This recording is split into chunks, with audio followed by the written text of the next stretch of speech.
Your Highness, can you hear me? A deafening shout from the man nearby startles Lihan, but he still does not realize the sheer weight of his current situation. Who are you? The stranger looks stunned for a moment. Do not tell me you do not recognize me. He stops suddenly and beats his own chest. Do not worry. I will continue to serve you no matter what. I am Pierro Garden, your very own private doctor. Lihan has no idea what this man is talking about. Honestly, he thinks he is standing in front of a total madman. However, his throat is bone dry. So he asks Garden to bring him some water to drink. Moving fast as the wind, the man brings Lihan an expensive cup decorated with diamonds and rare gemstones. Lihan looks at the object in his hand, doubting its authenticity. It looks way too real. As he takes his first few sips of water, he notices a massive mirror standing right in front of him. The reflection staring back is a total stranger. It is a face Lihan does not recognize, someone he has never met before. Lihan immediately chokes on the water. Garden panics, screaming louder than the ambulance sirens Lihan used to hear back at his old job. Garden rushes over, frantically wiping the water off the young man's face. Now, here is where it gets crazy. This is the world of Raikiel Adria Magentano, a trashy novel Lihan read before falling into the Han River. He is alive. He did not drown, but instead got transported into a book? This is insane. Lihan cannot accept this reality and demands that Garden slap him. The doctor freaks out. How could a lowly servant like him ever lay a hand on the respected crown prince? With no other choice, Lihan takes matters into his own hands and delivers a powerful slap to his own face. The stinging pain on his right cheek confirms the truth.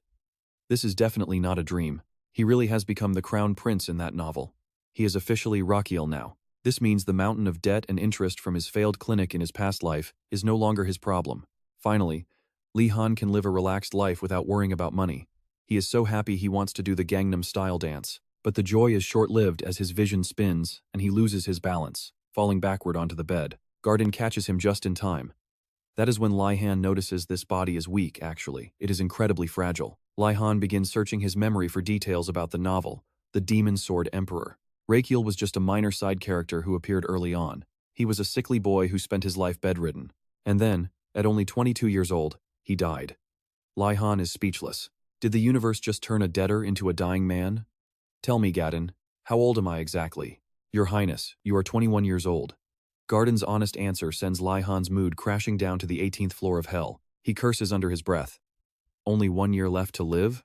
You and I saw that coming, right? He thought he escaped debt to live as a prince, only to realize he is on a death clock. Raikiel is the prince, so he must have tried every top-tier medical treatment available before Lihan took over his body. Yet none of it worked, and the story mentioned that priests were constantly visiting to give Raikiel their divine blessings. In the end, he still passed away because he could not overcome the illness halfway through the plot. Lihan clenches his hand into a tight fist. He wants to survive, and the only way to do that is to save himself. With that in mind, Lihan orders Garden to bring him as many sharp needles as he can find. That night, Lihan sits cross-legged and checks his own pulse. Shockingly, he discovers he has the 10 ghostly pulses. It is a group of abnormal pulses found in people near death. They are literally known as the pulses of the deceased. Garden returns with all the needles he could find, but they are far too large for proper acupuncture. Lihan picks the smallest one and begins heating the tip over an open flame. Garden watches him with deep suspicion before nervously asking what the prince intends to do with those sharp needles. Lihan answers calmly that he plans to stick them into his own body, which terrifies the poor doctor. He immediately lunges forward and grabs Lihan's legs, crying like a broken faucet. Your Highness, please, you must stay calm. You are the heir to the throne. Do not harm yourself like this. Trust me, you and I are just getting started. All right, stick with me because you are about to watch a prince do something absolutely insane just to stay alive. If nothing goes wrong after I drive this into my body, then from now on, you must trust me. Lihan speaks with a chillingly calm voice. Even as Garden panics, he cannot stop him. Do not worry, you will not regret this. With that, Lihan strips off his shirt and lies back on the bed, taking slow, deep breaths to steady himself. The first needle must hit the pressure point, affecting his most vital organ, the lungs. He needs his breath back before anything else. To make that happen, the first point of the 12 meridians he has to strike is the Great Yin Lung Meridian. Lihan drives the first needle in without hesitation. It is massive, and he cannot help but groan from the sharp pain. Next up is the cluster of pressure points located along his upper arm. Now watch closely, because this is where a virtual window flashes before his eyes, claiming his body is reacting positively to the treatment. His internal organs show signs of light recovery. Finally, his lungs are starting to function properly once again. As the text appears, Lihan feels his breath stabilize. Oxygen-rich blood surges through his body as his lungs finally catch fire. The system announces this event has earned him his first 100 HP points, bringing his current total to exactly 100. Lihan, or should we say, the Crown Prince Raikiel, now stares intently at that glowing virtual window. He reaches out to touch the floating screen. Watching these bizarre movements, Garden breaks into a cold sweat of pure terror. There is clearly nothing in the air, yet Raikiel keeps swatting at nothing like he is trying to catch mosquitoes. This display makes Garden seriously question if the Crown Prince has finally lost his mind and gone completely insane. You and I can see the screen, but poor Garden? He thinks the prince has lost it, so Raikiel has to calm him down. Raikiel picks up another needle. This time, he drives it straight into the cloud gate pressure point. The needle head is still terrifyingly large, but Rakiel's body is slowly starting to adapt to the stinging pain. Hitting the cloud gate point eases the tightness in his weak chest. After a few more needles, another wave of pain hits. It seems using these low-quality needles for repeated acupuncture is hurting Raikiel way more than he ever anticipated. Garden stands to the side, praying to God. He is convinced the prince of the Magentano royal family has gone mad. The evidence is right there, the prince is mutilating himself, and the worst part is, Garden cannot even interfere. Watching Garden mumble by his bedside, Rakiel is speechless. Even if he explained it, the old man would never understand. Garden can only watch. Raikiel continues, piercing the noble gushing, celestial storehouse, maximum opening, and fish border points. Thanks to Raikiel's incredible acupuncture skills, many of his blocked meridians are finally being cleared out and opened up. As the agony fades, his body feels light and comfortable, almost like he is relaxing in a high-end massage chair. Despite the relief, Raikiel still feels no real vitality. He decisively drives one last needle into the cubit marsh point. The treatment for his left lung meridian is a total success. Raikiel is absolutely buzzing with excitement right now. To be precise, his two lungs are the ones celebrating. They are practically dancing after being trapped by sickness for years. Raikiel has no clue how this HP system works, but it is creating some seriously unscientific effects in his body. With his lungs throwing a party, his large intestine gets stimulated and decides to join in on the noisy rhythm too.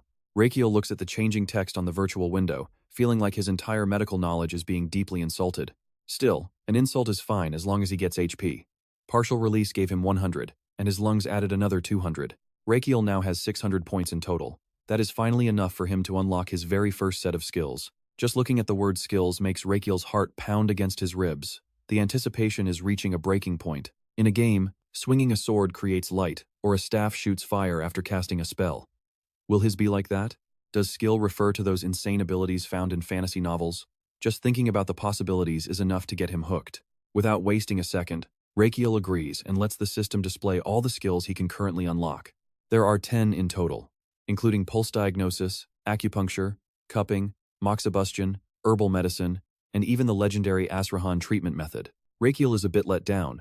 As an Oriental doctor, he already mastered all 10 of these skills in his past life. Since he still has to choose one, Raikiel takes a moment to think his decision through very carefully. For any doctor, whether Eastern or Western, the foundation of every single treatment always begins with a proper diagnosis. Only when you provide an accurate diagnosis can you truly create the right treatment plan to save a patient. And trust me, you and I are going to see some incredible things now that he has unlocked pulse diagnosis. Stick with me because our main character is about to unlock a skill that changes everything. A new status window appears, notifying him that he has successfully unlocked the level 1 pulse reading skill. Now, by feeling a target's pulse, Raikiel can evaluate their health and view the results in a basic general health report. The first thing Raikiel does with his new power is check his own pulse, so he finally has a clear diagnosis. The system does all the heavy lifting for him. After a lightning-fast scan, his basic general health report finally pops up.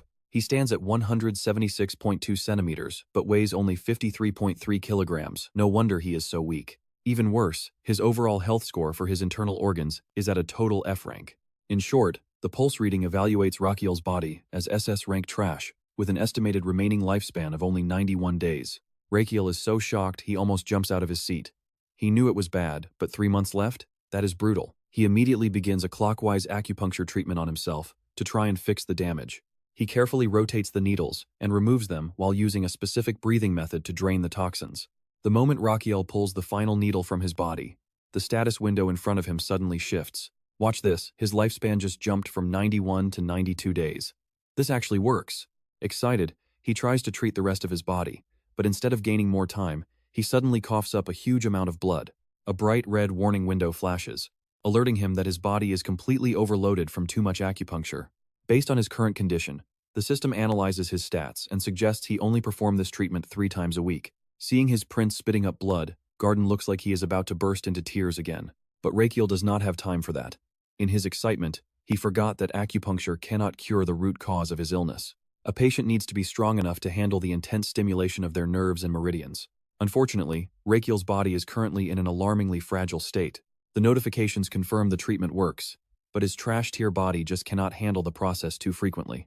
He needs at least 3 days of recovery between sessions to keep going. But here is the problem. At this rate, he only gains 1 extra day of life every 3 days. That tiny bit of time is not enough to change the tragic ending written in the original novel. You and I both know he needs a faster way, and it looks like his best bet is through herbal medicine. To get what he needs, it is time for him to start bothering Garden again. He figures the royal pharmacy is full of good stuff, and starts asking if they have toxic ingredients like monkshood root. Garden hesitates but eventually nods, confirming they keep it in stock since this is the Crown Prince's palace. Perfect. Raikiel grins like he just won the lottery and demands that Garden bring him those poisonous roots immediately. To eat? Garden is horrified when Raikiel gives him a short, simple answer. The poor servant drops to his knees as tears start streaming down his face once again. Raikiel has a headache. Why did he get such a crybaby for a subordinate? He explains this is just part of the therapy. He then orders Garden to bring the medicine within 5 minutes, or his life will be in serious danger. Garden gives him a skeptical look for a long moment before reluctantly heading out to follow the order. Raikiel has figured out this man's weakness. As long as his life is on the line, Garden will do anything unconditionally. But let's be real, those monkshood roots are actually incredibly lethal. As a modern Oriental doctor, Raikiel knows there are actually 2 different parts to these roots. He wants the smaller lateral roots, which contain aconitine, a toxin that can literally stop a person's heart. However, Raikiel knows exactly how to neutralize the poison and turn it into a powerful healing herb. Even though Raikiel sounds completely confident, Garden is clearly still drowning in doubt. He has never heard of anyone turning a deadly poison into a helpful medicine before. Since Garden is so loyal and caring, Raikiel decides to explain the detoxification process to him. Once the toxins are removed, the lateral roots will become the perfect medicine for his recovery. He asks if Garden is finally convinced after that long explanation. You and I can probably guess the answer. Garden just stares blankly and says he has never heard anything so crazy. All right. You and I are about to see a medical genius risk everything on a gamble that sounds like straight-up suicide. But it is his only shot. Garden leaves the prince's room with a candle. His own words were not very convincing, but he is completely out of options. Raikiel's body is failing fast. Even the royal family has given up hope because nothing they try actually seems to work. So when it comes to this crazy detox plan, Garden figures they might as well try it once and see what happens next. But he makes one condition: he will taste the concoction first to make sure it will not just kill the prince on the spot. When the poisonous aconite roots arrive, Raikiel is too hyped to wait for morning and starts brewing his medicine right then. Using every bit of his past life medical experience, Raikiel boils the pot until a truly foul smell fills the whole room. Garden keeps sniffing the air, getting more anxious by the second. Brewing poison as a cure? It feels like a death sentence. While Raikiel is focused on the pot, Garden suddenly bursts into tears and grabs his hand with a look of pure desperation. Please, Your Highness, think about this again. Rakiel flinches. Then, he suddenly gets a wicked idea for a little prank. Now pay attention to this. He tells Garden to test it first, and the man's reaction is actually insane and unexpected. As you wish, Prince. Raikiel is stunned. Did he not think this old guy was supposed to be a total coward? Why did he agree so fast without even blinking? It turns out Garden is the definition of a loyal and devoted servant. In the original novel, he was not even the lead royal doctor. He was just a low-level medical assistant back then. Every other doctor who was once full of confidence ran away when they saw the prince's condition getting even worse. Garden was the only one who stayed. He is honestly a perfect human being with a heart of pure gold and loyalty. Sadly, in the original story, he was executed after the prince died. Raikiel looks at his back and feels truly conflicted. He is a patient, devoted follower.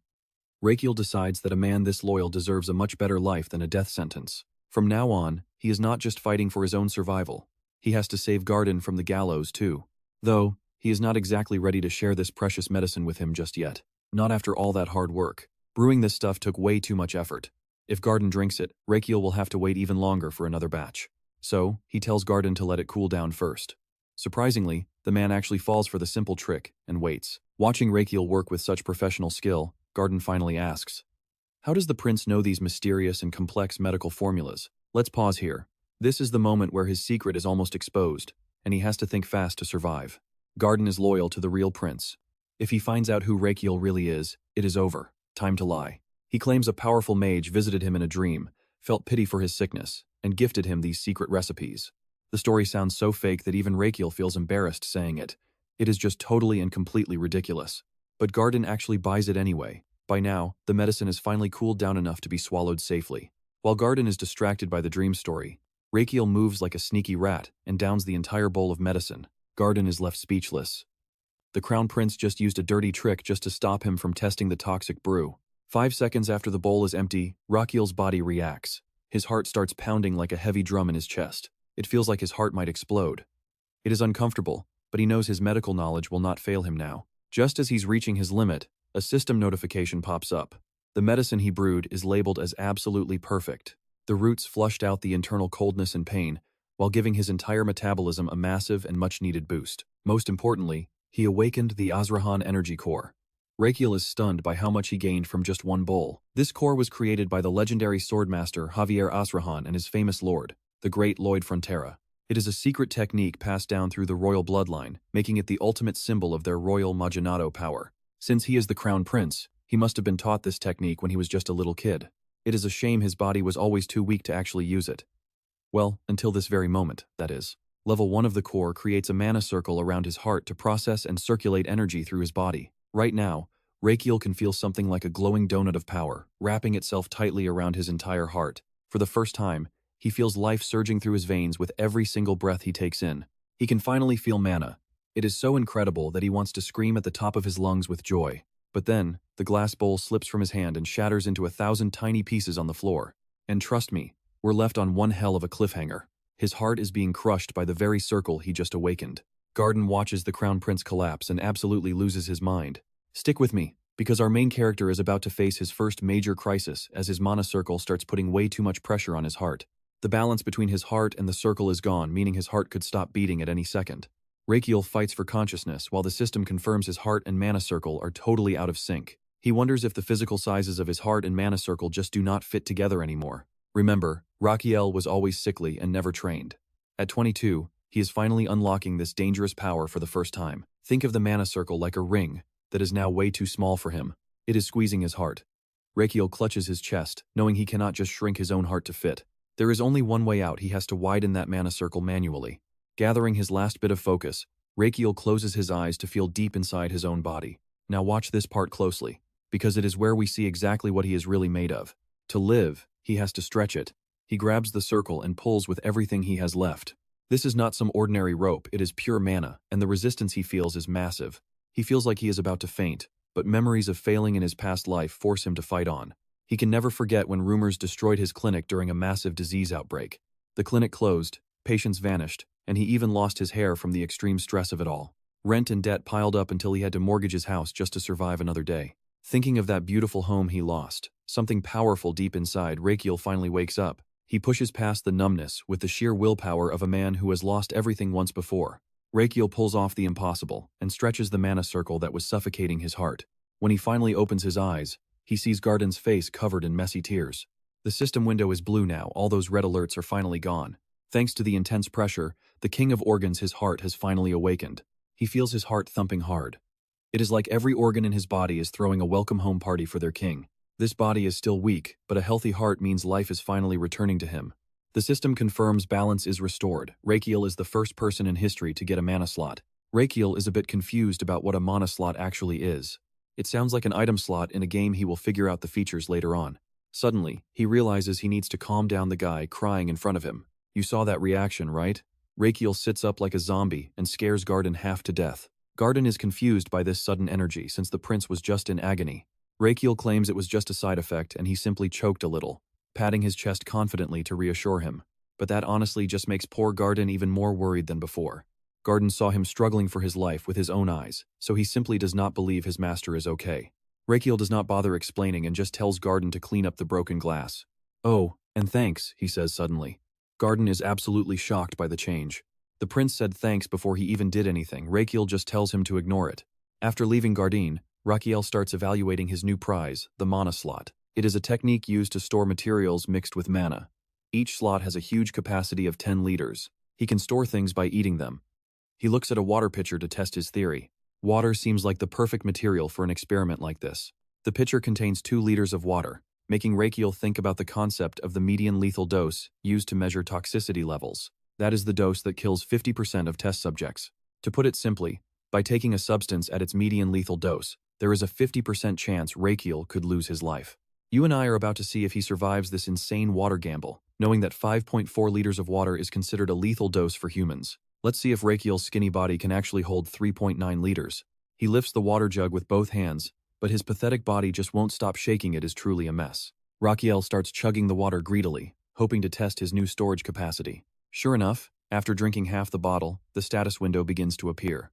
Rakiel successfully stored 1 liter of water, yet he does not feel any fullness in his stomach at all. To be certain, he drinks even more, but his body feels fine even after 10 liters. When he wants to pull the water out, it happens instantly. The sensation is totally magical. He is like a human camel now, able to withdraw water whenever he wants. Now, pay attention here, because he is about to combine the mana slot with the Asrahan technique. Since this technique specializes in absorbing and releasing mana, he wonders if it could release the stored water in a different form. Raikiel focuses his mind, feeling the flow of mana circulating steadily around his heart. Suddenly, a sphere of water appears in his palm, defying all laws of science. He tries to pour it back, but things do not go as he expected. He intended to control the water and pour it back very slowly. Instead, the force is so powerful that Raikiel shatters the expensive glass bottle right on the table. Looking at the shards, he feels guilty. The gentle flow he expected turned into a literal water vortex. And then, a much bigger problem arises. The loud crash brings Garden and the royal guards charging into the room. Thinking there is an assassin, Raikiel quickly lies and says he smashed the bottle in a fit of rage. The captain and Garden just stare at each other in disbelief. You and I can see the doubt in their eyes. Even he knows that excuse sounds incredibly stupid. A few seconds later, the captain bows. The captain asks if he is hurt, and Raikiel just lets out a very confused gasp. Are they actually believing him, or just being polite because of his status? Either way, the soldiers quickly start cleaning up the shards scattered across the floor. The captain then orders Garden to escort Raikiel back to the second bedroom. They carry him back, bandage his hand, and tuck him into bed very carefully. Royal perks are insane. He is being pampered to the extreme. Raikiel lies still, realizing he needs to be much more careful from now on. The mana circle and the channels around his heart have created a massive energy flow. That flow ran through his shoulder and right arm, being amplified before releasing with massive force. That single blast contained an incredible amount of power and energy. It is hilarious they think he smashed that porcelain bottle with his bare hands given the sound it made. He must master this mana flow before he accidentally causes even more trouble. He has tinkered enough for today and needs to sleep. From now on, Rakiel must be more careful so no one discovers that a different soul is inside the prince's body. But here is where things get real. Reports of his strange behavior reach Emperor Asterion Testarossa Magentano. After hearing the news, hearing about the needles and poison, the Emperor's fury begins to boil over. Raikiel, what are you doing? The next day, he starts brewing 10 liters of potent herbal medicine. This time, he kicks Garden out of the room before acting. The poor man would probably faint watching the prince chug this entire pot at once. Still, Garden keeps peeking inside, worried about the strange medicine the prince is making. He remembers the pain from yesterday, but Rakiel claims he just choked. Raikiel reassures him that this giant batch is just for an experiment.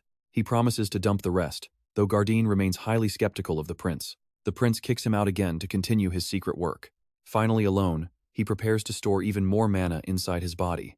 Raikiel uses every bit of his strength to lift the 10-liter pot and starts chugging it down greedily. Thanks to his mana slot ability, he successfully absorbs all that herbal medicine without feeling full, actually feeling quite refreshed afterward. Next up, alright, you and I are about to see if Raikiel can actually cheat death by slowly releasing herbal essence into his body. His organs are absolutely loving the steady, perfect dosage of these traditional herbs. They start gifting him health points, but 500 points is simply not enough. It isn't enough to actually extend Raikiel's short lifespan yet. Plus, a brand new problem pops up. After days of releasing these herbs, Raikiel's internal organs are getting bored and sick of the same old medicine. But Raikiel decides to be the boss. At the end of the day, these are his organs. If he tells them to drink, they drink.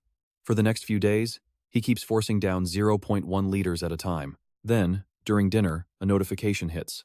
His life has been extended by 50 days. He jumps up, absolutely losing it with joy. It actually worked. The maid bringing his food is so startled by his sudden movement that she drops her plate. Rakiel quickly apologizes for scaring her. But instead of accepting it, the maid drops to her knees, trembling and begging for mercy. Seeing her shake like a leaf makes Raikiel feel totally lost. He tells her it is fine and she doesn't need to apologize. He asks if she is hurt. He sounds genuinely concerned, but for some reason, that only makes the poor girl shake even harder. She begs for forgiveness. pleading with him not to whip her like he did last time. She is absolutely terrified. Raikiel is stunned. Was the original owner of this body really such a monster that he whipped his own servants? Now he has to deal with this terrible reputation. Pay attention, because we are about to see just how bad things were. He asks if he really whipped her, desperately hoping the answer is no. She says no, but before he can even breathe a sigh of relief, she continues. He never personally did it. Suddenly, a massive wave of guilt hits him. Rakiel demands to know exactly what happened in the past. Turns out, she once spilled a single drop of water on his sleeve, so the prince ordered his men to whip her. Rakiel is absolutely furious. That original prince was a total beast, no wonder he was dying. He tells the poor girl to just clean up and leave immediately. He collapses onto his bed in despair. Meanwhile, the girl is overjoyed that she survived without a single scratch. Seeing her run out like she just escaped a prison cell hits Rakiel right in his soul. He calls Garden in. He claims his illness has made his mind foggy and he cannot remember anything from his past. He asks Garden to tell him how he used to treat the doctor and all the other servants. Garden seems eager to talk, but Rakiel cuts him off after just a few words. He warns that if Garden lies, he will drink a bowl of poison right there. That one sentence completely shuts the doctor down. With no other choice, Garden starts telling him the honest truth. That is when Rakiel realizes just how cruel and tyrannical the prince was before he took over the body. Now it makes sense why everyone believed he broke a water bottle in a rage. The original prince was never exactly a nice guy. But all this new information leaves Rakiel with one major question on his mind. You and I are probably wondering the same thing. Garden, why are you not afraid of me after all that? Because I believe in you, Garden says firmly. I know the kind of person you really are. Garden looks back at his younger days as a medical assistant. Back then, Rakiel was just a tiny little kid. It was a rainy day. While the whole palace panicked over the missing prince, Garden found him huddled under a tree, using his own body to shield a baby chick from the storm. So even as he grew cruel, Garden believed it was just the illness talking. He knew that if he could cure him, the real Rakiel would return. Now, after hearing Rakiel thank him so sincerely, Garden knows his faith has finally been rewarded. Rakiel laughs, asking if the old man really loves his new personality that much. Garden smiles happily, confirming everything. Looking at that smile, Rakiel feels like Garden is his real parent, unlike the Emperor whom he hasn't even seen once yet. To show his appreciation for Garden's unwavering loyalty, Rakiel gives him every single dessert on the table, something no other royal would ever dream of doing. But some snacks aren't enough to repay everything Garden has done for him. That is why he swears on the honor of both his lives that he will survive. He will do it for himself, and to save Garden from a tragic execution. Suddenly, as Garden stuffs his face with pastries, the door flies open. A servant rushes in with a message the Emperor has summoned Rakiel immediately. And trust me, we are about to find out if he can survive a face-to-face meeting with the Emperor. He stares directly at the Emperor. All right, you and I are watching a weakling face a king. I, Raikiel Adria Magentano, offer my respects to the Emperor, the rightful ruler of this land. This is Asterion Gesterosa Magentano, ruler of the Empire. He watches his son with a thoughtful, silent gaze. After observing for a moment, he looks stunned by something he sees. Asterion wonders how a weak boy like him survived his treatment. Meanwhile, Raikiel starts to tremble from kneeling for so long. He senses the Emperor's unease and realizes he might have misjudged him. There is a hidden tension in the air. The silence stretches on, forcing Raikiel to grit his teeth as his legs burn with every passing second. His legs are numb. He just wants the man to speak. Finally, Asterion asks if life in the side palace is okay. He replies politely, but inside he's fuming. Is the Emperor really going to make him talk while kneeling like a servant? Suddenly, Asterion frowns. I heard you tried to harm yourself with needles and poison recently. Is that true, my son? Hearing this, Raikiel looks up, reacting instantly. No, that is not the case. The Emperor snaps. You fool, how dare you claim to be a descendant of this royal family bloodline? Asterion rests his chin on his hand. You represent my lineage. You must not lose your dignity. Raikiel simply lowers his head in silence. He mentions the crown, adding, if your health makes it impossible for you to bear the weight of the throne. Raikiel's eyes sharpen as he listens closely. Isn't it time for you to finally make a much wiser choice here? Raikiel watches Asterion's face with deep suspicion. A wiser choice? That old fox is definitely plotting something today. The Emperor looks down from above. I won't beat around the bush anymore. Now pay attention. This is the big reveal. Renounce your title and hand it over to your brother. Raikiel is shocked, yet secretly thrilled. Wait, is that all? Raikiel prepares to answer without even thinking twice. With a calm smile, he says, Forgive me, Emperor, but I refuse. Asterion's grip tightens on his throne until his veins bulge with fury. What? He stands up, screaming, You dare refuse me! Raikiel just remains perfectly calm in the face of his rage. Internally, he tells himself to stay strong against this crushing pressure. He knew his father was going to react this way. The emperor always had the power to strip away his royal title by force. He's asking because he wants the eldest son to step down voluntarily, making it look like a kind gesture toward the younger brother. It is a smooth political move to make the second prince look worthy of the crown. Even if everyone still sees him as a useless failure, he has no intention of stepping aside. Seeing the emperor fuming brings Raikiel a sense of satisfaction. Astarion walks down the steps, asking, "Do you have no respect for my decision? Is the title of prince that important to you?" He leans in closer, towering over the boy with a glare. "Does it satisfy you to bring shame upon me and the entire royal family like this?" Raikiel scoffs internally. He couldn't care less about the title. He'd love to hand it over and go enjoy a quiet life. But there's a much bigger problem at hand. But if he agrees to this now, trust me, this kingdom is doomed if that second prince takes over. Sure, he looks capable, but he's actually a disaster waiting to happen. Chaos is coming. The second prince is too hot-headed and lacks the skill to handle a real national crisis. His reign would lead to the empire's collapse. Raikiel has to do everything in his power to stop it. Raikiel stands up. "I may look weak, just as you say, but I haven't lost my wits or my wisdom yet. The title means nothing to me. What truly matters is the prosperity and peace of our royal family, and I intend to protect it." The emperor glares with sharp eyes. Fine words. But Raikiel is overflowing with confidence. He's not done with his speech yet. "I would like to make a counter-proposal." Astarion is confused. A proposal? From a child like him? Placing a hand on his chest, he speaks clearly. "Give me a chance to prove who can truly bear the burden of the crown. Me, or my brother." Back at his own palace, Raikiel looks absolutely exhausted. Garden follows closely behind him, asking, "My lord, why did the emperor suddenly summon you to the throne room?" Raikiel turns his head with a light chuckle. "Oh, nothing much. He just wanted me to give up my title to my brother." Garden freezes in absolute shock. Raikiel just waves him off. "Don't worry, I turned the old man down." Garden covers his mouth, still reeling. Raikiel's face lights up with excitement as he gives a confident, big thumbs up to his servant. "I challenged him to a duel." But then, he notices something weird. "Garden, why are you doing that?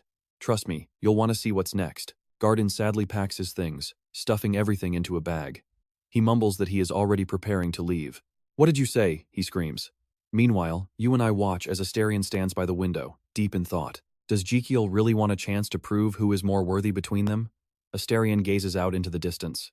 Is this his true nature? Fine, I accept the proposal. Meanwhile, Raikiel and Garden are fighting over a bag. "I told you I would win." Garden does not believe him, pulling the bag back and asking how he could win. The next morning, the weather is perfect with clear blue clouds, and a massive crowd has gathered at the palace. Banners flutter in the wind while the most powerful figures in the empire take their seats in the stands. Astarion looks down with a cold expression. People surround the arena where the second prince is busy warming up. Women in the crowd cheer excitedly. "Prince Theodore is so handsome. I wonder how glorious his victory will be today." Theodore walks toward Raikiel and finds him stretching on the ground. He looks down at his brother with total confusion.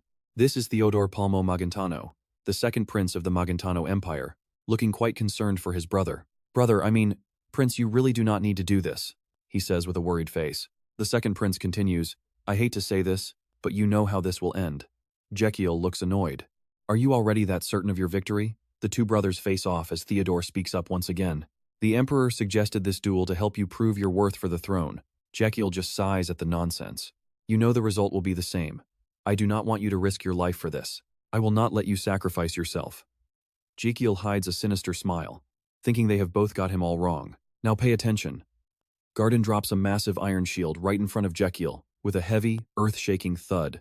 The impact leaves everyone in the crowd shocked and curious. Even Astarion cannot help but be completely surprised. He grips his throne in disbelief. Even Theodore stands there completely frozen by the heavy armor he is seeing. Raikiel looks determined, provocatively, saying he has no intention of losing. His face shows absolute, unwavering resolve. Early in the morning, whispers ripple through the castle. The crown prince is acting strange. Shh, someone might hear. People gather in circles, gossiping. The second prince is a genius with the sword and magic. Haven't you seen it? He even trained under a legendary knight. Raikiel just holds his giant shield, taking a confident stance and grinning. Garden stands on the sidelines, worried, sick. He fears the prince does not have a single chance of winning. It looks like a joke, but you and I are about to see how serious he was during training. "I want to win," Raikiel says in the flashback. Garden looks sad and fearful, hesitating to even respond. Raikiel cuts him off. "It is fine.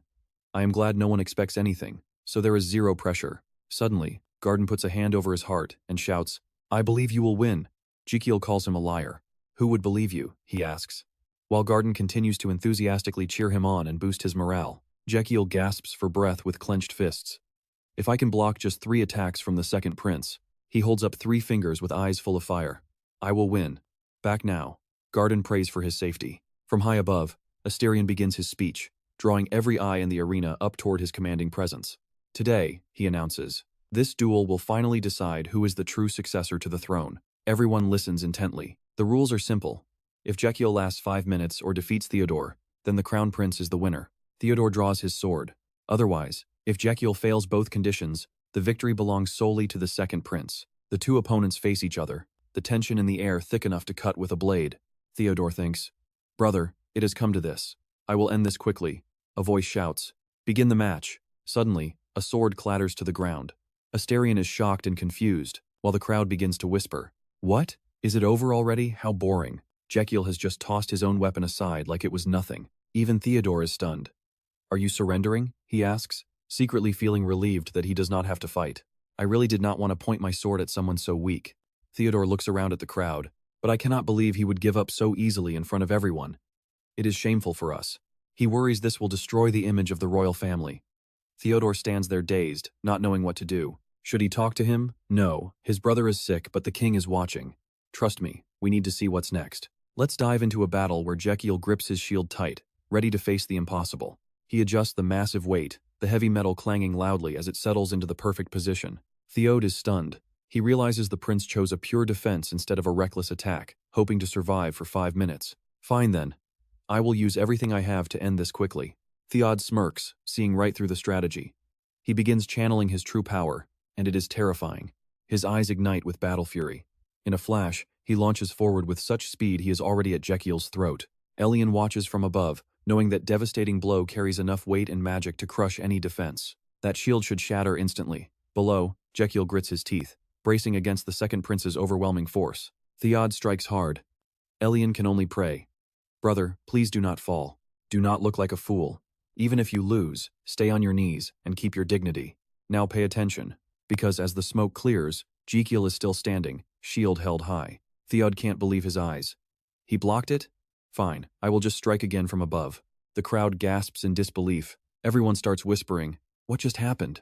The Emperor is on edge as Raikiel centers his breathing, ignoring the noise and preparing his next move. People mutter that Theod must be holding back. He is way too kind to his brother. Raikiel's gaze suddenly turns cold. He is not here to survive. He is here to win. Theod is furious. That look was not luck, but it won't change the outcome. He prepares a deadlier strike. He grips his sword with both hands, lunging like a wild beast with even more power than before.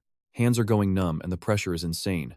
It is a clash of pure will between attack and defense. The impact is too much. Raikiel is sent flying across the arena. Garden screams in panic as Raikiel is thrown back, struggling to stay upright. His head is spinning and his wrists feel numb. He remembers his past life as a cop. He has blocked plenty of things worse than this.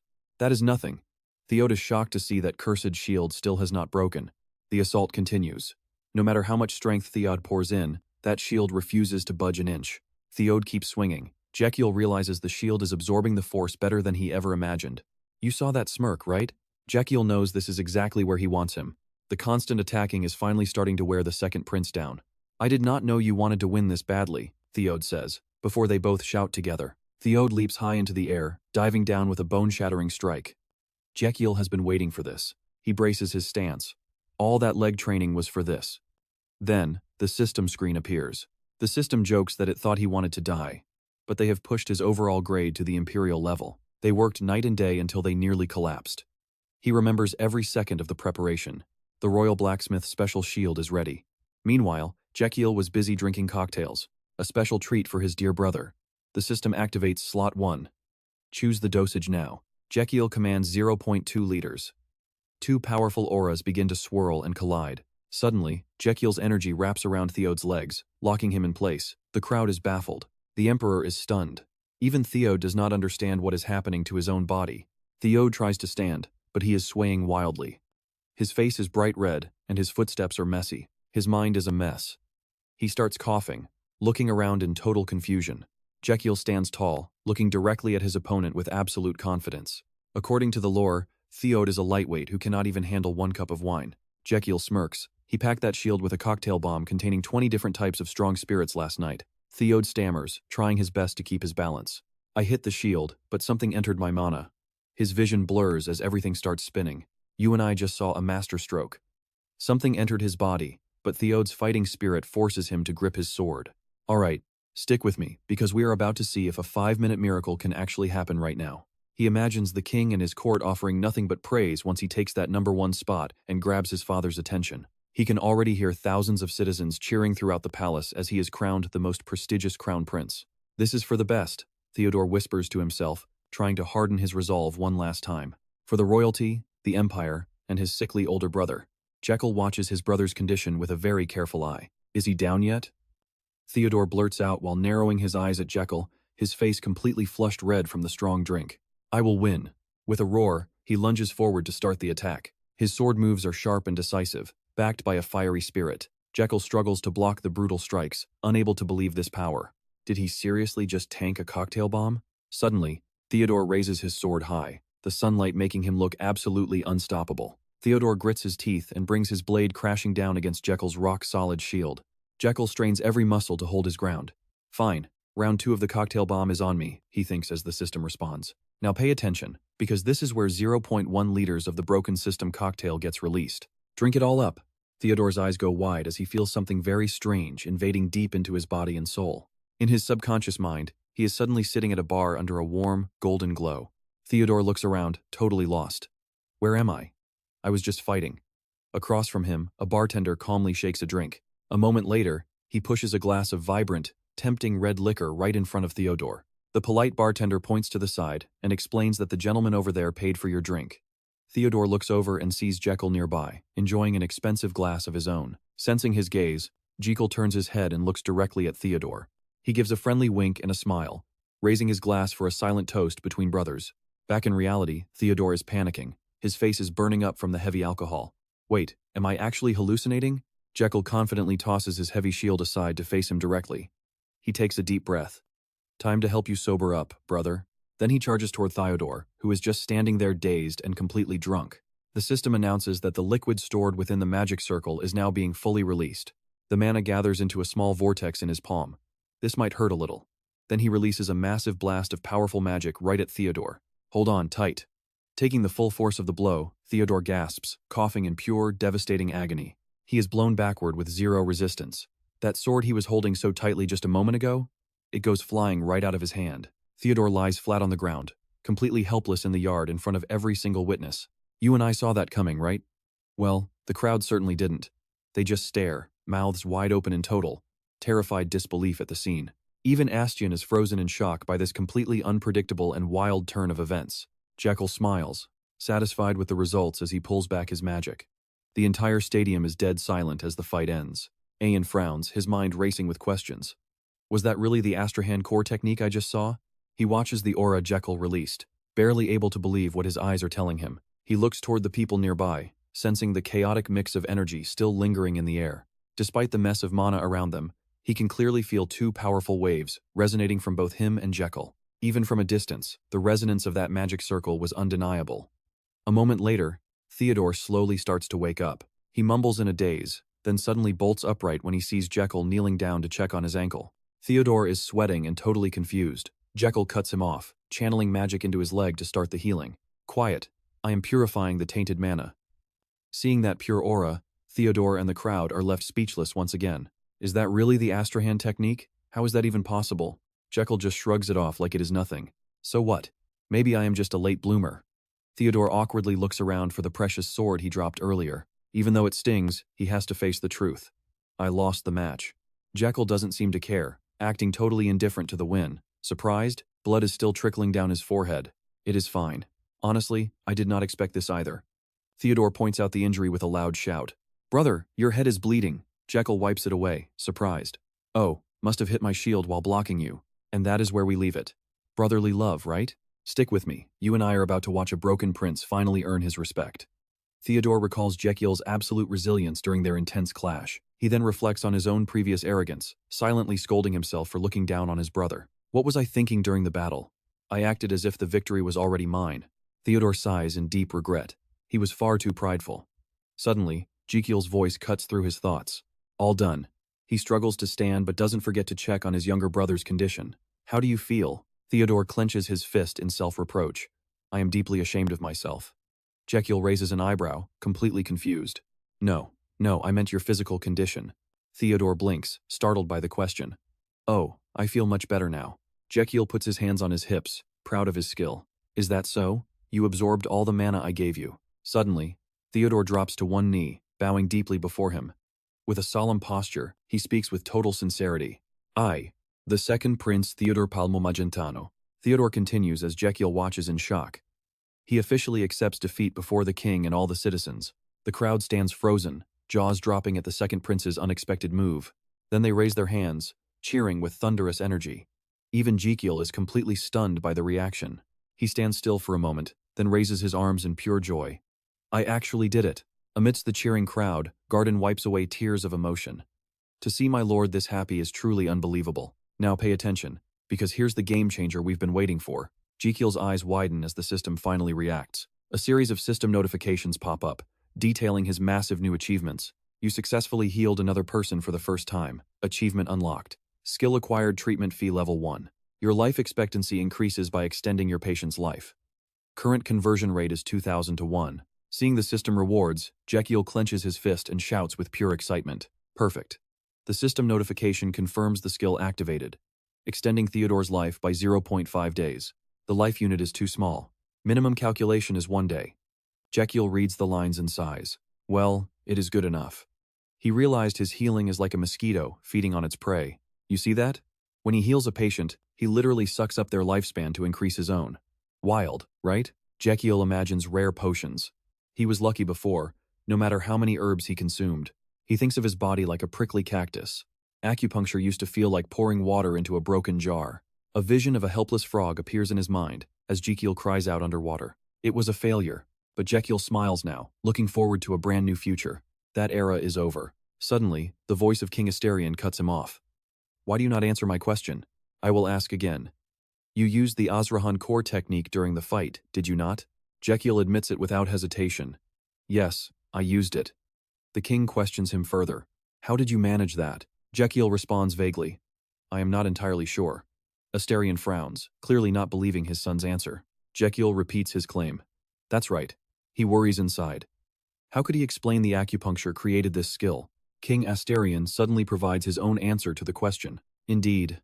On the day you were born, I personally engraved the Asrahan Core into your heart. It is an honor, father. Asterion speaks sternly.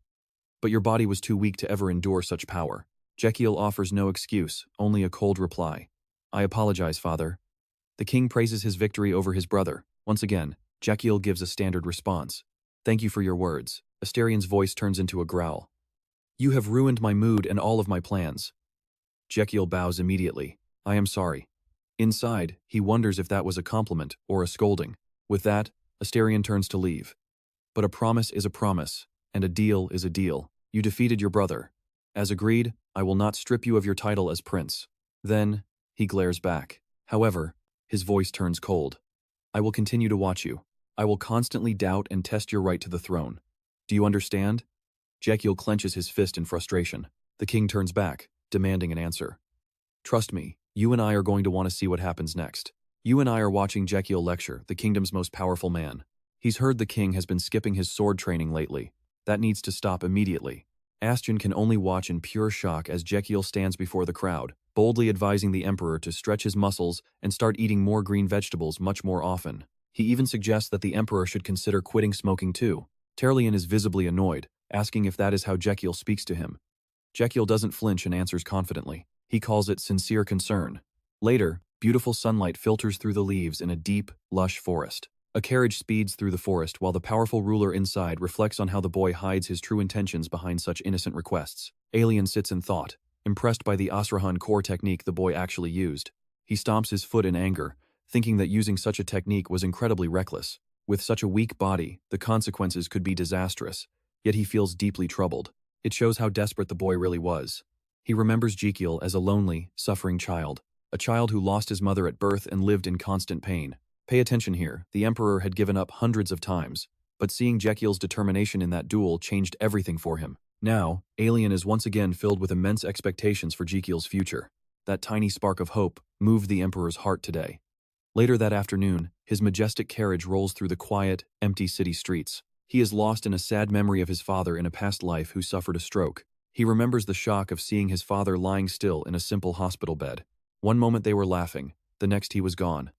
Jekiel fears the same for Asterion. In the original novel, the Emperor suffers a stroke after Jekiel's early death. He is determined not to let that happen again.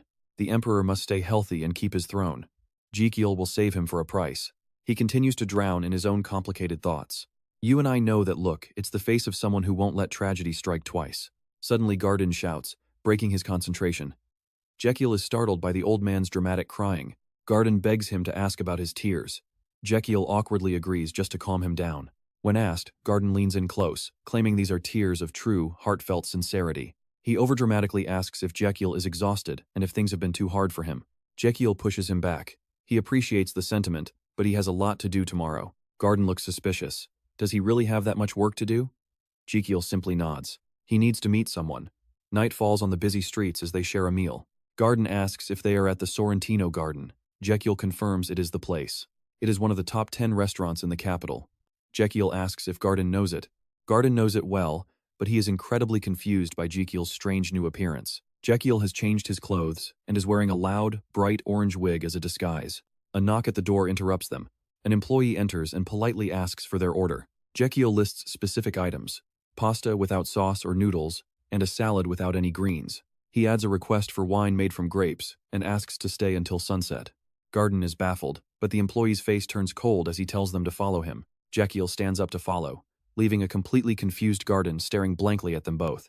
Walking down the hall, Garden asks what he ordered. Jekiel says he will see soon. The employee pushes a wine rack aside, revealing a hidden staircase right behind it. They are told to go straight down. Garden can't believe such a place exists here. He wonders how Prince Jekiel could possibly know about this secret location. Jekiel breathes a sigh of relief. It's exactly like the novel described. They head down. Garden keeps asking what this place is and why they are there. Jekiel gives a hint. He's here to collect a medical fee. Trust me, you and I are about to find out exactly what those fees really cost. Alright, you and I are about to enter a world of hidden power and survival. Jay starts explaining as a cracked door appears. There is someone I need to meet here. He suddenly asks Garden about a name he has never heard before. Garden, have you ever heard of Damian? The old man looks confused. Never. Jay just smiles, saying of course he hasn't. Then, he throws the door wide open. Beyond that door lies a blood-soaked arena, where warriors fight to the death while a rowdy crowd bets on their lives. Garden stammers as he sees the fresh blood splattered everywhere. Your Highness? He looks around the filthy place in shock. Is this really the spot? Jay just crosses his arms. I told you, this is a secret location. He scans the crowd, looking for a specific face. Where could he be? Suddenly, something massive catches Garden's attention. He points toward a muscular, powerful man standing in the center of the pit. Is that the man named Damian? The man looks incredibly strong, but Jay just gives him a look of pure contempt. Are you kidding me? Suddenly, an iron gate creaks open. A new figure walks out, radiating pure arrogance. Jay's eyes light up with excitement. Finally, he is finally here. The man steps forward, his presence alone feeling heavy and dangerous. Jay watches the intense bloodlust radiating from him. Now, pay attention, this is the actual protagonist of this story. Damian Ken. Cold, handsome, and absolutely lethal. A spotlight hits the two fighters as the crowd goes absolutely wild with bloodlust. The announcer growls at one of the fighters to hurry up. The man scratches his head, looking annoyed as he steps inside. Alright, here we go, the main event of the day. The announcer starts introducing Damian with pure hype. A true genius of the sword, Damian Ken. He first joined this coliseum at 17 and became the undefeated champion in just 3 months. Then, he shouts out the name of the monster Damian has to face today. From the shadows, a pair of murderous eyes lock onto their target. A massive foot stomps out of the iron cage. A literal monster emerges, breathing out clouds of pure rage. The giant roars, his massive size making Damian look tiny. Jay flinches and backs away. A real giant? He is way too close. Garden is even worse. He is panicking, grabbing onto Jay's sleeve for dear life. Your Highness, he is shaking like a leaf, pointing at the arena. What is this? Where have you brought me? They are feeding humans to giants. This is insane. Suddenly, the beast roars and lunges straight at Damian. Damian doesn't even blink. He barely shifts his weight as the attack comes flying in.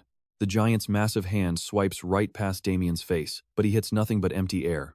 The monster growls in confusion, getting even angrier. He swings again, desperate to crush the human, but Damian is just too fast. He dodges every single strike like it is nothing. Moving like a blur, Damian easily slips past the danger. Then, his brow furrows. He sees the perfect opening. Damian reaches for the hilt of his sword, ready to end this fight in a single breath. The beast is still screaming, but a clean, decisive flash of steel cuts through the air before he can react. With cold eyes, Damian slashes through his enemy. Dark blood sprays across his handsome face. You and I just saw a giant get sliced clean in half. The entire crowd goes dead silent before erupting in cheers. Then, the arena explodes. Everyone is screaming, losing their minds over Damian's incredible skill. Despite the cheering, Damian just turns and walks away without a word. Jay is standing there with his mouth wide open. He actually killed it? He is way more terrifying than I thought. No wonder he is the main character. He remembers the novel's plot. This man is on the same level as Javier, a master known as the strongest in history, a true sword genius. Jay quickly turns to leave. Garden, stay alert and follow me. Garden jumps, nearly tripping over himself. Yes, your highness. They head down a deserted hallway, guarded by heavy security. They stop in front of a mean-looking guard. Who are you? The guard growls, but his attitude flips the second he sees a heavy gold bar in Jay's hand. Money talks. Oh, please, go right in. Jay just smirks. Everyone has a price, right? He pushes the door open and tries to act friendly. Sorry to drop in like this. Damian is busy wiping blood off his face. He just stares at the intruder with suspicion. Jay walks in, stiff as a board. Don't be scared, he tells himself. But let's be real, you and I can see he is absolutely terrified. To be continued. Stick with me, you're about to see Raikiel mock this warrior's cheap painkillers, asking how a man like him could ever settle for such low-quality trash. Can you even sleep after taking this? Damian frowns, questioning the uninvited stranger with deep suspicion and a sharp, warning glare. Who are you? Damian asks, but Raikiel just ignores him. I am exactly the person that you need right now. Damian senses a motive immediately. Are you here selling drugs? Raikiel just shrugs. Yeah, I guess you could say that. Damian isn't interested at all. He tosses his cleaning cloth aside and snaps. Get out, I already have enough medicine. Raikiel drops the vial and refuses to leave. What is the point of taking this cheap trash anyway? It does nothing. Damian's expression darkens as he grips the sword on the table. But then, Raikiel says something that makes him freeze. Keep taking those, and that neck pain will haunt you forever. Raikiel loves seeing Damian's reaction turn completely stone cold. Now watch this, Raikiel has him hooked. Pay attention, because it is finally time for the real show to start. Raikiel grabs a pointer, gesturing toward a medical screen excitedly. Listen closely now, he says, pointing to the neck area. The symptoms of your pain usually start right here. Raikiel leans in close, pretending to feel a sense of sympathy. The stiffness is unbearable, right? He starts massaging Damian's shoulders. Do you feel that tension and tightness in your body right now? Raikiel studies Damian's reaction. You are confused, aren't you? Wondering how I could possibly know all of your painful secrets? Damian stays silent and cautious. Suddenly, Raikiel acts out the feeling of intense agony, mimicking the sensation of pure physical suffering. When the pain peaks, it spreads to your head, your forehead, and even settles right between your two eyes. Raikiel acts it out, sweating and shivering. Damian's skin crawls as he begins to sweat and lose his composure too.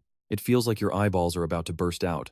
Raikiel compares the coming pain to waves crashing against the shore. The pain surges like a tide, then recedes. It is a never-ending, exhausting cycle of pure torture that repeats daily. Raikiel mimics the burning rage of constant suffering. A feeling like that is enough to drive any man completely insane. Just when you think it's over, the hell returns. Damian listens to every word, remaining cold and watchful the entire time. But instead of fixing the cause, you're addicted to these pills. Damian finally speaks, sounding extremely doubtful about the boy. You're saying painkillers aren't actually medicine? Raikiel just shakes his head. No, that is not what I meant. Damian's losing patience, wondering if he should just kill him. Raikiel scolds his cold and ungrateful attitude toward his help. You poor idiot. Damian glares at him with rage. Did you even give me a single chance to speak yet? So who are you really? Raikiel does not hide his identity anymore. I am the crown prince of this kingdom. Damian doesn't buy it and draws his sword to strike. Die, Raikiel panics, shouting, wait! I am telling the truth. Kuzman sent me here. Damian's brow furrows in confusion. Kuzman, are you saying he is the one who sent you? Raikiel nods, adding more weight to his words. Yes, the man who sponsors you and your fights, the middleman from the Colosseum. Damian falls silent, processing this. Raikiel looks back at the discarded pills rolling on the floor. Kuzman said you've been complaining about shortages. The bad harvest has totally ruined the supply chain for your medicine recently. Damian is curious now. What are you getting at? Raikiel fixes his collar, looking more confident than ever before. You and I both know this sounds sketchy. But watch closely as Raikiel tempts him with a brand new way to stop the pain. New medicine? Damian asks. Raikiel acts like an angel now. No, drugs alone cannot fix the state you are in. You have to strike the root of the problem. He pats Damian's shoulder, making a bold and sudden suggestion. Take off your shirt and lie down. I will explain everything to you while I perform the treatment. Damian finally gives in and lies down. His muscular back is covered in scars from countless brutal and bloody battles. Raikiel asks, "Are you scared?" Damian notices a mysterious mark. "Of course not," he says, defending his warrior pride. Raikiel's voice turns mischievous. "Is that so?" Damian snaps back, clearly offended. "I am a warrior who has seen it all." Damian continues boasting about his past deeds. "I am a veteran fighter who has taken the lives of many men. I've bled and risked my life on the battlefield." Raikiel ignores him and pulls out a very strange-looking tool. He places the large tool on Damian's back. Raikiel smirks and says, "Please, make yourself comfortable for what is next." He holds a blazing torch nearby. "Is this your very first time trying fire-cupping therapy, my brave warrior?" Damian keeps boasting about his willpower. Suddenly, the top of the tool on his back bursts into a bright flame. "This kind of treatment won't even faze a man like me," Damian stubbornly insists, even as the heat begins to rise. "Trust me, you and I didn't expect that scream. This treatment is definitely not painless, and the whole neighborhood just heard it." The gatekeeper gasps in horror at the sight. Good grief. Seeing Damian trembling in pure agony, Raikiel just gives him a mocking little smile. So childish. "Do you still have the nerve to call yourself a warrior? Wait, are you actually crying right now? Stick with me, because we are about to watch one of the most brilliant schemes in this series unfold." Behind that sarcasm, Raikiel actually cares, thinking that his patient just needs to endure the pain. He stares at the mysterious mark on Damian's back. This mark is the exact reason Damian cannot escape the underworld. It is a cryptic seal with a sword right in the center. For anyone carrying this curse, the agony activates the second their blood starts pumping through their veins. Raikiel recalls the moments those puppets branded with that same mark were forced to fight. After every brutal battle in the arena, they endure soul-crushing pain. They become like puppets, controlled by someone else just so they can survive that torture. And the one holding the strings is Kuzman. Damian has to borrow money for painkillers from that snake, then fight again just to pay off the debt. Raikiel crosses his arms, clicking his tongue in pure rage at the heartless exploitation happening behind the scenes. Fight, get medicine, fight, get medicine. It is an endless cycle. That bastard Kuzman really is the worst. Thick smoke from the medical tools fills the room. This is the current state of Damian's difficult treatment. Looking at the tool that is half burnt, Raikiel knows he needs intense heat to erase the mark first. Suddenly, a devious smirk crosses his face. Now, pay attention here, because Raikiel's plan is much bigger than just playing doctor. If he heals the main character and strongest fighter of the novel, keeping him as an ally is like gaining an extra life. He gets giddy thinking about the bright future ahead. Things will be even better if he can heal the other gladiators too. Meanwhile, Damian is drenched in sweat, gritting his teeth as he endures the massive tool pressed against his back. After a while, the smoke finally clears. Raikiel sighs and says, "Done. Well, for now, you can sit up." Damian trembles as he sits up, his back bright red with a giant circle left by the medical tool. Raikiel is satisfied seeing the mark start to fade. It actually worked. He puffs out his chest, feeling incredibly proud of himself. "So, how do you feel? Better, right? The pain is gone, isn't it? I bet you are feeling pretty refreshed right about now." Following the instructions, Damian slowly feels the changes in his body. He is shocked to realize the burden is much lighter. He gasps in pure disbelief. "It really is better. I feel so much lighter." His mood lifts instantly, a warm smile spreading across his face. It has been a long time since he felt this comfortable. Hearing that, Raikiel rubs his nose with pride. You and I both know Raikiel loves the praise, but he quickly gets back to business. "No need for the formalities, but you are not fully healed yet," he blurted out, adding that he needs more sessions. "I mean, you need more treatment." Damian looks confused. "Is that so?"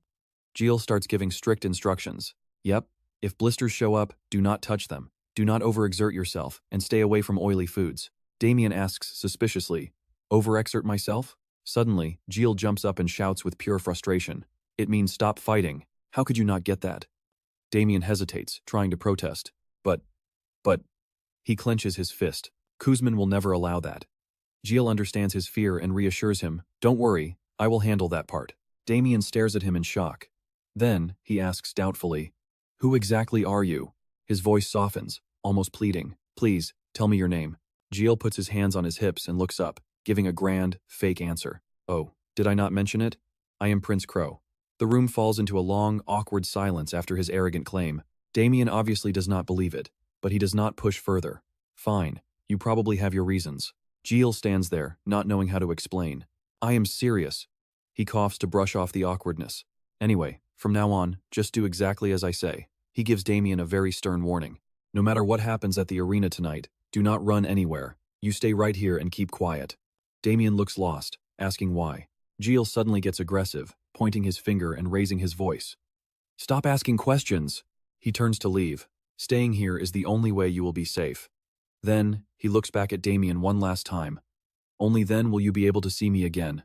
Damian freezes, deep in thought, not responding immediately. Suddenly, he drops to one knee before Jekyll in a show of deep respect. I understand, sir. Jekyll and Garden leave the room. Garden follows closely. My prince. Jekyll turns back with a confused look. Huh? Garden can't hold back his curiosity. Why would you track him down and even heal him? This place is neither safe nor legal. He is still baffled by everything he just witnessed. I truly do not understand what happened today. Jekyll keeps walking. He doesn't give a full explanation, just a mysterious hint. You will understand soon. For now, just do what you need to do, and that is serving me. Garden asks, confused. What should I do? Jekyll describes a specific target, find a guy with black hair. And that's where we leave it, with a massive storm brewing at the arena, and Jekyll ready to flip the script. He is big and looks dangerous. Meanwhile, the crowd is roaring. All right, stick with me as we dive into a bar where a simple drink is about to cost a whole lot more. Garden scans the room for Jekyll's target, a man with a ponytail and eyes like a wild, fierce beast. Suddenly, he spots a figure matching Jekyll's description. He catches his eye and points toward the corner of the room. I think I found him. Jekyll follows his lead and takes a good look. Let's see what we've got. It's a massive guy with his hair tied high and a face that screams trouble. Matches the description perfectly. Jekyll casually pulls out a chair and sits right across from the giant. Time to get a closer look. He stares into those fierce eyes, no doubt about it. He calls out the name right to his face. Kuzman? The man doesn't deny it, just glares back. Who are you? Jekyll gets straight to the point. Then you know Damian, right? Just one question. I want to buy Damian Ken's freedom. Kuzman stays silent, weighing his options. Jekyll asks how much to clear his debts and tear up that contract. Kuzman scoffs, naming an impossible price. 1 trillion main. Only Prince Crow could ever afford to pay that kind of money. Jekyll laughs it off. What a coincidence. Because I actually happen to be that very same Prince Crow. Kuzman isn't buying it. If you're Prince Crow, then I'm him too. He laughs like it's a huge joke. I'm the medicine-selling Prince Crow. Jekyll repeats the line, sounding completely baffled. If you're not buying, then get lost. Jekyll keeps his cool, stands up, and slowly walks away from the table. Kuzman watches him go, feeling suspicious. He tries to place the face, but he's never seen this guy before. He snaps his fingers, summoning a waiter.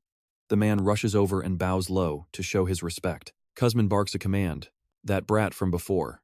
Find out who he is. Is he a worker from the arena, or did someone hire him to spy? Torture him if you have to. Then, tear him apart and dump him in the river like all the others. 1 hour later, the pub doors are kicked wide open with a loud bang. Kuzman looks up from his beer, shouting, "What the hell is going on?" A bloody, broken figure stumbles inside and collapses at Kuzman's feet. It's Dialek, and he's in terrible shape. Kuzman is in shock. Dialek, what happened to you, man? Now watch this entrance, because every single piece of Jekyll's plan is finally coming together exactly as intended. Jekyll rips off his orange wig and pulls out a royal badge. The soldiers shout, "Secret Royal Inspector arrival!" With his true identity revealed, Jekyll confidently flashes the powerful royal seal for everyone to see. 1 hour earlier, outside the pub. Garden is a nervous wreck, constantly looking over his shoulder like a criminal. Jekyll sighs. Just act natural. You're being way too obvious, and it's making us stand out. Garden apologizes. I've never been a secret guard before. Jekyll senses someone watching them. Knew it. He notices a figure lurking behind a wall and smirks to himself. Kuzman always sends a tail when he feels threatened. Dialek is already closing in on their position. Let's pause here. You and I are seeing Jekyll's master plan in action right now. Way too predictable. From his hiding spot, Dialek slowly draws his small, sharp blade. He swings around to attack them, but slams right into a massive, armored soldier. The guard glares down with murderous intent. Soldiers surround him instantly. You're under arrest for the attempted assassination of royalty. Back in the present, Jekyll stands tall with his badge. His soldiers roar. The royal secret inspector is here. Kuzman grinds his teeth. He knows the game is up and the situation is looking bad. Garden is confused. A secret inspector? Jekyll just shrugs. I just really wanted to say that cool line. He hands the badge back. Great job. The soldier bows, dazed. Kuzman is sweating bullets now. He stares at that shiny badge, trying to make sense of the chaos. What are the royal guards even doing in this place? Jekyll cuts him off. I, Prince Jekyll Adria Magentano, order you to level this entire place to the ground. Don't let that guy escape. His soldiers charge forward, ready to carry out their prince's heavy-handed command. And there we have it. Never bet against a prince who's always 10 steps ahead of you. You and I are about to watch a once useless crown prince turn into a complete and total mastermind. The staff of this illegal tavern are all being hauled away by the guards, one by one. Garden is amazed the prince is dismantling underground syndicates and actually prioritizing the safety of the entire kingdom. Meanwhile, Jekyll is wearing a smug grin, clearly enjoying how his plan is unfolding. He beams, praising the soldiers for their speed. Wow, you guys are seriously professional and amazing. Inside, he is thrilled about what he is about to gain. With this, he will secure a massive boost to his life force. Suddenly, Jekyll remembers Kuzman and calls out mockingly, "Where is that royal drug dealer hiding?" The man is currently cowering in a dark corner nearby. Jekyll continues to poke fun with total confidence. Where could he have possibly gone? Hearing that, Kuzman panics. If he gets caught now, he is dead meat. Desperate, he makes a mad dash to escape the tavern. As he runs, he is fuming. How can he really be the crown prince? And why on earth did the prince buy Damian? There is no time to think. He pushes everything aside and bolts toward a door. He just needs to hide for now. He slams the door open, planning to stay in the small room until things settle down. But as soon as Kuzman enters, rows of swords are pointed right at his throat. He breaks into a cold sweat, staring in disbelief. Watch closely here. Our main character was 10 steps ahead. Jekyll just laughs and says, "See? I told you he would end up right here." Then, he reaches out to Garden. "Now, hand over those 500 gold coins." Reluctantly, Garden hands over the money with a sigh. "Fine, here you go." Kuzman is trembling, realizing he fell right into a trap. Jekyll puffs out his chest and slowly walks over with his soldiers. "You look pretty confused, don't you? Brain probably hurting from trying to figure this out." He stretches casually and adds, "Honestly, I think paying for medicine is extremely important." Kuzman has no idea what he is talking about. Huh? Suddenly, Jekyll's gaze turns cold as ice. "Pay for the medicine. I absolutely hate people who skip out on medical bills. Those kinds of people deserve a brutal punishment." His words leave Kuzman completely baffled. What is this nonsense? Ignoring him, Jekyll keeps explaining. "I am talking about the pain medication you sold to Damian. I asked how much he owed and what needed to be paid. But you didn't listen, remember?" This time, Kuzman finally gets it and goes silent. Jekyll continues to taunt him. "I really did try to make you a fair offer, but you were the one who decided to throw it away." Furious, Kuzman pulls out 2 sharp daggers and swings them, screaming for him to shut up. Before the blade can even get close, a massive fist slams directly into Kuzman's face. His face contorts as a solid tooth flies out of his mouth. He groans in pain, dropping his weapons to the floor. A soldier stands tall, shielding Jekyll from any more attacks. Behind him, Jekyll just covers his mouth and laughs at how pathetic Kuzman looks. Kuzman coughs violently as blood pours from his mouth. The soldiers level their swords at him and order him to get on his knees. Kuzman scowls, frantically thinking, "Damn it, if it has come to this." He pulls a hidden pill from between his teeth and bites down on it with a desperate look. Kuzman starts counting down. That pill is actually a tiny, high-powered bomb. 5 seconds. The pill will detonate in 5 seconds, creating a massive explosion and a violent shockwave. Thick smoke will blind everyone, and anyone who breathes in the toxin will be paralyzed or worse, lose their life. He is sure the toxic cloud will take out the soldiers while he escapes by rolling away right after spitting it out. You and I both know the villain's plan never goes right. He is already picturing himself taking Jekyll's head. It is a perfect plan. He counts down to the final moment, puffing out his cheeks to spit the bomb. 2. But before he can reach one, a hand suddenly clamps his mouth shut. Jekyll has moved right in front of him. "I have got you now. What's wrong? Were you planning on spitting something out?" Kuzman is terrified and cursing internally. How did this brat know about my secret weapon? Jekyll smiles wickedly and finishes the countdown for him. 1. The pill explodes directly inside Kuzman's mouth. Damn it, he is paralyzed instantly and collapses under the drug's effects. Kuzman trembles, fighting to stay conscious. "I have to stay awake. In 3 minutes, I will lose consciousness completely. I can survive if I get the antidote." His shaking hand reaches for his pocket, but Jekyll is faster, reaching deep inside his coat. He pulls out a vial filled with a strange glowing green liquid. Jekyll admires the vial and asks, "You are curious how I knew, right?" Kuzman can only stare, frozen as his prize is taken. Seeing the look on his face, Jekyll sneers and quickly pops the lid off the bottle. "You and I are definitely staying for the next part. Wouldn't you like to know?" "All right, you and I are about to witness some top-tier petty revenge." Watching Jekyll chug the entire bottle, Kuzman stood frozen. His eyes widened and his hands began to tremble. Seeing his rival in such a state made Jekyll feel incredible. He couldn't help but shout, "Worth it." Kuzmin's face turned dark as he lunged forward. Give me back my antidote. Jill just smirked and tossed it away. The glass shattered against the floor. At that moment, Jill finally revealed the cold truth. I was the one who poisoned you. He smiled brightly, already thinking about his next mission reward.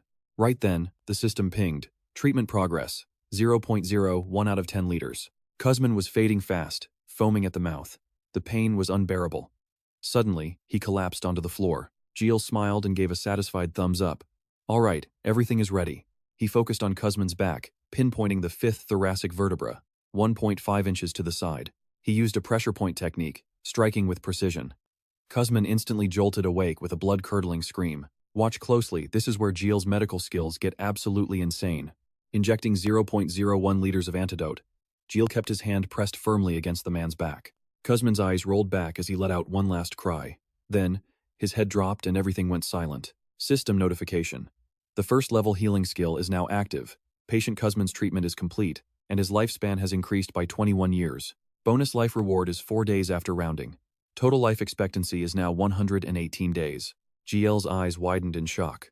Now that is what I am talking about. He ordered his men to seize him. With a sharp look, GL decided it was time to head back to the palace with his prize. Meanwhile, inside the palace, Damian led a fierce uprising, tearing through waves of soldiers. The last soldier standing trembled in fear. He couldn't understand how these fighters were so incredibly powerful. As Damian closed in, the soldier panicked and screamed for them to stay back. Suddenly, GL appeared. The soldiers gasped in shock, shouting, "The Crown Prince!" Damian turned, his attention caught. GL stepped forward calmly. "Do you believe I am the prince now? But wait, watch Damian's reaction." This is where we see the darkness he's been hiding. A tragic memory resurfaced. As a child, he had watched his mother pass away right in front of him. It was a day of heavy rain and howling storms. He was reliving the moment his life changed forever. The day he was left all alone. Or rather, the day the world decided to abandon him. Suddenly, a loud voice snapped him back to reality. "Wake up!" Damian bolted upright, heart racing. Jill and Garden were waiting. The doctor smiled warmly. "I am Pierre Garden, the Crown Prince's physician." Damian reached out to shake his hand. "I am Damian Ken." Jill turned to leave. "Enough with the greetings. Follow me, we have a very busy day ahead." Garden was confused. "Prince, what are you planning?" Jill snapped back, asking if the doctor doubted him. Damian just sat there silently, lost in his own complicated thoughts. Later, at the treatment room, the fighters were all gathered. Damian asked, "Where exactly are we?" Jill gave a simple smile. "The treatment room, obviously." Serio was stunned. "You didn't just save us, but you're actually treating us? Why are you being so kind?" Jill hesitated. He couldn't exactly tell them he was only doing this for the system rewards. He looked at them. Most were in their 20s, with the oldest being barely over 30. If he broke their curses, his own life force would skyrocket. But telling them that would make him sound insane. So, he declared, "Nothing in this world is free. Don't think I am just being kind," he added. "I am incredibly sick and have countless ailments." Someone in the back shouted, "Yeah, everyone in the kingdom knows that." Jill's eye twitched. He secretly vowed to give that guy the most painful treatment possible. He continued, "The royal doctors can't cure me, even after trying every therapy imaginable. Stick with me, we're about to see just how far Jill will go to rewrite his own destiny." "All right, you and I are diving into this." Jill turns to Damian and asks, "Do you know why I brought you here?" Damian answers honestly, assuming the master brought them all there to test out some kind of brand new medical therapy. Jill asks a question that strikes fear into everyone. "Damian, how exactly do you think you were cured?" That one line makes every person in the room jump in terror. He replies that after only the first session, his agonizing nerve pain had almost completely vanished into thin air. Hearing this, the crowd starts whispering in confusion. If Damian says it works, then this treatment must be the real deal. Jill asks if anyone felt discomfort during the process. But the room remains silent. Not a single person speaks up. Jill smiles, thinking his plan finally worked. Now he can stop worrying and focus all his energy on helping them. He shouts for everyone to strip and get on the beds to begin. Suddenly, the room is filled with agonized screaming. 6 days pass in the blink of an eye. Inside the treatment room, the atmosphere has turned incredibly heavy and grim. Some have woken up, while others remain unconscious on their beds. Jill watches them, horrified by their vomiting and cold sweats. He bites his nails in frustration and curses under his breath. Things are looking a lot worse than he expected. Now watch closely, because the plan is falling apart.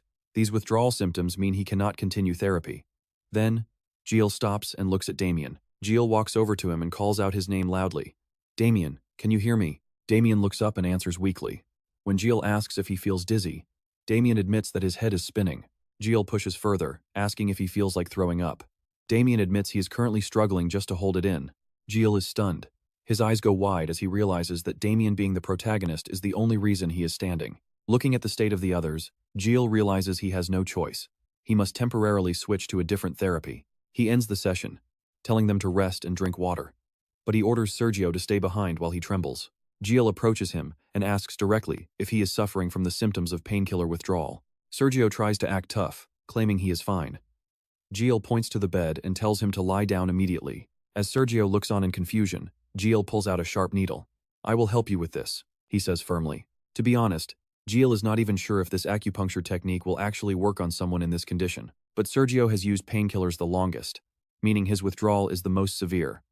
He is the perfect person to test. He inserts the needle near the abdomen. Suddenly, a strange aura erupts from Sergio, and his body begins to move again. While Jiel is busy studying the reaction, something goes horribly wrong. The situation is about to take a deadly turn. Suddenly, Sergio snaps. He lunges at Jiel like a rabid animal, pinning him to the ground in a total frenzy. "You and I both knew this was risky." Sergio wraps his massive hands around Jiel's throat and starts squeezing. Jiel is trapped, unable to draw a single breath. His face turns purple as he desperately gasps for help. But the room is empty, leaving him alone with a madman. Jiel tries to pry the hands off his neck, but Sergio's strength is far beyond anything he can handle right now. Just when all hope seems lost, a loud thud echoes through the room. Sergio collapses to the side, his eyes rolling back. Jiel finally manages to sit up, clutching his throat and gasping for air. He was seconds away from certain death. The person who just saved his life is Damian. He reaches out a hand and asks if Jiel is all right. Jiel takes his hand and nods. "I am fine," he gasps, still shaken by the sudden and violent attack. He looks at the unconscious Sergio and realizes the withdrawal is causing seizures even from the smallest bit of physical stimulation. Jiel concludes that Sergio's nervous system has become hypersensitive. Every little touch feels like a major shock to his body. Even the tiny prick of a needle must have felt like being stabbed by a massive sword to someone like him. He realizes he needs a different approach to solve this. To succeed, he is going to need a much thinner needle. That night, Jiel stands in his office holding a letter. It is from the blacksmith he commissioned for the work. The letter says it is technically possible to forge a needle as thin as a thread, just as Jiel requested. However, the smith lacks the confidence to make them consistently. He explains that only a dwarf could pull this off. Jiel sighs and drops the letter on his desk. This entire situation is enough to drive a person absolutely insane. He is running out of time. Every hour that passes makes the withdrawal symptoms for his patients even more unbearable. As Jiel stresses out, the system alerts him that his internal organs are suffering from extreme levels of mental pressure. The system warns that stress is the root of all illness. His organs are literally begging him to calm down. Inside his body, his lungs are singing while massaging his heart. "You and I just witnessed a medical miracle, right? All right. You and I are diving back into this madness," as the heart asks. "Should I give you a hint?" The lower organs chime in too, asking if he wants a tip before the system fully resets. Suddenly, a system window pops up right in front of Jekyll, leaving him completely stunned. The screen explains that by investing his earned HP, he can unlock skills or even summon beasts. Jekyll is thrilled, remembering that summoning was actually a huge part of the original novel. Without wasting a second, he hits the summon button. The system confirms a random creature summon. These creatures are self-aware, fiercely loyal, and provide the owner with a wide range of powerful skills. A random summon costs 300 points. Current balance is 500. Confirm summon? Jekyll slams the confirm button while praying. "Please, let it be something actually useful." The system deducts the points, leaving him with 200 HP. But before the process starts, it asks him to speak the specific skill he wants his summon to possess. He yells out, "Micro-needles. I want a summon that provides endless needles with high stability." The system processes his request immediately. The requirement is logged and the ritual begins. 3 mystery boxes appear. Candidate 1 is Poo Poo, Candidate 2 is Iron Dog. And the third option? A cactus that, well, the name is too weird to even say. Jekyll is losing his mind. What is wrong with these ridiculous names? The system explains these 3 candidates satisfy his request at 100, 50, or 0%. Now, pay attention, this is a one-shot deal. No exchanges, no refunds, and no going back. So it is basically 1 jackpot, 1 mediocre choice, and 1 total dud. He looks at the options again, poop, iron, and the cactus. Suddenly, the blue box starts shaking violently. Jekyll stands there, frozen in thought, trying to calculate which one is the safest bet. The box keeps rattling until Jekyll closes his eyes. Then, everything goes dead silent. The heart loses its patience and screams, "Just pick the cactus already." My chest is going to explode. Fine. Jekyll agrees, and the system confirms he has chosen candidate number 3, the cactus. The moment the choice is locked in, the blue gift box erupts with brilliant yellow electricity. Jekyll is literally in tears, praying, "Please be good, I do not have any more HP to waste." You and I were probably expecting a plant, but out falls a tiny, adorable baby hedgehog. He gasps as it lands in his palm. Wait, it is a hedgehog, not a cactus? The little guy, named Goom, is holding a small red bag. A user guide pops up. Here is where it gets cool. Goom can change size by eating special sunflower seeds. Red seeds make him massive for 12 hours, while blue seeds turn him tiny again. He has to be fed before the timer runs out if he is in giant mode. Goom has infinite quills at level 1. Pull one out, and a new one grows instantly. He also has a tackle move and a 3-color explosive spike skill, white, brown, and black. The pain level depends on the color. Jekyll realizes this perfectly fits his needle request. Jekyll looks at his new partner and asks, "Goom, can I borrow one of your spikes?" The little creature squeaks in agreement, but Jekyll hesitates. "Are you sure? Does it hurt?" Despite the brave face, Goom is shaking with fear. Jekyll decides to take one of each color. He tests the white one on himself. Small amount of pain, perfect for dealing with fighters. Next is the brown spike. It stings like a bee. Goom lets out a loud cry. The black spike is labeled as freezing tear. Just touching it sends a chill down Jekyll's spine. This one feels way too dangerous to test right now. Either way, his needle problem is solved. He is beaming with joy. Even with blood on his hands from the spikes, Goom is finally his. The little guy cheers right back. Later, inside the royal palace, a voice echoes through the halls. And that is where we leave it, with Garden staring at the hedgehog on Jekyll's shoulder in total shock. "Alright, you and I are watching Gilles," as he quickly explains. "Say hello to him. This is Sir Guac. But how do you have it?" Hearing that, he just rambles on for a bit before turning around and walking away. "You can ask Sir Gum for the rest of the details." It lets out a cry. Gum. Garden seems to realize something too. Now pay attention here. He wonders to himself, could that actually be a summoned beast? 300 years ago, a genius estate designer named Lloyd Frontera had a pack of rats and a dragon to help him occasionally. There are summoned beasts that appear before their chosen humans and voluntarily work for them for the rest of their lives. They really are rare and mysterious beings. Thinking of this, he wonders, but how did he get a summoned beast? He keeps his eyes fixed on Gilles' back as the prince walks away. "Sir, is there something about you that I don't know?" Meanwhile, Sergio has finally woken up and is feeling completely normal. He bows his head, clutching the blanket tight, and shouts, "Please forgive me, sir. I committed a deadly sin yesterday." Seeing his sincere apology, Gilles replies, "Don't worry about it. That happens when you experience intense pain, but you won't feel anything now, no matter how many needles I use." Confused, he asks, "Huh? But you haven't done anything yet?" He points at his arm and says, "I already did." A dozen white needles are now stuck in Sergio's arm. He screams in shock, "What on earth?" Just like that, JK continues quickly using his needles on everyone else with a smug look as he runs between all the beds. "Great. Everything will be fine if I just keep up this pace. You and I just saw a flash. What are you looking at? That's just my afterimage." Finally, a familiar sound echoes. He shouts out in joy. Here it is. On the system board, the level 1 hospital bill skill has been activated. The multi-domain patient and 13 others treated for the seal curse.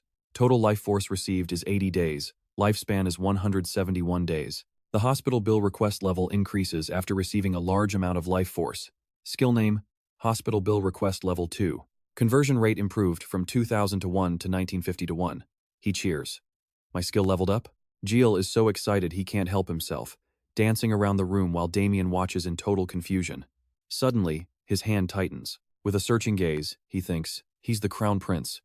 What did we even do to make him this happy? Why is he so overjoyed about our recovery? Gilles is still completely lost in his own happiness, staring intently at the system board. Good, now I'm finished with the gladiators. Speaking of which, he looks at the recovered men.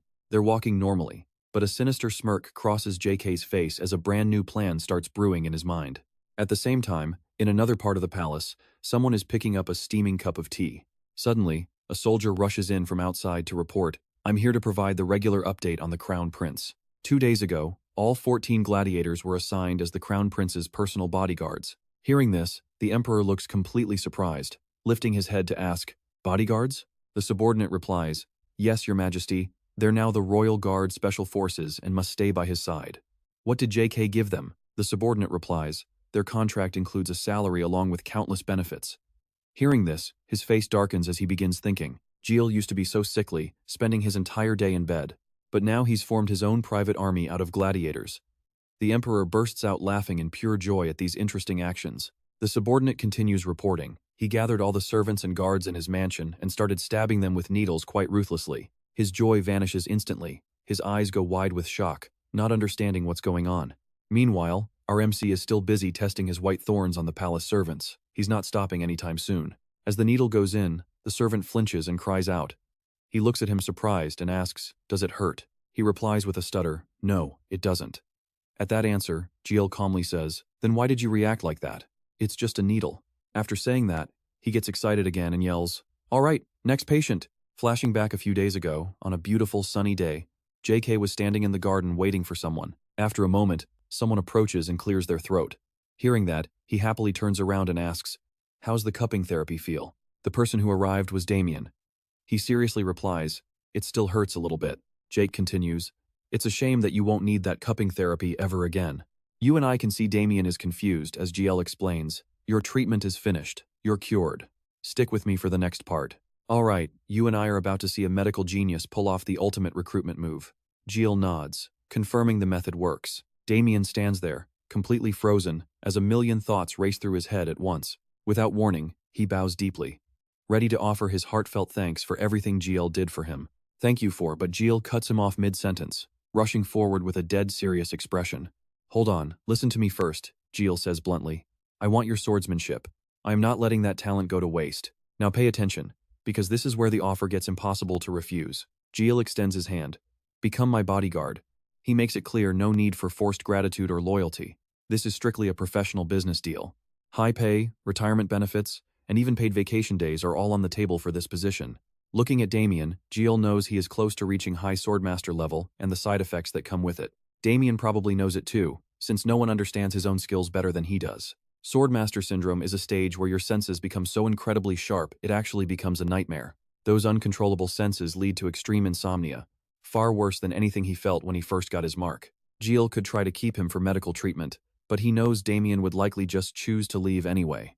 Realizing this, GL decides the most practical solution in this situation is a simple trade, give and take. He confidently crosses his arms, promising a formal contract including maternity and childcare leave for the staff. When Damian still does not react, GL lets out an awkward laugh. I mean, obviously that is a given. Desperate, he adds even more perks, freedom to quit whenever he wants, and his own private mansion. GL keeps listing benefits, totally unaware that dozens of eyes are watching him from the nearby bushes. You and I both know the kicker is coming next. GL points dramatically. A 4-day work week. How about that? Suddenly, a crowd of gladiators bursts from the bushes. "Please hire all of us too." GL jumps back in pure shock. "What the? How long have you guys been hiding there?" Ignoring his shock, they shout in unison, "You healed us so you could hire us, right?" They want the money, but they also want to protect him when Damian is away and improve their skills. GL blinks in confusion. "Wait, is this really just because I cured you guys or something? You guys love money that much?" They shout a resounding yes, leaving GL speechless at their brutal honesty. An image of a part-time help-wanted flyer suddenly flashes through his mind as he watches them. He was looking for workers who wanted a family environment, but this is definitely different. Well, at least being honest is good, he sighs. People who talk too much about loyalty usually cause trouble. Plus, building his own private army is a smart move for his long-term safety and influence. Royal guards follow the emperor first, which means their orders would always clash with his own needs. After thinking it over, GL stops hesitating and gives the eager gladiators the green light. "Fine, you are all hired. You will be my exclusive special royal guard." The gladiators erupt in pure joy. They cheer and high-five as GL dubs them the SLG. Damian just watches quietly from the sidelines, but seeing everyone so genuinely happy, finally breaks through his cold, professional exterior. A faint smile plays on his lips. Later, as GL walks away, he starts doing the math on his life. Even after healing everyone, his extra life points are low. Living to 100 only gives him 18 days. His eyes go wide. With a body this weak, he cannot just wander around looking for patients. He stares up at the massive, sprawling palace grounds surrounding him, feeling the weight of his plan. Time flies, and soon night falls as the bright moon hangs high in the dark sky. Inside a large room, only a faint sliver of moonlight filters through the window, casting long shadows. GL sits there in the shadows, his voice low and serious. "I need to build a clinic in the annex." Damian, standing nearby, asks curiously what he means. Yiel asks if he even knows what a clinic is. "I know," Damian replies. But across from them, Garden suddenly starts shaking uncontrollably from head to toe. The man breaks down into loud, dramatic sobs. Your Highness. Jill nearly jumps out of his skin. What now? You scared me. Jill shouts. And trust me, you and I are going to want to see Garden's reaction. Stick with me, you are about to see a supposedly noble doctor with a very dark secret. You want to build a clinic just to care for the common people. This was a twist Jill had not even planned, but it worked perfectly. He jumped up to play along. Exactly. Finally, someone who understands my true intentions for this kingdom. Garden is deeply moved. He cannot believe the prince cares so much for others while he is fighting his own illness. They strike a pose together, all for the people. Meanwhile, Damian is watching this whole ridiculous show from the sidelines. He just stands there, completely speechless and utterly unimpressed by their little performance. Once they finish acting, things go back to normal. Jill says, I am thinking of treating my own palace staff first. Garden looks surprised. The people right here in your palace, my lord? He explains, if I set up a clinic inside the palace, do you really think outsiders will feel comfortable coming in for treatment? That makes sense to Garden. Since this is the Crown Prince's palace, most people would be way too intimidated to just walk in. Jill continues, so we need to advertise my success stories first. That is how we will get them to trust me. Word will spread from 10 to 100. His confidence is peaking now, a small smirk playing on his lips. Soon, crowds will flock here for traditional medicine, treated by a doctor with the heart of a saintly mother. Sometime later at the clinic, he stands in his room, thinking about the 500 patients he has already cured. But suddenly, he loses it, stomping his feet and screaming in pure frustration. Now pay attention here, because this is the real reason he is so desperate. Everyone is too healthy. After treating 500 people, he only gained 2 extra days of life. This is not good. He needs someone who is actually very sick and at death's door right now. But right as he is about to panic, a sudden realization hits him, and his eyes go wide. Wait a second. Garden walks in then, placing a massive stack of papers on the desk. Here is the data on all 500 patients. Wiping sweat from his brow, he adds, as you instructed, we gathered their family history, gender, age, and specific conditions. Jill looks at the pile of documents and lets out a wicked smile. A dark plan is forming. If the employees are healthy, he just needs to find their sick relatives. Honestly, he is a total genius. Without wasting a second, he starts digging through the files. There has to be at least one person in serious condition in here. He flips through page after page. Jill stays focused, examining every detail without a single complaint. But despite all the effort, he finds absolutely nothing. He slumps over, his face filled with pure disappointment. What? How can I not find anyone? Where are they? His anger starts boiling over again. Why is every single relative and distant cousin perfectly healthy? There are only 10 files left in this entire stack. Suddenly, Damian speaks up. Your Highness, I am truly disappointed. Jill stops and looks up, confused. Disappointed? Why? He doesn't hold back. Forgive me, but I have to ask, are these patients just tools to you? Jill is caught off guard, stuttering in shock. What? What are you talking about? Damian keeps going. You said we needed test subjects, so we gathered everyone we could. But now, you look like you are just waiting for someone to die. That hits hard, a brutal reality check that leaves Jill completely speechless and unable to say a single word. Dr. Garden cannot take it anymore and rushes in to intervene. How could Damian be so disrespectful to the prince? He is sure the prince has a secret plan. Damian isn't buying it. Jill just stands there, trembling. Jill thanks Garden for the support, but admits that Damian is not entirely wrong. Garden just scratches his head, unsure what to say. Oh, I see. I am sorry, Your Highness. But then Damian starts criticizing Jill for being too harsh on himself and his staff. How could he humiliate a loyal subordinate who was just trying to protect him? Garden, however, is not happy being defended and snaps back at Damian for being even harsher to the prince. Jill is just done. He watches them bicker and wonders what kind of soap opera he has stepped into. The headache is real. He does not hesitate to kick them both out, shouting for them to leave immediately. Back to the unfinished work, he holds his head and groans. This is bad. Only 10 pages left. Just as he says that, a long, detailed entry catches his eye. The text reads, I do not know if I am allowed to say this in a survey, but I am gathering all my courage to write it. My 8-year-old brother, once or twice a month, his whole body shakes and he foams at the mouth like he is being possessed. And trust me, we are about to see if he can handle a case that even priests could not solve with all their prayers. Stick with me, our main character just found exactly what he was looking for. The next day, Jill calls for the maid to bring her brother to his room. She stammers, Sir, this child. Beside her is a boy with dark red hair, trembling with fear. She continues, This is my brother, George. After a moment, everyone steps back, leaving the boy and Jill alone to talk in private. Jill speaks first with a soft hello. The boy stammers back, Greetings, sir. Seeing his terror, Jill smiles. Just call me JK. But he knows the kid is overwhelmed. It is his first time in the palace and meeting the crown prince. George looks more terrified than curious, so JK reaches into his pocket to grab something special. This is the best way to help a young patient finally relax.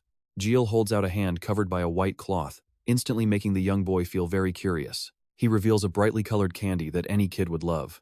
You see, George is just like any other normal child. The boy's eyes light up the second he sees the candy. Jill holds it out and says, "Here, a gift for you." But as the prince's hand reaches out, George looks terrified and backs away, acting very wary. Jill asks softly, "What is it?" The boy stammers, I am not allowed to let you touch me." Jill asks for the reason, and after a long hesitant pause, the boy finally whispers, "I am cursed by an evil spirit. That is why the other kids call me a freak. They always tease me." Hearing that breaks JK's heart. "That is not true. You are not a freak." George clenches his fists. "I fought them yesterday because they mocked me, but I lost. And then things changed. Everything just went dark. Now watch closely, because Jill knows exactly what this means." George recalls the moment. "Sometimes I feel strange things suddenly, and my entire body starts to shake. My whole body trembles and goes numb. It feels like being lifted up and then dropped. The sky fades away and I hear noises." Thinking of this, the boy looks very sad. "When I wake up, I have no strength left." Jill sighs. "I see. You have endured so much, haven't you?" After saying that, he gently steps forward and pulls George into a comforting hug. "George, you are so brave." Tears start to well up in the boy's eyes. "Prince. JK, please stop. I am possessed by evil spirits."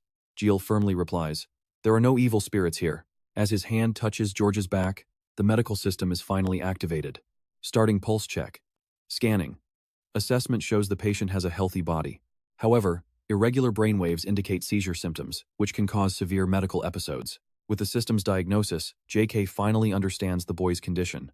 This is known as epilepsy, and normally, it would not be a problem. But these chaotic brainwaves cause the whole body to seize, and the patient to lose all consciousness. Jill slowly stands up and looks the boy in the eye. "Even if you were possessed, you are not a freak." George gasps. "Really?" Jill points to himself. "Of course. I am the prince, and I am always right." Luckily, he found the cause. But now here is where things get truly complicated. Even with treatment, I cannot find the root cause now. I am going crazy.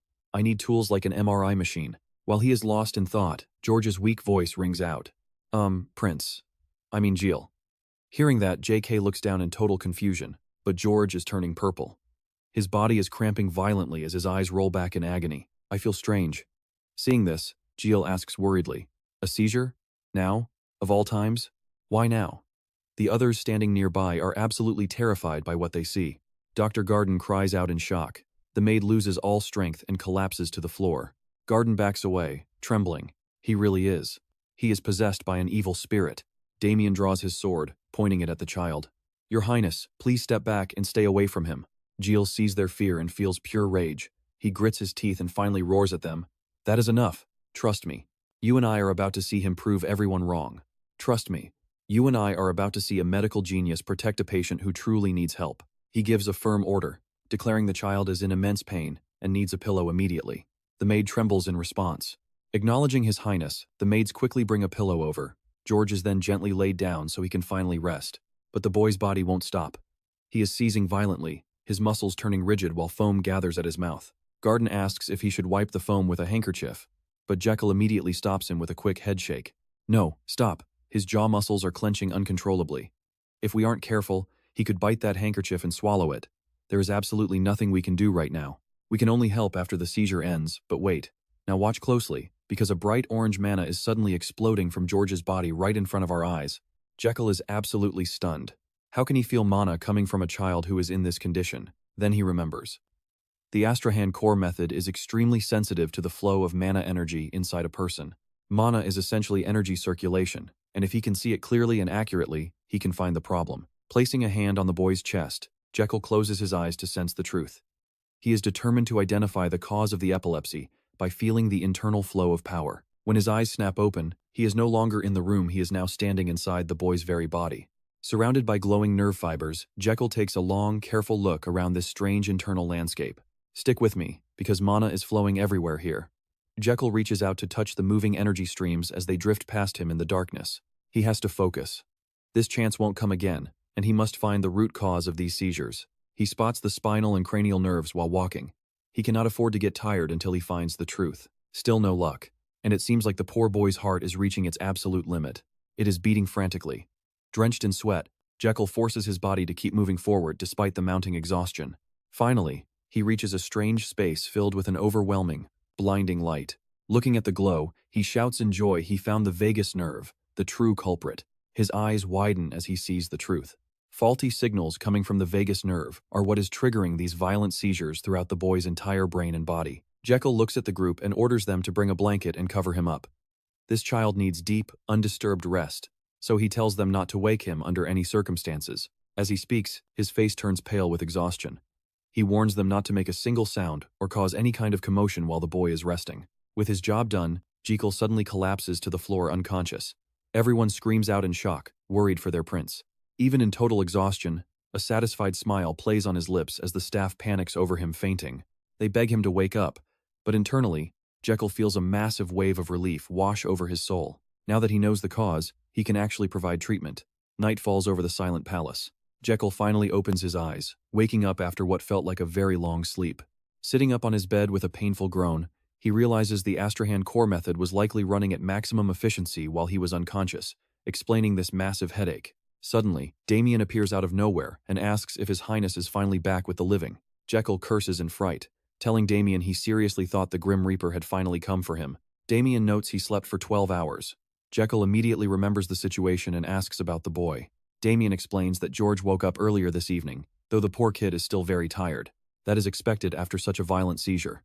Damian adds that the boy went back to sleep after dinner. Getting out of bed, Jekyll realizes his crazy diagnostic plan actually worked out perfectly. He never thought the Asrahan method would be this accurate for a real medical diagnosis. It is honestly better than any X-ray. He grabs his clothes, his mind already on the next step. Now that he has identified the vagus nerve, he needs to stimulate it to finish the cure. Damian asks where he is going in the middle of the night. Jekyll just smiles with pure confidence as he pulls his shirt on, his eyes gleaming with excitement. Jekyll laughs out loud, excitedly telling him that he is going to go find some lightning. The scene shifts to a large palace room where two soldiers are standing guard in the dark. Two familiar shadows approach through the night, prompting the guards to shout a challenge. But as soon as they see who it is, they freeze with confused expressions, unable to say a word. It turns out the people approaching are actually Jekyll and Damian. Jekyll waves cheerfully, thanking them for their hard work before asking them to lead him to Lord Janitas. You and I better keep up, because the guards are leading them straight into a brand new mystery now. Mysterious green characters are glowing on the outside of the door, emitting a very strange light. Alright. You and I are watching Gilles as he recklessly bursts through that mysterious door. Inside, an old man with long white hair wearing pink cat pajamas jumps up in shock. What the heck? Once he realizes who it is, he stammers, "Prince, why are you here?" This is the legendary royal mage himself, the great Master Janitas. Gilles steps forward with an awkward grin. "Master Janitas, sorry for the surprise visit, but I really need a favor." The mage is confused. "A favor?" Gilles taps his own forehead and says, "Please cast thunder magic on my back." This hit Janitas like a real bolt of lightning. He stands there completely stunned. "What did you just say?" Flashback to yesterday, the Emperor called Janitas for a chat. Lately, Gilles has been acting very strange, doing odd things. The Emperor looks genuinely worried. Honestly, he is acting so weird that I am actually terrified of what comes next. But the moment he finishes speaking, the Emperor's lips curl into a very mysterious, knowing smirk. Janitas is sharp. He notices that look immediately and realizes exactly what is going on. He stays silent but thinks to himself, "Yes, Your Majesty, every parent becomes a fool for their own child. I have served you my entire life. I know your deepest, most hidden thoughts better than anyone."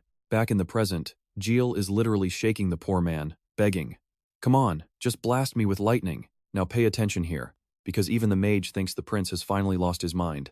He finally asks, "Why on earth would I want to hurt you like that? If anything happens to you, it is my head on the block." Gilles replies, "Wait, I am not asking you to kill me. I just need a tiny current that won't kill me." Gilles explains with a smile that this is for something very important. "I need you to keep the electricity flowing for 3 hours straight." Janitas is speechless. This is madness. Everyone knows lightning magic is designed for pure destruction.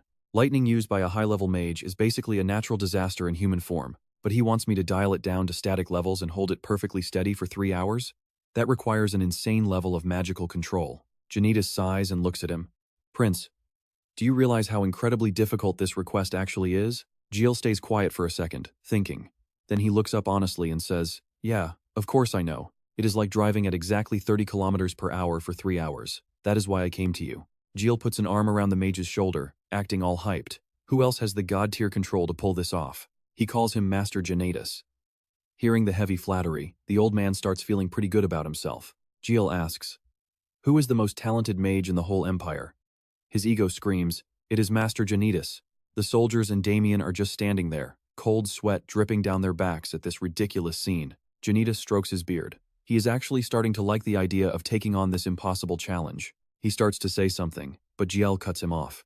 "If anything happens to me, don't worry. I won't hold you responsible for any of it. Even if I end up injured or dead, you won't face any consequences." He points right at the soldiers and Damian. "These guys will be my witnesses. You saw that coming, right?" The guards are terrified, thinking, "Don't drag us into this." Jiel gets serious. "I am not doing anything evil, I just want to save someone."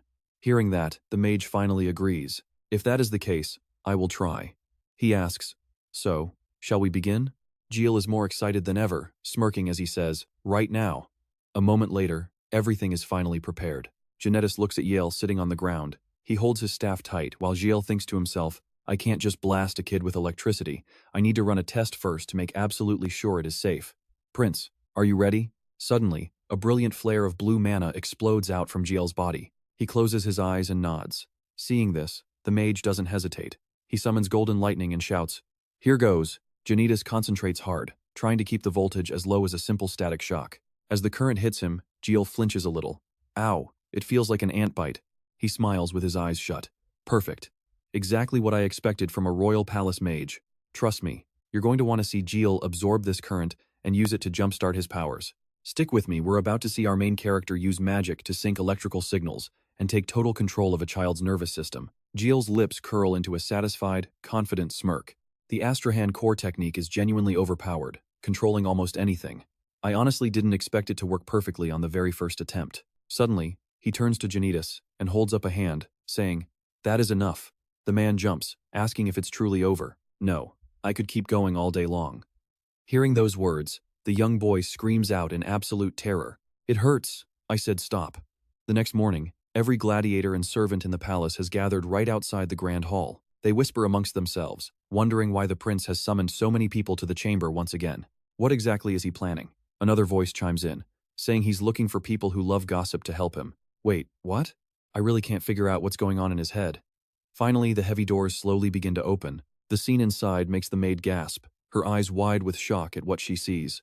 Inside the room, George is sitting directly across from Jiel, with Lord Janatus standing nearby. Jiel holds up a needle, smiling at the boy. "I won't tell you to relax. Medicine is bitter, and medical treatments always hurt. I'm not lying." The boy stutters in fear, asking if it will hurt a lot. Jiel replies, "Just a tiny pinch. Now watch this." Looking at that sharp needle, George is terrified because he knows it's going to hurt. He reassures him, "This won't hurt, I promise." The boy asks if he's sure, not realizing the needle is already in his neck. Jiel smiles. "See? I already did it. You didn't even notice, did you?" Finished, Jiel stands and looks at Janatus. They share a knowing nod, realizing the real pain is only just beginning. He doesn't hesitate, aiming his staff directly at Jiel and striking him with a powerful surge of energy. Inside his heart, a massive amount of power starts to build. He thinks happily. Perfect, the electricity is flowing smoothly. This is the reason he gathered everyone he wants them to see. Watch closely and spread the word to everyone you know. Go tell everyone about this miracle treatment. This is what people call a viral marketing campaign. Only Dr. Garden is losing it, nearly fainting. I can't believe the prince is being roasted alive by lightning. Jiel touches the needle on George's neck, thinking, now, time to inject the processed electrical current. His entire consciousness enters the boy's body, moving through his systems at a rapid pace. But here's where it gets dangerous. He reaches the mana blockage, but his eyes widen as he realizes something is very wrong. Wait, this feels terrible. He starts running as fast as he can, panic setting in. The mana flow is blocked and it's going to explode. A seizure is coming. Outside, George's face is slowly turning pale. The boy clutches his chest and asks Jiel how much longer he has to hold on like this. Deep inside the boy's body, Jiel is working frantically, trying his absolute best to save the situation. We have 3 minutes at most before the seizure starts, maybe only 1 minute if things get even worse. He looks at the chaotic mana flows, thinking he needs to launch an opposing signal, but there just isn't enough time. Even if I use the Asrahan Core at maximum output, this whole process is going to take at least 30 minutes. Should I stop now and try again later? No. If he has a seizure now, the rumors will be a disaster. Besides that, I'm not sure how much longer Lord Janitas can keep up this level of power. Damn it. A terminally ill guy like me doesn't have time to relax in a situation like this. He calls out to Janitas. Jiel remains expressionless, turning his head slightly. Please increase the power of the lightning magic to 3 times the current level. Janitas is stunned, his eyes wide. Excuse me, repeat that. Jiel shouts, just do it, I will explain later. The old man warns him that it will be incredibly painful, but Jiel doesn't care about that right now. With a determined look, he says, it doesn't matter. Seeing that resolve, Janitas doesn't hesitate for another second. He triples the electrical output, blasting it directly into Jiel's body. Very well, Your Highness. Despite the pain, Jiel counts down. 10 seconds until the seizure. He needs more magic to process and finish the treatment. Inside the boy, Jiel pushes forward step by step, searching for the source and a place to concentrate the absorbed electrodes. Finally, he reaches the vessel identified as the carotid artery. He uses a scroll to wrap it tightly, tracking the time in his head. 5 seconds until the seizure starts. And trust me, you and I need to see what happens next. George is already foaming at the mouth. All right, stick with me. We're about to witness one of the most intense mana surgeries ever performed. 4 seconds left. A massive mana wave erupts as the time finally hits 0, and Jekyll manages to tightly secure the carotid artery wires in place. He is visibly stressed, sweat pouring down his face like a waterfall. He thinks it's over as red and blue lightning flares up, pushing the wires back. But wait, something incredible is actually happening here in this moment. George's body was pale and shivering, but suddenly he wakes up, his eyes snapping open as his body finally feels light and painless. The pain is gone. He looks at Jekyll in surprise, who asks with a bright smile if he's okay now. Janitas sees that the surgery was a success, and he finally lets out a massive breath of relief. He sighs deeply. George's sister is stunned, wondering how he could be awake after a crisis like that. He usually blacks out from the agony, but look at Jekyll, he's the one looking like he's about to collapse. Shaking uncontrollably, Jekyll clutches his arm and gasps. That was way too close. At least his body's still holding together. Just as he says that, a system alert pings the level 2 treatment fee has officially been activated. Pay attention here with this nerve stimulation surgery. George gets 3 more days, and Jekyll gets a total of 161. Seeing the notification, Jekyll cheers. Yes, I've actually earned more days to live. The system continues. You have pushed the Asrahan Core method to its absolute limit to survive this high-intensity physical stimulation. Because you survived that threshold, your Asrahan Core technique has officially leveled up. Circle level 2. Mana capacity increased by 130%. Next level requirements are 1200 health points. Jekyll's eyes widen as he reads the notifications. His mana pool has expanded significantly with this massive technique level up. Another notification pops up. You have successfully endured the massive electrical surge. The lungs and large intestine have gained metal energy and developed a resistance to wood energy. With metal countering wood, the internal organs are balanced, and the liver has finally awakened. Then, a brand new member kicks the door open. It's the liver. He screams, "Hey, you lazy bums." He slams his bag down and orders them to pick it up. The other organs just stand there, completely confused. While the large intestine looks absolutely thrilled to see him, the heart coldly asks, "A newcomer?" At that moment, the large intestine rips off its shirt in total excitement. He's yelling about finally not being the rookie anymore. But the liver isn't interested in being friendly at all. He just stares coldly before winding up and slapping the large intestine's face right out of shape. He growls at the intestine. "You trying to treat me like a rookie? You want to die?" The system logs it. The liver gives you 300 HP, while the others give 500 for the new arrival. Stick with me. This birthday party for the liver just boosted his health to 1300 health points. Jekyll's thrilled. A brand new organ means free health points, a level up, and a lot more mana. What an absolutely perfect day for him and his future. But the system asks, "Is that all?" Jekyll is confused. Wasn't that everything he earned? Suddenly, a small voice calls his name. It's George. Jekyll turns around, asking what's up. The boy looks up innocently and asks if he looks strange. Jekyll pulls the needle from the boy's neck and reassures him that everything is perfectly normal. Usually when you feel okay, your vision goes dark and you lose control. You're just surprised that didn't happen, right? The boy nods. Jekyll continues. You're going to stay this stable for the rest of your life. George can't believe his ears, eyes sparkling as he gasps. Really? Jekyll laughs. Yeah, the pain is finally gone. If I'm lying, you can just take my job as prince tomorrow. The sister can't hold it back anymore, tears streaming down her face as she calls out his name. The siblings rush into each other's arms, crying tears of pure, unadulterated joy. Jekyll smiles, thinking it's a perfect success. He looks around at everyone else, and they're just as emotional. Did you all see that? Now it's time to spread the rumors of my incredible kindness. He wants everyone flocking here for treatment, so he can heal them and extend his own life. He'll live forever in perfect health, It's his time. Trust me. You and I don't want to miss what happens as his vision blurs and his doctor comes rushing toward him in a panic. All right, you and I are back with our overworked prince who just collapsed again. The system confirms that he pushed his body past the limit. Night falls over Jekyll's room as time slips away. He lies there peacefully on the bed, his breathing finally steady after a long, exhausting day. Suddenly, Lim Deem's eyes snap open. He stares at the ceiling, wondering how long he's been out while feeling completely stiff. Seeing the prince awake, Garden immediately speaks up, asking if he's all right. Jekyll just smiles, asking why everyone is standing there. He wonders if they have work to do, but Dr. Garden's expression is already starting to crumble. He mutters about how tired he is of watching the prince sleep. Then, his emotions explode into a mess of tears and snot. He says he prayed so hard for the prince to wake up. Jekyll is stunned, asking why the man is crying again. Damian explains he's been out for 2 whole days. Hearing that, Yield jolts out of bed in pure shock, shouting, "What, 2 days?" Janeda slowly approaches the bedside, remaining quiet for a moment before speaking up. The prince's face looks even more haggard and pale than usual. It is a sight that clearly worries the old man. He asks if the prince wants him thrown in a dungeon. How can he explain this to the king if his light magic caused this? Knowing he's partly to blame, the prince stays quiet before softly offering a sincere apology. Then, a thought strikes him. He quickly asks how George is doing and if the boy has recovered yet. Hearing his name, the boy suddenly appears with a bright, happy smile, shouting that he's feeling great now. Jill is surprised to see him and asks what he's doing here. George admits he pestered everyone just to visit. The boy starts to look nervous, his cheeks flushing red as he hides his hands behind his back. He slowly pulls out a gift, a simple wooden bracelet he carved into the shape of a heart. Jill's eyes widen as he takes it.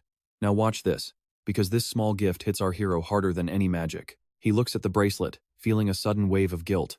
This is almost too much for him to handle. He only saved the boy to extend his own life, not out of pure kindness. But George's voice breaks his train of thought. Pay attention to this kid, he's about to change our main character's entire perspective on being a hero. George says he wants to become someone amazing who helps others, just like the prince. Jill is completely frozen by those words. After finding his composure, he grips the wooden gift tightly. He tells the boy the necklace is truly well made. He thanks the innocent boy, telling him that seeing him healthy is actually the greatest reward he could ever receive. Jill's words leave the room in a heavy, emotional silence. Just seeing you well is enough for me. Even though he said it, Jill gets embarrassed and covers his mouth, claiming he's still tired and needs more rest. The group takes the hint immediately. They all agree to leave so the prince can get some proper sleep. As they head toward the door to give him some space, George suddenly stops in his tracks. The boy turns back and waves, saying he'll see him later. Jill smiles and waves back, promising the same. The door clicks shut, and the room returns to its usual, heavy silence once again. Now alone on his bed, Jill stares intensely at the small wooden bracelet he was just given. He holds it up to the light, sighing about how simple it looks without any expensive jewels or gold. But then he admits he actually likes it. He decides it's finally time to get some real sleep. Jill keeps the simple bracelet on as he drifts off into a deep, peaceful slumber after his exhausting ordeal. Now, let's shift gears and see how the rest of the kingdom is reacting to these crazy changes. A mother hears a familiar voice and asks why her son is home. The young man enters with a bright, happy smile. He explains that he was given time off to come home. His mother is still shocked by the sudden news. He confirms it's a special type of leave. He looks genuinely happy to be back with his family.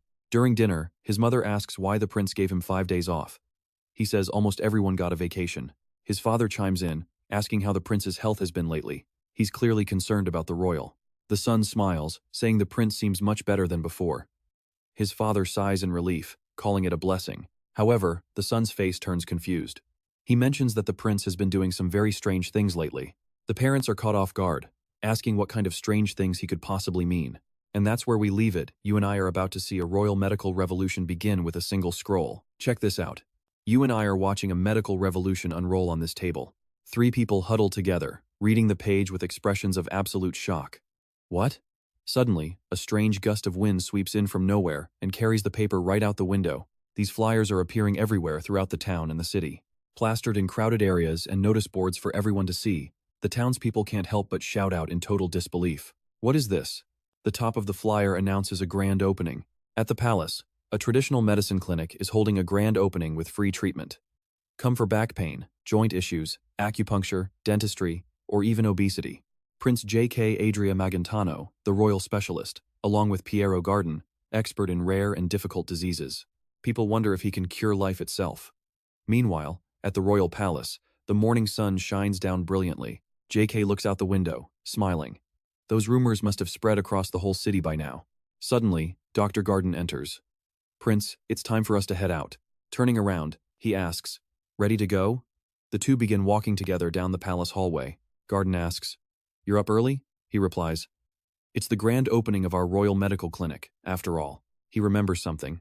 Oh, and I have brought all the medicine you requested, sir. He asks, even the licorice? The doctor confirms he prioritized it, making JK very satisfied. Perfect. I need plenty, so buy as much as possible, no matter how high the price is. As he walks, the doctor calls him back. The prince turns around, looking surprised. Garden asks seriously, may I ask where you learned all these medical techniques? JK is confused. These things? He mentions creating new drugs or using needles to relieve joint pain on others. As a doctor, he's curious. He explains he hasn't been sleeping well lately. He's dying to know where these skills come from, but he just can't understand how they work. Looking down, he admits that he's been feeling a bit discouraged. JK watches him, thinking the doctor must feel like a failure for not grasping the essence of these techniques. He understands that feeling perfectly, because he's also a doctor himself. His expression goes dark. Stick with me, because he is about to reveal his biggest secret. The truth is, I'm from another world. Garden is speechless. JK continues, in that place, I wasn't a prince. I was just an ordinary man named Lihan. He earned his living using these very same oriental medicine techniques. Garden is baffled. A prince? I'm being serious here, sir. He scratches his head and laughs. That's why I am telling you the truth. Garden pouts, not believing a single word he just heard. Can you stop joking and tell me the real story? I did. Besides, why do you care so much? He wants to be better and feel that same satisfaction. But JK suddenly interrupts him. You're already there. The doctor is stunned into total silence. Enough talk, let's get to work. You and I can see he truly appreciates the doctor's help. He smiles, knowing he only got this far because of the doctor's constant support. Outside the gate, the sign is set. He hopes for patience on opening day. He hopes there aren't only flies. He worries people might avoid the palace. He is totally overthinking and imagining an early closure. JK walks along, praying for a massive crowd of patients. Finally at the door, he excitedly throws open the window and shouts his welcome. But as the words leave his lips, he sees that the street below is now completely empty. His spirit completely breaks and his face goes pale right on the spot. I am totally doomed. JK loses all his energy and drags his feet up the stairs, leaving Dr. Garden very worried. Suddenly, the doctor stammers, Prince. He just sighs in response. Please, look down. JK looks and the sight makes him freeze. His eyes go wide. I'm saved. You and I are looking at a massive crowd that finally showed up to wait for treatment. The crowd is losing it. Hey, stop pushing. Don't cut in line. I was here first. What are you talking about? Just like that, another frantic workday begins with a massive crowd waiting. All right, you and I are diving into the prince's busiest day yet. Inside, Jake begins examining an elderly patient. Another person pokes their head in. Prince, I am so sorry for disturbing you while you are busy. The man asks nervously what to do. Jake tells him to check on patients who need immediate help. Wait, that's not how you prep medicine. Problems arise as Jake uses his mana to continue the exam. The nursing system is still a mess. It's going to take a while to make it actually functional. Suddenly, the system alerts him. He has earned enough experience points by treating all these different patients. This experience becomes his foundation. His pulse reading skill has finally leveled up to level 2. By sensing a target's pulse, he can diagnose their health and identify dangerous risks or bad signals in the body. He can even see the results by checking the detailed reports. Watch closely, this is where things get weird. He can now see organ symptoms if he awakens them internally. Jake is shocked. Inside him, his own organs are standing ready and dressed up for a massive diagnostic session. The heart starts smoothing its hair. Is it time for our date? Let's see how the situation looks. The lungs are incredibly excited. Look at all these people. The heart agrees immediately. I told them we are the best here. Besides, there are so many people we can get to know. The gizzard is just as hyped. This really is the best place ever, but the liver isn't feeling it. Wake up, everyone. All we see are elderly people sitting right in front of us. The system shows the organ consultation results. The heart was tricked, there are no issues with the heart or lungs. The intestines detect slight constipation. But wait, the liver finds inflammation in this old man. He must stop drinking alcohol. Jake is surprised. Alcoholic inflammation? Is the condition of his liver really that bad right now? The liver responds. Yes, his liver is crying. It has been slowly destroyed by alcohol for 50 years. He'll be dead in 5 years at this rate. Jake is thrilled. Getting direct information from his organs is absolutely amazing. Accuracy is everything when treating patients. Now, you and I both know he needs to wake the others. Thinking this, he looks at the man. Sir, your liver is severely damaged. The man agrees. That is why you feel so exhausted and your skin is turning yellow. Because your liver is tired, I will prescribe a small herbal formula. Please take it for 10 days straight. Depending on the next checkup, I might add more herbs. Jake's expression darkens. And you must stop drinking immediately. The news hits the man like a lightning bolt. What? Your liver is in terrible shape, Jake explains. You won't survive 5 years like this. The man stammers. But Jake asks if he cannot eat without alcohol. The man nods frantically. Jake's next words freeze him solid, striking fear deep into his heart. I am ordering you to stop drinking. Not as a doctor, but as your prince. If you dare disobey, I will throw you in prison. Time flies by, and suddenly it is already evening. A loud shout echoes from the room. That is it for today. Everyone else, please return tomorrow morning. After the shift ends, everyone approaches Jake with praise. You did a great job, Prince. I am sorry for the medicine mistake earlier. I was not sure if I was doing it right. Jake smiles warmly. Don't worry. You all did great. Let's keep this up tomorrow. Deep down, he knows nursing is absent. This is a start, but we will struggle if more patients need long-term nursing care. We need to build a rotation system for care.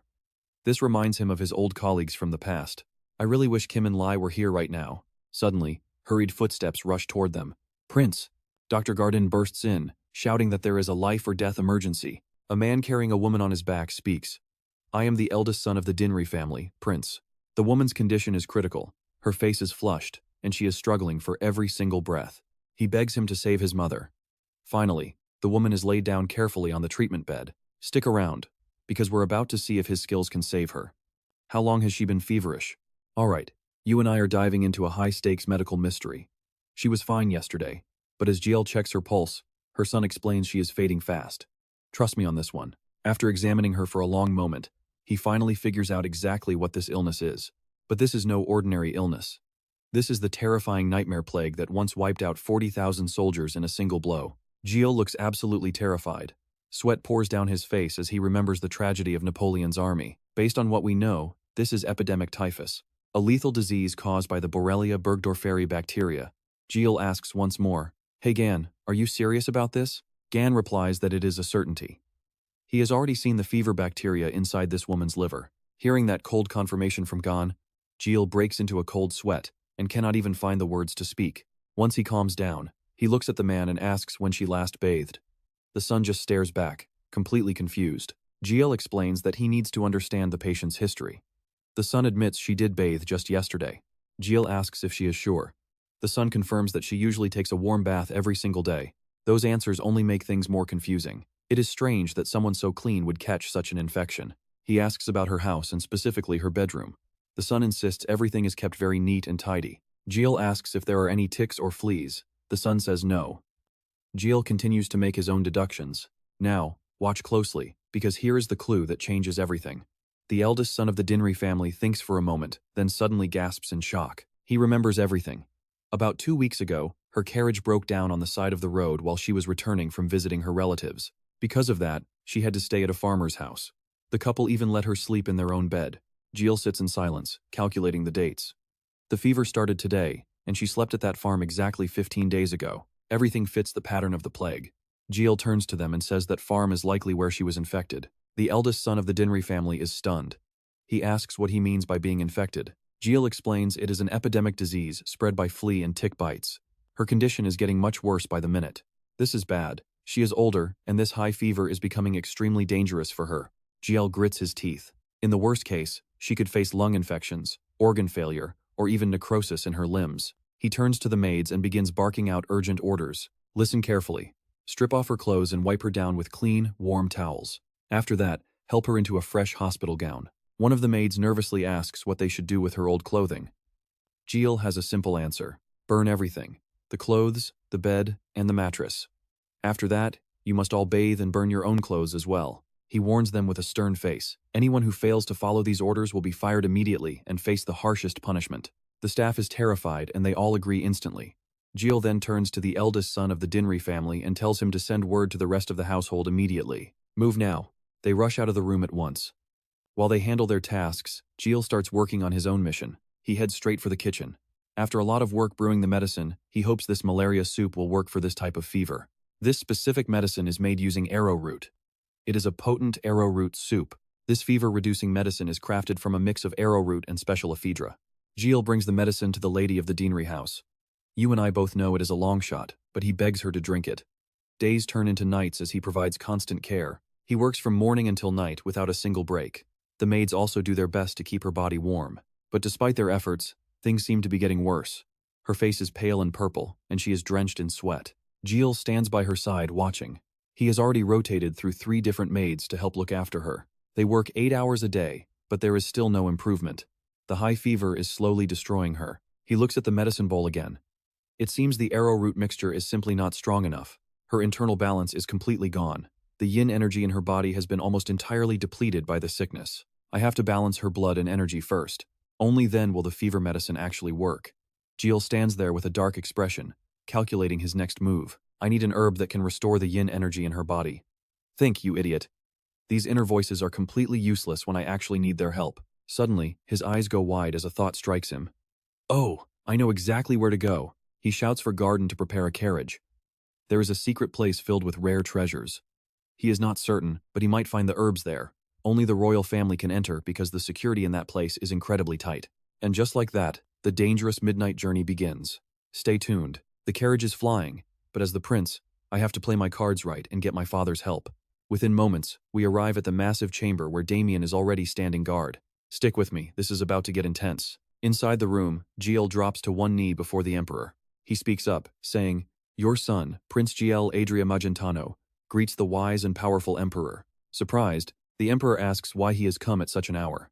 Just one look at that face gives Gilles chills, making him realize his father still radiates a truly terrifying aura of power. It is absolutely bone-chilling.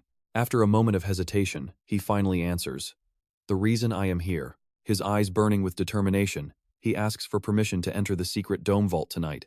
He is not backing down. Curious, the emperor asks why he would ever need to go there. Gilles lets out a heavy sigh, his face darkening as he slowly bows his head. He explains that his father surely knows about the traditional clinic he started in the city outskirts. Many patients have come seeking his help. But 3 days ago, a noblewoman arrived in critical condition, and her life is now hanging by a thread. This is serious business. The emperor listens but asks how a sick woman could possibly be related to the palace. Gilles explains that a crucial medicinal herb he needs is only kept within these palace walls. The emperor is not convinced yet, stating he is not entirely sure Gilles is even telling him the truth right now. He asks if Gilles is just using this patient as a convenient excuse to sneak into the palace vaults. A small smirk plays on the emperor's lips as he thinks, My son, this is getting interesting. I actually appreciate you trying to play me. Gilles pouts in frustration, thinking this old man is clearly enjoying this little interrogation way too much. He is having the time of his life. Gilles realizes his father is plotting something. Even with his middle-aged soul and years of experience, convincing his own father is proving to be nearly impossible. Fed up, he stands up abruptly and shouts that they do not have time for this idle chatter anymore. Right now, a patient's life is in grave danger, and every second counts. The emperor's face darkens, his brows furrowing as he demands proof that Gilles even knows what he is doing. Gilles starts to stutter. He reminds Gilles that he was a sickly youth who barely studied. So why should anyone believe he is suddenly a doctor? Standing up in a fit of rage, he yells that he cannot be certain Gilles' methods are correct, or if he can even save anyone at all. The tension is reaching a breaking point. Watching his father's outburst, Gilles stays calm, realizing this was all just a setup to test his resolve. He sees through the act. Now pay attention, here is where our prince proves he is not just some kid anymore. You are testing me, right, father? The emperor stops hiding his intentions and looks directly at his son, admitting he is right. He then points to the man standing right beside him. He says the test is simple. The captain of the royal guard is currently feeling unwell. Diagnose him correctly, and the secret vault is yours. This is a rare opportunity that Gilles simply cannot afford to pass up. It is time to shine. He immediately steps forward to check the royal guard captain's pulse with total confidence. The emperor watches closely with a smile, certain his son will fail since only he, the captain, and his wife know the secret. After a brief exam, Gilles finally speaks. You saw that coming, right? Well, maybe not quite like this. Gilles drops the bombshell that leaves everyone frozen in shock. Captain, you are going bald. The room falls into an incredibly eerie silence. Not a single person makes a sound as they process the news. The emperor jumps up, pointing at the trembling captain, and arguing that his hair still looks perfectly thick and healthy. With a grin, Gilles reaches out and snatches the hairpiece right off the man's head, revealing that he is just wearing a wig. The captain cannot handle the humiliation anymore, his eyes welling up with tears as his secret is exposed to the entire room. Completely exposed and bald in front of everyone, He silently begs both the father and son to just stop this madness already. Ignoring the chaos, GL walks out the door while the Emperor and the crying captain are left in shock. He excitedly tells his team it is time to go. Damian quickly follows him out into the long palace hallway. Damian asks if snatching the wig was a bit too much, but GL just brushes it off, promising to actually cure the man later. Right now, that does not matter. They have a bigger mission. Suddenly, both of them stop dead in their tracks at once. GL looks ahead with pure joy and exclaims that they have finally reached the dome vault. A massive, glowing door appears before them, looking absolutely magnificent and grand. Meanwhile, back in the Emperor's room, the captain is still sobbing into his hands. This is truly a pathetic sight. The captain asks if the Emperor can make GL cure him. The Emperor just pats his shoulder, suggesting he visit his son's clinic. GL and Damian stand before the door, feeling a mysterious and overwhelming power radiating from within the secret cellar. This is the palace's hidden vault. Seeing the two of them approach, a guard steps forward and bows respectfully to the prince. He holds out a card and asks the prince to accept it. GL looks at the card, wondering exactly what it is for. The guard explains it is the mandatory entry pass. So, what do you and I think? What happens if he does not have it? Alright. You and I are heading into a vault where one wrong move means game over for everyone. If you stay past your time limit, the guard pauses, making a chilling gesture that leaves them both completely stunned. Stay too long, and you die. Then he quickly reveals that JK is only allowed to stay until the morning. Panic hits as JK checks his hand-drawn watch and gasps. What? We only have a few hours left? He shouts for Damian to move, but the guard blocks them. Sorry, Prince, but look over there. 3 different doors stand before them now. He carefully warns them that the area ahead is strictly high class. JK plays it off with a nervous laugh and scratches his head. My bad, I had no idea. JK plays it cool, but inside he is annoyed. This guard is sharp and didn't fall for his act. Suddenly, he remembers standing before a stallion. Since you passed the test, I will let you enter the basic vault tonight and take one single item. JK is stunned by the offer. Seeing his confused face, the old man asks if he has a complaint. GL tries to play it off while complaining anyway. No, it is not exactly a complaint, but hear me out. I worked my tail off to pass that test, and you are only giving me access to the basic area? Ayan just keeps his cool and mocks him. Please, it is not like you actually worked that hard. GL pouts and starts begging, arguing that the old man never specified which area he could enter. He is just moving the goalposts now that the test is over. The old man just stares, thinking his son is shamelessly thick-skinned. Back in reality, the duo heads in a different direction. That Emperor is seriously stingy. Is he even trying to help me or what? He scans the card at the door, telling himself it is better not to ask that man for anything again. Now, watch closely, because what is behind these doors is exactly what we have been waiting for. The guard salutes as they enter. Moments later, GL and Damian stand before endless rows of giant, massive shelves. He looks at the scale of the room and sighs. This is going to take us the whole night. The magic hourglass begins its countdown. No time to waste, so he turns to his partner immediately. Damian, we need to find that specific item, but how do we even start looking for it? Look for something cold. An ice-covered potion bottle, or maybe a magic orb encased in frost. He hands over a pen and paper. If you find anything like that, mark the spot and I will check it. Alright, let's split up. We will each take one half of the room to cover more ground. JK combs through the shelves as time ticks away, carefully examining every single object he can find. Damian works hard, taking notes just like he was told. By the time JK reaches the next set of shelves, their time is almost up. GL rubs his chin. This basic area is a total bust. I have found nothing useful so far. I really hope Damian had better luck, because my side has absolutely nothing special at all. Suddenly, Damian stops. He is staring at something unusual. Soon, the two meet up to talk. Did you record the locations? Damian shows him the paper, but his handwriting is a total mess. We shift to the glowing ceiling of the basic vault as the two head toward the spot Damian marked, talking as they walk. Not many ice attribute items here, huh? No, this seems to be the only one. You see that? This might be our only hope. Let's see if it is actually worth it. Name, 10,000 Year Snow. Type, Shield. Rank, Basic. When the user pumps in mana, the center core transforms that energy into a massive solid wall of ice. JK repeats the name quietly. 10,000 Year Snow. He stares at the item for a moment. He looks at it closely. Honestly, it looks exactly like one of those buzzers from a coffee shop. But then, a specific line in the instructions catches his eye. Something he cannot ignore. The core converts mana into an ice shield. It will shatter if it takes too much damage. Those shards are just pure magic that will eventually vanish. But please, for your own sake, do not ever try to touch or eat them. GL reaches out. He touches the shield and flinches. Wow, that is freezing. Power surges from his chest as he grips it. Just pump in mana to create the shield. The small holes on the disc begin to glow one by one as his power flows in. But the energy is too much. The disc starts vibrating violently, and he wonders if it really is a cafe pager. And trust me, you are going to want to see what happens next. Alright, you and I are about to see if a simple mana trick can save a life. There is a minimum amount of mana needed to manifest the ice shield, so it is just basic tier. Jay focuses, remembering how he used to adjust the water in his past life. He treats it exactly like finding that perfect temperature on a shower handle. After a moment, he feels the energy flowing perfectly and lets out a cheer. This is it, he just needs to maintain this exact feeling. Just like that, an ice shield erupts from the plate. It worked. Gio pumps his fist, amazed that something so big feels weightless in his hand. Peering through the clear ice, he realizes he finally has the tool to cure the Lady of Dinrier. He turns with sparkling eyes toward the man standing behind him. Damian, I am going to need your help one more time. Damian stares back, genuinely wondering what on earth is going through this prince's mind. A secret conversation quickly unfolds in the room. You need my help with what? I will explain later. Come on, we need to buy more time. Wait, buy more time? He just meant it was time to heal the patient. A bit later, the guards outside spot them coming out. They start to address the prince, but stop dead in their tracks when they see Damian. The guard looks at the blade on Damian's hip and gasps. You actually chose that sword? Suddenly, a familiar voice booms out as Jay appears. Damian, what do you think you are doing? Jay scowls in disappointment, yet he is literally dripping in gold and jewels like a greedy king. The guard nervously reminds him that he actually needs to put all of that treasure back. The scene shifts to soft moonlight as the sound of voices drifts through a window. Inside, Garden is startled awake by the commotion. Me? Why me?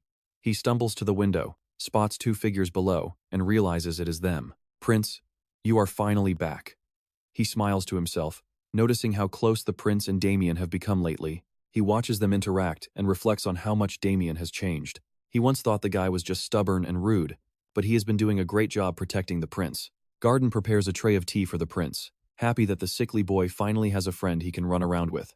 As he brings the tea down to where they are whispering, he decides he can truly put his trust in Damian. The sun begins to peek over the horizon, its light reflecting off the ice shield Jay just summoned. Watch closely here, this is where Garden gets the shock of his life. Damian suddenly draws his sword and lunges forward. He brings the blade down on the shield with everything he has got. The sight is so shocking that the tea tray slips right out of Garden's hands. He clutches his face and screams about an assassination, but let us rewind to what happened a few minutes ago. Jay stands before Damian, dead serious. Listen to me carefully. I am listening, Your Highness. Damian stares back with a blank expression, thinking to himself. Since you truly want to help the patients, I will follow your orders without any questions. Gio lights up like a kid. Oh, really? Then can you hit me with your sword? You and I both know that sounds insane, and Damian's face proves he thinks the prince has finally lost it. I want you to strike me until this ice shield shatters. You cannot be serious, right? Dead serious. Damian stands there speechless, his respect for the prince dropping through the floor as we return to the present. The sudden noise wakes Garden up completely. Why is this happening? Damian asks if the prince is trying to get him executed for treason while Garden watches, oblivious to the plan. You have to hit me so I can save Lady Dinrier. This is the only way we all make it out of this alive. Jay points to Damian, then to himself with a confident grin. Damian can only sigh at the madness. What is he even thinking? Damian demands a much clearer explanation for this suicide mission. You saw the records on the 1,000-year snow in the secret vault, right? When mana is channeled into it, the central core transforms that energy into a powerful ice barrier. But that barrier will eventually shatter if it takes enough direct physical damage. The shards that fall off are actually pure solidified mana. They vanish eventually, so we have to limit how often we touch or use them. Damian nods, but still does not see why he has to physically attack the prince. Jay explains that he needs the specific ice fragments created from the impact to craft the medicine. Damian suggests just putting the shield on the ground, and trust me, we are all thinking the same thing.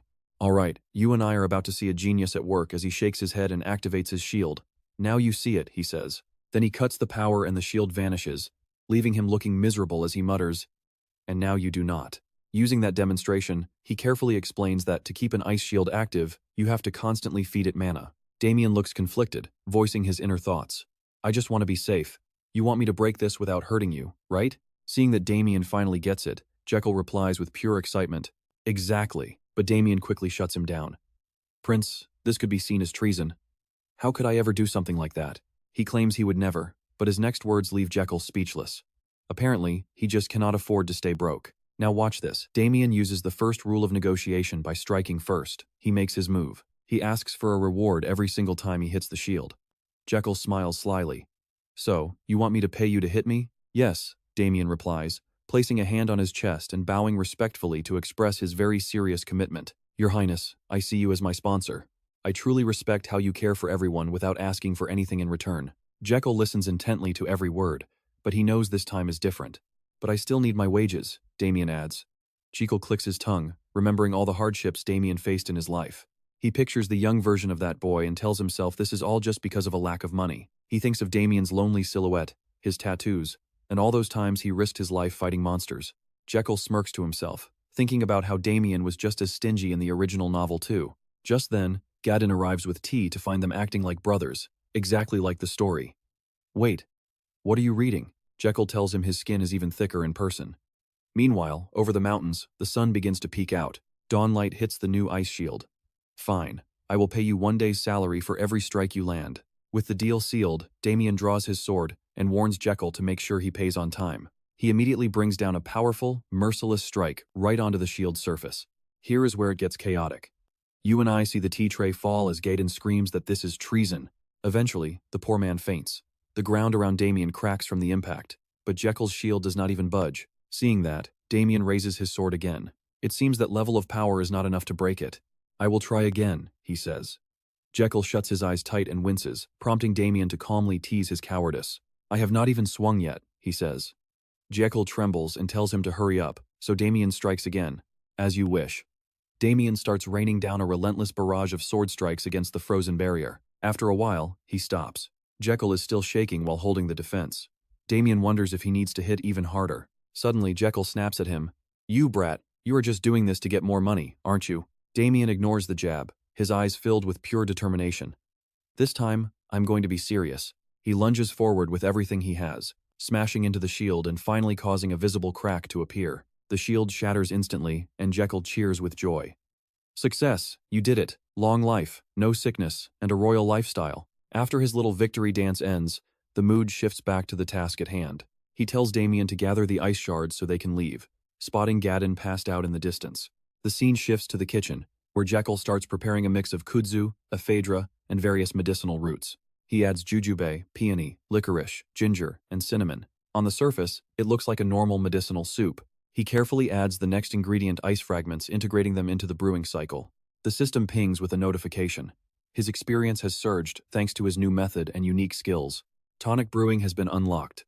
Level 1 tonic skill makes his brews 10% more effective than normal ones. Through the analysis of the ingredients, he can now see the hidden potential of his creation. He gets details on effects, side effects, and toxins as an icy bowl of medicine is placed on the table. The system confirms he must find a new formula based on traditional tonics. The icy kudzu tonic is born.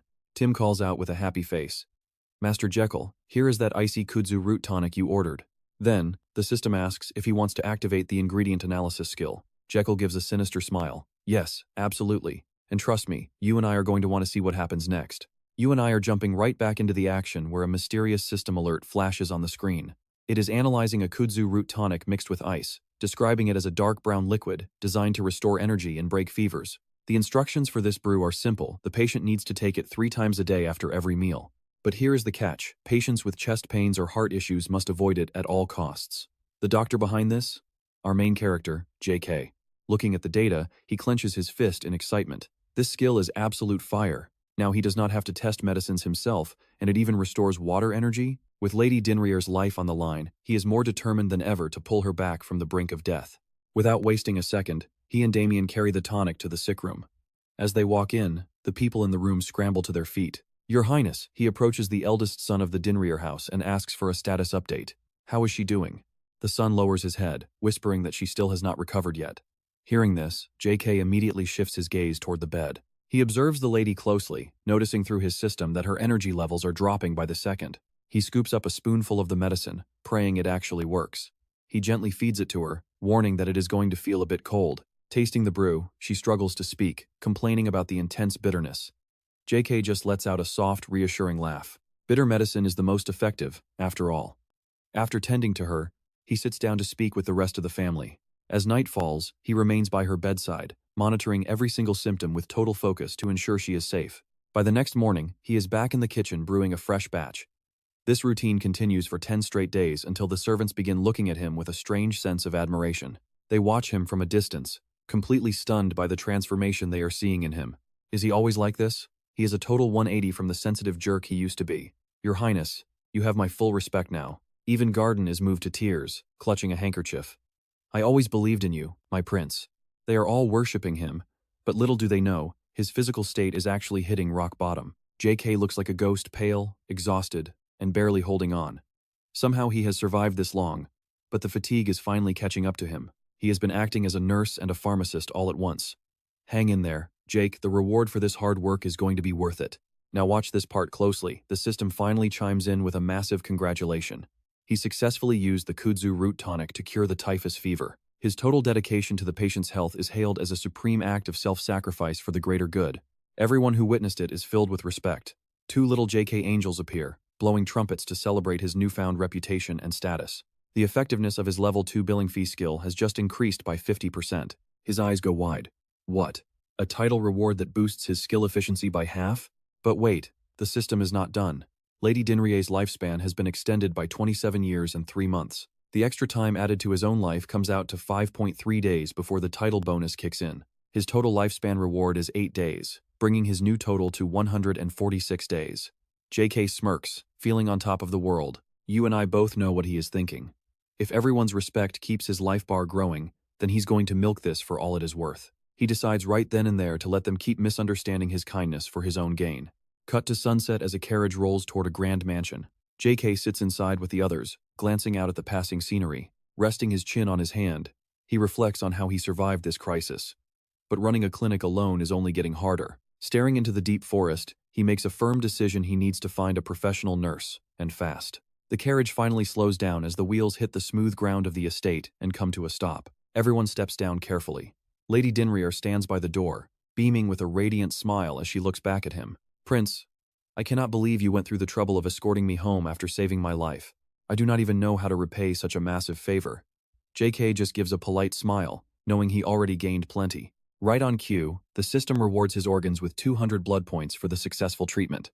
His current blood total hits 1,500. He finally speaks, putting on his best noble act for the lady. Do not worry about it. Seeing you fully recovered is more than enough for me. The family is so moved they are on the verge of tears, but just as they prepare to say their final goodbyes and head inside, JK suddenly reaches out to stop them. Wait. He stands at the carriage door with an intense look. I need to talk to you. The eldest son points at himself, completely confused. Me? JK does not give him a choice and tells him to get back in the carriage. The luxurious carriage rocks slightly as they settle in. Outside, the son takes the driver's seat and calls out to the prince. Yeah, we need to talk like this. Trust me. You and I need to see what happens next. Alright, you and I are back with the prince, who treats his kingdom like a department store called Shineg. Everything fell into a deep silence. Even the birds stopped as the quiet forest was left without a single sound or soul. The eldest son of the Dinri family nervously rubbed his shoulder, while Jiel watched him from inside with a very sharp gaze. Why is he so quiet? Just as that thought crossed his mind, Jiel finally let out a long and heavy sigh. Man, my whole body is just killing me. Hearing those words made the son's heart suddenly skip with guilt. Don't even get me started, Jiel muttered with a tired face. I spent many days caring for the lady without any sleep. The son's eyes nearly popped out. I knew it. Feeling responsible, he carefully stepped forward with a brand new offer. Your Highness, I wish to compensate you. Don't you know I never charge my patients a single medical fee? I would lose patients if I lied in my ads, but please, Prince, I simply must repay your great kindness. Jiel's face lit up with joy when he got what he wanted. Really? Well, you aren't my patient, so I guess I can take it. He felt like something inside just broke as he stammered. Yes, Your Highness, you are absolutely right. Jiel pulled out some papers to review. He looked at the man's records and asked, You are a painter, right? The man answered honestly. Yes, but I am really just a simple amateur at the very best. Now watch closely, here's the part where he turns a humble artist into a key business asset. A few days passed at the busy Frontera Square. At a stall, a bald man started some spicy gossip. Have you heard? The man leaned in with shocking news. The prince is looking for servants for the palace. The young man across from him looked confused. Why on earth are you telling me this, old man? With a glimmer in his eye, the man patted his shoulder. You've been unemployed for years, it's perfect. The kid snapped back. Why do you care if I'm unemployed? I haven't even missed my rent yet. The landlord's face went cold. You've been late twice. Terrified, the kid immediately ran off to go and find some work. He sprinted past a mysterious dark figure who had been standing there, listening to every single word that was spoken. The cloaked stranger gripped an apple tight, a sharp tooth showing through a very dark and ominous grin. The scene shifts to a museum covered in banners, the debut exhibition of the Dinriar family's eldest son. Citizens from all over the territory began pouring into the building, very curious to see the new art. Inside the museum, a massive crowd had already gathered in front of one giant and quite mysterious painting. GL clapped his hands. "Congrats on finally becoming a professional artist." "Thank you so much, Prince," he replied. GL noticed his pale face. "Why do you look so stressed out?" "Well, you see, it is this." The artist looked at a suit painting titled, "I Want You," then at another titled, "Trio of Life." "I feel like..." The man hesitated as his gaze drifted toward another piece titled, "Life Returns to You." He saw Damian wanting to slash a painting titled, "Even I Cry." The artist felt like a fraud. "You and I both know GL is a master manipulator. His use of Photoshop logic is pure genius." The artist looked confused. "Photoshop? What is that?" Then he finally voiced his biggest and most curious concern. "Prince, will these paintings actually help your advertising?" GL gestured proudly toward the massive and excited crowd. "Of course they will. This is perfect. Absolutely legendary. Now, bring in the nursing staff right away." The crowd stood there in total shock. "I only came because the tickets were free. What is this?" After a moment, people noticed a small flyer on the corner stand. It was a recruitment for nurses. "These angels in white are the future. Learn new skills and find happiness by becoming a royal nurse. Plus, you get paid a massive salary by a handsome prince. Sign up right now for this job." The crowd erupted. "Brother, I've got to be honest, my lifelong dream has always been to be a nurse." "What?" Because of that ad, the registration office was suddenly packed with people talking about the new position. "Is the pay really that good? I heard 1 month's salary can pay 2 years of rent." "Wow." The young man cried as he signed. "Mom, I'm going to become a rich nurse and pay you back." The registration form clearly explained all the necessary details and benefits of the position for the new recruits. Working hours depend on the prince's mood, and every new hire must move into the capital city immediately. "So what do you and I make of this mysterious figure?" They seem very interested in that capital requirement. "All right, stick with me because we are about to see this cloaked mastermind crumble his paper and laugh like a total villain from behind the crowd." Damian watches the prince practically drooling with excitement and decides he has to step in to remind him where they are. "Is your highness really this happy?" Realizing he is overdoing it, GL wipes his mouth and calmly says, "Of course, why would I not be?" Yeel looks at the bustling crowd and starts explaining his grand vision to his loyal attendant. "If we can pull in talented individuals for the palace, we can save so many more sick patients in the future." He spreads his arms wide, singing out a dramatic melody. "And that is why. How could I not be thrilled?" Secretly, he is thinking about the extra lifespan he will gain. Damian just watches in awe, thinking the prince is amazing and pays a really great salary. Suddenly, the timeline jumps forward to 6 days later. That familiar cloaked figure zips by as the bright sunlight hits a banner in the sky, welcoming nurses to the palace grounds. A massive crowd has already gathered in front of the gates of this incredibly luxurious mansion. The cloaked girl looks up, overwhelmed. It is Anis, and she stands tall with her hands on her hips, full of pride and nervous anticipation. It is finally time. Just as she says that, the announcer grabs a spoon, ready to make his big move. "Now watch this." He shouts for everyone to pay attention, declaring with total confidence that they are officially starting the very first part of the trial. The selection begins. The crowd hangs on every word about this grand event organized and overseen by the prince himself. "Bringing the nursing candidates here for stage 1. The announcer screams at the top of his lungs, bowing low before standing back up to deliver a booming, spirited speech to encourage everyone in this grand event sponsored by the Crown Prince. "The nurse selection is here, so show us what you have got." He points forward and shouts to the massive group. The first mission is just reaching the interview site. Within the crowd, people start whispering nervously to each other. "This feels weird, like I have heard this all week." The guards ignore them and start ushering the people inside. Everyone will be split into 5 groups of 10 for the test. They hand out detailed maps, starting from here and racing all the way to the palace annex building. Only the first 10 people from each group get an interview. As the soldier finishes, the crowd panics, shouting, "What? Wait for us!" The guard cold-bloodedly replies that anyone outside the top 10 simply is not qualified to continue the selection. While they complain that this is ridiculous, the announcer screams for them to get moving. "All right, group number 1, start now." They scream and run at full speed past the positions where Garden and Gilles are watching. After counting them off, Garden sticks his hand out to block the path, coldly declaring that the latecomers are disqualified. He looks at the exhausted survivors panting for air. "Well done," he says, pointing to the plates of herbs on the table for the next test. "We are going to start the next mission right now." For the second task, Garden watches them inspect the ingredients. "Find which of these 6 herbs is the bad one. You and I need to watch closely as he tells them one herb was ruined by poor storage. While they focus on their tasting, a strange, cloaked figure suddenly begins to shake and groan in pain. The cloaked person starts trembling violently, letting out sharp cries of agony.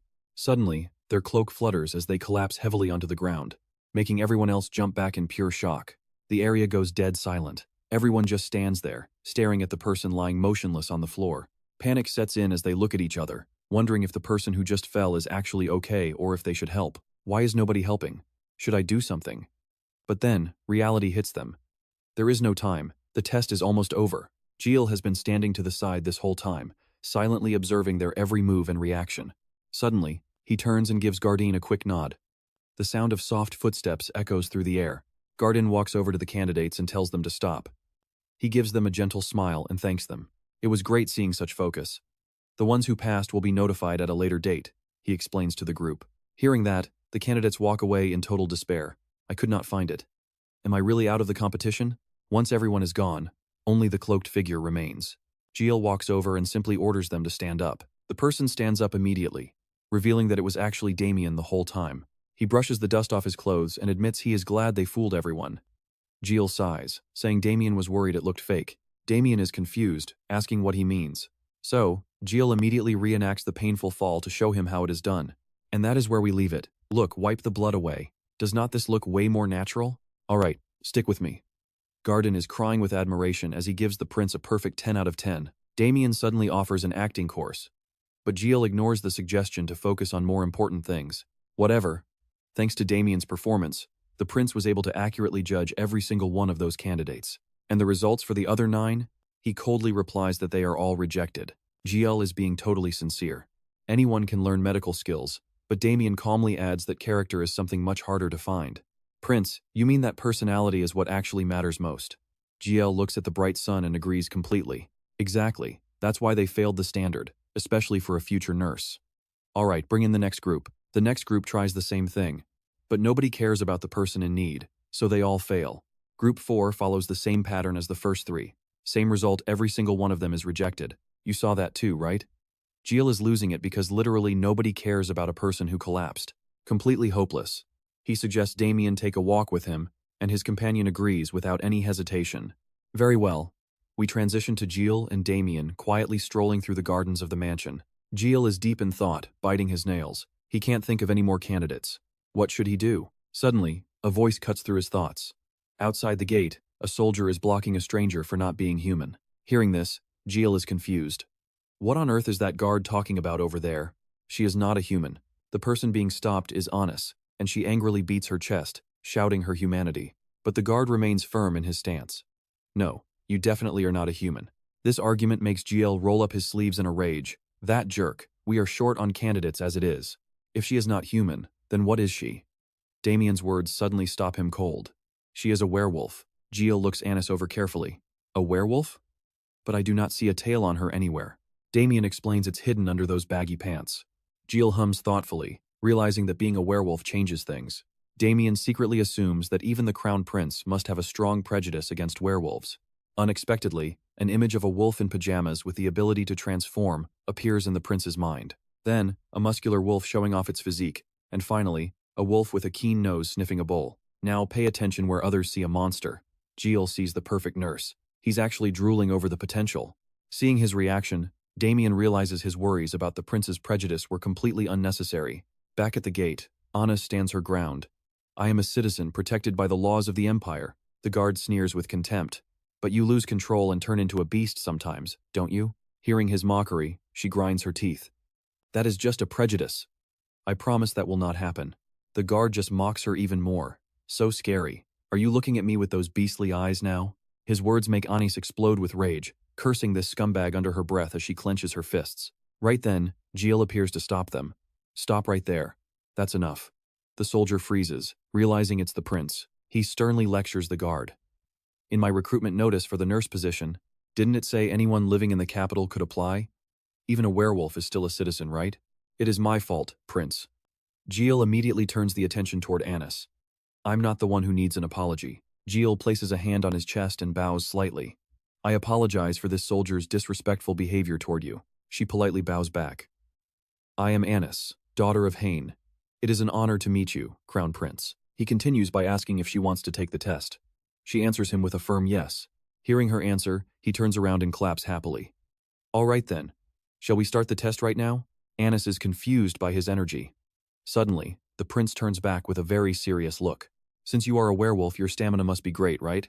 But I need to see it for myself. So, if you can outrun that soldier, I will consider the first test passed. The scene shifts to a small fountain located on the grounds of the mansion. Jiel points it out. It is 400 meters there and back. Whoever returns first wins. Got it? And that's where we leave it. Will the werewolf win? You and I are about to find out next. The soldier is confused, but obeys. After some clanking of cold iron, he is down to just his boxers. All right, you and I are about to watch one of the weirdest races in history. The guard grits his teeth, matching the intense, focused gaze of our girl Anis. Both are dead certain they will dominate this. Jay raises the flag high and shouts, "Get ready." The guard narrows his eyes and stares ahead, while Anis matches his heat with absolute determination. Jel snaps the flag down. Go! Before the word finishes, Anis vanishes, leaving the guard in the dust. With her raw power, she creates a massive gap between her and the guard. He watches in awe, yelling, "Check out that speed." She is just eating up the ground now. She maintains that pace until she hits the fountain, where she suddenly launches herself high into the air. Her hand reaches out and lightly taps the pillar on the fountain. She grabs the post, spins mid-air, and lands perfectly. Without missing a beat, she is already sprinting back. The guard finally reaches the halfway point, only to see her already coming back toward him. No time for shock. He exhales a huge breath and tries to push past her. Anis gives him a side-eye, thinking he is too slow. Meanwhile, the guard is looking absolutely miserable. He knits his brows, dripping with sweat and cursing under his breath. Now pay attention here, because this is the exact moment where the whole race falls apart. A loud cry grabs her attention. She sees the guard in pain and thinks his shoulder might be out. Her speed starts to drop as she considers what to do. She stays quiet for a moment, clearly conflicted. Finally, she grits her teeth in pure annoyance. She slams her feet down, skidding to a stop and cursing. She turns back, even though she was almost done. She gallops back with terrifying intensity, shouting out her regrets at the top of her lungs. Damn it, I wanted a total victory. Life is never simple. Jel watches her change of heart very closely. Anis blasts back to the fallen guard, reaching him so fast it makes him jump. She grabs his shoulder and arm firmly. He panics, yelling, "Hey, what are you trying to do to me?" Her voice turns cold and threatening. "Shut up and stay still." Then, a sickening crack echoes through the air. The guard screams like his soul is leaving his body. Luckily, a familiar figure steps in to save the day. All right, that is enough. Jay steps forward with a heart necklace and makes his grand announcement. You are officially hired. Just like that, the scene shifts from the yard to the office. He slides a stack of papers over. This is the contract. Make sure to read carefully. Anis checks the papers and admits they look a bit complex. Jel just smiles, telling her to take it slow. Garden and Damian watch from the back, whispering about the boss. He suddenly acts like a middle-aged man.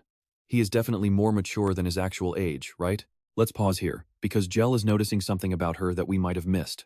Her physical strength and wisdom are perfect, but he remembers one detail that sends a chill down his spine. She was smiling while fixing that guy's shoulder.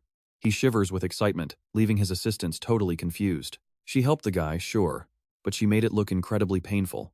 There are plenty of cranky patients out there who might not appreciate her style. He looks at the sunset, wishing he had more people like her. Anis finally sets the contract down. Jel leans in with a big smile. So, how is it? She answers calmly that it looks good, but then her gaze deepens. I have a few extra requests. He breaks into a cold sweat, asking what they are. Anis speaks very slowly, emphasizing every single word. Her words leave him frozen in shock. I am actually the leader of a tribe of 50 people. His eyes instantly light up. What? You mean there are 50 more just like you? He immediately starts massaging her shoulders to get on her good side.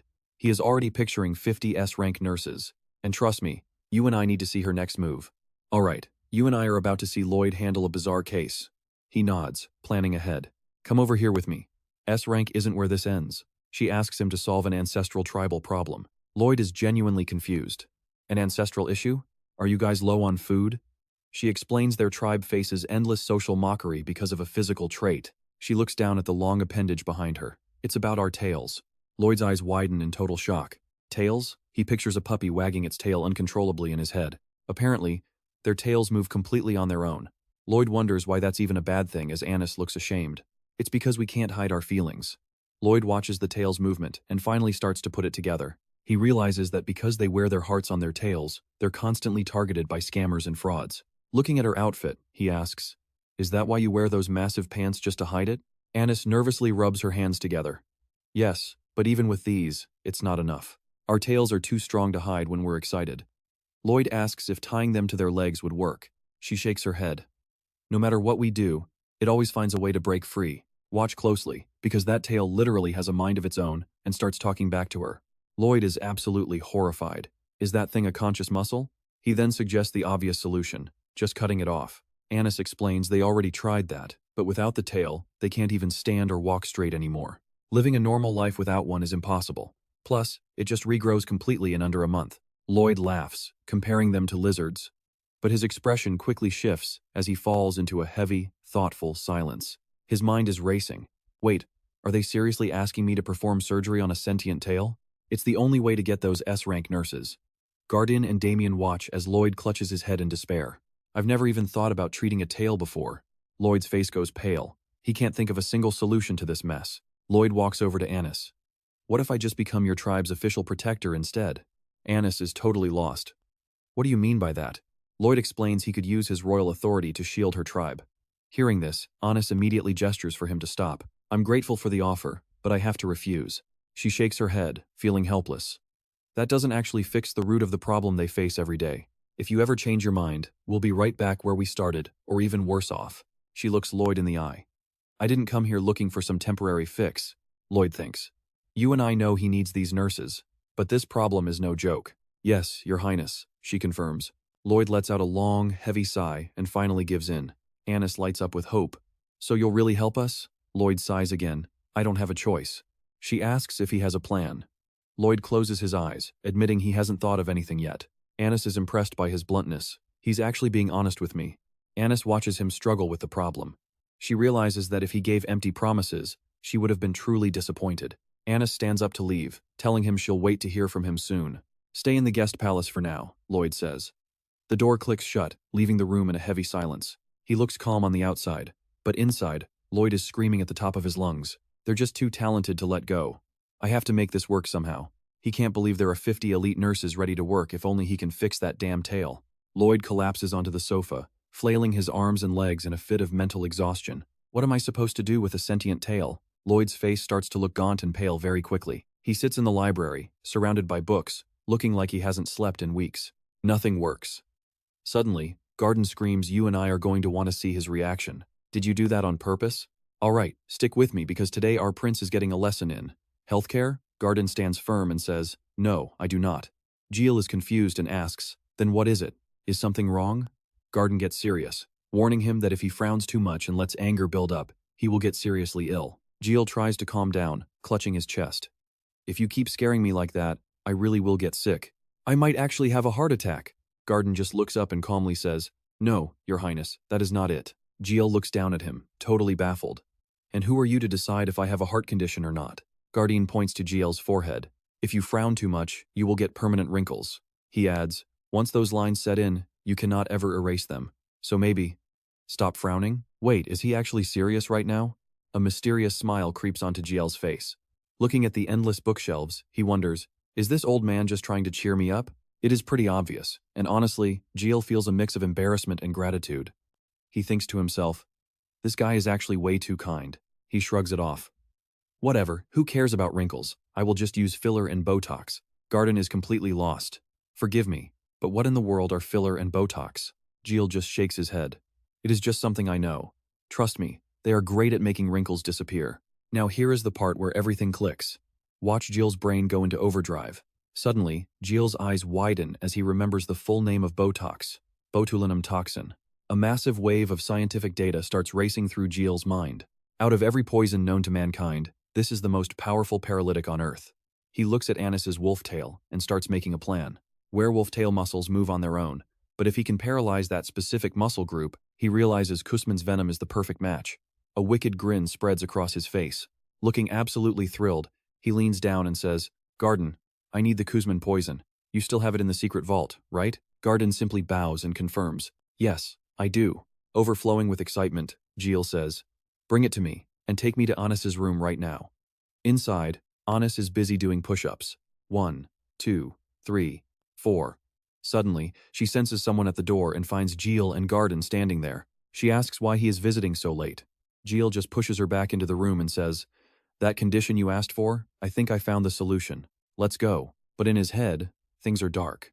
There are two things he needs to figure out first, starting with the right place to perform this method. He places his hand on her back, releasing a faint white aura of energy.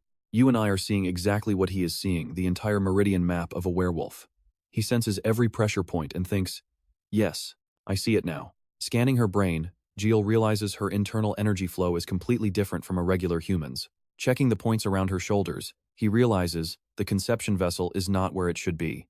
This is totally different from his theory. He moves down to her abdomen and legs, noting the vital points on her hips are way further apart than a human's. He focuses on the blood vessels, analyzing every single detail, and right in the center, he finds something humans do not have: a direct blood vessel leading straight to the tail. Jill's expression turns dead serious. I will stop the technical talk here. Long story short, she is similar to humans in most major ways. He puts his hands on his hips and asks, "Now, can you transform into a wolf for me?" Anis looks back, totally shocked. "Excuse me?" Jill explains that her acupuncture points will shift when she transforms. He needs to find out exactly where they move to. Anis stands there in silence, considering it. After a moment, wolf ears suddenly pop out of her head. Down at her feet, her boots start to burst as sharp claws grow larger and larger. In seconds, Anis transforms into a massive, terrifying werewolf with razor-sharp fangs and claws. Jill stares at her and says, "Huh, I thought you would be bigger. You kind of look like Den Trey." Anis is just confused. He awkwardly but brightly explains, "Oh, that was just the name of a dog I used to have." Anis lets out an angry growl. Jill realizes she cannot actually talk in this form. "Is it because your mouth structure changed?" He reaches out, grabs her hand, and playfully asks, "Which hand? Who is a good girl?" Anis is fuming that he is treating her like a pet and snarls at him. Realizing he went too far, Jill puts his hands up and says, "Okay, sorry." He makes a finger gun at her and says, "Bang." Surprisingly, she starts rolling around on the floor happily. Garden watches them both with a warm, fatherly look. But then, Anis growls again. Jill quickly apologizes again, wondering if his plan is actually working. "So, what do you and I think? Is he a genius or just crazy? Let's head back to the library to find out." Jill sits back, lost in thought. "All right, stick with me because Jekyll just finished his first task, but this next mission is a total nightmare." He looks at a wooden box filled with endless pills and wonders exactly how much paralytic poison is needed. That is the most important question of all. Staring intensely at a single pill in his hand, he realizes he must pinpoint every ingredient to calculate the perfect, precise dosage for her tale. Suddenly, Kuzman's face flashes through Jekyll's mind. Should he just ask Kuzman for help? No, he instantly kills that thought before it even takes root. He can't trust that guy. So, he swallows the pill, planning to store it within his mana protection circle to analyze the poison himself. Suddenly, the system explodes with red warning alerts coming straight from his own internal organs. His heart, lungs, and liver are all screaming, "Are you insane?" Even his artificial intestines are losing their minds. Inside, his organs are huddling together in a glowing circle. They all have different expressions on their faces as his heart asks the others in total disbelief. His heart can't believe he actually ate poison, while his liver looks completely exhausted and asks who will detox them. His intestines are still in shock, asking if he really intended to test the poison on himself like this. The liver screams in anger, "I am right here. Why didn't you just summon a monster and feed it instead?" Thinking of his cute little spike-tail summon, Jekyll asks if they really expect him to use such a tiny, precious creature to test deadly poison. "Are you guys going too far?" Hearing this, the organs get even angrier and start yelling through the system interface. "You are literally testing poison on your own body, and you think we are the ones going too far?" His liver shouts that there are specific summons meant for analyzing materials, even dangerous poisons like this one. Jekyll is stunned as a silhouette flashes in his mind. Wait, an analytical spirit that can decipher anything actually exists? A notification from his liver pops up as it laughs loudly and says, "Of course there is. I met it back in the system waiting room." Jekyll is confused and wonders what a system waiting room is. Now, pay attention here, because the liver describes a room filled with glass tubes holding various strange objects. It is exactly what the name implies, a lobby. I had to sleep there until my awakening alongside the heart and lungs. So that means all the other organs are still asleep in there right now? The liver confirms that obviously the organs waiting to be summoned are all currently in a deep slumber. Jekyll rests his chin on his hand and wonders what the system truly is. But the liver just scoffs. "Stop asking. Even if I knew everything, I am strictly forbidden from telling you any of those secrets." The screen turns red, showing heavy chains and a security lock, signaling that this information is highly classified. Rules are rules, and sharing that info is restricted. Jekyll tries to act cute to get some answers. At least tell me its traits. I need to survive this gotcha gamble alongside Gum after all. No thanks. Jekyll is annoyed because he can't squeeze any more info out of his stubborn organs. You and I both know the liver loves to tease him. It even sends a mocking group photo. The organs are all laughing at his current situation, with the liver cackling the loudest of them all. Jekyll grinds his teeth in rage, calling them jerks before standing up and slamming his fist toward the screen. Fine, stay silent then. He pinches his nose shut, determined to force the truth out of them. Translated, he said he will make them talk. The heart and intestines suddenly join the conversation. His heart just laughs and asks what he is doing, while the intestines start teasing him as well. Are you really trying to hold your breath? Meanwhile, his lungs start looking extremely confused and dazed. Because he is pinching his nose so tight, Jekyll struggles to breathe, and his face turns bright red. Inside, the lungs are turning blue and shaking violently. His heart feels the shift and starts panicking. I can't get enough oxygen. Seeing this, the liver and intestines finally realize something is very wrong. The system warns that the internal organs are in a state of total panic due to his reckless actions. His lungs are exhausted and turning black.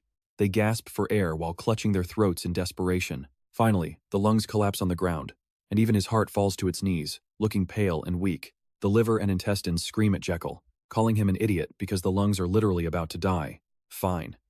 The analytical beast looks like a blinding light that can brighten up an entire room. And that is how we meet Bob, the glowing goldfish summon. Trust me, things are about to get wild. GL calls out, and the little guy looks back. Trust me, we are about to see how twisted this main character can get. GL stares at Bob Book with a hunger that is honestly terrifying. From now on, let's try to get along. Seeing that look, the creature starts shaking in pure fear. Meanwhile, the other little guys are just happy to meet a new friend. The spike-tailed kid reaches out for a happy handshake. GL just stands there with his arms crossed, watching the chaos unfold on the table. He opens a wooden box and picks out a single pill. Holding it right in front of Bob Book, he asks, "Hey, you want a snack? It tastes great, I promise." The system notification pops up immediately, showing that the creature's internal organs are already screaming in protest. You really are heartless. I wonder where you even get that cold personality from. GL snaps the pill open. He knows Bob Book's power lies in liquids, so he pours the contents directly into the creature's mouth. His mind is racing as the little guy swallows it. The system flashes a message the immortal goldfish skill has been activated. After drinking the liquid, Bob Book turns pale and looks completely exhausted. He starts shaking as the poison takes hold. You lied to me, you jerk. The creature cries out before collapsing, leaving everyone in the room stunned and terrified. GL gets a bit nervous watching this. But wait for it, Bob Book's eyes suddenly snap open, wide and bright. The immortal goldfish system confirms a level 1 resurrection. The little guy reaches out and pulls a red heart-shaped leaf from his body. Resurrection is real. Without stopping, Bob Book reaches into his tiny mouth and pulls out a sharp fang. Feeling wronged and grumpy, he uses the fang to write down his suffering on the red leaf.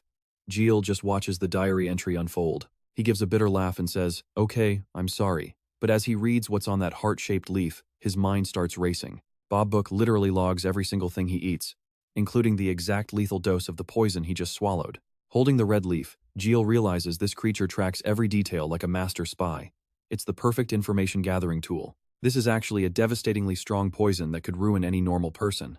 GL's face lights up as the possibilities flood his mind. Perfect. Now I can calculate the exact amount needed for a localized anesthetic. GL finally opens his mouth to call out, "Mr. Garden!" The doctor appears instantly, standing at attention and saying, "Yes, Your Highness. I am here." Seeing him pop up so fast is suspicious. You and I have to wonder where he was hiding. But Gardin just mentions a spirit. GL starts boasting so much his nose might as well grow 10 inches. His ego is totally out of control right now. It searched for me all night. I guess I'm just that famous. Garden can only manage a dull, awkward smile at that comment. GL looks at him, confused why the doctor is laughing like that. Garden's voice echoes through the quiet room. You remind me of a truly great man mentioned in the ancient history books. GL's curiosity is immediately whored by that comparison. A great man? Seeing the interest, Garden continues. Yes, sir, I'm talking about the legendary Lloyd Frontera. GL imagines a massive statue holding a shovel. Wait, was that lamp designer living in the Empire back when he was a king? Garden nods and says, yes, history says he had 5 powerful spirits at his command. Was he really that good? Garden replies that he was the one who built the very foundation of this massive empire. Apparently, he was also very famous on Fridays. GL just stands there, wondering what on earth that is supposed to mean. Jill suddenly cuts the story short and gives an order. Whatever, just bring Agnes here. Garden hurries off to obey the command. From a palace door overlooking the vast blue sky, Agnes follows closely behind the old doctor. She stays silent, thinking to herself, I know he's the prince, but can he really cure me? It hasn't even been a day. Garden turns back toward Agnes and notes that she looks incredibly anxious. The sudden movement startles her for a second. He gives a polite smile and says, You look very worried. Agnes stays on guard, asking if he only thinks that because of her tail. That question catches him off guard. Garden bows his head slightly, scratching his neck as he offers a sincere apology. A gentle, helpless smile appears on her face. She waves it off, saying she's used to it, and suggests they finally introduce themselves. Garden shakes her hand and says, I am the prince's head doctor. My name is Pierro Garden. She responds with a friendly smile. I am Agnes, heir to the Robo tribe and daughter of Jacinto. He makes a polite gesture and asks if he can offer her one piece of advice. Agnes just nods her head. Walking forward, Garden tells her, I hope you won't be too shocked, no matter what treatment the prince decides to use. That makes her feel even more uneasy. Huh? What do you mean? They stop in front of a door where golden light is leaking out. Garden warns her that when the prince explains his method, she might actually think he has completely lost his mind. Agnes wonders what kind of crazy method it could be. Trust me, you and I are about to find out just how insane it gets. Alright, you and I are about to watch a doctor who is either a total genius or a complete lunatic. Jekyll stands up with a polite smile, welcoming her in. Anis sits on the bed, skeptical that he actually found a cure in just one day. Sitting back with total confidence, Jekyll tells her to just relax and trust him. Anis is clearly on edge, asking for the details of the treatment first. Jekyll just chuckles, noting how nervous she seems. He pulls out a long needle with a casual grin. For starters, he plans to jab that needle into her tail over and over again. Hearing that, Anis completely freezes up while screaming at the top of her lungs on the inside. Then, Jekyll holds up a pill, calmly explaining that he is also going to pump her body full of poison. He looks at her like he just solved the world's problems. Sounds pretty cool, right? Behind him, the servants start clapping like he is some kind of hero. Meanwhile, Anis is internally screaming that this is anything but cool. Terrified, Anis turns her pleading eyes toward Garden, hoping for some kind of rescue. But Garden just looks back with sparkling eyes, basically telling her to just trust the prince. She looks at the servants for help, but they all just nod in agreement. Yeah, she is on her own. Even Jekyll flashes her a bright smile that screams, just trust me. Total panic sets in. Anis realizes the crown prince is not the only crazy person in this room, they are all insane. Back in her room, Anis sits with her head in her hands, flanked by servants. Across from her, Jekyll waits while she tries to process the situation. Jekyll tells her not to worry and to keep faith in him, acting completely full of himself. She glares at him, thinking his expression is 0% trustworthy, but she knows she has to try anyway. If the crown prince actually pulls this off, her entire tribe could finally be free from these cursed, monstrous tales. She steels her nerves, deciding that no matter how dangerous it is, she is going in. All right, she says, I trust you. Now watch this. Jekyll snaps his fingers, and the servants bring out a large white cloth with a single hole in the middle. Two maids slowly approach Anis, who can only stare with wide, confused eyes. A moment later, Anis is lying flat on the bed, covered by the white sheet with only her tail sticking out. Jekyll stands tall, raising his hand toward his face before turning to announce that everything is ready to begin. The servants crowd around, watching Jekyll's every move with a mix of awe and intense focus. He places his hand near the base of her tail, channeling blue energy as a glowing heart manifests on his chest. As the energy flows, Jekyll can see her entire internal structure, leaving him completely blown away by the sight. The Asrahan Core technique is honestly on a whole different level of amazing. You and I are seeing the proof of acupoints right here, something thousands of years of medical knowledge couldn't verify. Even with all our modern medical equipment, nobody has ever been able to truly prove these pressure points exist. It always felt a bit vague when he studied traditional medicine, like he believed it but could never actually see it. But everything is different now. He is not just guessing anymore, he can see every single point glowing. He unfolds a cloth filled with needles, knowing he cannot afford to waste another second. He drives the first needle straight into a glowing point, the Xuanshu point, exactly 1.5 centimeters deep. Immediately, the system activates the split function in slot 1 as he grips the needle tight. 0.01 milliliters of muscle-paralyzing toxin have been successfully released into the point. Anis flinches as Jekyll scans the glowing network. Next is the Mingmen point at 2.1 centimeters, then the Yaoyangguan at 2.4. His hands are moving like a total blur now, working with lightning-fast precision. A trail of light shoots up her spine. The Xuanshu point is clear, letting the mana flow freely along the column. He grips the next needle, staring intensely at a single point as he calculates his next move. Her tail is immobilized, but that is not enough. He has to make sure this change is permanent and never recovers. Just as he thinks that, her tail suddenly twitches and smacks him right in the face. He can't believe it's already recovered. Her body's natural healing factor is absolutely off the charts. He narrows his eyes, refusing to back down. This is still well within his calculations. Jekyll's speed hits another level as he jabs into the glowing network, his mind racing through the procedure. He hits the Yao Yu point and then with teeth grit jams a needle into the back of her neck. You and I need to see if she survives this. Stick with me, we are about to see a medical procedure that defies all logic. Anis cannot even feel the needle entering her neck, leaving her completely baffled. What is this? Did this guy just stab her in the neck? She asked him to fix her tail. So why is he messing with her head? Suddenly, a surge of electricity snaps through Anis, cutting her thoughts short. To her absolute surprise, her tail begins to twitch uncontrollably. After a few moments, the tail loses all strength and drops heavily. Jiel notices her pinky toe starting to move and throws his arms up in pure joy. It is a total success. He steps closer to her neck, retrieves the needle, and tells her that the procedure is done. Now, she just needs to see for herself. Setting her feet on the ground, Anis asks doubtfully if it is really over. Jiel responds with absolute certainty that they have succeeded. She stares back with a dazed, suspicious expression. How could it possibly be this fast? She does not even understand what happened. Jiel asks if she feels anything special in her tail, prompting Anis to finally shift her attention toward her own backside. Her face instantly twists into shock. Her mind is racing with a million questions she cannot answer. She knows she should be feeling anxious right now. Usually, her tail would curl up, but it is not moving at all. She looks up and asks how this is possible. Jiel explains that he paralyzed her tail and then tricked her body's nervous system. He points down at her foot, where her pinky toe is wiggling back and forth. Watch this closely. The prince explains that he rerouted her tail nerves to her pinky toe. Now, her toe will wag whenever she feels a strong emotion. The servants nearby burst into applause while Jeki excitedly spreads his arms toward her. Wow, a toe tail? That is absolutely mind-blowing. Ani sits there in silence, her lips pressed tightly together as she processes everything.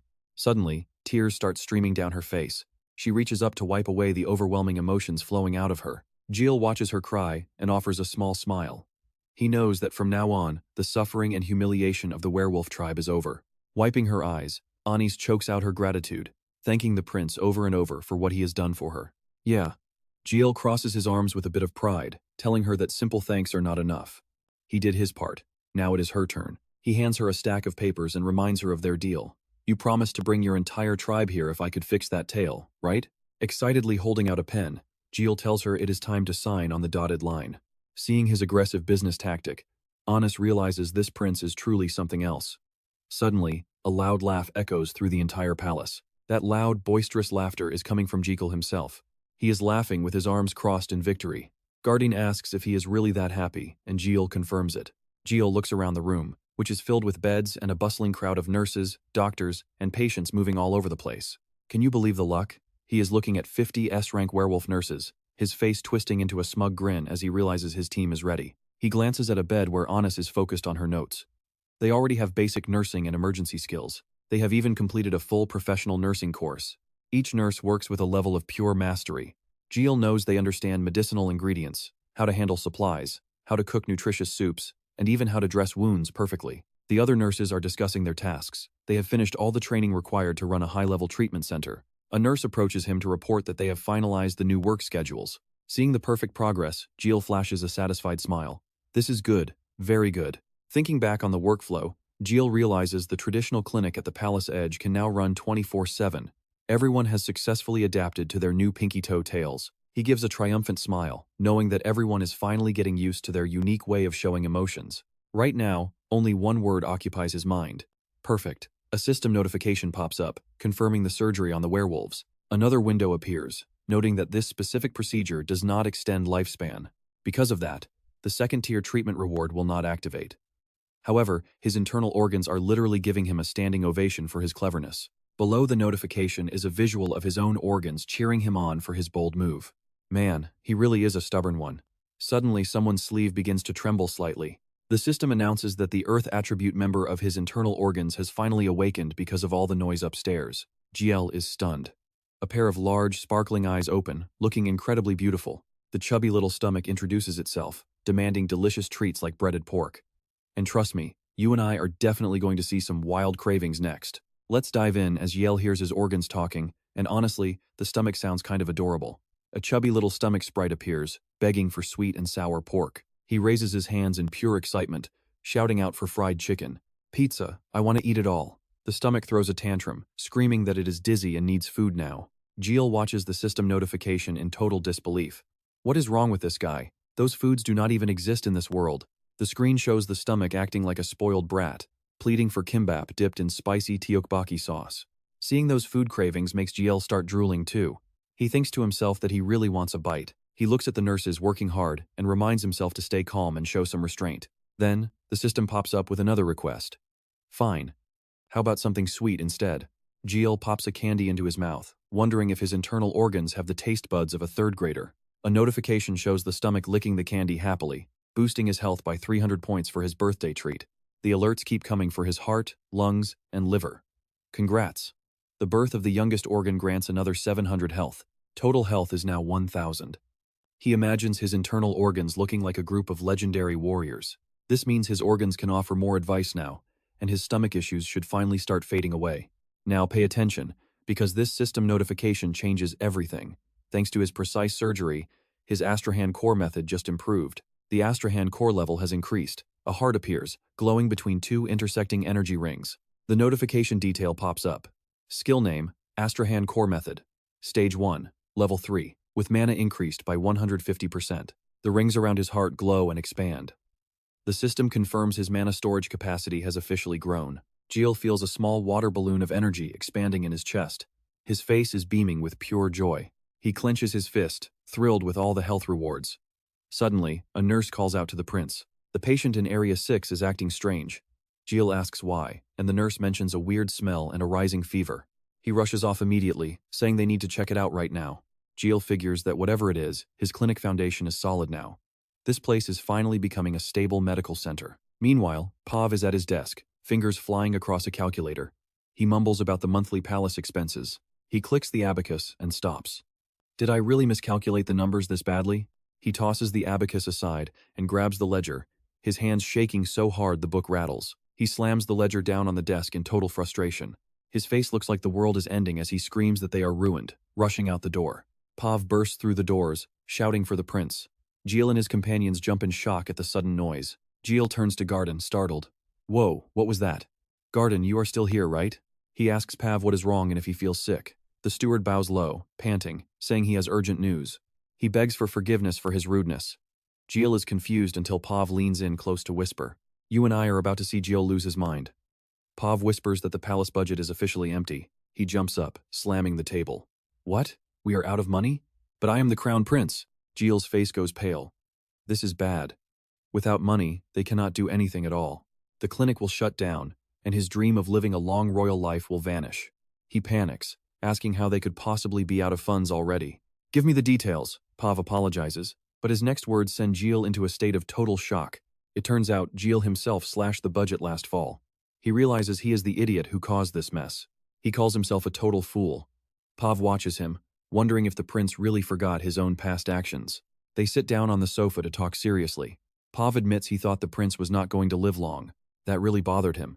Jill shouts back, asking if that means he had just given up on life. Pav nods, saying he thought there was a reason. Back then, the palace did not have a huge budget anyway. Hearing this, Jill slumps over, feeling the karma hit him hard. Pav awkwardly tries to cheer him up. But Prince, you are much healthier this year than last. I thought you would be happy about that. And that is where we leave our prince. Jill collapses, groaning that this was definitely not the reward he wanted. Alright, you and I are about to watch a main character who is absolutely obsessed with cash. Jekyll kicks the air, fuming because everything literally revolves around money. Lying on the floor staring at the ceiling, he wonders, Adria Magentano, is this really how you want to play? Why are you doing this to me? Jekyll imagines himself on a proper bed as thoughts race through his mind. He sighs, realizing he can empathize with his past self, but complaining won't fix a single thing. Suddenly, he sits up, asking if they can request an extra operating budget for the annex this year. Pav's answer feels like an invisible blade, stabbing straight through Jekyll's tiny sliver of hope. No, you cannot. He curls up in a ball, looking pitiful as he says that without money, the clinic closes and he dies. The old man looks at Jekyll, confused. Your Highness, he asks, how does closing an Oriental medicine clinic relate to your death? Jekyll ignores him and asks if they really can't request more. Their conversation echoes through the room. Pav says it is impossible because that would break imperial law. Budget requests must be made by the end of the previous year. As Pav speaks, the Emperor's image appears. He explains that the only person not bound by these rules who can actually help is the Emperor. Now watch this. Jekyll's energy returns instantly. He clenches his fist and decides he will go ask his father. He wastes no time, sending a carriage off as fast as the wind. But it returns just as quickly with news. The Emperor refused to help. Jekyll deflates completely, looking like he has had the life sucked right out of him. Looking at the cups on the table, he thinks to himself that he cannot let this clinic close just because of money. His face hardens with pure determination. He won't let money block his path again. This is the only way left. He looks at Pav and asks if they have a list of all the assets in the annex. Pav says, of course they do. Jekyll gets excited, telling him to bring it immediately. Pav is baffled and asks for what reason. His expression turns eerily dark as he says he is going to sell everything. The gallery is packed with priceless art and statues. Jekyll shouts for the paintings and stone statues to be taken. Nearby, the fancy dining sets are all lined up. Everything is organized neatly. He tells them to take all the gold and silver utensils and sell them too. Pav breaks down in tears, touching the paintings and apologizing to them for not being able to protect them. He turns to the prince, begging him to reconsider. But Jekyll's face remains cold and completely unmoved. No, my mind is made up. Realizing he cannot win, Pav leaves, crying out that he hates the prince. A few days pass. In his office, Jekyll looks serious as he prepares to speak. Listen up, he says. I have sold off all the unnecessary luxuries that were just sitting around, but he notes this is only a temporary fix. Damian asks if he has already prepared the next step. He confirms it, saying this method just gives them a bit of breathing room for now. If they don't build a steady, long-term income, this new budget will vanish in the blink of an eye. Pav wipes his tears, saying they have nothing left to sell. But you and I know Jekyll always has a plan. He says they will sell medicine. His words leave Damian and Pav completely stunned. Wait, what did he just say? He smiles and declares that from now on, he will be the medicine-selling prince. Meanwhile, the Frontera Square is packed with people. An old man asks a tired nurse candidate if they have heard the latest news about the annex. The guy looks exhausted as he asks what could have possibly happened there. The old man explains that the crown prince apparently sold every expensive luxury item in the palace. The guy is shocked. When he asks why, a woman replies that it was all to keep the Oriental Medicine Clinic running. He realizes the prince sold his own treasures just to keep caring for the sick patients. The old man agrees, calling him a truly wonderful and kind person for doing something so selfless. He proudly claims nobody else would dare do that. They agree that finding someone like him in history is incredibly rare. The young man nods in total agreement. The old man views Jekyll as a saint, amazed by how incredible their prince truly is. He imagines Jekyll with open arms, warmly promising to heal everyone at the infinite church of Jekyll. He calls the prince a literal son. On the other side, Jekyll is deep in thought about earning money for the clinic. Only then can he stay alive. You and I must see his next move. All right. Stick with me, because our crown prince is about to launch the world's craziest business plan. Butler Pav asks hesitantly if funding is the issue. Why not just charge the patients a small fee? GL immediately objects, saying they would lose all their customers. He thinks he needs more patients to extend his lifespan as much as possible. He declares firmly that he will never take money from them, not now and not in the future. Instead, he plans to strike it rich by selling incredibly expensive and high-quality medicine to the elite. It will be a premium product, so rare that people will buy it just to show off. A true luxury brand. He gets excited, pointing out that this brand will be exclusively produced by the Crown Prince himself. Wealthy, arrogant families would flaunt this medicine just to prove their status to everyone else. Gilles is confident it will define one's social standing. We're talking about a super-tier, ultra-premium medicine. Now pay attention to this reveal. It sounds absolutely insane, but he's dead serious about his product. It uses Minotaur gallstones. Damian is shocked. A monster's gallstone? Is he actually serious? Gilles ignores the skepticism and names it An Kung Ngu Huang Minota. Every Korean is familiar with the legendary sedative it is based on. This legendary medicine is known to work wonders for the brain, heart, and blood pressure issues. He imagines everyone taking the medicine. It's essentially an incredibly powerful sedative for the masses. At this moment, Yeel and Damian are taking a quiet stroll through the garden. He asks if the prince truly intends to sell this Minotaur-based medicine. Gilles just nods confidently. Damian is still skeptical and asks if people will really drink it. Gilles is 100% certain. He explains that people will scramble to buy anything labeled as a rare, limited edition item. It's basic human psychology. He's using a powerful monster instead of a simple bull to make it even more elite. With a proud look on his face, he holds up 5 fingers to emphasize his point. Both the branding and the results will make everyone want to buy it, earning a perfect 5-star rating. But Damian just rejects the whole idea. He flatly disagrees with Yale's idea. The prince just looks at him, feeling completely helpless. Damian argues that if this medicine was actually that amazing, it wouldn't be a secret to the rest of the world. GL chirps that it was famous in an ancient, fallen kingdom. Damian is confused and asks which one. He calls it Josian. Damian just sighs, having never heard of such a place in any history book. Yale claims he learned all these medical methods and formulas through his dreams. He seems incredibly happy about learning acupuncture this way. Damian isn't even surprised by the answer anymore. He has heard this kind of talk before. Garden had mentioned it, but Damian never actually believed it was the literal truth. He imagines Garden fawning over the prince, cheering that Gilles is truly the greatest. He thinks to himself that Garden is too naive. He accepts the prince's weird explanations way too easily. Damian watches Gilles' back and wonders if he should even care, as long as his salary is paid. You and I both saw this coming, right? Our genius prince forgot one tiny legal detail. He asks in total confusion if he really needs a license. Damian sighs and confirms it's mandatory. There is an official exam for medical practitioners, and even Garden has already passed it. Gilles turns pale and forced to laugh, saying he did not know about the rules. He is worried this might cause him serious trouble later on. He says they need to solve the capital issue first by getting those Minotaur gallstones. Damian asks if they're just going to buy them from a regular herb shop in the capital. Gilles says no. Regular shops don't sell monster parts. They don't use bulls for medicine here. When asked how he'll get them, Gilles excitedly says they'll go to Gimo to buy a live Minotaur. He points to Gimo on the map, a major trading hub located within the capital of Magenta. It is the Empire's top trade center, where the elite monster auction house is located. Damian asks if the prince is really going there personally. GL says, of course. He needs to check the Minotaur's health and the quality of the gallstones himself. Damian listens to this crazy plan and thinks the prince has finally lost his mind. Elsewhere, the carriage is ready with Anis waiting on top. Gilles tells Damian it is time to go. And just like that, we're off on another wild journey. Trust me, you'll want to see what happens next. Let's dive into a story where time is worth more than gold, starting with our leads, Gilles and Damian. Suddenly, Gilles spots something that sets him off.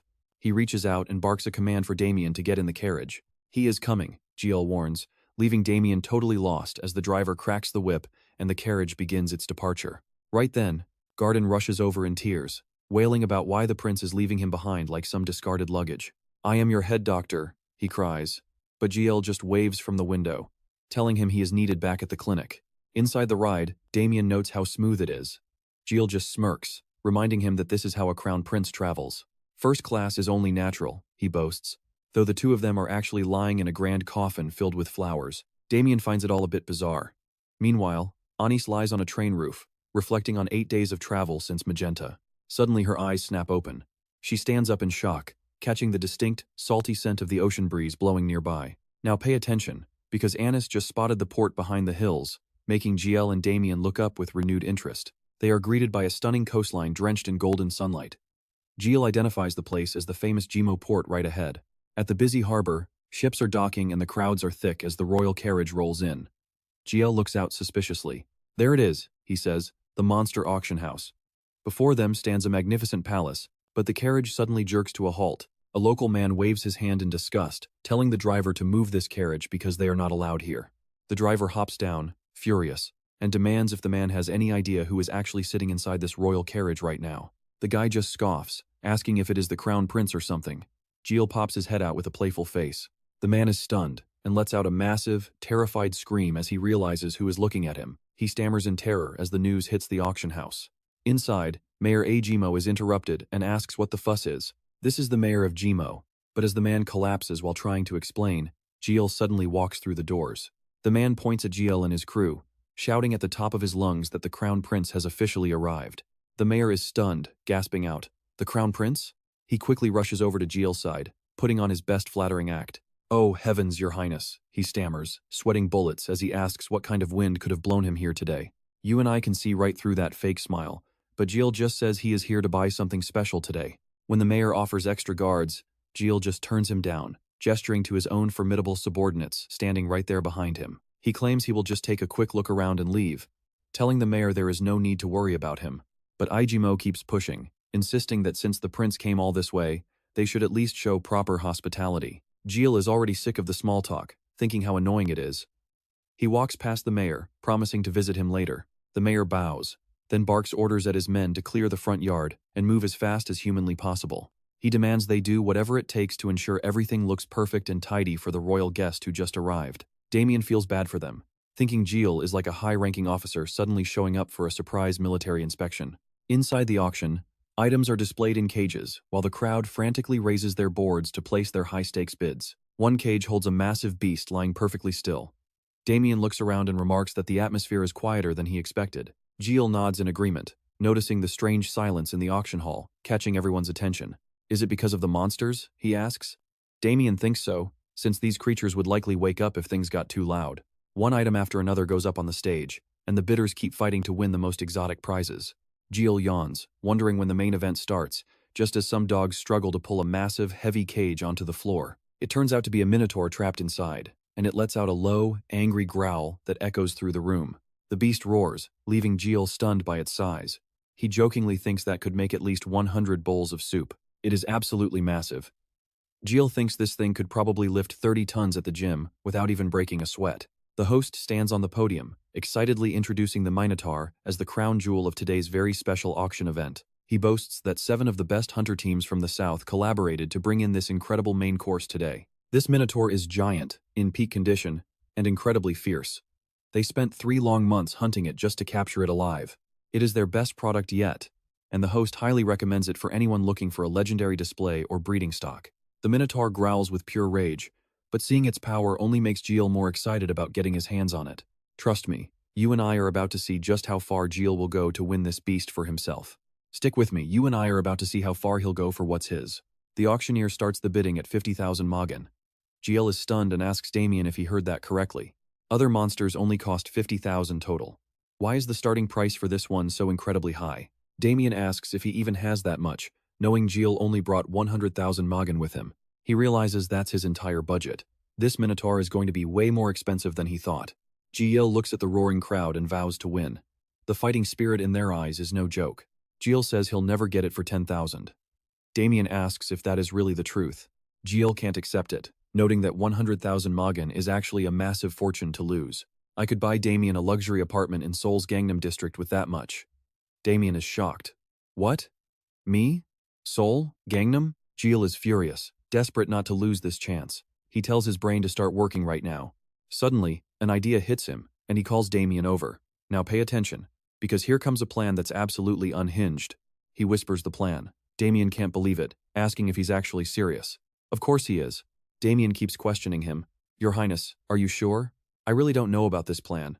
He adds that while he'll obey, the command His Highness gave sounds exactly like something a common street thug would do. Jill just laughs, unfazed by the comparison. Damian stands up and says he will be right back. Jill wishes him luck. Meanwhile, the auctioneer shouts that someone just bid 50,000 Magan. Another person raises their board for 53,000. Then, the price jumps even higher to 55,000. Jill gets anxious. Damian, what are you doing? There is not much time left. Suddenly, Demo walks up. Jill asks what the mayor is doing here of all places. Jill is confused. Didn't you say you were bringing more guards for protection? He's genuinely puzzled. Jill looks terrified. Demo thinks his whole political career depends on this one quick move. Seeing Jill's face, Demo thinks the prince wants his identity revealed. Time to score some points. Demo clears his throat and screams, "Oh, Crown Prince, please hear your humble servant's request." The crowd is shocked. The Crown Prince is here? Why would royalty visit a place like this? Demo continues, shouting that elite guards are awaiting orders. Jill decides to play along perfectly. Raikiel Adria Magantano formally accepts his loyalty.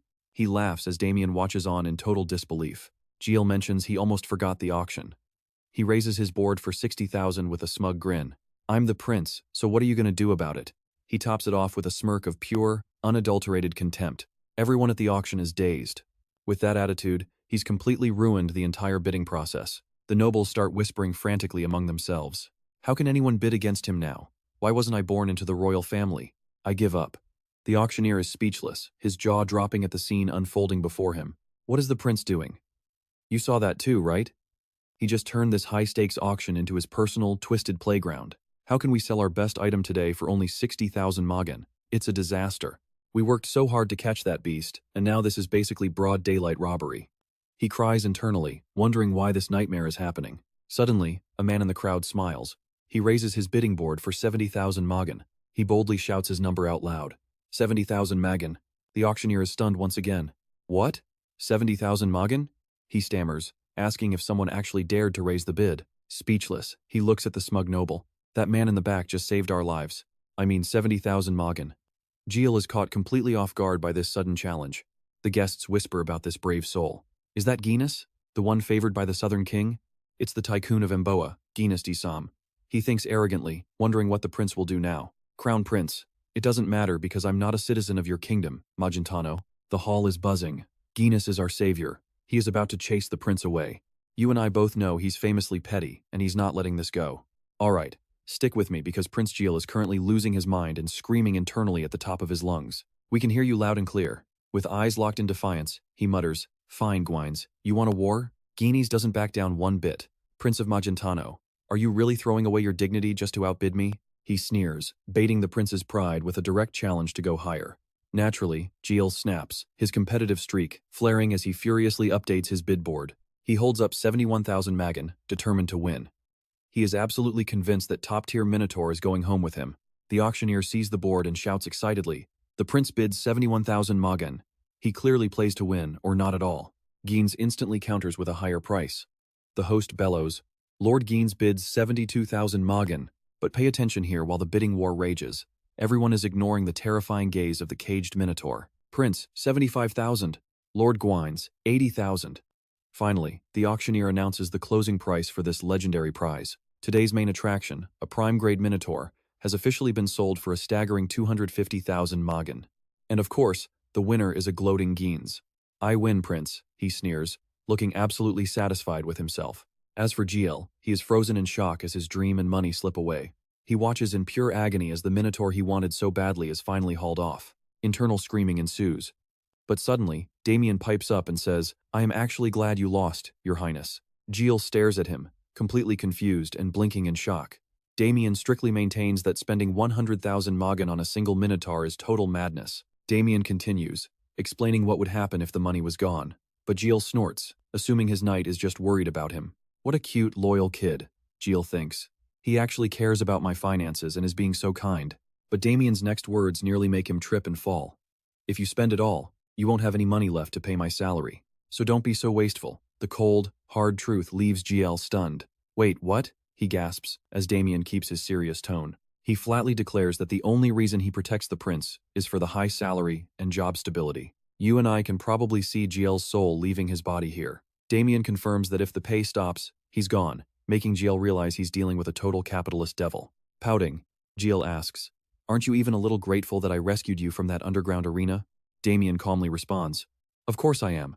But what does that have to do with my monthly paycheck? Jiel can only groan. So gratitude and finances are completely separate things to you? He sighs deeply, overwhelmed by this boy's cold logic. Wow, seriously? Damian just keeps a straight face and says, Exactly. Suddenly, Jiel falls into a strange silence, staring intensely at his protector. He thinks to himself, this is the protagonist I loved from the novel, the Demon Blade Emperor, Damian K. Jiel rates him incredibly high. When it comes to future growth and sheer potential, there is nothing in this entire world more reliable than having a monster like him on your side. After all, the strongest being in the entire universe is currently protecting me. There isn't just one reason he needs Damian on his team. Deep down, Jiel has very specific, calculated motives for keeping him close. He's certain that Damian will follow him toward a safe and stable life, because only then can everyone truly be safe and happy. After a long silence, Jiel sighs in total defeat. Fine, don't worry. I will never be late with your precious salary. Hearing that, Damian immediately gives a formal, respectful salute. Understood, Your Highness. Next, Jiel calls Mayor Ale over and orders them to head to their next destination immediately. The mayor is startled when he's called. What? Yes, Your Highness. But seeing the prince suddenly sprint away like his life depends on it, he follows in a total state of confusion. But why exactly are we running? Jiel obviously can't tell the poor man the real reason, so he just screams the honest answer in his head. Because I'm dying of embarrassment, that's why. Meanwhile, Guinness looks back at where the prince was standing, but finds it empty. The scene shifts to a massive, beautiful villa. Down in the basement, the auctioned minotaur is bound tightly in heavy iron chains. Its eyes slowly flutter open as it lets out a weak cry. Through blurred vision, it sees a silhouette standing right in front of it. Once its eyes fully adjust, the figure watching is none other than Guines. He excitedly remarks that it looks even better up close. Suddenly, he turns around and speaks to someone with pure delight in his voice. You should have seen the prince's face when I snatched this right out of his hands. A figure steps out from the shadows, sighing deeply. How truly pitiful. With a completely lifeless expression, he asks, "So, shall we begin the sorting and classification process today?" He agrees. "Let's do it." Gynes praises him, saying that's exactly why he called the best sorter in Gmo. The man responds with greasy flattery. "You flatter me, sir. I only came because of your incredibly generous compensation." Next, he glances toward the Minotaur and asks for specific instructions. And that's where we leave it with Guinness demanding the beast be sorted in the most spectacular way possible. Wild, right? Let's dive into a story where a beast finally snaps. Guinness plans to present its head to the king during the royal birthday banquet. "So, you want a powerful image?" He then asks, "Did you tell that mage I hired? We need the sorting process to be absolutely perfect." "Of course I did," Guinness replies before barking a sharp order toward the door. "Get in here, right now." The heavy wooden door swings open as a mage with messy hair walks in. "I know you are busy, so I will start immediately." Standing before the massive Minotaur, the mage smirks while preparing his mana. "I will give it a clean death using my specialized vacuum magic." Without another word, he launches a brutal attack on the defenseless creature. The Minotaur grits its teeth in agony. Thinking of its small family, it lets out a pained cry against these cruel, heartless humans. It remembers its poor child being slaughtered before its eyes, followed by the heavy cage and the endless torture it endured. The memories fuel a burning rage. Even while restrained and under attack, the beast desperately wants to strike back at its tormentors. Every breath is a struggle as it screams in pain. Suddenly, the iron hook anchoring it to the wall snaps right off. Now pay attention here. The beast stands up, leaving the so-called expert frozen in pure shock. Even Guinness is completely paralyzed by the terrifying sight. Suddenly, the Minotaur lets out a deafening roar, shattering the chains inside the manor of Mayor Ao. Meanwhile, Gilles sprawls out on his bed, groaning. "I am exhausted. My whole body is in absolute pain." Damian warns him that he is pushing way too hard. Even Gilles' internal organs seem to be screaming for a break. His internal organs are protesting this insane schedule. But Gilles doesn't care. He is still fuming over the auction earlier and is more determined than ever. "Tomorrow, I am definitely buying a Minotaur for 100,000 Magen. Just watch me." Suddenly, heavy footsteps thunder down the hallway. Two guards burst inside, shouting for the prince to wake up because something big has happened. Damian asks what the emergency is while Gilles grumbles, pulling on his shoes. "What now? I am far too tired for this." One guard frantically explains that they need to move him to safety immediately.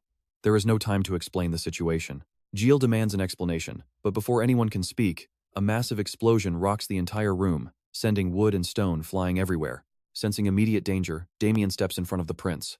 "Your Highness, stay behind me. Do not move."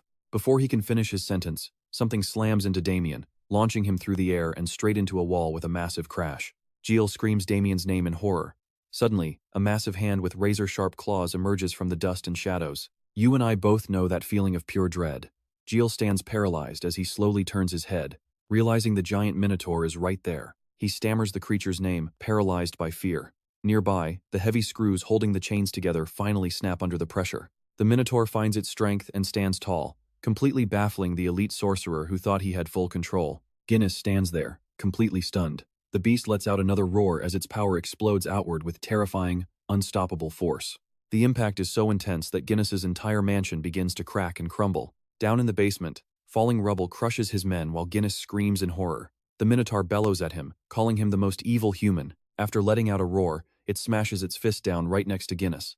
The man loses his mind, screaming in absolute, pathetic terror. Even now, he tries to act tough. "You filthy monster! Do you have any idea who I am? How dare you? I am a powerful merchant of the Empire, and your master." A moment later, the sound of frantic footsteps echoes across the floor. This merchant was acting like a king just a second ago, but now he is running for his life like a complete coward. "Stay away from me. I will not be your master anymore. Please, I promise I will never do it again." No matter what he says, the Minotaur keeps chasing him with relentless fury, letting out a terrifying, vengeful cry.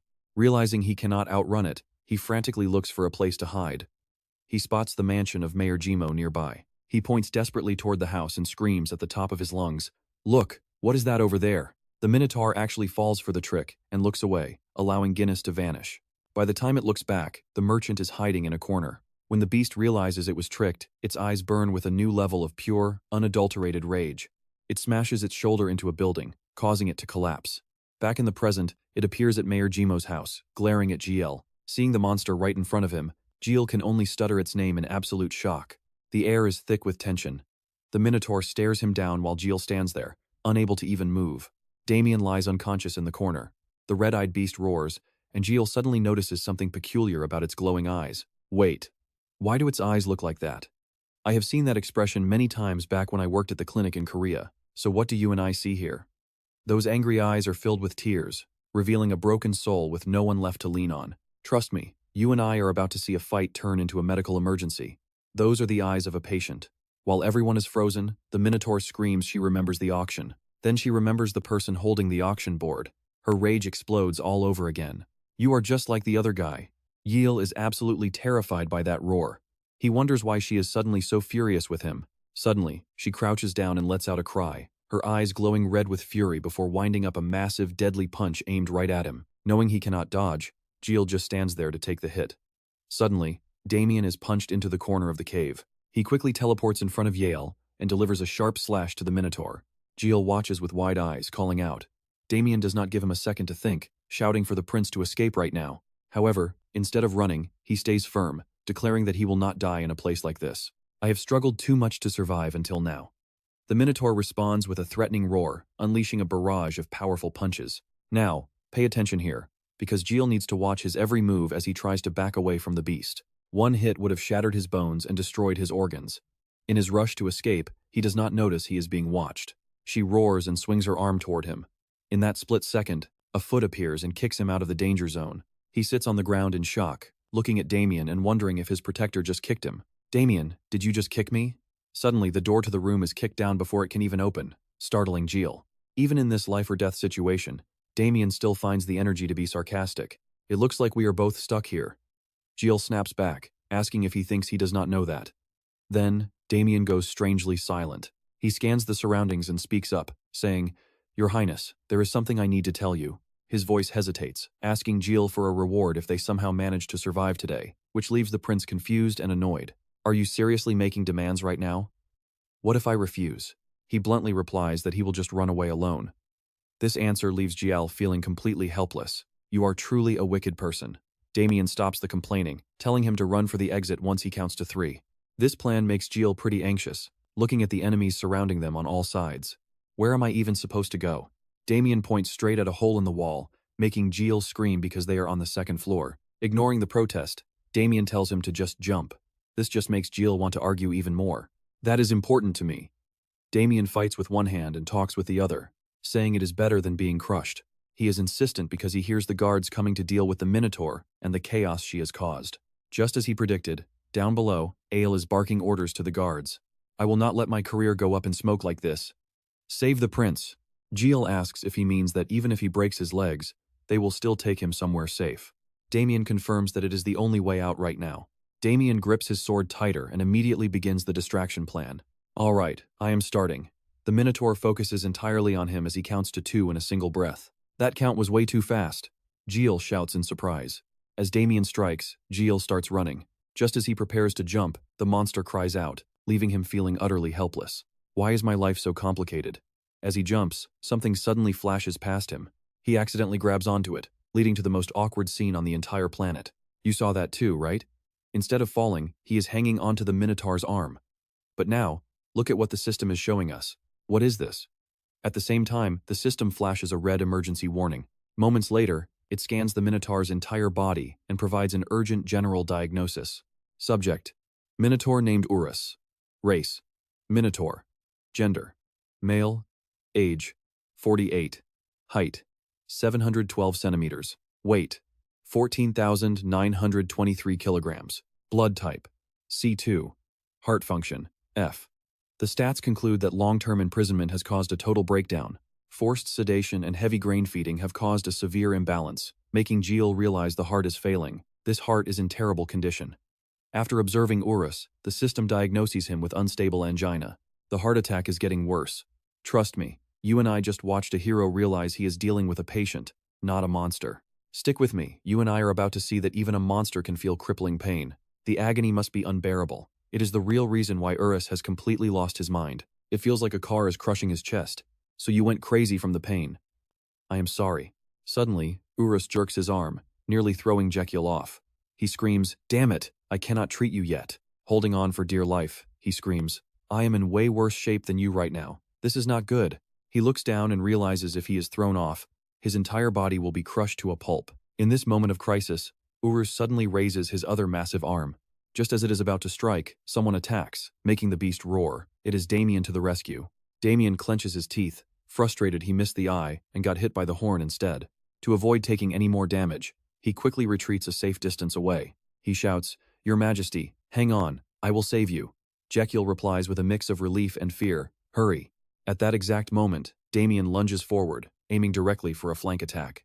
He picks the perfect spots to free Raikiel, knowing he does not need a deep cut, just a lightning-fast strike. Now pay attention, because he only needs a split second to create the opening of a lifetime. He strikes Urus, making him howl. Raikiel, trembling and clinging to the beast's arm, cannot take it anymore. He lets go and starts falling. He still finds the energy to shout, Damian, no special bonus for this. He closes his eyes, thinking that dying like this really is not how he wanted to go out. Suddenly, a figure leaps high into the air. It is Annis in her beast form, looking like a total hero. Stunned, he gasps her name. As she brings him safely to the ground, voices call out to him, Your Majesty. The two guards rush over, asking him in a panic if he is all right. Confused and shaking, he stammers that he is fine. Serio sees the coast is clear and barks an order. Move out now. The king's safety is our top priority. We need to run immediately. They carry him away, leaving the Minotaur behind. Urus finally senses something is wrong and grunts. Realizing Raikiel escaped, the beast lets out a furious roar and glares intensely at Damian. Damian does not flinch. He just smirks and says, Too bad, looks like you missed your chance. Pointing his sword, he mocks the monster. Target shifted to me now? Urus responds with a massive punch. He dodges just in time, thinking he definitely deserves some hazard pay for this dangerous overtime work. Another punch flies in. This time, Damian counters, slicing a deep line from the monster's hand to its arm. Fist and sword collide with devastating force, creating a shockwave that rattles everything around them. After taking the hit, Damian realizes this beast's hide is way tougher than he first thought. While Damian's arm trembles from the impact, Urus goes completely berserk, and they trade blow for blow. Mid-fight, Urus throws a strange, awkward punch. Damian backs away, wondering if it was just a feint. Suddenly, Urus leaps into the air and charges. Damian immediately drops into a defensive stance. You and I both know what is coming. The monster uses its other hand for a brutal uppercut. The massive uppercut sends Damian flying straight into a stone wall with an earth-shattering boom. The wall cracks and stones collapse everywhere as the shockwave from the blow ripples through the area. Dust and debris fill the air. Through the thick smoke, the guards see Damian lying motionless on the ground. He wakes up in agony, his leg pinned under a massive boulder. Then, Urus looms over him. The beast stares him down with terrifying eyes. Despite the danger, Damian keeps his cool. He needs to push the rock off before he can escape. But Urus prepares for the final strike. Is this really where it ends? Suddenly, a shout rings out, and a spiked creature slams into Urus with a headbutt, making him howl in pain. Hearing the name of the creature, Damian's eyes go wide. Spiny tail? Is that really you? After ramming the beast, the creature leaps back and rolls into a defensive ball right next to Damian. And honestly, you and I feel Damian's pain when he sees Raikiel back in danger after all that work. Alright, you and I are about to see Raikiel celebrate a massive direct hit. It finally worked. Inside, he is screaming with pure joy. That red sunflower seed for summoning legendaries actually turned his beast into a giant. But celebrating alone is no fun. So he shouts over to the guy currently pinned under a literal mountain of rock. Damian, let us go. Time to collect that reward. Seeing Raikiel so hyped, Damian just goes along with it, thinking of the gold. The celebration is short-lived though. He quickly snaps out of it, realizing they need to escape this place right now. Damian does not hesitate, using his blade to shatter the rock on his leg, but he still cannot move an inch. Panic sets in as his leg refuses to listen. Meanwhile, Urus has finally recovered from the hedgehog's relentless stabbing attacks. He rips the little hedgehog right out of his body, blood spraying everywhere, before tossing him like a rag doll past Damian. Raikiel screams, but watch this, the spiky little guy manages to hook himself onto the monster's own spines. Damian grabs hold of the hedgehog's spikes, looking totally confused, as they suddenly go flying through the air in an epic escape. Despite the rough flight, they both manage a safe landing. Over by the wreckage, Urus is standing tall, staring them down. His gaze is locked right on Damian, Raikiel, and their spiky little summon who just barely escaped his clutches. You see that stare down? Well, it ends fast when massive debris suddenly rains down on Urus, leaving him completely stunned. A massive boulder crashes down right in front of Damian and Raikiel, leaving them both frozen in pure shock. The entire area is now nothing but a chaotic mess of ruins and shattered stone stretched out before the three of them. Seeing the danger has passed for a second, Jekyll gives his summon some praise. "Great job, little spiky guy." The little guy chirps happily at the compliment. Jekyll then turns to check on his bodyguard. "Damian, are you all right?" Damian sheathes his blade and coolly says he is fine, but Jekyll looks at his blood and dirt and knows better. Jekyll turns his eyes back toward the massive pile of rubble, silently calling out to the beast trapped underneath. "Minotaur?" He is feeling a bit of regret about losing Uros like this. He cannot let it die yet. Its bile is supposed to be top-tier loot. But hey, do not be reckless. One wrong move and it is game over. After a moment of thought, Jekyll knows there is nothing more he can do. We need to get out of here first. Suddenly, a bald man comes running toward them, breathless. It is Mayor Alo, and he looks like he is on a mission. "I will personally escort you from now on." He declares firmly that he will lead them to the safest place in town. A bit later at the harbor, a massive ship is already waiting. Mayor Alo leads the group right to the docks. He gestures toward the vessel and tells the king to please board his ship immediately. Once they set sail, even that beast will not be able to touch his majesty. Jekyll thinks an escape by sea sounds perfect. Without a second thought, he steps onto the boat. Halfway up, he turns back to invite Mayor Alo to join him. "Please, Mayor, after you." But the man stays put, looking serious. He says he will not be running away today. Jekyll is stunned by the refusal. He cannot believe it. "Wait, what did you just say?" The mayor's voice rings out with pure determination. "This is my city, and as mayor, it is my duty to protect it." Looking at the people around him, he feels the weight of their safety and prosperity resting solely on his own shoulders. He refuses to abandon his citizens to save himself. He bows, begging Jekyll to flee while he handles the mess alone. "I will stay here and lead the guards." "Your Majesty, please, you must go on ahead without me." Jekyll pauses to think. He thought this guy was just a greedy politician, but leaving him behind feels completely wrong now. Just then, Damian urges him to move. "We have to go now, Majesty." Jekyll just stands there, hesitating to leave. Seeing his hesitation, Damian tells him not to feel guilty. "Your Majesty, every person here has their own role to play." Those words wake Jekyll up. He boards the boat, realizing the mayor's role really is to stand his ground and protect. He looks at everyone gathered on the deck of the ship as they finally prepare to head out. He realizes their role is to protect him, while his role is to survive and carry the future of the kingdom. With everything set, the order to hoist the sails is given. On the shore, Mayor Alo and his men bow deeply. Suddenly, a sailor lets out a terrified cry. "Wait, what is that? Look over there. It is Uros!" He is back and chasing everyone to the docks before leaping through the air and smashing onto the ship. The wooden ship shatters under the monster's weight, sending splinters and debris everywhere. It lets out an angry roar and grabs the sail. "Trust me, you and I do not want to miss what is next. Stick with me, things get crazy as Urus slams a giant sail right past our hero's head. Everything happening right now has him reeling, unsure how to react. This is insane, what do I do? Running is the best option, but there is nowhere to go. Looking at the violent sea makes him feel helpless. To make matters worse, he can't swim. Suddenly, the system flashes red, his internal organs are literally cramping from terror. Every part of him is trembling with fear. His heart shouts, "What gives? Why aren't we focusing on a way out?" At a time like this, what's a brain even for? As that said, all his organs remember and start weeping. Oh, right, the guy doesn't even have a brain. Gilles himself is currently just a total sobbing mess. Suddenly, Damian appears behind him. "Your Majesty, keep staying low. The falling sail might actually work in our favor." He points ahead and commands, "Stay close to the wreckage at the stern and follow the path of movement." Gilles asks just to be sure, "Hide there?" Damian immediately confirms it. "Yes, right now, it is our best chance." Suddenly, Gilles turns to Damian. "What about you?" Damian replies calmly, "I have received so much from you today." Standing tall without a shred of fear, he declares that it's finally time to get to work. His bravery leaves Gilles speechless, but he doesn't hesitate another second, turning around and sprinting away for his life. Meanwhile, Damian draws Urus's attention. As he strikes, Anis in her beast form lunges forward to back him up. He delivers a sword strike while she follows with a deep scratch, making the monster scream out in agony. Suddenly, it grabs her tail and slams her down. Just then, the army and the spiked tail kid arrive to attack. But of course, these soldiers are no match for Urus. It easily swats the entire group away with just one swing. Back with Damian, one of his legs is completely shot. It's becoming nearly impossible for him to even stand up. The scene is pure devastation.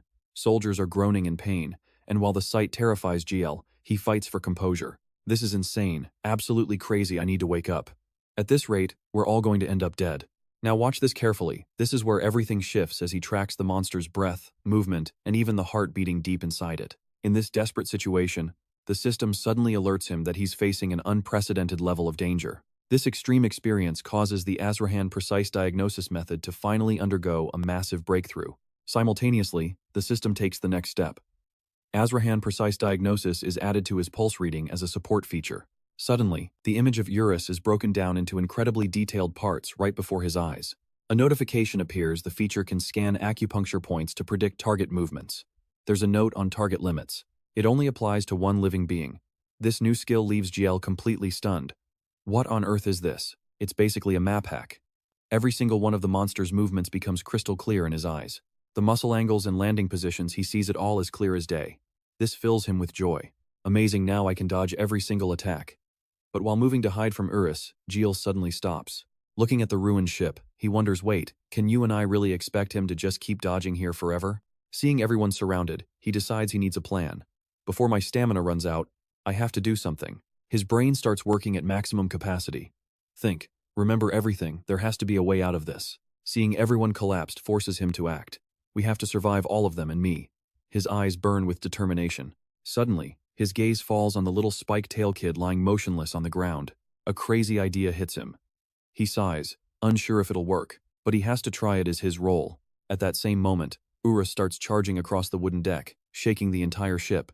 It's about to crush the crew members, but suddenly something happens that makes the two sailors scream in shock. What in the world? Look over there. They see GL suddenly growing massive, blocking Urus's strike head-on. Enraged by the interference, the monster roars while GL grits his teeth, struggling to hold back the blow. Just then, a red warning flashes. You have used a red sunflower seed meant for legendary beasts without any authorization. Both of them are locked in a struggle, neither side willing to back down. Internally, GL is still panicking. I am bigger, I actually got way bigger. He mutters to himself, shocked by his size, while the two sailors he saved can only stammer, Your Majesty. Even Damian can't believe his eyes right now. And that's where we leave it, trust me. You and I are going to want to see the fallout of this insane transformation. Stick with me, you are about to see what happens when a doctor takes the wrong medicine. This seed has brutal side effects on humans. Please see a doctor immediately. When Jekyll reads this system alert, he literally starts screaming at himself. I am the doctor, you stupid system. At the same time, the system drops the countdown for these seeds. The giant transformation only lasts for exactly 3 minutes. That is not a lot of time for a fight. While the system warns about the massive crash coming after the effect ends, Urus is already winding up a punch. Once this mode ends, it is a 5-day coma. Plus, the clock is ticking down way too fast. Only 2 minutes and 37 seconds left. Jekyll is busy dodging while panicking over these notifications. So you are telling me I have less than 3 minutes to finish this whole mess? Not to mention that lovely 5-day nap waiting for him at the end. This is getting really difficult. Time is running out and his strength is fading. He knows if he does not win now, everyone dies. Failure means 100% certain death. That thought gives him the push to finally shove Urus back. Urus is not stopping though. He launches another fist that catches Jekyll right in his giant face. He stumbles back, nearly falling over.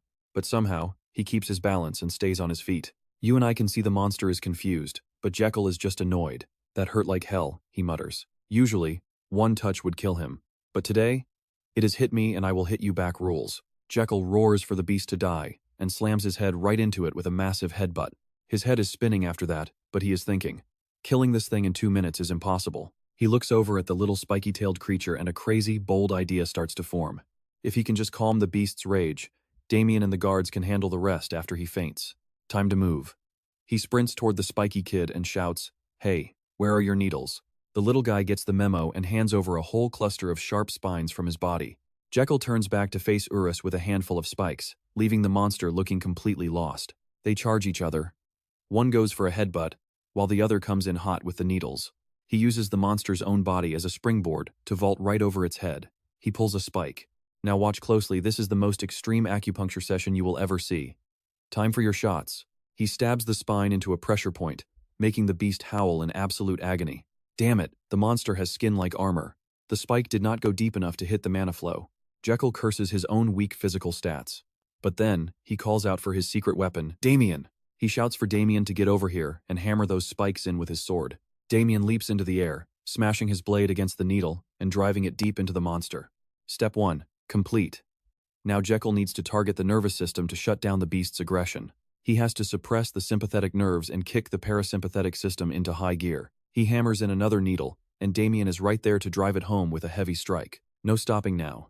Jekyll keeps planting needles while Damian acts like a human jackhammer. Everyone on the ship is watching with their jaws dropped, as this duo performs a perfect surgical combo. One more needle hits the mark. Jekyll can feel the energy finally starting to flow through the meridians. Uros is thrashing around in pain, trying to shake Jekyll off, but he is hanging on for dear life. Stop acting like a toddler who is scared of the doctor. He is just a giant, angry baby. Even while fighting the resistance, he pushes for the final needle. Stay still and let me finish. He promises the beast a treat like a kid, then slams the final spine home as Damian finishes it. Suddenly, the fire in the eyes of Urus starts to fade. The aggression is just gone. The monster calms down completely, looking around with a confused face and making soft little sounds. Seeing the danger is over, Jekyll starts pulling the needles out, feeling pretty proud of his work. Of course, he knows this relief is only temporary. It is not a permanent cure for the beast. Trust me. You and I just saw a medical miracle. Or at least a very lucky coincidence. Stick with me, you're about to see Jekyll handle a pain that is agonizing, then vanishes like it never happened. While he is lost in thought, Anis and the others are frozen in shock. Even the massive Euros is looking around, completely bewildered, wondering what just went down. Wait, the pain is just gone? Uros looks over at Jekyll and sees him chatting with Damian on his shoulder, giving the little guy a job well done. Suddenly, the giant monster's massive hand reaches out and gently rests on his shoulder. Jekyll's eyes go wide in shock, but the real surprise comes when the beast actually speaks, saying, "Thank you, human." That simple phrase lets him finally breathe a sigh of relief. Luckily, the pain vanished just in time for Uros to think he was the one who performed the miracle. He collapses onto the boat, completely drained. Just as he is catching his breath, the system suddenly flares to life with a warning. Your internal organs are struggling to handle the sudden physical shifts. The heart even sends out a direct message of concern. What on earth is this? Why is my body so huge? The heart stares in confusion while the stomach just trembles and lets out a creepy laugh. Everything feels wrong, the blood flow, the breathing. It is like the entire system is on the verge of a total blackout. Then the large intestine chimes in with a grin, asking if the burden has increased now that the body is giant. The stomach screams out with pride about its own greatness, but right then, another system notification cuts through the noise. Now watch this. The giant effect duration just hit 0 minutes and 0 seconds. As the stomach starts shrinking, the massive body outside begins to deflate, leaving the guards screaming out in total panic for their leader. "Your Majesty!" They swarm around him, calling out his name over and over in pure desperation. Using every ounce of his remaining strength, he manages to choke out a warning. "I am going into a coma for 5 days. Do not cause a scene." He adds that Minoto has calmed down so they can relax, before finally losing consciousness and falling into a deep, death-like sleep. The system confirms the giant effect has ended, but the severe side effects are already taking a heavy toll on him. You will remain in a coma for the next 120 hours. It even leaves a goodnight message. The crew crowds around his body, hearts racing. What is happening? Was this some kind of forbidden magic? They shout in fear. While they worry about Jekyll on deck, the sailors below are frantically bailing out water, screaming at each other to move faster. The situation is grim. They shout to the captain that the cracks are widening and there is no way to plug the leaks. "We have to get to the deck now. If we don't move now, we're all going to drown." The captain cries out that there is a rampaging monster waiting for them up there. Right at that moment, the entire deck lurches and tilts violently to one side. One guard loses his footing, screaming out in terror as he realizes exactly what is happening to their ship. The ship is sinking! Uros flinches at the scream, looking around with a confused and startled expression. You and I saw this coming, but while the crew scrambles to hold on, Uros feels incredibly guilty as Jekyll's soul literally leaves his body. They scream for their king in pure, unbridled desperation.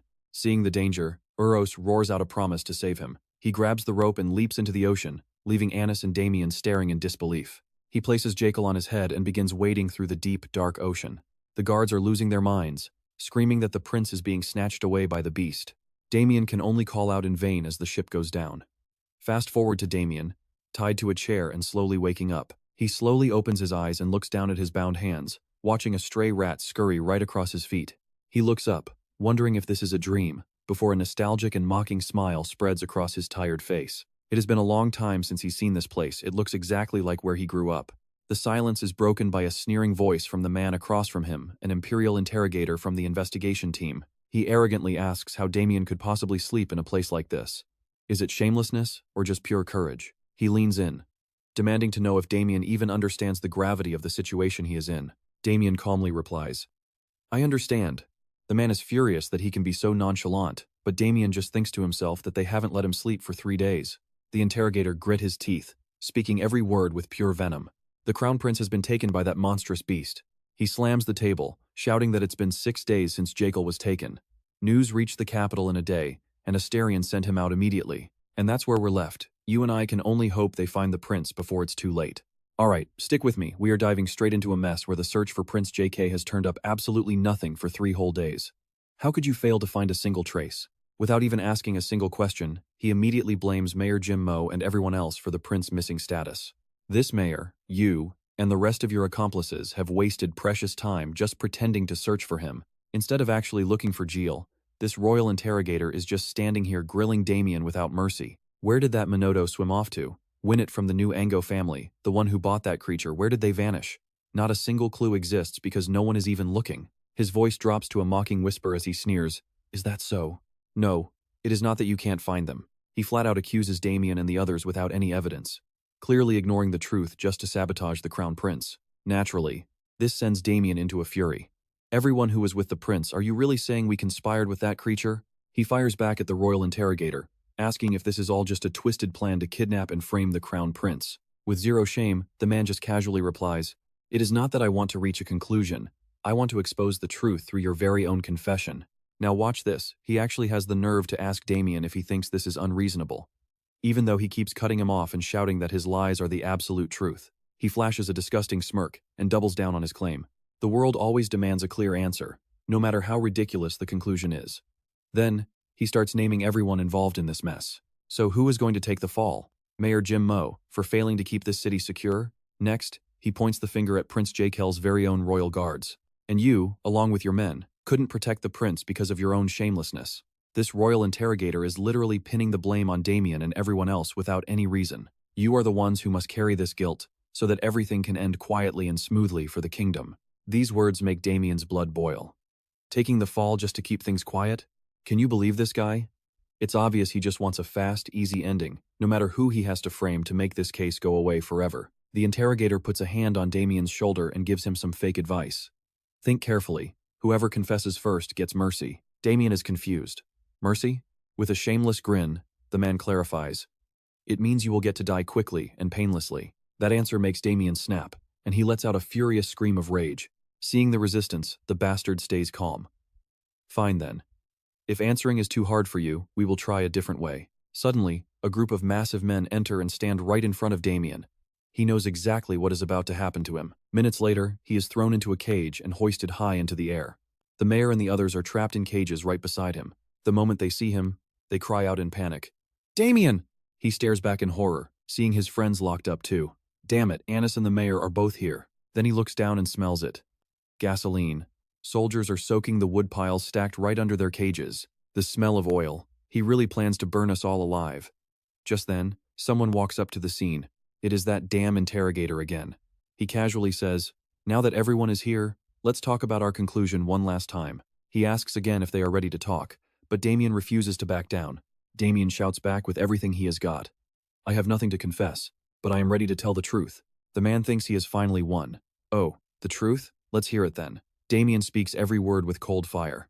"In the name of this interrogation, and with all your misplaced anger, you are the one obstructing the search for the missing prince." That line hits a nerve. The interrogator snaps back. "What did you say?" But Damian just keeps the pressure on. "I am the only one who can find the prince quickly. Yet here you are wasting time on this useless theater." Even now, the interrogator just sighs stubbornly and asks if Damian is planning to escape. He orders his men to finish off the subordinates of Raikiel.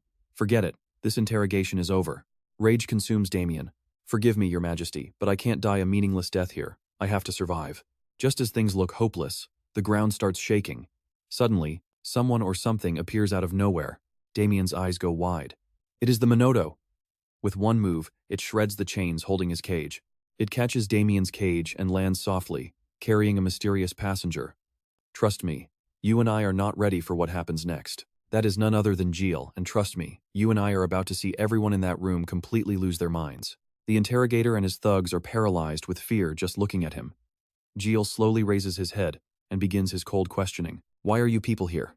Before we see why Raikiel is back safely, we need to check out a short documentary detailing exactly where he has been for the last few days. This special episode is titled The Prince and the Golden Dog. 6 days ago, Jiel, the crown prince of the Magentano Empire, woke up alone in a coastal cave. Urus, the beast that tried to kill him just yesterday, now looks surprisingly cute and innocent. Jiel is nearly scared to death by the monster's new face the moment he wakes up. After it gestures wildly to explain what happened, he manages to summarize the whole story into just one sentence. "Oh, so you are saying you saved me from starving to death?" He gives the creature a sincere thank you. "Thanks, we are friends now." Deep down, he thinks the misunderstanding between them has finally been resolved. The system is confused by this sudden change in their relationship. "Why are you suddenly acting so close to Urus?" Jiel just blanks out and explains that their bull friend seems to have misunderstood the situation. "It thinks I cured its illness and sees me as a savior, even though the pain just happened to go away naturally.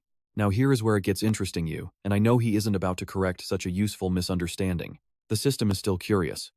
Why on earth would you think that is a good thing?" He hesitates before flashing a devious smile, thinking that if the creature believes this lie, it will definitely follow him anywhere he goes. The special documentary titled The Prince and the Golden Dog officially ends here, but trust me, the real story is only just beginning. While the system calls him a total devil, we jump back to the island where Jiel makes a suspicious proposal to Urus. "I want to help you, just like you helped me, okay?"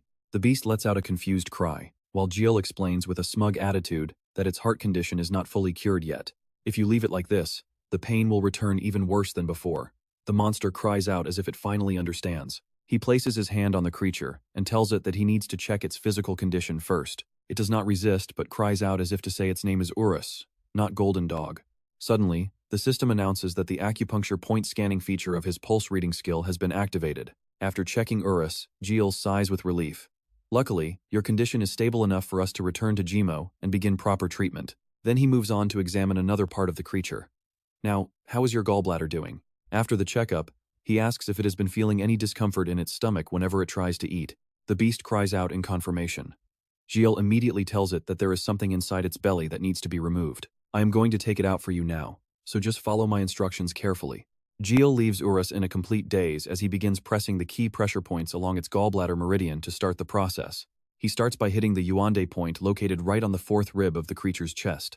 He then hits the Ryue point at the 5th rib, before moving 3 inches down to hit the Wushu and Jue points. Finally, he presses the Zhongwan point and tells the monster to use its own finger to keep the pressure right there. Surprisingly, it listens and follows his command perfectly. Urus's body begins to change, causing the beast to cry out in confusion. Jiel keeps encouraging it. "You are doing great. Almost there. Now, clench your fist and punch yourself hard in the chest." The creature lets out a worried cry.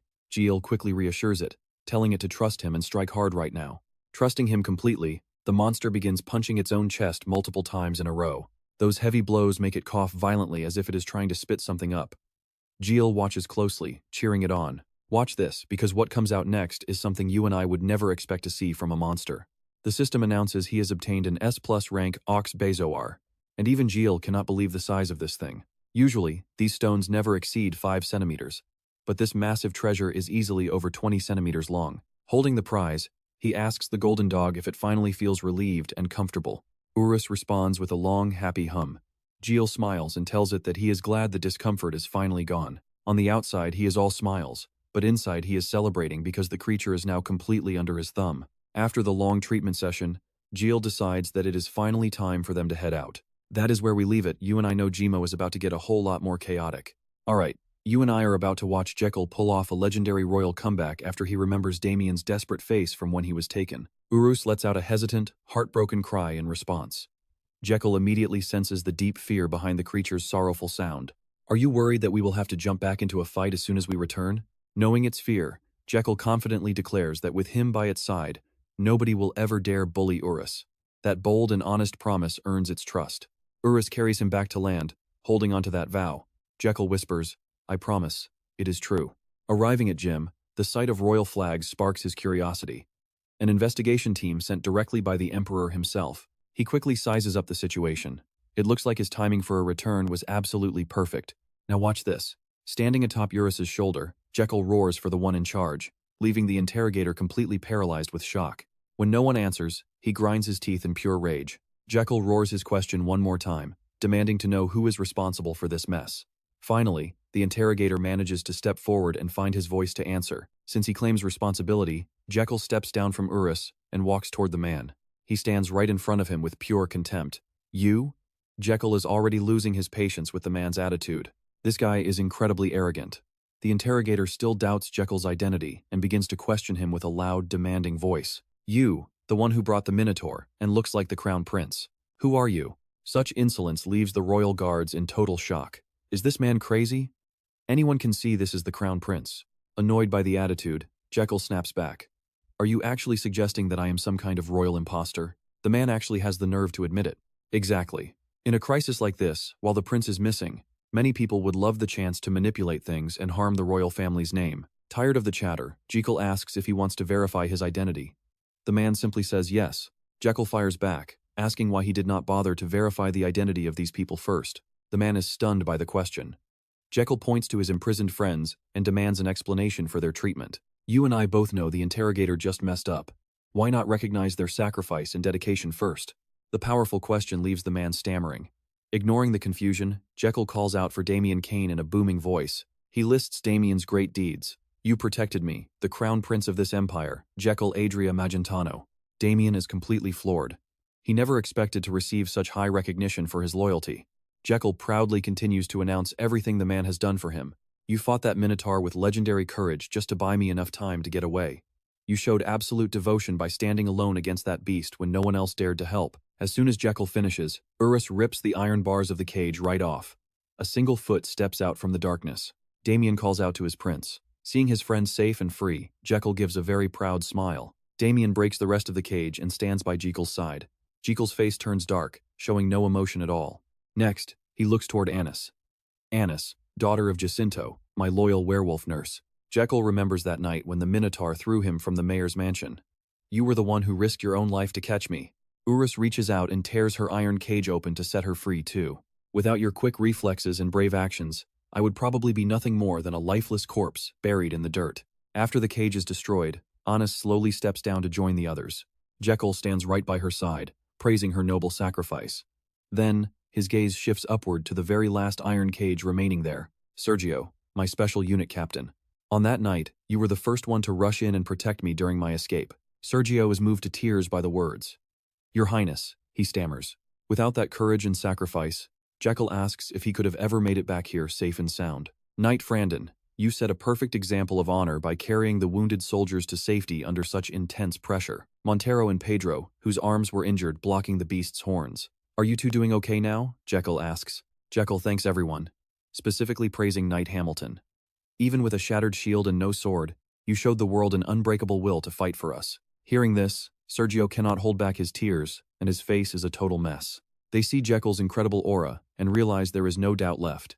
In their hearts, they have found the answer and shout for their highness. Stick with me, we are just getting started as the surrounding soldiers begin to panic over this massive royal reveal. Alright, let's dive into the moment where everyone realizes the prince isn't just back, he's officially unstoppable. People are whispering in disbelief, asking how he could have possibly tamed a monster like the Minotaur. Hearing the whispers, the interrogator breaks into a cold sweat as he realizes something has gone horribly wrong. He vividly remembers the chaos and was certain the prince wouldn't survive being taken by that savage beast. To save his own skin, he blamed the prince's subordinates without having a single shred of actual evidence. Whether they were innocent didn't matter to him at all. In his world, that was just standard procedure. If royalty dies, someone important needs a scapegoat, and usually, the doctors are the first to be executed. That twisted logic was so deeply ingrained in his mind that he couldn't even distinguish right from wrong. He looks up at Jekyll, terrified. How could the prince possibly have survived that nightmare and returned alive? Now watch this. The exact second this corrupt official realizes his life is finally over, he collapses to the ground, screaming for mercy for even daring to doubt the prince's true identity. Jekyll just stares down at him in silence, his brow furrowed in a look of cold, sharp judgment.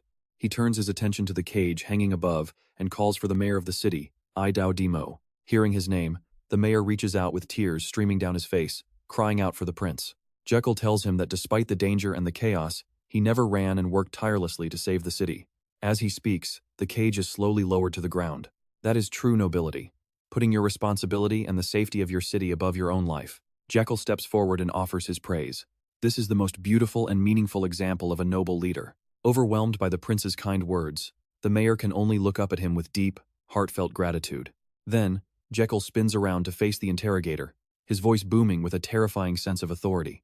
The man is paralyzed with fear as sweat pours off him. Jekyll calmly asks if he still wants proof of his identity, but Jekyll says he doesn't need to prove anything himself. The people who stayed and sacrificed for him are his only proof. Pure rage flashes in Jekyll's eyes as his voice turns into a low and incredibly dangerous growl. They are the true proof of my throne.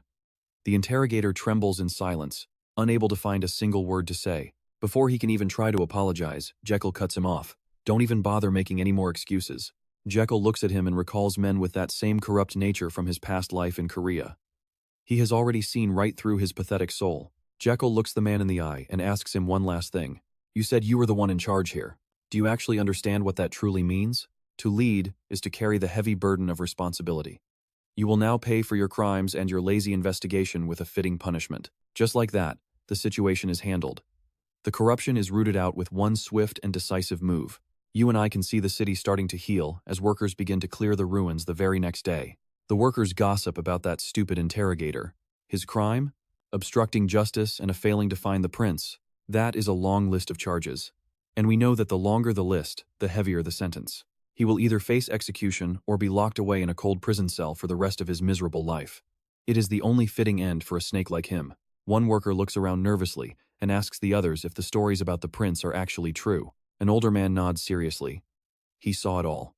The fierce Minato followed the prince's every command like a pet. It was incredible. The beast smashed through the iron bars just because the prince gave it the order. Nearby, everyone stops what they are doing to listen to these wild and unbelievable rumors. They say the prince's body grew as massive as the monster itself during the heat of the battle. They say he fought the monster barehanded before driving massive, jagged spikes deep into its back and neck. It was a sight that no one there will ever forget. Someone scoffs at the story, telling the man to stop lying because it sounds too crazy to be real. The older man snaps back that he is telling the truth. He witnessed the entire thing with his own eyes.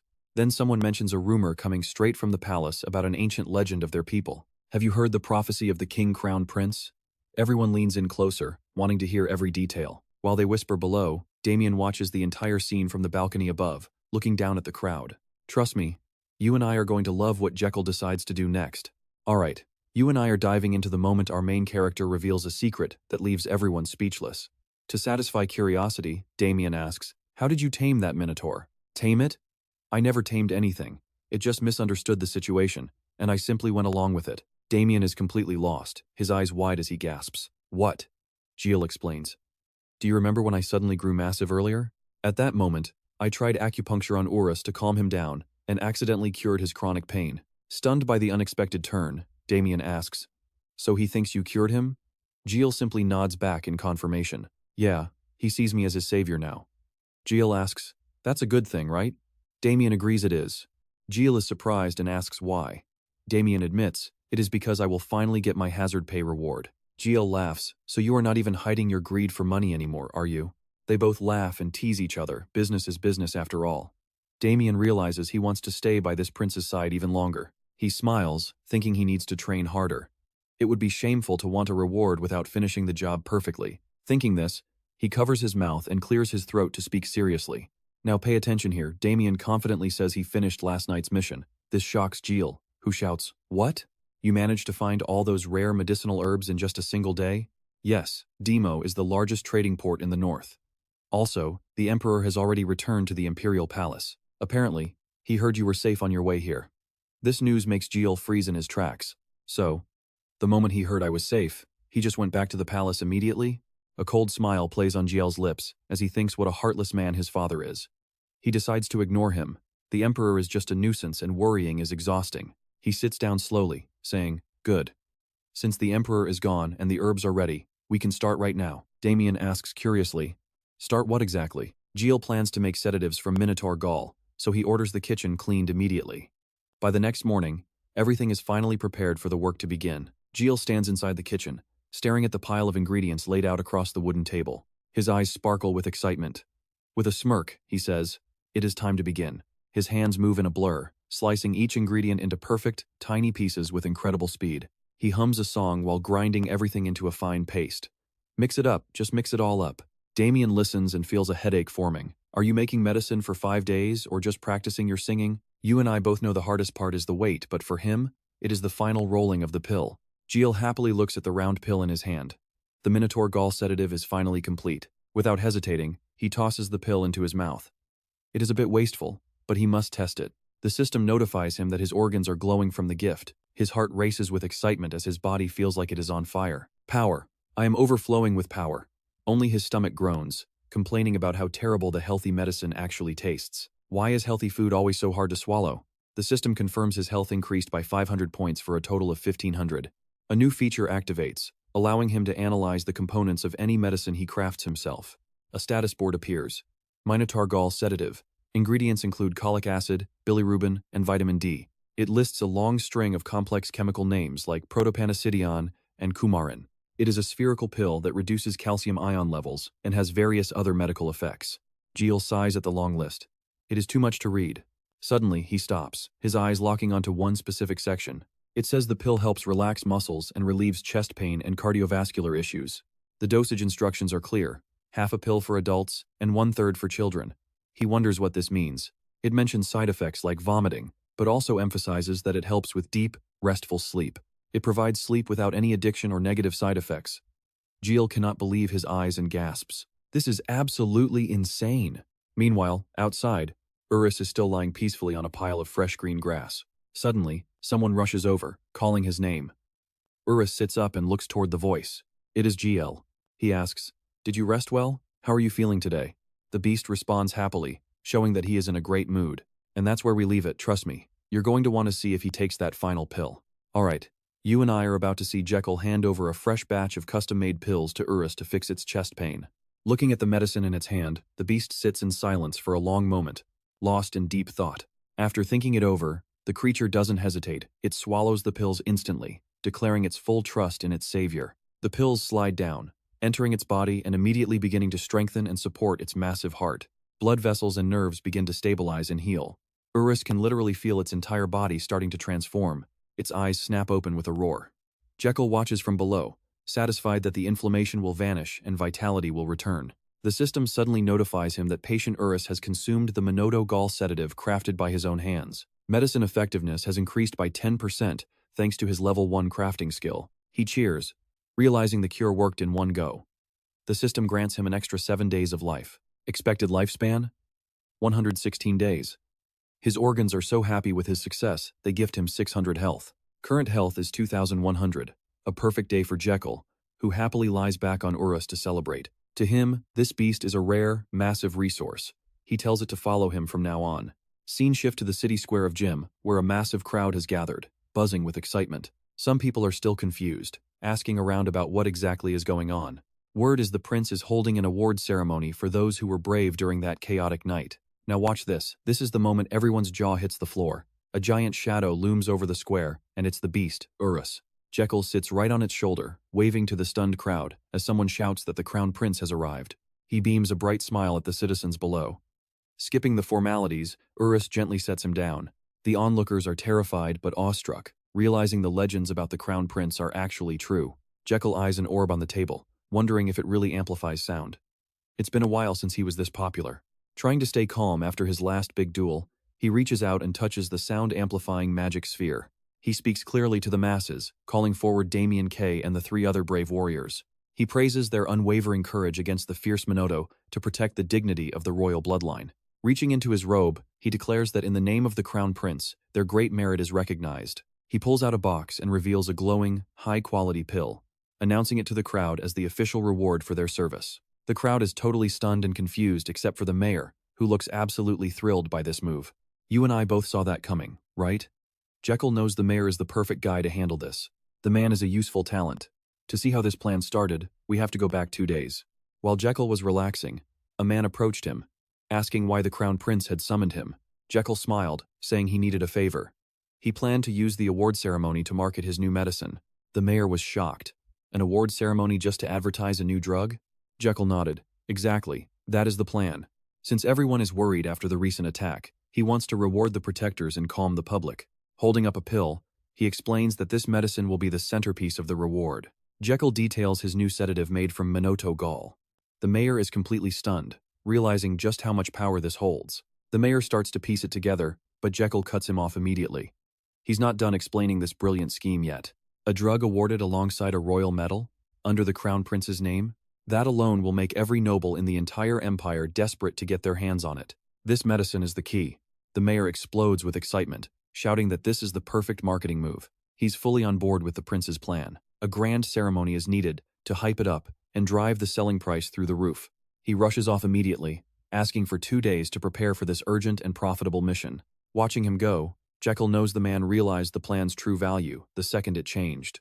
Back in the present, he gives a thumbs up, clearing his throat to address the massive crowd once more. I am Giel Adria Magantano, Crown Prince of this empire. Let's see what happens next. To show my deepest gratitude for your incredible courage and sacrifice, I have personally crafted this very special medicine. Hearing this, Annis and Damian trade looks, thinking there is no way this is his actual goal. Let us see if our prince is a hero, or just a really good salesman. You are the valiant warriors who stood tall and fought with everything you had against the mighty Minotaur. That is why you deserve this potent tonic, distilled from the Minotaur's very own gall. Everyone is stunned, wondering if this stuff is even good for you. If it really was crafted from a Minotaur, that is. Jekyll holds the pill high, claiming it will make your heart stronger than ever. Blood flow will be perfect, with no more clogs or energy blocks. He points to Euros as proof, promising the crowd they can have the same legendary stamina as the beast they just killed. Then he shouts, not only that, it even cures fatigue and helps the restless finally get a good night's sleep. His words leave the crowd frozen as he praises their loyalty and dedication to the crown. Only now can I reveal this miracle to the people of our empire. Jekyll points a dramatic finger straight forward. Starting today, for 1 month only, you can get the exclusive Prince's Edition at a massive discount price. We are opening sales to everyone. Right on cue, Euros holds up a sign. Just 9,999 main. Now keep an eye on this, the FOMO is about to get real. Limited stock, 1 per person, and the offer might end sooner than you think. Watching this circus unfold, Damian and Anis cannot help but think he looks exactly like a total con artist. Suddenly, a hand drops onto their shoulders. It is Seo, carrying a sign of his own that adds to the hype. 100% handmade by the Crown Prince. Do not miss out, buy now. Jekyll is still going full hype mode. A once-in-a-lifetime chance. Hurry up, everyone. He starts throwing out a series of insane deals for the crowd. Only 9,999, main. Special offer, limited supply, only 1 per person. This program could end at any moment. Handcrafted by the prince. Do not miss out.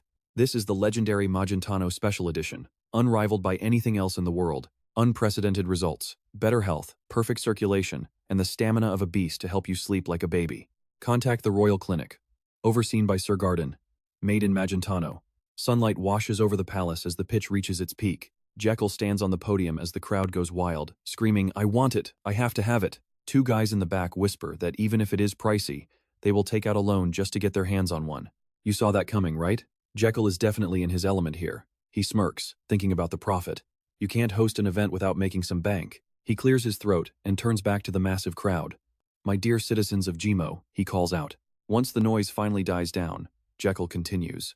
As you all know, I am Jekyll Adria Magantano, Crown Prince of the Empire and Director of the Royal Clinic, which is currently booming back in the capital. Everyone looks around in shock. Jekyll pauses for a beat, glancing at the 3 exhausted allies standing right behind him. They look completely done with his antics, but Jekyll just pushes forward. On this special occasion, let me tell you about my clinic. Damian, Annis, and Seo stand there stone-faced, each holding a massive billboard for the Magentano Royal Clinic. We do everything as long as you need it. Acupuncture, spinal adjustments, and even weight loss treatments. Experts for every ailment, completely free of charge. The Royal Clinic, specializing in internal and external medicine. Every disease cured, full rehabilitation, open 7 days a week. Free checkups. Even Euros is part of the ad campaign. The giant holds his sign high with an excited roar. Bone and joint specialists. Come to the Royal Clinic, open 24/7. We treat every kind of illness. Jekyll keeps the energy up. Our clinic might be new, but our medical service is a total revolution in healthcare. He asks the crowd with a grin. Has anyone here heard of the Royal Clinic before? Silence hits the square like a heavy weight. Suddenly, an old man and a young guy sheepishly raise their hands in the middle of the crowd. I have heard of it. Me too. Jekyll beams, glad at least a few people know his brand. Damian and Anis just stare in disgust as he mutters, well, since I am here, I might as well prove it. He laughs and tells the crowd, I cannot just talk the talk, right? He thinks to himself, time to reel them in. What is Gmo? Jekyll shouts. The most beautiful trade hub in the North Sea, the heart of our empire, right? Only when you are healthy can Gmo truly flourish and grow to its full potential. His words hit home, leaving the audience with tears in their eyes. The citizens are visibly moved by his passion, and that's how a prince wins a crowd. Trust me, you'll want to see what happens next. When Jimo grows, the empire becomes invincible. Jekyll bows with sincerity. All right, stick with me. Jekyll calls out to the crowd, telling anyone who feels even slightly unwell to step forward to be treated right now. The people are stunned as Jekyll announces, I, the director of the Royal Clinic, will personally examine every one of you. Sensing their hesitation, Jekyll clenches his fist. It is time to pull out his ultimate secret weapon to win them over. He shouts to the crowd, the first 100 people will get free medical vouchers. Anis immediately protests this crazy idea. Is it not always free anyway? Damian can only let out a long, tired sigh. Now watch this. Holding a glass orb, Jekyll raises his hand and screams that everything is first come, first served. At the word free, everyone scrambles for a spot. Jekyll smirks, calling them his precious, distinguished guests. Seeing the chaos, his smile widens. Actually, he corrects himself, they are not just guests, but long-term lifetime customers. People line up neatly. Jekyll hands a slip of paper to an old woman standing right at the front of the line. Take this voucher to the Royal Clinic. I will prescribe you the best medicine to improve your physical condition. He continues, telling her that all travel and living expenses from here to the royal capital are fully covered. Of course, it is all free. The old woman nods repeatedly, thanking Jekyll for his immense kindness. Once she leaves, Jekyll claps his hands with pure joy in his voice. He has handed out 100 vouchers already, thinking that if only 10% of them show up at the clinic, it will be a huge success. Anis looks gloomy. At least 10 patients?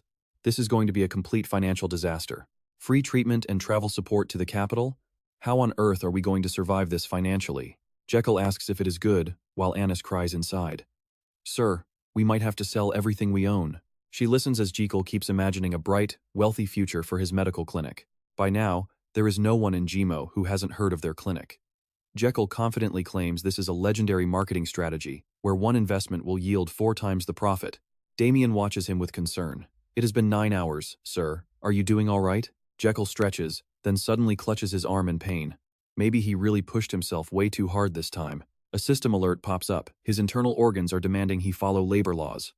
His colon shivers in protest. I know what you are thinking, this is insane. Even his liver is screaming, asking when they can finally rest. His steps grow heavy. Jekyll feels like he is about to reach his absolute limit. He tells himself to stay cool since everyone is watching. His vision blurs as panicked faces rush toward him. He tries not to show any weakness, but his body finally gives out, and he collapses onto the hard ground. Damian rushes over immediately. Your Highness! Your Highness! Are you okay? The crowd gathers around him in total shock. Your Highness! Jekyll forces a weak smile to calm them, but internally, he curses his fragile, pathetic body. A system notification appears he has treated so many patients in less than a day that he is now completely exhausted. But get this, his dedicated image has deeply touched the hearts of the Jimo people. Seeing the Crown Prince collapse from overworking for their sake has moved every single citizen to tears. The people of Jimo have felt his sincerity and are now overflowing with gratitude. Their deep admiration and praise create a brand new power for his medical skills. The Great Doctor Point System, also known as GDP, is now finally active and ready for use. Voices keep asking if he is okay, but Jekyll is hyper-focused on this brand new skill. GDP is a type of reputation point. You earn them by saving lives and curing the sick. Building social fame, making history, or moving people's hearts all generate these valuable points for the system. He receives 101 GDP. Jekyll wonders what these Great Doctor points are actually used for. The system explains he can buy free lie coupons. 100 points gets you 1 coupon to use on anyone you want. Use a coupon, and the target will permanently and absolutely believe any one lie you tell them. Jekyll laughs, shocked by this insane power. Suddenly, he feels a massive burst of energy returning. Is this a game hack? He grabs Damian's hand and lets the knight pull him back up. The system warning remains. You must specify a target every time you use a coupon. Each coupon works for only one target and one specific lie at a time. Use them wisely. Keep in mind that divine beings or those close to godhood might recognize the effect of this coupon. Seeing him look dazed, Damian asks with deep concern if the prince is actually doing all right. Jekyll snaps out of it and teases Damian, asking if the knight would carry him if he fell. Damian says he will, as long as he gets paid. Trust me, you and I need to see what happens next. All right, you and I are diving back in as Damian supports Jiel, while a mysterious voice lingers. As they approach the mayor, the old man stands there with trembling hands and tears in his eyes. Are you certain you want to leave right now, Your Highness? Even if Jiel looks happy, he is worried. The mayor fears he is still weak, but Jiel just laughs it off as a simple leg cramp. He tells him not to worry, but the mayor still insists he should rest for one more night. Jiel says he will just sleep in the carriage. The mayor asks if that is even comfortable enough. Even though Damian is clearly annoyed, Giel happily insists that sleeping on the carriage is actually quite great. Giel places a hand on the mayor's shoulder, thanking him for the help during his time here. He mentions the medal ceremony was a success, but the mayor says it was all thanks to him. Before leaving, Giel tells the mayor to visit the royal clinic with Roberto, leaving the old man stunned. The mayor breaks into a cold sweat, remembering the image of Roberto's old, tear-stained, and haggard face. Luckily, Giel just waves goodbye and steps into the carriage as they finally prepare to head out. The carriage rolls out of Magentano, but suddenly, the crowd watches in absolute shock at the sight. Now pay attention, because a massive beast is following the carriage as hurried footsteps suddenly approach. The prince spots him, and the man freezes. Urus narrows his sharp eyes and snorts at the stranger. The man quickly regains his calm and offers a deep, loyal salute to the prince. He introduces himself as Captain Micardo, commander of the 1st Company, 6th Regiment of the Defense Corps. Giel opens his sleepy eyes and asks what is going on. He clearly just wants to sleep. Captain Micardo respectfully hands over a letter. It is a royal decree sent from the emperor himself. Giel takes the letter with a bad feeling. He is stunned as he reads the lines written inside. He stares at the content in shock. Upon returning, the prince must report to the palace immediately. Giel tucks the letter away, knowing the emperor would never call him just to see his face. If the old man starts acting weird, Giel plans to use his free lie voucher to get out. Under the cover of a dark night, deep within the walls of the royal palace, Giel kneels on one knee, announcing his arrival to the ruler. The emperor sits on his throne in silence. You and I can see his legs shaking from kneeling so long. He just wants this to start.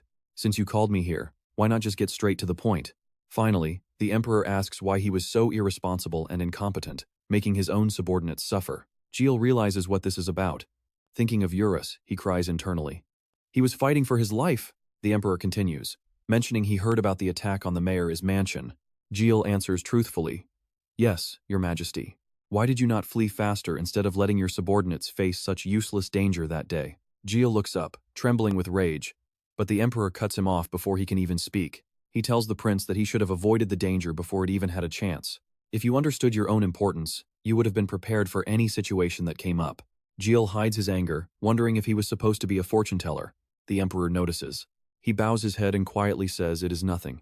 The emperor explodes, shouting that Giel's failure put every single one of his followers in danger. Giel feels it is unfair, thinking the old man does not care. Shouting echoes through the palace. You are the one who will inherit my throne and lead millions of people in this empire. Yet, you allowed a few dozen of your own people to fall into such a desperate situation. The emperor slams his hand down in a rage, shouting that his actions were truly shameful. He keeps his head down, unable to argue. In his heart, he knows the old man is right. The anger fades as the emperor tells him to reflect on this mistake. Do you understand? Yes, your majesty, but trust me. You and I need to see what happens next. Stick with me, because you and I are about to watch Giel do something incredibly brave. He bites his lip, knowing he has to speak up to balance this relationship. Pardon my boldness, your majesty, Giel begins, but I must ask, have you followed my advice and quit smoking yet? The emperor is completely stunned. What did you just say? Giel continues, regardless of what else you give up, you must quit smoking to stay healthy enough to lead this nation. The emperor grits his teeth while Giel lectures him, reminding the ruler that he is the one meant to protect millions of subjects in the empire. Having said his piece, Giel feels satisfied. The emperor just awkwardly strokes his beard, clearly flustered by the boy. Giel is simply trying to show his loyalty. For the sake of the throne, the emperor must drop the habit. Now, pay attention to this part, because in the original timeline, the emperor suffered a fatal stroke from stress and smoking.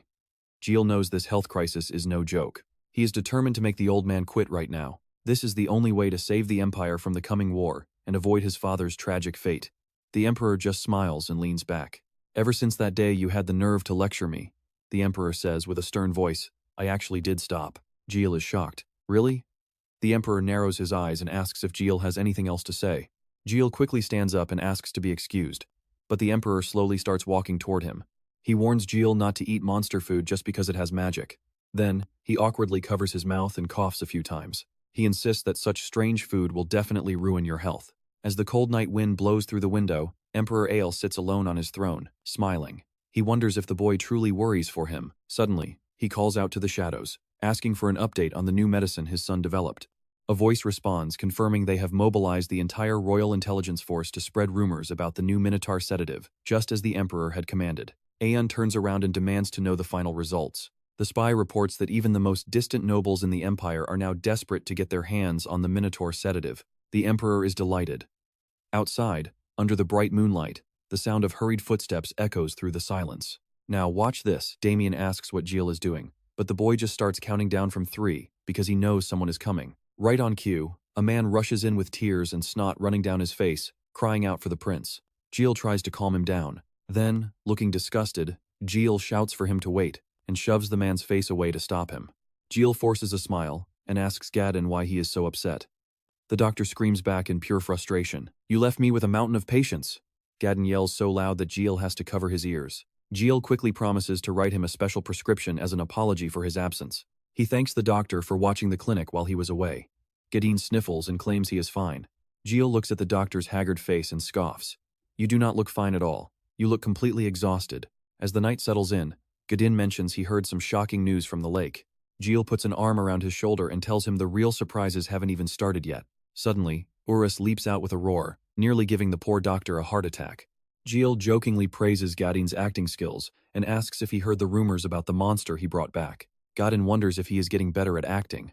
Damian just watches them, wondering why this clinic is full of weirdos. The two keep chatting as they walk.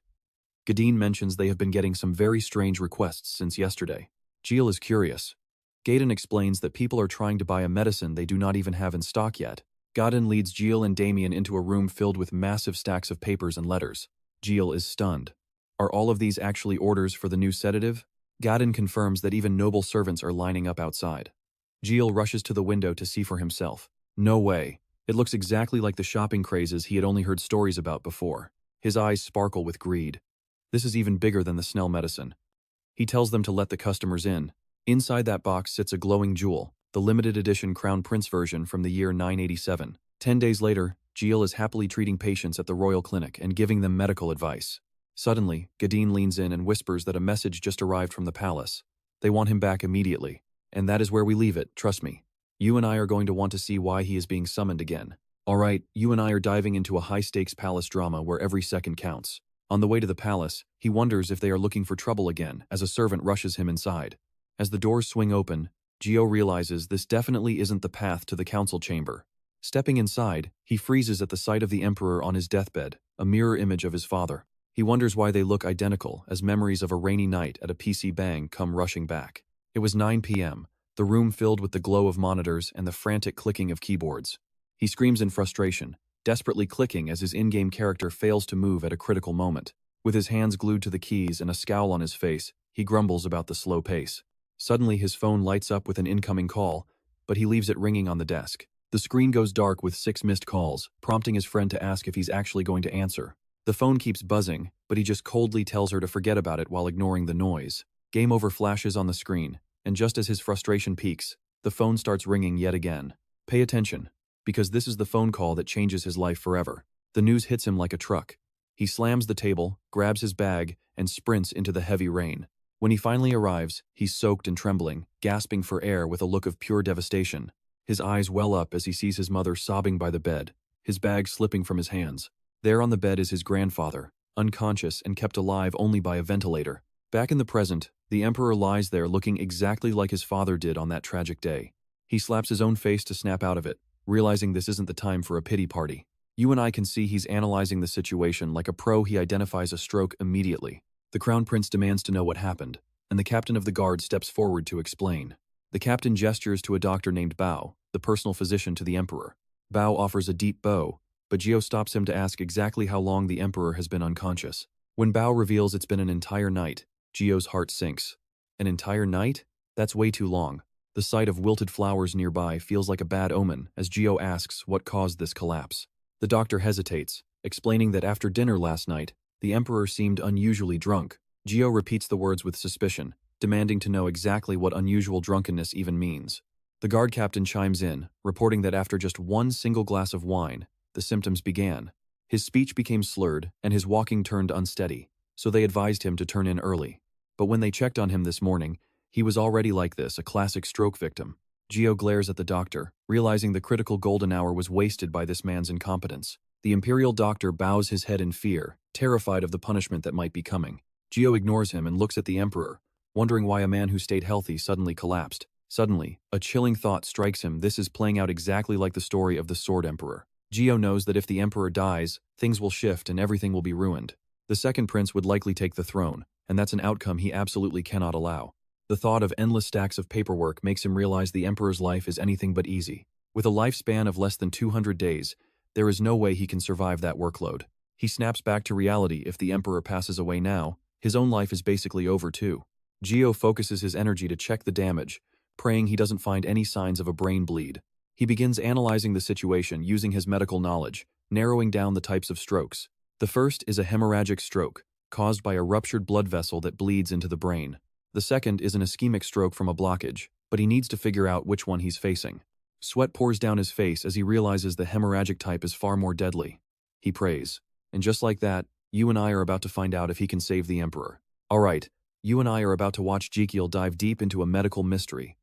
It is an ischemic stroke, not a hemorrhage. No bleeding, but the emperor faces paralysis and lost motor skills. Without pausing, Raikiel sends his energy surging through the emperor to scan his entire body. He must find the exact blockage. Only then can he truly start the treatment. Suddenly, he freezes. Something is wrong. The red blood cells are being blocked in a way that is totally unnatural. Pay attention here, because this clot makes no sense. There is zero space between the cells. Raikiel pulls back, stunned. By all laws of science and reality, this simply should not exist. Something is definitely wrong. This did not happen naturally, and Raikiel knows it. He glances at the worried staff. Something is fishy, but there is no time to waste. He sighs, clutching his head. Saving the emperor is the top priority. He can investigate this mystery after the patient is stable. This room will not work. They need to move the emperor to the clinic for intensive care. The doors burst open as a priest enters, holding his holy cross high. He offers a divine blessing, and the guard captain recognizes him immediately as Archbishop Bertona. Dressed in glowing gold robes and a crown, the archbishop radiates an intense divine light as he formally greets the prince. Raikiel responds formally, introducing himself as Raikiel Adria Magentano. The archbishop asks if Raikiel is there to help, then explains his own sudden arrival. He felt a desperate need for prayer, but he never imagined that the emperor himself was the one who was suffering. Things look grim. They have to start the healing process right now. Raikiel steps aside to let him near the bed, praying that holy power or any miracle can save the emperor's life. Bertona begins chanting as a massive wave of blinding golden light explodes from his hands, forcing everyone to shield their eyes.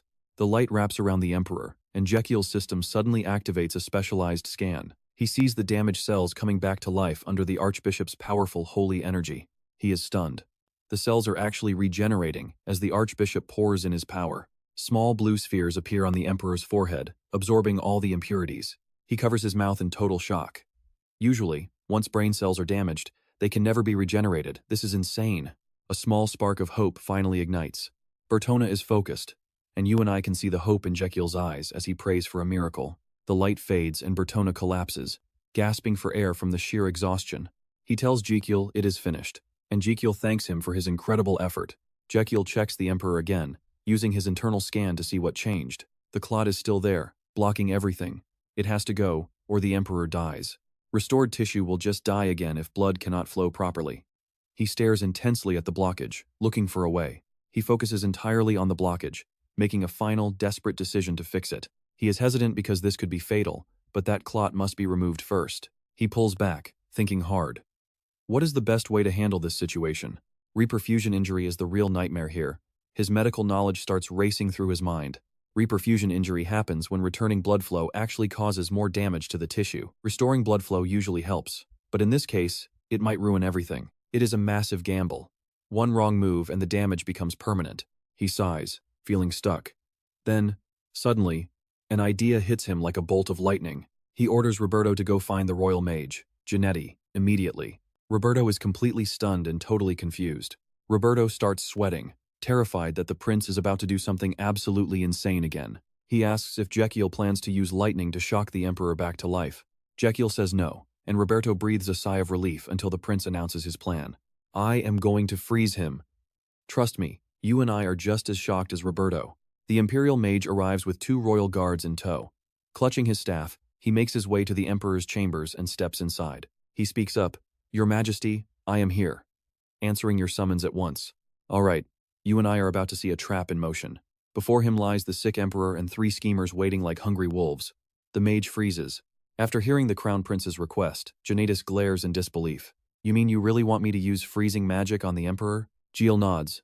Exactly. The mage is trembling with suppressed rage. He glares at the prince, wondering why he's being forced into this cruel position. Gripping his staff, he asks one more time, "Are you serious?"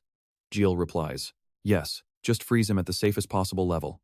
He then places a hand on Janetis's shoulder, startling the old mage. He smiles brightly, patting him like they are just treating a sick child. Janetis looks away, full of doubt, but then Jill steps forward. Standing right before him, he speaks sincerely. "I really need your help.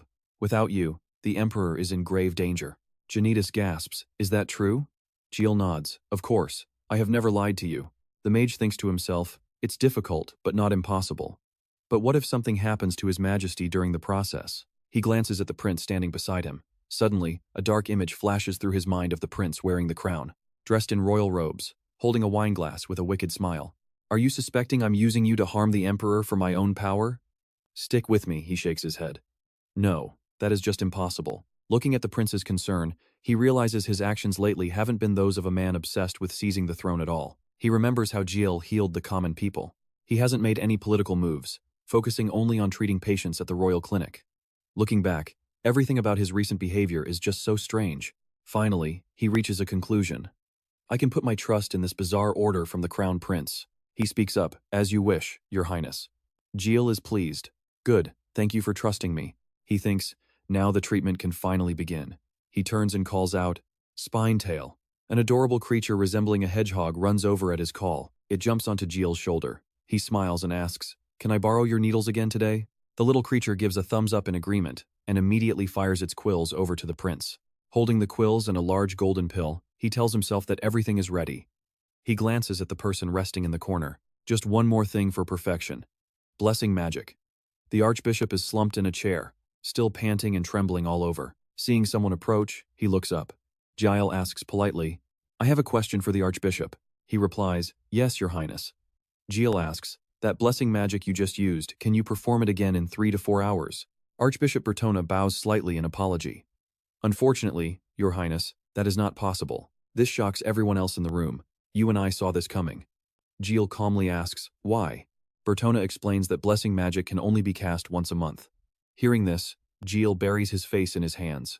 He grits his teeth. "If only I knew, I would have saved it for later." Calm again, he continues. "Can I learn this blessing magic myself?" He thinks that while it's hard to master, it would be incredibly useful later. Combining medicine with holy magic would make it so much easier to earn those bonus longevity points. He imagines the system giving him massive rewards, longevity multiplied by 5. Hearing this, the archbishop clasps his hands.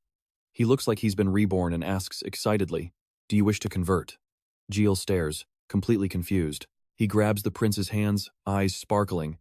"That is a wonderful question, Your Highness. In truth, faith is not something far away." Jill turns pale, pointing at himself as if to confirm he's the target. "It is for everyone, even those of noble blood, like you." Bertona rambles on about how blessing magic sounds too advanced to reach, but in reality, he shouts with joy while reaching out. "It is available to everyone."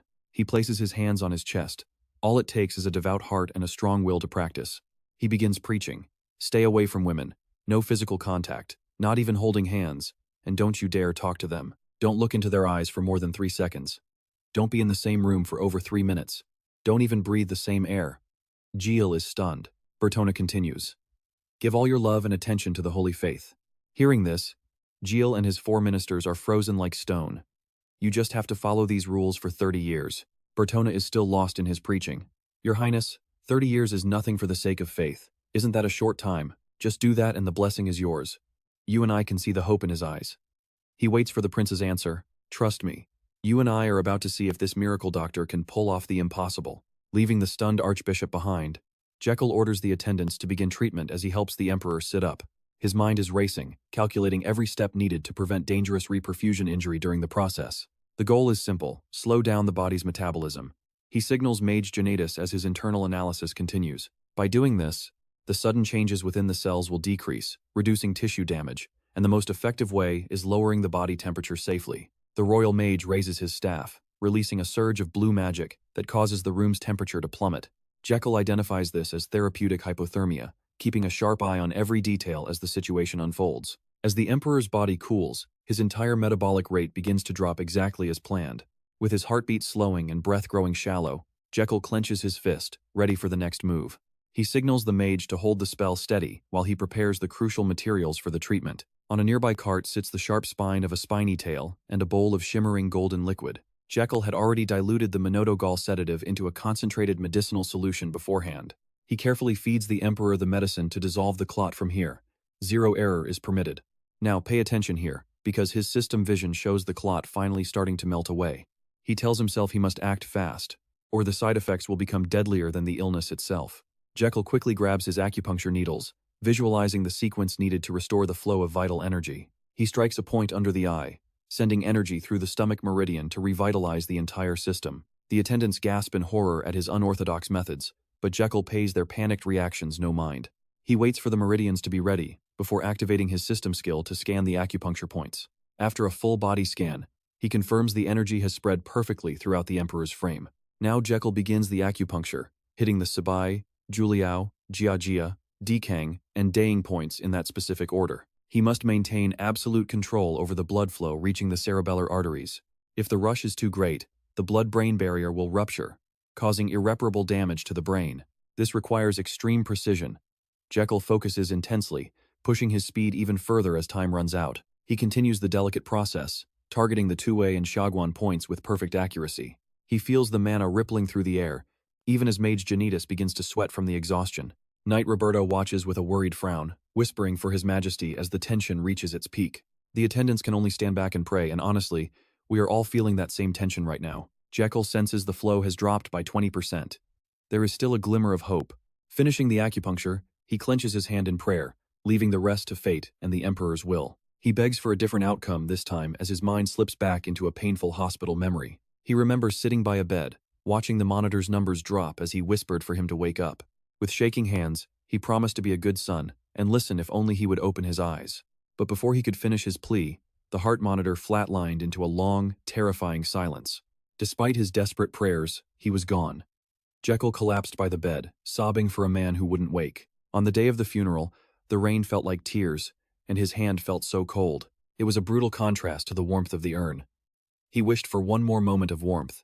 Suddenly, a soft whisper pulls him back to reality, telling him that the patient has fallen asleep. He blinks his eyes open, feeling a sudden warmth in his hand.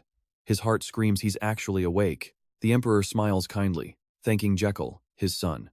He looks at the water and towel nearby with gratitude. Jekyll bites his lip, the secret burning in his chest. He is not actually the Emperor's son.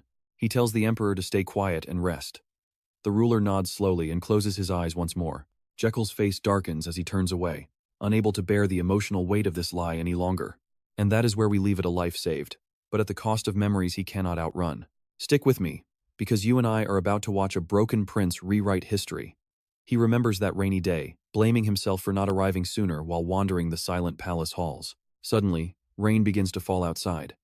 Gilles stops by a glass window, staring out at the downpour while his mind races with what-ifs. If only I had been on time that day, he thinks. He clenches his fist against the wall and leans his head against his arm, overwhelmed by the memory. But this time, he was not too late. The suffocating emotions he had been holding back finally find a way to escape. His tears fall just like the rain outside as he mops up his grief. After a good cry, he sits by the window, watching the endless drizzle. He shakes his head, telling himself to wake up and stay sharp. He clenches his hands, forcing his determination to return. This is not the time for sorrow. If he loses his cool now, everything they have worked for will fall apart. They just passed one massive hurdle, but many more lie ahead with no guarantee against complications. Gilles rubs his chin, carefully planning the next treatment. He needs to design a rehabilitation plan for the Emperor, depending on how severe the lingering symptoms might be. If he can just hold on for one more month, he can use blessing magic to heal him completely. Suddenly, the system flashes a notification. You have successfully treated the patient using hypothermia therapy and precise acupuncture, plus sedative medication and dedicated care. You and I are witnessing a miracle as the system confirms Asterion Testarossa Magentano has passed the crisis. An unprecedented miracle in history has just been achieved right before our eyes. During this treatment, you became the first person on the continent of Laerazer to define the concept of blood-borne reperfusion injury. You have left a permanent mark on the medical history of the continent. The system confirms your discovery will be recorded in future medical textbooks. Future medical students will be crying and groaning during their exams because of the complexity you added. They will wonder who discovered this and curse your name as their test material keeps getting wider and harder. The system alerts keep ringing. You have earned the title of famous doctor, and your accumulated experience points are skyrocketing. You received 121 GDP from a free lie ticket. Your current GDP is 222. You have 2 free lie tickets available. He smiles, thinking 2 tickets is a pretty great unexpected reward. Just then, the head guard approaches. Your Highness, you have saved the Emperor and my life as well. The royal physician, Pissarro, bows his head in deep shame. Through this event, I have realized how truly incompetent I am as a doctor. I was far too arrogant and complacent. Gilles just replies coldly, asking if he finally realized it. The physician becomes even more flustered and embarrassed, stuttering out a yes. Now here's the part you and I have been waiting for. Gilles stands up coldly and tells him to acknowledge his responsibility. Gilles pats Pissarro on the shoulder, reminding him that when the Emperor was dying, he could not even find the cause or provide proper treatment. He turns his back on the old man, asking if he said anything wrong. The physician can only stammer as Gilles starts to walk away. So what should you do now? Do you not have to take responsibility? The royal physician panics and calls out to the prince. Gilles does not want to hear it and does not even turn around. He just raises his hand and tells him to stop making excuses. Reflect on your own failures. From today on, I will personally handle the Emperor's care. Pissarro turns pale, sweating at the prince's cold assessment. After a few steps, Gilles turns back to give a final order. Head guard, you must ensure no news of his health leaks out. Everyone else, leave now. The Emperor needs absolute, undisturbed rest. The guards and the physician both obey immediately. They bow and reply, yes, Your Majesty, as they hurry out of the room. Watching them leave, Gilles knows he cannot trust Pissarro's competence or anything else. The next morning, warm sunlight streams through the palace window. Gilles had been guarding the bedside all night and finally fell asleep from exhaustion. But a voice suddenly calls out to him. The head guard enters and quietly calls for the prince. Gilles wakes up, rubbing his eyes and asking what is going on. The guard places a hand on his chest and bows, reporting on the orders given the previous night. The prince looks up and asks if they have successfully silenced everyone in the palace. The guard confirms that they have. Following orders, they told the outside world the Emperor just has a heavy cold and is resting. Gilles stretches his muscles and asks how many people know the truth. Only you, me, and the people who were in the room at the time. The guard answers. Good job, you worked hard, Gilles says, but he notices the guard has more to say. An envoy from the Angoma kingdom arrived early this morning. Hearing that, Gilles jumps to his feet so fast that his chair slams onto the floor with a loud bang. He remembers the sinister character from the original story as the man's image flashes through his mind. Panicking, he asks about the Angoma envoy. Though it only has a 150-year history, Angoma is a rising and dangerous power. In a few years, they will launch a war that wipes out the Magentano family, and the kingdom will fall under their rule. Gilles stands by the bed, his chair overturned behind him as he talks to the guard. Trust me, you and I are about to see everything fall into chaos. All right. You and I are about to see if a prince can outsmart a master diplomat. The head guard is visibly worried as he explains the king summoned the envoy 5 days ago. Gilles feels a dark omen regarding this man named Guinness. Is this sudden chaos all because of that Guinness fellow? The guard explains they want him to take the fall for losing control over Minoto. The prince grimaces, clutching his forehead in frustration as the guard confirms his worst fears. Apparently, His Majesty was furious and officially summoned the Angoma envoy to face justice. Gilles' expression turns ice cold. Today is the day they finally meet face to face. The guard suggests canceling to let him leave, but Gilles is absolutely stunned. He frantically suggests lying that the king is just bedridden with a common cold. Gilles glances at the empty bed. Send him back after he traveled all this way? If he leaves today, Gilles knows getting him back here will be nearly impossible. Plus, canceling over a cold looks suspicious. Gilles sits in dead silence, deep in thought. They might realize the Emperor is weak, and we are talking about a very dangerous enemy. He taps his finger on the chair, calculating his next move. No, Gilles says, breaking the silence. I will meet him myself. Pay attention here, the prince is about to handle this his own way. Meanwhile, Benjamin is relaxing with a mountain of documents, some cookies, and hot tea. He takes a slow, deliberate sip of the steaming brew. Meet Count Benjamin, the arrogant envoy representing the kingdom of Angoma. He scowls, cursing the shameless merchant who forced him to travel this far. Recalling an explosion, he slams his cup down. If the prince died, war was inevitable. This meeting won't be easy, but Benjamin is confident in his own skills. He pulls out his secret weapons, a deck of cards featuring the shield and rose. His face is practically dripping with smug self-satisfaction. No matter what the Emperor throws at him, Benjamin believes he has every countermove ready. He even thinks he looks charming while plotting. Talk about a massive ego. Gilles finally enters, asking if the Count has been waiting long. Benjamin bows low. He looks up and freezes. Where is the Emperor? Why is the prince here? His smile turns stiff as he tries to maintain a polite facade. He introduces himself formally, though Jiel's intense gaze makes him feel extremely uneasy. Jiel reminds himself that as a diplomacy amateur, he only has 2 rules. Rule 1. Don't act arrogant. He politely invites the Count to take a seat. Rule 2. Shake hands. He greets the envoy with a simple welcome. Now watch as Jiel tries to pull this expert into his own territory. He stares intensely at Benjamin, who is clearly feeling the pressure of the moment. Jiel's only goal? Stop the war so he can enjoy a lazy retirement. Benjamin coughs to break the tension and tries to start the official negotiation. Jiel cuts him off immediately, smiling as he asks about the envoy's health. Benjamin is completely thrown off by the sudden change in topic. Jiel asks him to stretch out his left hand, and Benjamin complies, totally confused. Reach further, Jiel demands. Benjamin doesn't understand what is happening. Suddenly, Jiel grabs his hand as a mysterious blue vortex erupts between them. He rubs his chin, correctly guessing that Benjamin wakes up feeling heavy every morning. He lists every symptom, from neck tension to chronic headaches. Benjamin is stunned. And just like that, you and I are watching a master diplomat crumble. Alright, you and I are about to watch a total masterclass in manipulation as Raikiel mentions his heavy drinking and smoking habits. While a system board of giggling voices floats above his head, Raikiel puts on a sad face and continues his observation. Your eyes are drooping slightly. Benjamin snaps back, saying this is not the time to focus on such trivial things. Raikiel notes his trembling fingertips. Suddenly, a warning bell goes off in Benjamin's head. Something is very wrong here. Benjamin pulls his hand back, his face twisted in fear. He realizes he is being pulled into a dangerous trap. I am caught in the prince's game and must see the emperor immediately. He desperately calls out to the prince. Benjamin grinds his teeth, thinking about all the negotiation cards he prepared. But as the prince keeps talking and talking, he realizes he is completely and utterly helpless. The prince won't stop talking. Finally, Benjamin slams the table and stands up to make his point clear. I am here to see Emperor Maintano today. Raikiel just smirks, thinking Benjamin is desperately trying to seize control back. Not a chance. Raikiel stands up so fast that Benjamin's eyes nearly pop out of his head in shock. As an envoy, you are a guest authorized by the Angoma Kingdom to meet with our great empire. He slowly walks behind Benjamin's chair. Since you represent the kingdom of Angoma, Raikiel says, you are effectively the face of your entire nation. Raikiel continues, saying he cannot ignore the fact that such a prestigious guest shows signs of failing health. If you collapse here, think of the criticism our royal family would face. Raikiel's voice turns dark as he explains the consequences.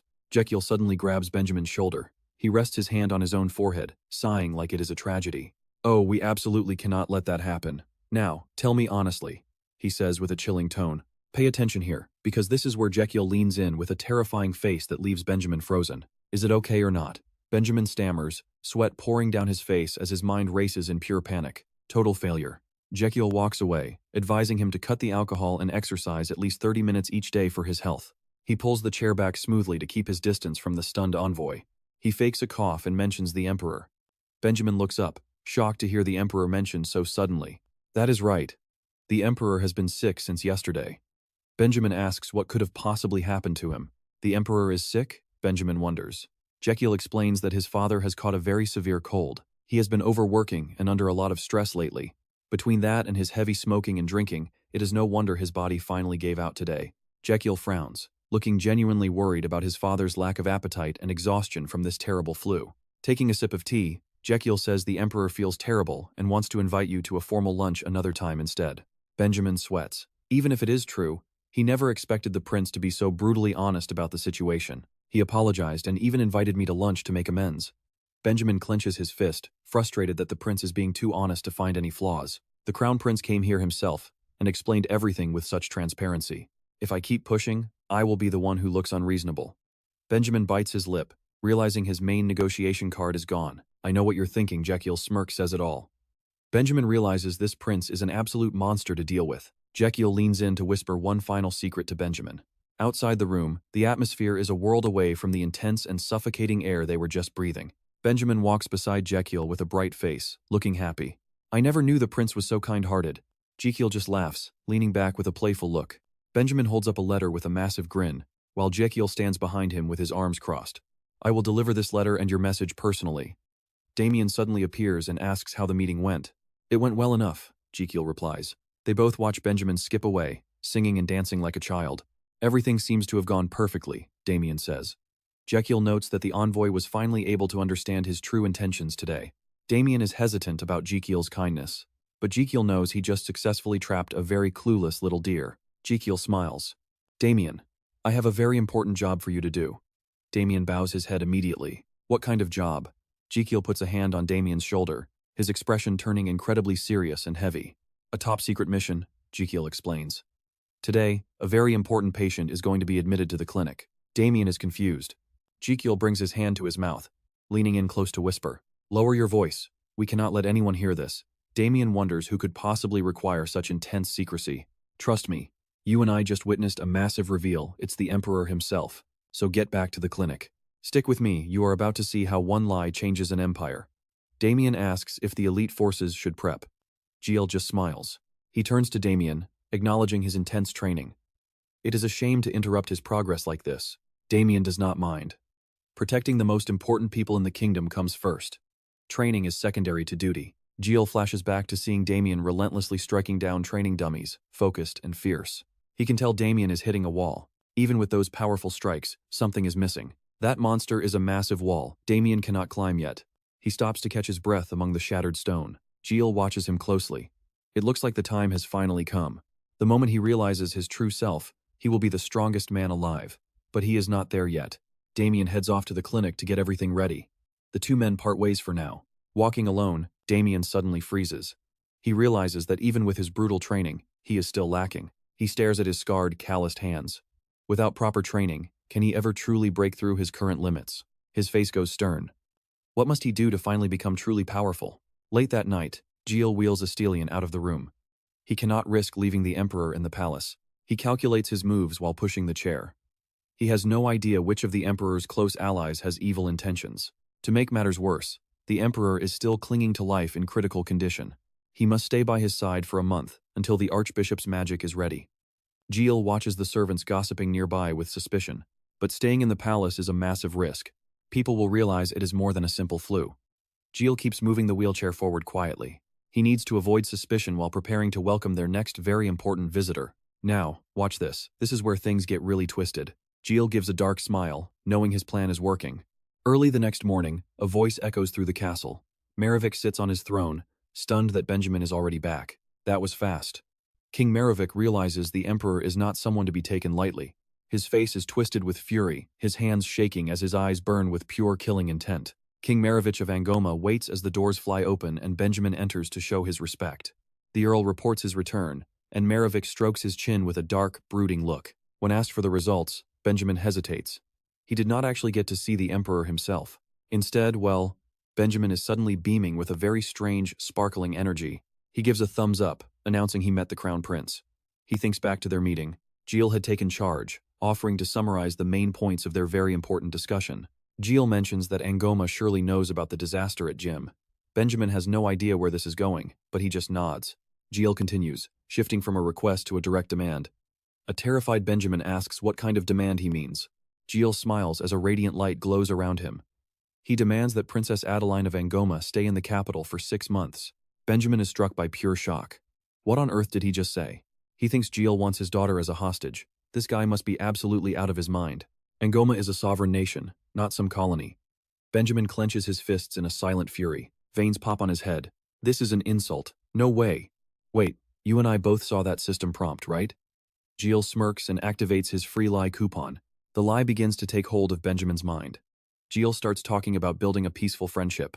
He looks incredibly sincere with his hand over his heart. He just wants to be close friends. The system confirms it. Benjamin will believe this lie forever. Benjamin is hooked. He asks Raikiel exactly why he wants to build such a close connection. Suddenly, a crazy idea pops into Benjamin's head. Does the Crown Prince actually have a crush on Adeline? He starts picturing a grand scene of Raikiel kneeling and proposing to his beautiful daughter. If she stays for 6 months, love will definitely bloom. Benjamin is completely frozen by the thought. He dreams of a powerful marriage alliance that could unite their nations. So what do you and I think?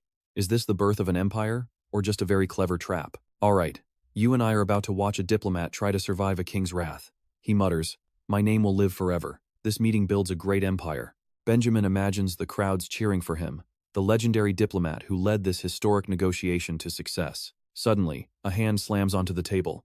A roar of anger shatters his daydream. What? King Merovek points a finger at Benjamin, shouting that the prince wants Adeline to stay for 6 months. He yells, "He treats our kingdom like a colony and takes my daughter hostage? Does he want war?" Maravek scowls in pure fury. Benjamin, you heard that insulting demand and stayed silent? Faced with the Emperor's rage, he stammers out. Your Majesty. Shaking, Benjamin tries to explain it's a reasonable request to build a friendship between the two nations. Maravek snaps back. What did you just say? Benjamin bows low, explaining that Prince Magentano wants to build a close bond and get to know the princess. Maravek questions him.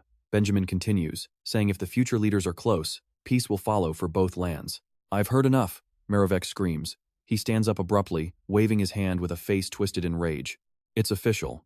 The negotiations with Magentano have completely failed. Now pay attention, because Benjamin is about to play his last card. Sire, please calm down and read the prince's letter.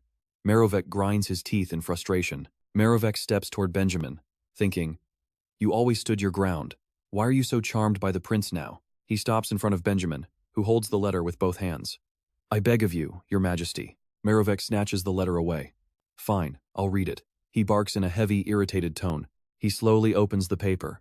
Strange blue lights begin to swirl around the king as he reads. Maravek grips the letter, his voice turning dark. Count, it seems I underestimated him. After a moment, his face softens. He bursts into laughter. Prince Magentano is a man of great vision. I actually like this guy. He says they should settle this as soon as possible. Benjamin looks on with hopeful eyes as Maravek folds the letter and points. Call Adeline here immediately. The soldiers nearby stand in stunned silence. They all have the same question, what is wrong with this man? Maravek heads back to his throne. He thought the prince was weak, but sitting down, he realizes the kid is a real man. He looks at the letter again, reading the name Rakiel Adria Magentano. You and I just saw a system window pop up. A free lie coupon has been successfully applied. Maravek rubs his chin and giggles. My future son-in-law. Inside the castle, Princess Adeline of Angoma meets the king. She places a hand on her chest, confused. Father, I don't understand. Clearly unhappy. She asks why he accepted the empire's demands so easily. This is Adeline Boa of Angoma, the first heir to the throne of the Angoma kingdom. She glances sideways, making GL shiver. Suddenly, she snaps that this decision is unfair and completely wrong. The king grips a scroll tightly. Adeline, my only daughter, she replies. Yes, your majesty? He glares. Do you think I made this choice just because I fear the power of Magentano? The question catches her off guard. She hesitates. Seeing her reaction, the king gets annoyed. Of course you do. That's why you're protesting. Seeing his anger, she wonders what could be in that letter. Do they have dirt on us? She worries. Or is it some kind of terrifying threat? She's dying to know. The king looks at her. I know this is hard for you to accept right now. He tells her one day she'll understand and be grateful. He's not mistaken. Adeline feels cheated and tries to speak up, but as she tries to stop him again, he shouts, Enough! Inside the castle, the king's roar echoes. I won't hear another word. You depart immediately. He points at his daughter, ordering her to stay there for 6 months. She cries out in shock. Royal knights quickly rush in to seize her. She keeps calling out for her father to stop. In Angoma, they call her the Angel of Smiles. Is it because she's kind? The knights can barely hold her back. She's way too strong. Is it because of a warm personality? Not exactly. She struggles to break free, and it looks impossible for them. She's actually a mid-level master swordsman, a top-tier warrior. But she has one weird habit when she fights. Trust me, you and I wouldn't want to be her opponent. She levels the knights in one blow, smiling brightly while crushing them. She tosses the knight against the wall like a rag doll. That violent streak is why people ironically call the princess the Smiling Angel. The emperor is furious, glaring at his mages. Stick with me, this gets crazy. In a flash, they surround the princess and cast a spell. She is trapped, shouting in total shock. Wait, what? Magical chains erupt and bind her tight. The princess cannot break free, cursing. Damn it, not this again! She struggles against the chains, but it is useless. Let me go, she screams as they toss her bound body into a carriage. She cries out for her father, but the emperor does not look sad at all. He just says, have a safe trip, daughter. The carriage takes off at lightning speed, flying past the gate guards in a blur of motion. A guard asks, wait, is not that Angoma's VIP dawn delivery service? They watch the carriage disappear into the distance. The other knight nods. Yeah, guaranteed dawn arrival. Look, the sun is already starting to peek out. 10 days later, the princess finally steps out. The knight commander asks, wait, dawn delivery? 10 days? But 10 days actually passed. The princess looks around and asks, so this is the imperial capital, Magentano? Her sharp gaze looks ready to tear the city apart. The commander whispers, Princess, you must show your dignity now. You represent the face of Angoma. She gives a mocking laugh and says, I get it. She starts walking forward with total confidence. She refuses to show weakness. Now pay attention, someone is walking toward her, and she realizes she has definitely seen this person before. The wind blows as the man greets her. Welcome to the capital. Raikiel smiles brightly, saying, You have worked hard. Adeline bows her head. Seeing the Crown Prince, she thinks angrily, I remember now. The Crown Prince of Magentano. She rests her chin on her hand, observing Raikiel. He looks nothing like that sickly portrait I saw. Raikiel introduces himself with an outstretched hand. I am Raikiel Adria Magentano, Crown Prince of Magentano. She looks at him with contempt. Adeline Boa of Angoma. He keeps his hand out, but she ignores him completely while finishing her introduction. Princess of Angoma. Raikiel looks at his rejected hand and smirks. A cold one, huh? I have dealt with plenty like her before. Thinking back to his past life in Korea, it was always like this. Blind dates, meetings, it did not matter. Inside, he feels like crying. Let's pause for a second. Is this just how his life goes? He can always feel their rejection. To break the silence, he claps his hands. You must be exhausted from the long trip. Raikiel leads the way to the guest quarters, gesturing for her to follow him down the hall. He brings her to the dining hall for breakfast. After this, I will take you to the palace where you will stay. The princess stays silent, ignoring him. He gets nervous, knowing Adeline is the key to stopping the Great War. Looking at her arrogant attitude, Raikiel knows she is a fierce warrior who loves a good fight. She ignores Raikiel's gaze and turns to her knight commander. Aren't you hungry? Go eat. He says he is fine. Raikiel keeps thinking despite her temper, she actually prefers peace over war. He folds his hands, deep in thought. He knows how strong she is physically. She is an absolute beast. Sadly, in the original story, she died suddenly before taking the throne, and someone else replaced her. As a result, a distant relative became the king of Angoma instead of her. The country was quickly destroyed because the new king was a radical militarist, the total opposite of Adeline. This choice was an absolute disaster that triggered the start of a brutal great war with Magentano. He sighs, watching her act like she was born for the battlefield. Looking at the princess, Raikiel makes a choice. I cannot let that happen. I have to save Adeline and get her crowned. The princess is startled by his intense staring. What? What are you looking at? Recalling the novel, Raikiel thinks. Based on her symptoms, she has a gallbladder blockage due to gallstones. He remembers a web novel author he knew through his friends who had the same thing. His name was something like Bae-young. He starts plotting a way to help her. If the stones have already formed, he needs to remove them and prevent them from ever coming back. Suddenly, the princess slams her fork down. Raikiel worries she has reached her limit after the long trip. He says, Sorry, you must have indigestion. Since you had to eat right after traveling, I have already prepared a special herbal tonic for you. He snaps his fingers and Garden appears. Garden is surprised by the princess's intense vibe. Raikiel continues, I prepared this specifically for your health. Looking at the cup, she is stunned. Medicine? She looks furious, thinking it is poison. You and I both know this is about to end badly. Stick with me because you are about to see a princess who smashes tables to make a point. Everyone freezes as she declares this is just a formality. She clenches her fist, fury burning in her eyes as she asks what kind of insult this is. It is clear she is totally misreading the situation. That punch literally cracked the wood, sending food and plates flying everywhere. Jill just watches in shock, wondering what happened. An insult? The princess snaps back, asking if dragging her here just to sit still was not enough of a slight. He does not get it and asks what she means. She says coming here after being summoned was a huge sacrifice for her and Angoma. Her voice rises as she demands to know if he is really that clueless. Jill looks genuinely stunned to hear this side of the story. She rubs her temples, agreeing to stay for 6 months as requested by the Crown Prince. But then she points at Yiel, warning him not to dare ask for another single thing. Jill tries to calm the storm, suggesting there has been a major misunderstanding. Wait for it, this is where he really pushes her buttons. He stands up and asks if the brave princess is actually just scared of something. The word scared hits her like a physical blow. She is so insulted she is literally shaking with rage. She demands to know what he said, but Jill just folds his arms calmly. He claims he was only trying to offer her a nice meal. Pointing to the glass on the table, Jill asks why she is so terrified of a simple, healthy tonic. He wonders why she is acting so defensive. She scowls, barking back that she is not afraid of anything at all. Jill worries she thinks it is poisoned, which just makes her even angrier at him. He orders Garden to bring the medicine over. The knight bows and places the cup right in front of them on the table. He swirls the rare liquid around, calling it a precious treasure before downing it all in one go and setting it down. After finishing the drink, Jill asks if she really thinks the Crown Prince of the Empire would do that. He gives her a cold stare, asking why he would poison medicine for a guest during an official meeting. He acts like she just misunderstood everything. Flustered, she tries to backtrack, but Yiel just brushes it off like it is no big deal. He starts faking tears, using a handkerchief to wipe his eyes while acting hurt. He claims the princess does not trust him and is just trying to humiliate him. Adeline watches him, thinking that she absolutely hates cowards and weaklings who cry like that. You see that smirk? She is fuming. How dare he call her a coward? She is about 2 seconds away from punching him. She yanks her chair back and demands the tonic, insisting she has never been afraid. But she has one condition. This is the first and last time she will drink his medicine. Gilles just tells her to try it, while he and Gardin share a smile. She stares at the cup, thinking it looks more like poison than a health tonic. But she is committed now. She tosses her doubts aside and chugs the whole thing. Immediately, the princess feels like something is very, very strange. The taste is revolting, like licking an elephant's armpit. Gilles suddenly rushes to her side and says that after drinking bitter medicine, you must eat some candy. She is sweating from the horrific aftertaste, gasping out a prayer for her poor tongue. He holds out a plum-flavored candy, telling her it will make her feel better. The princess looks shy while drooling. She stares at the candy, dying to eat it but knowing she has to keep up her tough act. Her pride is screaming no, but her body says yes. The princess of Angoma gives in and snatches the candy. Gilles pulls out a green grape one next.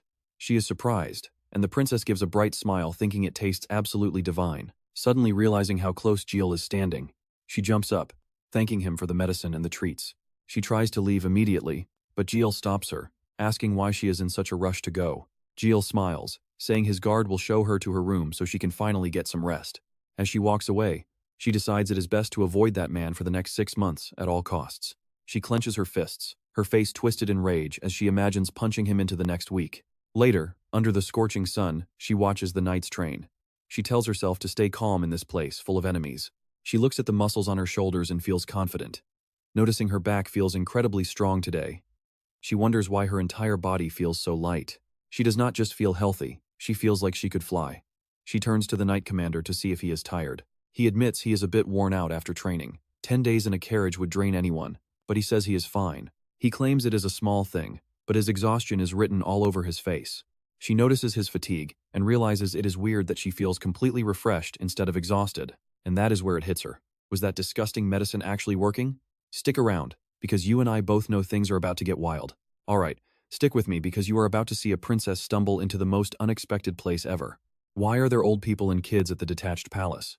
They look sick, definitely not like servants. She hides behind a door, realizing she had been unconsciously following them this whole time. The princess peeks inside, dying of curiosity about what is actually happening in the palace.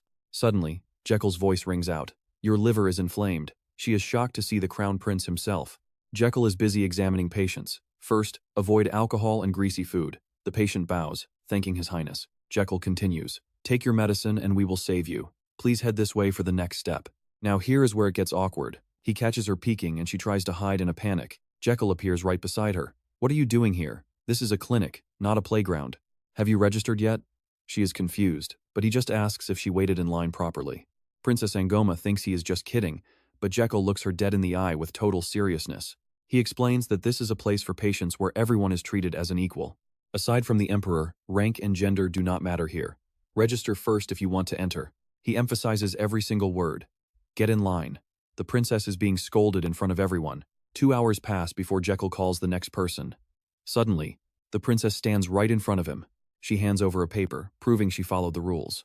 Jekyll just smiles, knowing she would do it. She claims she is not the type of royal who abuses her status or power over others. He takes the paper from her hand. Is that what you are trying to prove to me? She remembers the earlier humiliation. Jekyll just chuckles and welcomes her to the clinic at last. He turns around. I have been wanting to have a serious meeting with you here for ages. She is confused. Why did he really want her to stay in the capital for 6 months? He looks back at her. Are you not even a little bit curious about the real reason? Angoma leans on a chair, thinking hard. Why did he go through all the trouble to summon her? She sits down, wondering if this is about the incident at gym or something much more calculating. You and I can see that dark smirk. He has been waiting for the perfect chance to get her here. He sits opposite Adeline and pulls a paper from his pocket. He cannot let this opportunity slip away. Jekyll knows that to treat her gallstones, the princess must first realize how bad her condition is. He thinks about awareness. He remembers a doctor explaining a diagnosis to a very confused patient. You have a severe money addiction and only 3 months left. The patient is totally baffled. Jekyll believes the first step to healing is for the patient to actually accept their illness. The doctor screams that treatment must start now, but the patient insists they feel perfectly fine. For Jekyll, the real challenge is getting the patient to cooperate with the entire medical process. The patient collapses, regretting everything. Awareness really is the most important step in any treatment. He watches Adeline as she sits there with her eyes closed, completely unaware of the danger. Since gallstones show no symptoms, he knows she will refuse treatment if he brings it up normally. He finally speaks, breaking the heavy silence that had filled the room between them. He drops a total bombshell that hits Adeline like a physical blow. "Princess, you will be dead within 2 years." Her eyes snap open in shock. Jekyll is not joking, but she is just filled with pure rage. That is not a joke. It is a curse. But Jekyll does not even try to deny it. Call it a curse if you want, but it is the truth found by the Imperial intelligence. He leans in close to her, his voice cold. She pulls back, absolutely terrified by his words. "Our spies are everywhere. No royal action goes unnoticed by the eyes of the crown. We analyzed your behavior and found a serious illness that even you do not know about yet." Adeline just scoffs in disbelief. She cannot believe the nonsense coming out of his mouth. "And trust me, you and I are going to want to see if she actually survives this 2-year death sentence. Only 2 years left to live?" Adeline is so furious that the veins on her forehead are actually bulging. "I thought you were a serious man, but you are just mocking me with these lies." Her hands tremble on her lap in disappointment. "You are playing a very cruel joke, sir." G covers her mouth, feigning sympathy. Sometimes the truth is just too brutal to hear. Adeline snaps to her feet, asking, "Is this just a way to ridicule me?" Jekyll looks up calmly at her towering, fiery rage. "I am not mocking you. I truly want to save you." Adeline fires back. "I cannot believe a single word you say." He simply replies, "Then let me show you the proof." His sudden call leaves Adeline standing there, completely confused by his confidence. "Bob Buck, come out." Suddenly, something starts moving inside Jekyll's left pocket, and a tiny yellow creature comes flying right out of his clothes. It flutters its golden wings, leaving everyone stunned and in awe. Bob Buck zips through the air, looking incredibly happy to be out. Jekyll looks up and says, "You have been bored lately, right? Finally, I have got some real work for you to do." Bob Buck dives toward Jekyll's outstretched hand. "No, today is not for eating." Adeline watches them, her face filled with complete panic. Is that a legendary beast?" Jekyll hands the creature over. "First, you two should get acquainted with one another. Let us see if Princess Adeline can handle meeting her new doctor assistant." She gulps, still frozen by the tiny creature presence. Jekyll introduces him. "This is Mr. Bob Buck, the medicine analyzer for our royal clinic. He is quite the professional." Adeline shakes hands awkwardly. "Oh, hello." But Jekyll notes the little guy will be playing a different role for them today. "Now watch this part carefully, things are about to get high-tech." Jekyll raises his hand and gives the order to start. A window pops open as Bob Buck's body begins to transform. The auxiliary feature is now active. Acupuncture point scan. Bob Buck spreads his fins, releasing a brilliant golden glow. The shimmering lights drift toward Adeline as she stands there, frozen. Flashback to a few days ago. Jekyll was exhausted, sighing on his bed. Another night of zero sleep for our poor doctor. A notification pops up. His own organs are complaining about his terrible sleep schedule. They are actually having a secret meeting. He stares at the system with dead fish eyes.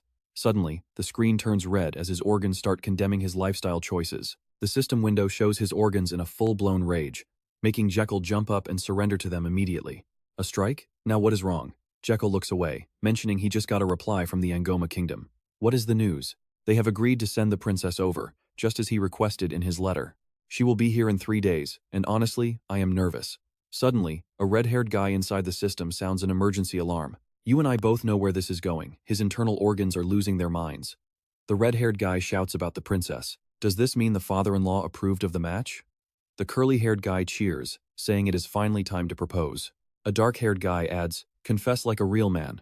The system dings, and his organs gift him 1000 HP as a reward. Total HP is now 2500. Jekyll clarifies, "No proposal. I have to cure her to stop the war, okay?" The system shows his organs looking completely disappointed. They give Jekyll the ultimate cold shoulder with their silent stares. The frustrated organs demand their donated HP back. Jekyll is confused, asking, "Return what exactly?" He scratches his head. "I need her to realize how sick she is so she will cooperate.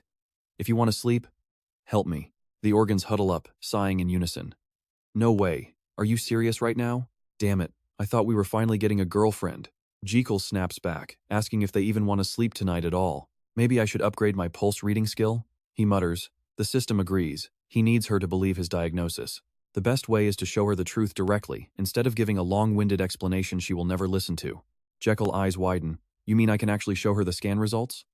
The system displays the full skill details for him. Skill name, level 6, pulse reading. It diagnoses the health status of the target through their pulse. The results of the pulse reading can be viewed in detail through a comprehensive general diagnosis panel. Plus, his organs can communicate with the patient organs for better accuracy. Jekyll hits the level up button on the system. Auxiliary feature 1. Acupuncture scan. Upgrading to the next level will require 300 HP. The next jump needs 350. He realizes he cannot finish the entire upgrade in just one go. With a determined gaze, he grits his teeth and rapidly taps the system. Come on, I can do this. Window after window pops up as golden rings swirl around him. Level 7, then level 8, the power is rising. Level 9, then level 10.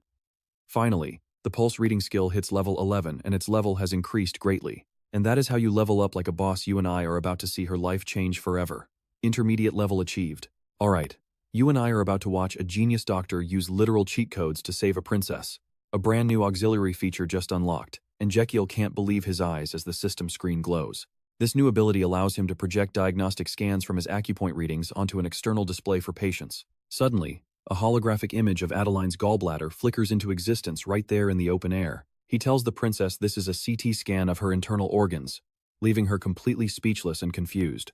She wonders if that is really her gallbladder, so Jekyll tells her to press down on her lower right ribs.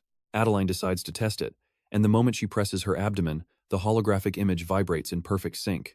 She stares at her own hand in total disbelief, unable to process the magical technology right in front of her. Jekyll smirks, realizing he has finally earned her trust, and admits that seeing your own organs is quite a shock.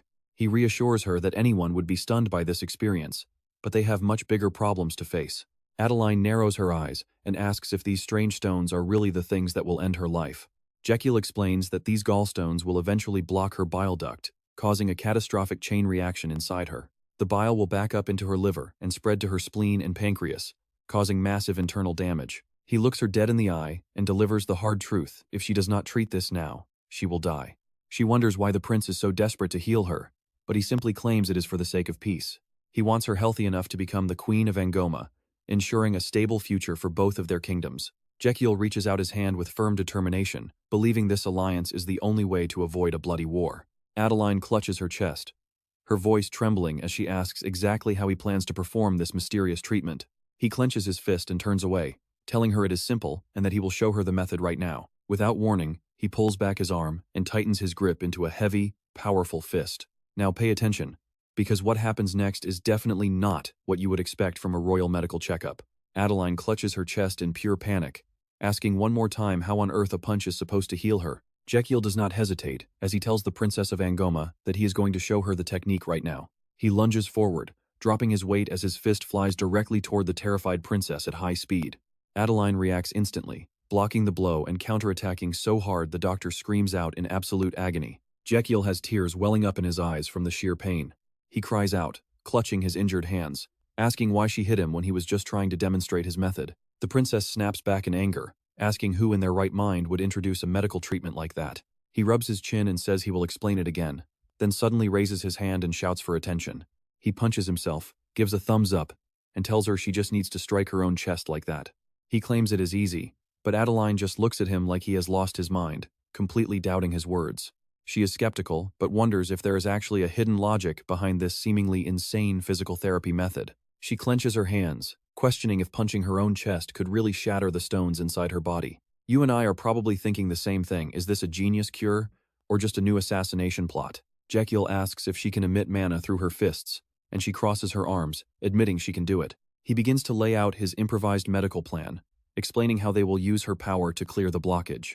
He gets serious and explains he will be performing something called extracorporeal shockwave therapy to break the stones. As the sunlight fills the room, Adeline asks for clarification on what a shockwave therapy session actually entails. He explains he will combine her mana with his Asrahan technique to guide the shockwaves exactly where they need to go. Adeline is left reeling from the explanation, her mind racing as she tries to grasp his bizarre medical logic. He reminds her that his Asrahan technique is specifically designed to absorb and redirect the flow of mana. Jekyll looks back on his past experiences, connecting the dots to prove that this wild plan might actually work. When she strikes her chest with mana, he will redirect the force elsewhere, though she is still worried about where it goes. He reaches toward a plate on the table with a grim expression, preparing for a live demonstration of his power. Stick with me because we are about to see if a sword and some raw meat can prove this doctor's crazy theory. His other hand reaches for a floating pebble, sinking it perfectly to the gallstone hidden deep inside the princess right now. Stick with me, this is going to be the most insane medical treatment you have ever seen. Jill cheers, realizing they can simulate the stone. No level 10 pharmacy skill could ever achieve something like this. He settles on a plan and rubs his chin thoughtfully. Time to try some extracorporeal shockwave therapy. The princess sets her terms immediately. If she agrees to this, the crown prince must follow her lead too. Her gaze turns sharp and serious. Grant me one request. Jill asks what she could possibly want from him. What is it? Jill listens in silence as Princess Angoma reveals her price for getting the gallstone removed. Let me go home early without staying the full 6 months. To her surprise, he happily agrees to it. Deal. Angoma is stunned that he gave in so fast. You are agreeing to this way too easily, Prince. Jill explains his reasoning with a smile. If her gallstone is gone, there is no reason to keep her here. Then it is settled. Even so, the princess still has a lingering sense of doubt creeping into her heart. I feel like I am being scammed. He reaches out to her, his face looking bright and cheerful. Too many people are watching. Let us head to a private clinic. Outside, the crowd is buzzing with gossip. The princess looks annoyed, but Jill does not care. He simply tells Angoma, now, turn your back to me. Jill places his hand on her back and gives a warning. Do not move and hold your breath for a moment. He begins casting his magic. I need to pinpoint the exact size and the location of the stone first. Once finished, he tells her to relax. Breathe out. Now, clench your right fist and place it over your stomach. Together, they continue searching for the right spot. Is it right here? The princess asks him. Just a bit lower, a tiny bit more to the left. Perfect. He smiles at her, but she looks absolutely furious. Now pay attention, this treatment method is about to get absolutely insane. You must focus all the mana from your fist into a single point, like a sharp and heavy needle. Princess Angoma throws a series of test punches, a bright light gathering at the tip of her concentrated fist. Can you do it? He asks. She grips her fist with total confidence. Of course I can. He taps her back, sending light rippling through her body. Angoma exhales a long and heavy breath of air. Since it is your first time, let us start with a light tap. She punches herself right in the gut. Everything shifts. Her eyes go wide. There is no pain at all. Wait, what is going on here? That mana blast definitely hit her chest, but she felt nothing. It is like the impact just vanished completely. Jill praises her efforts. Great job, you did it perfectly. Then he points to the scanning device in front. Look at Bibo book. The gallstone is starting to crack. Your mana hit the target with perfect accuracy. Jill winks at her playfully. One more time. Let us give it another shot. She agrees to the suggestion. Fine by me. She puts her full strength into it, winding up for a massive self-inflicted blow. A powerful fist slams directly into her own stomach. She is smiling, but it looks a little bit terrifying. You and I both know that much power is going to shake the entire palace, and a massive explosion sends birds flying everywhere. The massive Urus jumps up in shock. Count Benjamin drops his spoon in pure terror as the building shakes. Talion wakes up dazed in bed.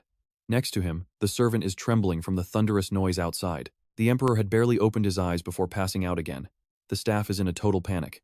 Bibo book strains to project the analysis on a screen. It is done. Look, the gallstone is completely shattered. Jill collapses right behind her. You did great for your first try. She is thrilled with the results. Wait, it really worked? He points to the screen. These fragments will pass naturally, so you do not need to worry about it. That is it for today's treatment. She is shocked that everything ended so quickly. She wants to break another stone, but Jill looks terrible pale and shaking like a leaf. I can do another one. Why? His hands are trembling. It seems like someone else had to take the full force of her attack. That shockwave she thought disappeared? It hit him. She asks, Crown Prince, are you all right? He tries to reassure her through the pain. Yeah, I am fine. Trust me, the princess has way more power than he ever expected, and he is definitely feeling it now. All right, you and I are about to see how a little medical kindness can totally flip the script. The princess looks at him, eyes filled with doubt as she questions what he just said. Raikiel looks her dead in the eye, serious as ever, and tells her that once he treats someone, they are his patient. She blushes. Raikiel can barely stand, but he turns his back to her. His eyes are full of determination even though his physical strength is completely fading. His vision starts to blur from total overwork. Suddenly, his body gives out and he collapses right onto the cold floor. The princess screams for the crown prince in a panic. Later, in the bedroom, Dr. Garden finishes checking on Raikiel. Thankfully, he is stable. The princess asks the doctor anxiously if he is truly going to be okay. The doctor explains that his fever, breathing, and pulse are all normal. She still worries why he hasn't woken up yet. Sitting nearby, the doctor notes that he probably just pushed himself way too hard in such a short amount of time. He tells her not to worry. His body is simply forcing him into a deep sleep to recover. Garden looks down sadly, mentioning the prince has always been physically frail, Ngoma feels guilty for causing so much trouble. Garden stands up and assures her it is okay. It turns out the prince left specific instructions for this exact situation. The prince actually told the doctor a few things to pass along to her. As he tucks Raikiel in, he explains the prince warned that the treatment would be exhausting and might even make him faint. Ngoma is stunned. The doctor explains that Raikiel always puts the well-being of his patients before his own life. The princess remembers his words clearly now. "You are my patient." The doctor shares that he is always worried about him, being the personal physician to the crown prince. Ngoma gazes at him lying there, her mind racing with a million different thoughts. She realizes his actions were actually genuine. A system notification pops up saying his devotion has finally touched someone's heart. She thinks back to her past, her eyes tearing up as she calls herself a fool. She feels terrible for doubting such an amazing person. The doctor watches as she wipes her tears, looking at Raikiel with heartache. Truth is, his sincerity started as a tactic for his own goals, but his heart became genuinely devoted to his patients without him even realizing it. Pay attention here, because this sincerity is about to change the game for both of them. Ngoma's fingers twitch as she reaches out to grab Raikiel's hand with a gentle smile. A notification reveals she now has the highest level of medical trust in him. She lifts his hand softly. She won't doubt his medical choices ever again. Deep in the system, voices scream that she is being tricked by a total fraud.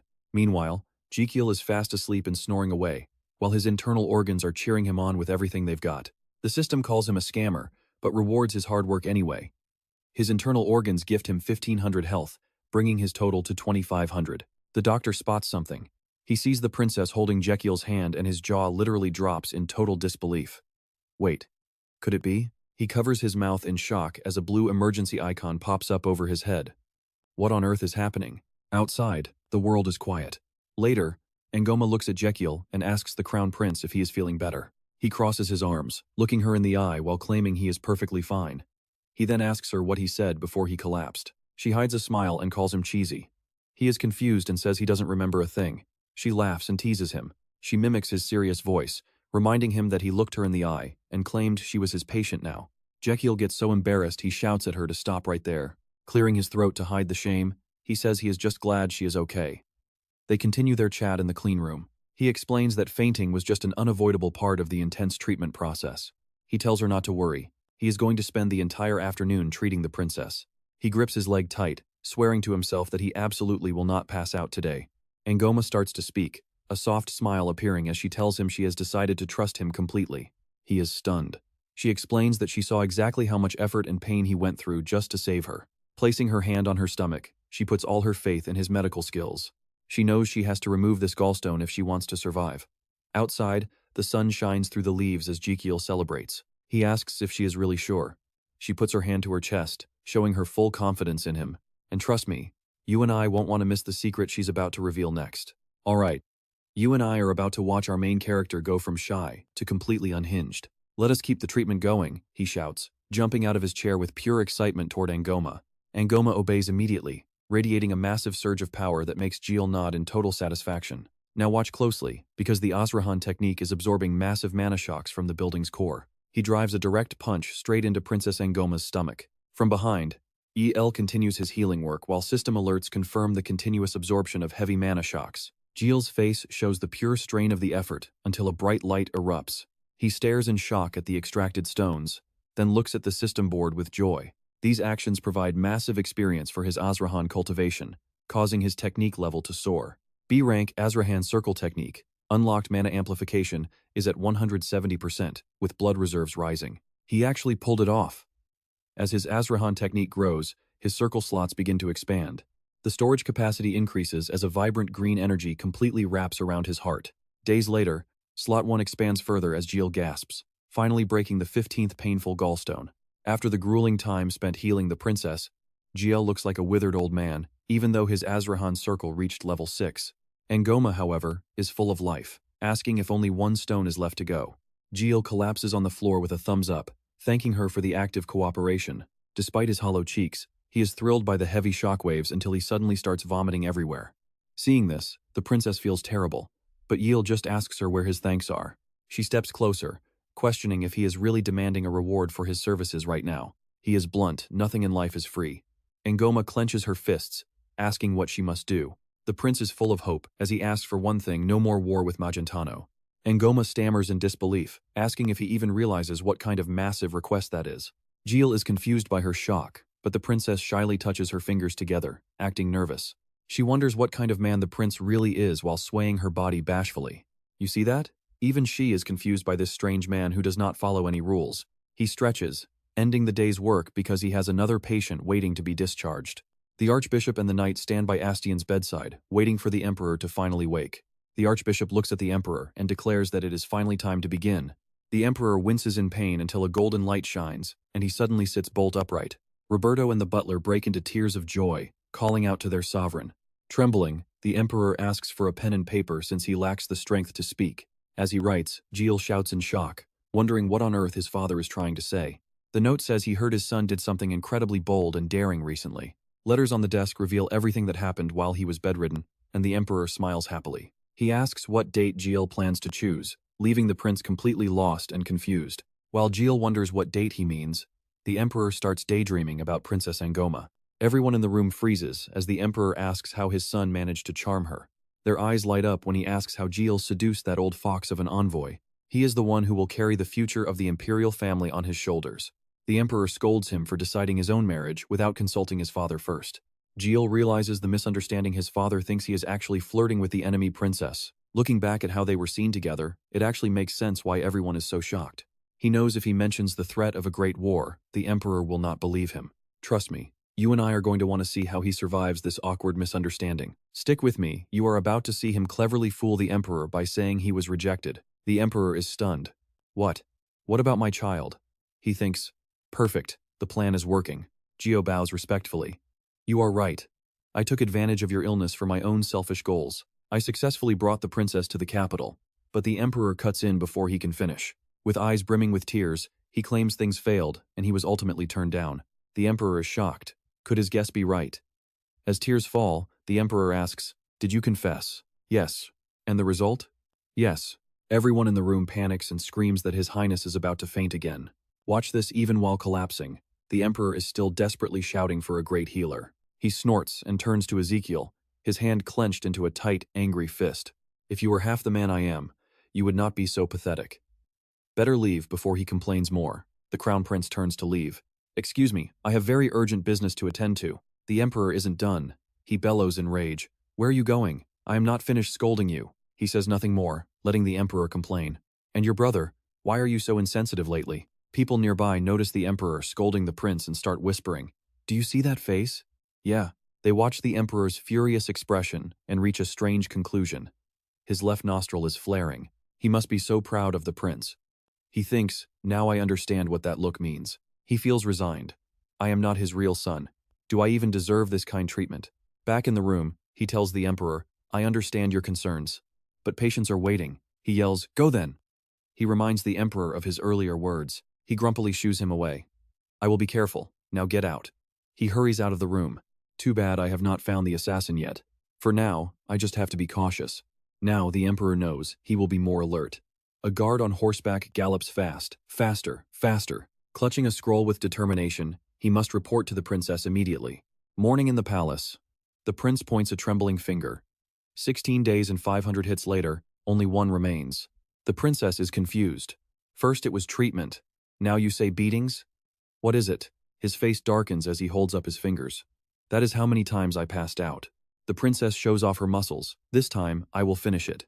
He braces for her heavy strike. Power erupts in a blast of blue light. He can barely withstand this massive, final blow. Surrounded by a pink and blue aura, he thinks to himself, it is finally over. Here is the moment we have been waiting for. Success. You withstood 501 hits, and a new Asrahan cultivation support feature has officially been unlocked. He collapses on the ground, gasping. She turns and asks if he is all right. The system continues. Feature 2, Faint Immunity, unlocked. Limit 1 use per day, 5 minutes. Faint immunity? That means once a day. I will not pass out for 5 whole minutes. System report. Your internal organs are celebrating the arrival of this new support feature. He smiles at his effort. Internal organs gifted 2200 health. Total 4700. It is done. The princess is stunned. Really? Am I cured? They talk, but it is not over. She asks if more treatment is needed. He replies, yes, we must monitor you. A young person like Adeline getting gallstones means she is prone to them. He shouts, Gadine. He orders her to take herbal medicine for 15 days to see if her body accepts it. to ensure her bile flow is normal. The princess drinks it with a look of pure disgust. The level 2 payment skill activates. Adeline's life is now extended by 67 years and 7 months thanks to your medical treatment. You received 13 days of life as a reward. Your total life reward is now 13, and your expected lifespan is 176 days. He clenches his fist in excitement. Excellent. With this medicine, the gallstone threat is gone forever. If she becomes Queen of Angoma, the war destroying the Magentano family will be stopped. Trust me, you and I just watched the main character save the entire world right here. Ready for this? Just when I was settling into a life of pure luxury, a frantic pounding at the door shatters the peace. Princess, are you in there? Urgent news from your homeland. The doors burst open and the guard screams at everyone inside. It is a disaster. He reports that Gabion, a royal member from the west, has officially launched a rebellion, shocking everyone present. The princess freezes in shock, demanding to know the reason and the goal behind such a reckless uprising. The guard reports he intends to overthrow the weak royalty for Angoma. She asks, "Do they have any grounds for this?" The knight commander hesitates, admitting they are criticizing the royals for folding too easily to the demands of Prince Magentano. Gilles remains deep in thought. I worked so hard to save her life, and now this? A rebellion? He cannot believe his ears. The princess urgently asks about the current state of the conflict. The knight commander continues, reporting multiple large-scale battles. He hands a scroll over to the princess, explaining that the central army has retreated to the Valois fortress, and casualties are far worse than expected. Gilles pauses. Wait a second. The main forces of Angoma have suffered massive injuries? Now watch this. His mind is already spinning with a plan only a genius would think of. Suddenly the system grants him 100 health for this insane idea, bringing his total to 4,800. He is confident even if others criticize his crazy plan. No matter how tragic it looks, I have done my best. I should just do what I can and profit from it. He wipes the sweat from his brow and turns to the princess with a very serious expression. I am deeply sorry to hear about Angoma. It is heartbreaking, and you want to return home immediately? However, I have one condition. Take me with you to Angoma. The princess looks at him with total confusion. He stands firm. Exactly. I want to serve as a military doctor and personally treat every single wounded soldier in the land of Angoma. I want to save as many lives as I can. The system exclaims. Our body is truly something else. The princess is stunned. Crown Prince. But he just grabs her hand, telling her to stop talking and just follow his lead. She bows deeply in gratitude, thanking him. Gilles feels a bit shy, giving her a slightly awkward response. Then prepare to depart for your homeland right now. He barks orders to the others. Hurry up, we leave immediately. She agrees. Out in the countryside, the grain carriages suddenly come to a complete halt. Lihan, one of Yale's disguises, steps down and asks what is going on. Why is this place so run down? Everything here is a complete mess. He stretches his arms, admitting he misses his luxury carriage already. Damian agrees it looks rough, while Garden suggests maybe they should just head back to Magentano, Your Highness. He snaps instantly. Your Highness? What did you just call me? He sternly reminds them to use the name Master Lihan Belkin, heir of a fallen noble house. Let us look back a few days. Before they left, the princess was packing her things. Master Lihan walks in and speaks loudly to her. It is time to depart, princess. She jumps in surprise, stammering out a quick response. She tries to move forward but gets blocked by a guard asking who he is. I am the prince. You and I both know he is telling the truth. But the princess? She orders her knight to arrest the impostor right now. He screams in protest, I am the prince. Do not forget I was hit 500 times to break 16 gallstones for you. Tears stream down his face as he clutches a scroll, loudly pleading his innocence to the heavens. I even gave you honey and grape candy after your medicine. Finally, the princess begins to believe his story. Could you really be the crown prince? Garden steps in to confirm that this is indeed his highness. He explains the situation to the princess of Angoma while Lihan just stands there looking absolutely furious. It is hard to believe, but the princess curiously pokes his body, asking how he ended up looking so different. He explains the fake identity granted by the emperor while she keeps poking his soft, round belly. Before leaving, he reports the entire situation to the emperor. Your Majesty, there is urgent news that a civil war has broken out. The emperor looks at him with total skepticism and asks what he just said. He grimly reports that the war will likely result in a massive number of casualties. The emperor questions his true intentions, asking him directly, what exactly is it that you want? The prince replies that he wants to go to Angoma as a military doctor with the help of the princess. What is your gain? Stick around, because his next move is going to be absolutely legendary. Let's dive into a world where we'll experience the chaos of a foreign battlefield through our main character's eyes. The emperor just scoffs and turns away. Please, grant me permission to go, he asks. knowing the old man loves testing him. He tells the princess that after getting the green light, he used the royal mage's transformation magic. She's stunned, asking if that's the reason why he's suddenly looking so overweight. He rubs his belly, explaining it's just a magical disguise that could shatter if he takes a heavy hit. Then the princess reads a scroll. What is this? A fallen noble who managed to complete public medical training with top honors. It's just a fake identity, he explains. Then, as they head out, Damian asks if the clinic will be all right without them. Anis is there, so everything will be fine, he replies confidently. He fully trusts her, knowing she can diagnose common illnesses just by using her sense of smell. With the medical formulas he left behind, the clinic can run perfectly for months even in his absence. The old man keeps talking as they travel, planning to spread word that he is just recovering from an illness and avoiding all outside contact. He looks back at Damian, wondering if his special forces captain is actually worried about something. Damian asks a question that freezes him in his tracks. Will Anis be getting a special bonus for this? He looks like he's about to cry, feeling absolutely terrible for poor Anis. With total confidence, he thinks that as a doctor he should help everyone, but he still feels lacking. Damian just smiles to himself. The carriage travels for several days straight. After passing through many cities and fortresses over many days and nights, they finally reach the Angoma army, where Adeline helps assign them to the safety of the rear medical camp. He hands over the medical formula to Adeline and heads to the medical camp with 10 soldiers. He stands before the camp, completely stunned. Is it possible there are really no nurses here? The three of them look around before he approaches a tent and pulls back the curtain. What he sees is unbelievable. Now pay attention, because what you and I see next is pure horror, bodies piled everywhere as a voice asks, "Who are you?" He turns to the soldier behind him and says, "You should introduce yourself before asking who I am." "I'm the camp manager," he replies. "Are you an officer sent from headquarters?" He steps forward and slowly introduces himself as a military doctor, but the manager looks suspicious. He needs to know the truth, so he asks if the manager knows what's happening inside those tents. The manager sadly confirms his fears, saying they are likely all dead. He even asks if anyone is still alive. What?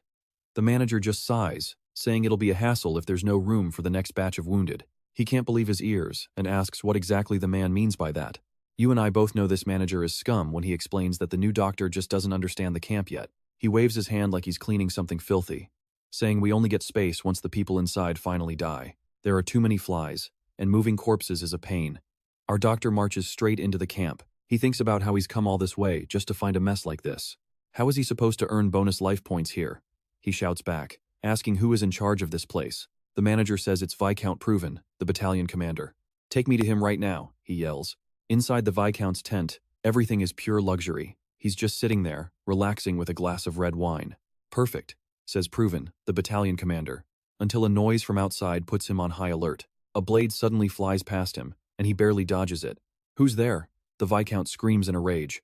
He steps out with his sword, shouting in confusion. Our doctor tells Damian to just start hitting him. He gives an order to make it feel like the pain of losing 2 months' salary. Damian says nothing, sheathing his sword while thinking of those 2 months. He won't kill him, but he won't be gentle. He leaps into the air, swinging his sword high. The Viscount screams in terror as the strikes begin to rain down. 1, 2, 3, 4 strikes. Proven screams in pain, begging him to stop and asking if he knows who he is. "I'm the highest authority here," Proven yells. Lihan just looks back and gives him a cold response. "I know exactly who you are, and I'm here to arrest you, you corrupt piece of trash. Trust me, justice feels good."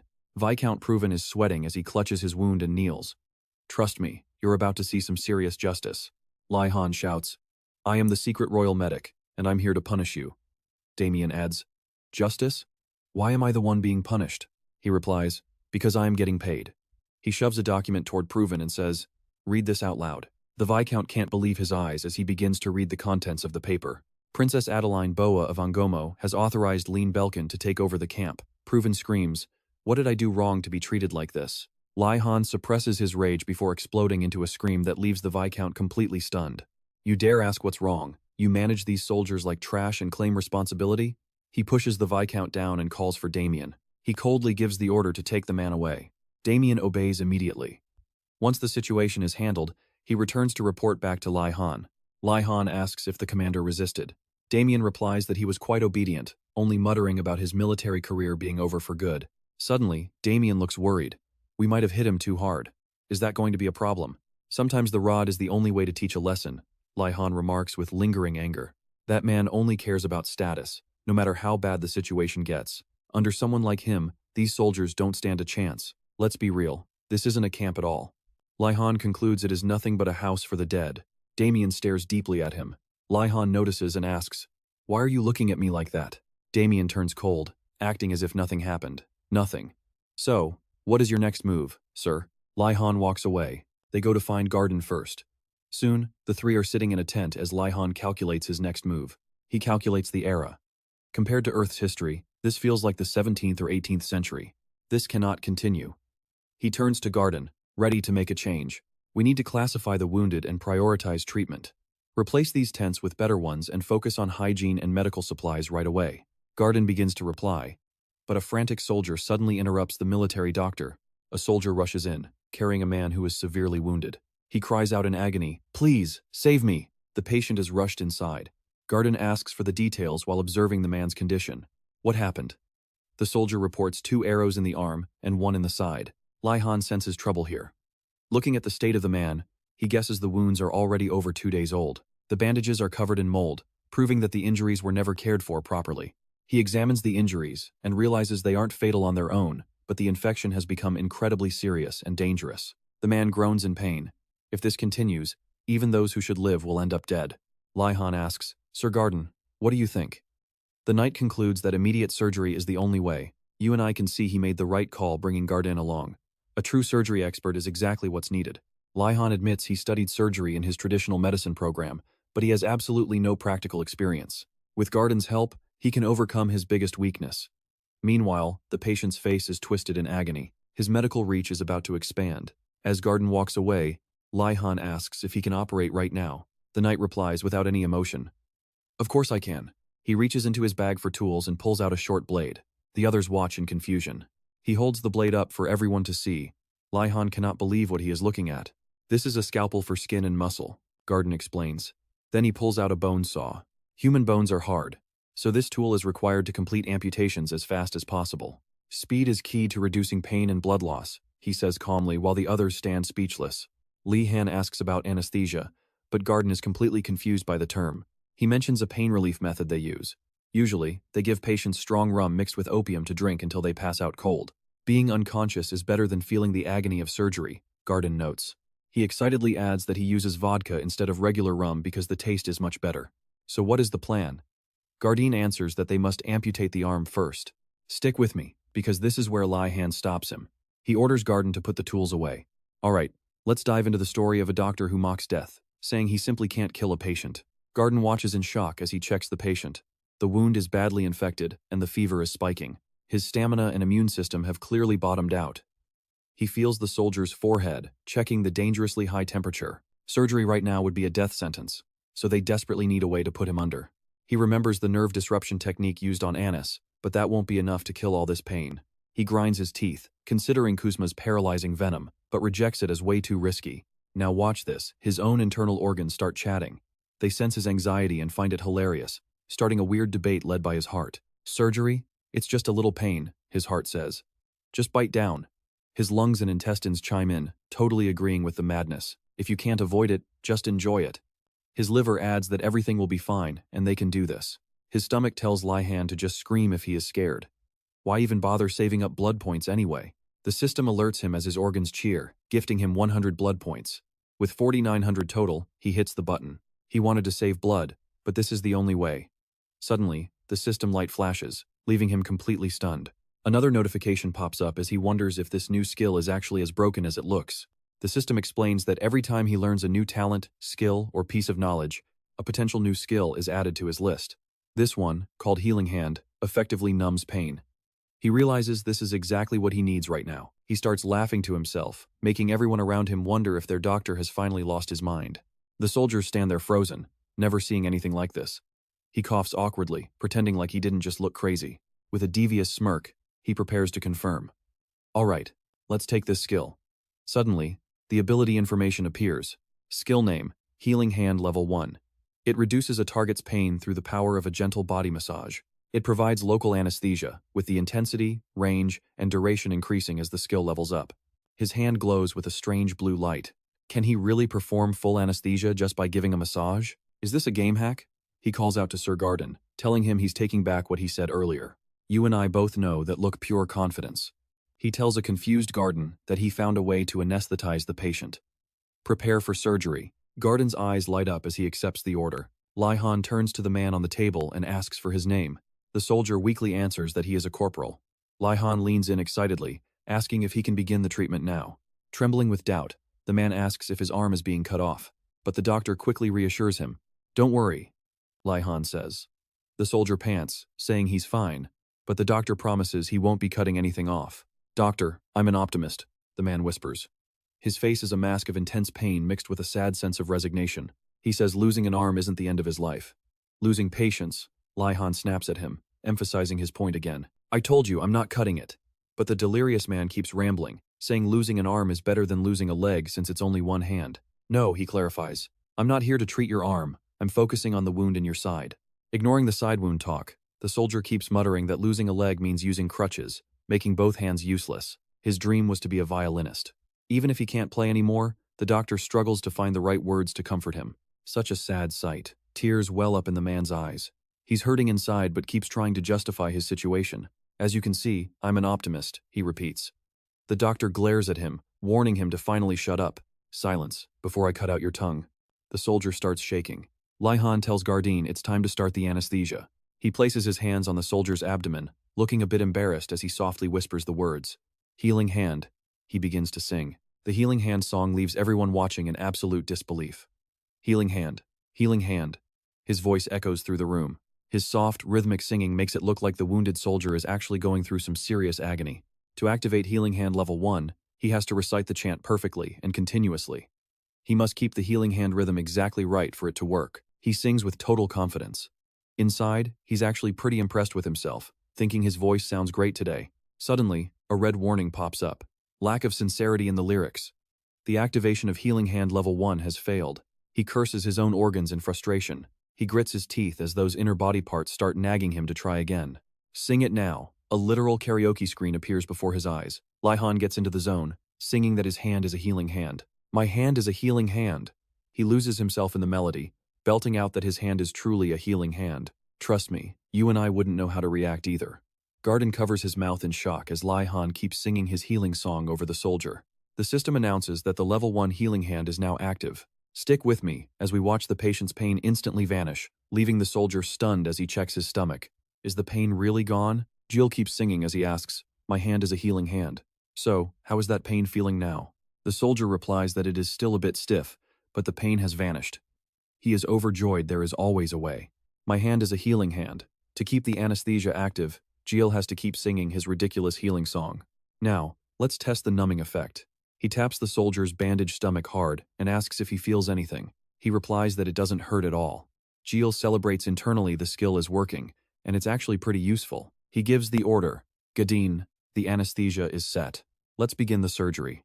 Clean and stitch the wound first. We start with the side. Gadin nods. Understood, young master. A moment later, the surgery wraps up. Dirty bandages are cleared away, and the tools are neatly organized back on the table. Gadin reports that the side wound is treated and the arrow removed. Jill directs him to start on the soldier's arm next. The soldier watches them, hesitant. Are you sure we don't need to amputate it? His face is pale with worry. Even though the physical pain is gone, the fear of losing a limb remains. Still singing, Jill places his hand on the man. My hand is a healing hand. Let's take care of this first. Trust me, you and I are about to see this kid level up. He promises the soldier they won't be cutting anything off. Suddenly, the system pings, surprising Jill. He lifts the soldier's arm while reading the notification. Level 2, healing hand unlocked. Pain reduction in anesthetized areas increases by 20%, with range and power scaling by level. Immediately, Jill gives the area around the wound a hard pinch. The soldier doesn't react, just looks on confused. Even with a stronger squeeze, he feels absolutely nothing. The skill's effect is seriously impressive. Jill turns to Gadin and tells him to start. Gadin nods in agreement. Holding the suture thread, Gadin skillfully pulls out the perfect length and cuts it with his scissors. He picks up the scalpel with a sharp, focused grip. GL is impressed. This man's skill is clearly on another level. Seeing how he handles the tools, GL realizes that even compared to modern medical knowledge, Gadin is an exception. GL acknowledges the talent as he watches Gadin's precise stitching technique. Surgery is definitely his specialty. GL realizes with shock that Gadin is using a vertical mattress suture. No wonder he was a royal physician so young. GL keeps singing the song to maintain the numbing effect. My hand is a healing hand. Behind them, a red-haired soldier whispers to his comrade. Did you see that? The blonde soldier nods. Yeah, I saw it. The red-haired one asks if he's really using his bare hands. The blonde soldier replies that it certainly looks that way. You saw that too, right? They can't believe the patient feels no pain even as a needle pierces through his body. How is this even possible? Could this fat medic actually be a miracle worker? Before them stands one man singing and another performing intense surgery. Inside the tent, medicine bottles are neatly lined up. The surgery is over, and the bloody bandages are finally gone. Tools are back on the table. Jill checks on the patient. Diff, it wasn't as bad as you thought, right? He answers. Yes, is it really finished? Jill warns him not to relax his body just yet. The real treatment starts now. Jill tells him he'll brew some medicine once supplies arrive in 2 days, and he must drink it all. Understand? The soldier nods, but he's confused. Why is this doctor being so kind to someone like him? He's just a crippled soldier who can't fight, a waste of food. That's how everyone else sees him. Jill shakes his head and speaks coldly. Don't you get it? Do I need a reason to save a life? You are a wounded soldier and I am the medic. That is all there is to it. I treat soldiers because it's my job. Do I need another reason? Diff begins to cry tears of pure happiness. Thank you. Thank you so much. Jill smiles. He only said that for system points, but it definitely worked. The 2 soldiers in the back are also crying. The song is cheesy, but somehow, it's actually really cool. He waves them off, telling them to rest. The soldiers are still wiping away tears, completely moved by the scene. Jill steps out of the tent. A notification pops up. Your organs are praising you for your incredible work. Night falls as a message appears. Let's see what happens next. Let's dive into a world where a doctor's words are as powerful as a sword. Night falls, torches glow, and the system flickers to life. Your status shifting? Honestly, it does not even matter at this point. Your story is spreading through the camp like a legendary fairy tale. To these wounded men, you are practically a living god. Soldiers line up for treatment as the system delivers a massive update. Your revolutionary battlefield surgery is about to carve your name deep into medical history. Critical cases keep flooding in. Achievement unlocked. You earn 5,000 blood points for your soaring social status. Total blood. 50,400. 2 days later, you and Garden have successfully saved every soldier who was in critical condition. Now, pay attention to Jekyll's glowing eyes. Thanks to the soldier's worship, his mythic points have officially soared all the way to 98. Healing Hand reaches level 3. This unlocks nerve blocks, allowing him to numb entire shoulders and arms for surgery. Jekyll is thrilled, immediately moving to numb spinal nerves. This guy is absolutely insane. He is excited and humming while working. These healing hands can now officially shut down feeling in a soldier's entire arm. In the modern world, basic ointment or antibiotics would solve these wounds instantly. But here? One untreated infection means a one-way ticket to amputation. Right now, they are tackling a nasty leg infection on a wounded soldier. Garden insists they must cut it off before the rot spreads. Jekyll just shuts that down. He carefully analyzes the situation. To save these limbs from cellulitis, he needs to stop the infection while spreading the correct and precise medical knowledge to every single soldier. He starts singing again while giving Garden orders. Step 1. Clean and close the wound. Suddenly, a brilliant, wild idea flashes through Jekyll's mind and he starts planning his next big move. Okay, I know what you are thinking. But Jekyll just remembered a secret fairy remedy that only appears near the end of the story. Garden gets to work while Jekyll stays locked in his own thoughts. Applying fairy logic helps him create medicine. Surgery finished, Jekyll steps outside the medical tent and calls for Damian and Garden. Damian, we need to talk. But first, he turns to Night Garden. While I am away, I need you to completely overhaul this camp. Get new tents, new beds, and fresh clothes for everyone. Garden is confused. Where is he going? Jekyll beams. I am going on a trip, and Damian is coming along. They head into a dark, foggy forest with 6 knights and a guide. Jekyll asks the guide, Tim, if he knows the area. Tim confirms he is local. He knows every shortcut and promises to lead them through the quickest path. Damian is not buying it. He asks if Jekyll actually knows where he is going. Jekyll claims he read it in a book. Which book? He does not remember titles. Does anyone really remember every single book they have read? Damian drops it, but he definitely thinks his young master has gone a bit crazy. Damian warns him that they are venturing way too deep into these woods. The group pushes forward, but the tension is rising. Monsters could be anywhere. They might stumble into Apollo's territory. Jekyll just nods, completely unbothered by the threat. He spots a strange creature. Is this actually the nest of the legendary Apollos? Someone has a really bad feeling about this. The knights freeze up, but Jekyll just tells everyone to relax. His casual vibe is terrifying them.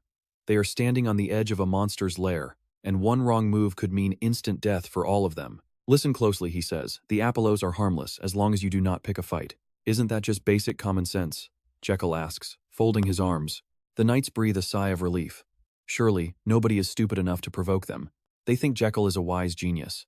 Tim wipes his brow. He thought Jekyll was leading them straight into a death trap. But Jekyll's next sentence stops everyone's heart. He says they are definitely not going to poke the monsters. He stands there with a massive grin. Instead, we are just going to kidnap their queen. Everyone looks like they just got struck by lightning, and honestly, I do not blame them. Jekyll's heart just wonders if this is all common sense. Trust me, you and I are in for one wild ride. Trust me, you've never seen a main character like this. His internal organs are literally shouting for a kidnapping. They're all in, promising a clean job without any messy injuries. The organ muscles standing around are shaking as they try to hold back their laughter before finally just exploding with joy. Wow, look at how the old man trains others. Even the heart is laughing hysterically. This guy stayed silent the whole trip just to drop this bombshell now. What a jerk. The system reports that your own organs are condemning your personality, yet they generously gift you 100 health points like feeding a stray. Current health is 5,500. Raikiel just waves it off, thinking, what do you even want from me? He turns to analyze his followers, thinking that if he told them the plan earlier, they would have refused to come or demanded to turn back. Watching their fearful faces, Raikiel knows their hesitation is totally normal, but he absolutely must secure that queen larva for the sake of the camp right now. That thing is vital for saving the veterans' lives without leaving them completely disabled or crippled after the war. The fluid, secreted by the queen larva, possesses incredibly powerful antibiotic properties needed for survival. By extracting that fluid, I can save countless soldiers from infection and stop the need for amputations. I won't have to cut off their limbs anymore. Suddenly, someone steps forward to stop him. Wait a second. Raikiel turns toward the terrified group. What's wrong with everyone? Why are you stopping like this? Damian approaches him. Of course there's a problem. Don't you realize that even if a Pierro is usually gentle, it's still a deadly monster? He calmly replies, yes, obviously. He continues, no matter how gentle they seem, do you know how aggressive they get when their nest is threatened? Pay attention here, because Raikiel just keeps his cool and simply says, yeah. Damian's face darkens instantly. Then you know exactly how dangerous it is to try and kidnap a queen larva, right? But with that same casual vibe, he just says, yeah. Damian looks ready to draw his sword in pure frustration. You know the risks, yet you're still doing this? He glances at the sword and replies, well, I want to. Damian sighs, admitting he knows the prince does things so reckless they're hard to believe. I have seen it many times before. Then, his voice grows heavy with anger. But this time is different. You have finally crossed the line. Raikiel asks innocently, I crossed the line? Damian replies sharply, yes, who exactly do you plan on giving this suicidal kidnapping mission to? His voice echoes through the forest. Whoever takes this job will be brutally attacked by the entire swarm of Pierro monsters. Are you really planning to give this mission to one of us? Raikiel simply answers, that's right. He doesn't hold back, asking if the prince is insane. He remains casual, saying, yeah. The knights behind them whisper in total terror. It won't be me, right? Please tell me it's not me. Suddenly, a realization flashes through Damian's mind. Could it be? He reaches for his sword and asks, are you going to do this crazy thing yourself? Raikiel just smiles and says, of course not, you're doing it. He grinds his teeth in fury. What? Me? Let's pause here. You can see his soul leaving his body. The prince just laughs, saying he won't die. I have a way to do it safely, so don't worry. Damian snaps back. Safe? That is much easier said than done, your highness. Raikiel summons a beast. Hey, little spike-tail. A porcupine appears. Damian is confused. You're talking about this little spike-tail creature? Holding the little spike-tail, he says confidently. Let me tell you my master plan. It's actually quite simple if you listen. According to the plan, Damian must approach the nest and strike the side hard. That will make the Pierro swarm absolutely furious, right? As Damian attacks, the monsters emerge. The next step? Little Spiketail will eat a red sunflower seed and transform into a massive giant. When Damian gets attacked, just send the Spiketail into battle. He instructs, you just need to hide underneath the creature to stay safe. The Spiketail's quills are incredibly hard, and those monsters won't be able to pierce through them. The giant creature begins to hold back the swarm. Raikiel is clearly proud of his plan. While you and the beast hold them back, I'll sneak into the nest and kidnap the queen larva myself. The little Spiketail gives a thumbs up in approval, but Damian is busy analyzing the situation. Even if we successfully kidnap the queen larva, those persistent monsters will never stop hunting us down. Raikiel nods his head in total agreement. Exactly. They'll never give up unless their nest is on fire. Damian freezes. Fire? The prince just waves him off and keeps walking. Let's move out. Behind him, Damian looks miserable, thinking to himself that the prince is truly a cruel and heartless man. Fire? I understand the plan now. Damian's face is dark with hesitation in such a dangerous place. Sensing his mood, the prince shouts that he'll pay him an extra bonus, so just be quiet and move. Damian's mood flips instantly. Hearing that, Damian looks at Raikiel and lets out a small, satisfied smile. The prince glances back and smiles right back at him. The knights whisper among themselves. One says, he is still the crown prince of Magentano, so surely he won't do anything too insane, right? Let's hope so. The other isn't so sure. Probably. You lead the way. The guide looks at Raikiel with worry, thinking that if the rumors about this combat medic's miracles are true, they might survive if they get hurt. Damian is busy counting on his fingers, calculating that sweet salary increase. Just forget it. The guide hopes the prince can really use those miracles to save them all. Under the gloomy, stick with me, because you and I are about to see a simple mission turn into a total death trap. Damian leads the way, parting the tall grass as the group moves cautiously forward. Ahead of them sits the nest, a massive, shimmering golden fortress that practically blots out the entire sky. Worker bees swarm everywhere, busy gathering pollen. Damian scratches his head, looking at the tiny, spiky-tailed creature trembling on his shoulder. He realizes a basic reward isn't going to be enough for this madness. While the others turn pale with fear, Raikiel can't help but be amazed. It is even bigger than he imagined. Smelling the wildflower scent they used for camouflage, Raikiel feels a wave of relief. Without this scent to mask them, they would be dead already. He watches the Pierro's bees circling the nest and narrows his eyes. They are massive. Pushing down his anxiety, he gets serious. He needs to watch for an opening and strike one lethal blow. He hands the spiky-tailed creature to Damian. Suddenly, a deafening roar of wings erupts from right above their heads. Raikiel hits the dirt, hiding deep in the grass. What's happening? The Pierro's bees are pouring out of the nest like a dam breaking. He crawls toward Damian. The little creature panics and jumps back to Raikiel. Damian whispers, "What's going on?" Raikiel is worried. "Did you mess up hiding your aura? Did they spot us?" Damian snaps back, claiming his stealth was perfect. Raikiel just throws a rock at him. "It doesn't matter, just hit them and run." Damian suppresses his anger for the sake of the gold. He has no choice but to follow the plan. Damian stands up slowly. It is finally time to use the powerful secret technique he has spent years perfecting. A radiant purple mana begins to surge through his entire body. He draws his sword, looking like a hero. Raikiel watches him, sweating bullets. He can't believe how intense that mana feels. It is too violent, too unstable. If that mana flows backward, he's done for. Raikiel crawls forward, screaming for him to stop. Damian doesn't hear a word. The mana is so wild that veins start bulging across his face in a terrifying display of power. As the energy reaches his eyes, he raises his blade toward the heavens. Raikiel screams one last warning, but a massive sound from above stops them both cold. Now pay attention here, because this is where a bad situation turns into a total nightmare. What the hell? Raikiel is speechless. A swarm of vicious, wasp-like insects is diving toward the hive. They are even bigger than the Pierros. These massive wasps slam into the honeybees with terrifying speed. Sharp stingers tear through the smaller bees. It is a total bloodbath in the sky. Raikiel and Damian can only watch in shock. He can't understand why they are fighting. Suddenly, a sound from behind makes them both freeze in their tracks. A giant wasp is charging straight at them. Raikiel and Damian stand there, eyes wide, completely paralyzed by the sight. Raikiel's heart races. It sounds like a damn helicopter is landing right on top of them. A massive Vesparos monster, eyes burning with hunger, lunges toward them.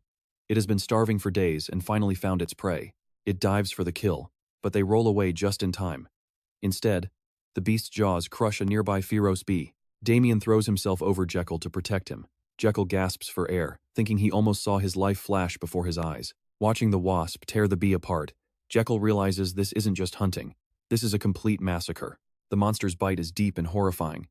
Suddenly, a golden light explodes, and the sky fills with a panicked swarm of bees. You and I just saw a nightmare come to life. Raikiel turns to Map, demanding to know what that thing is. It is a Vesparos. The name hits Raikiel like a ton of bricks. He finally recognizes the predator. Map explains these are brutal wasp monsters that feed on Pierros bees. One of these beasts can easily slaughter hundreds of them in a single afternoon. Raikiel realizes they are in trouble. He stands up and shouts for everyone to get moving, but they're all confused. "We've been spotted," Raikiel says grimly. As more giant Vesparos appear, the group erupts into screams of pure terror. It's over.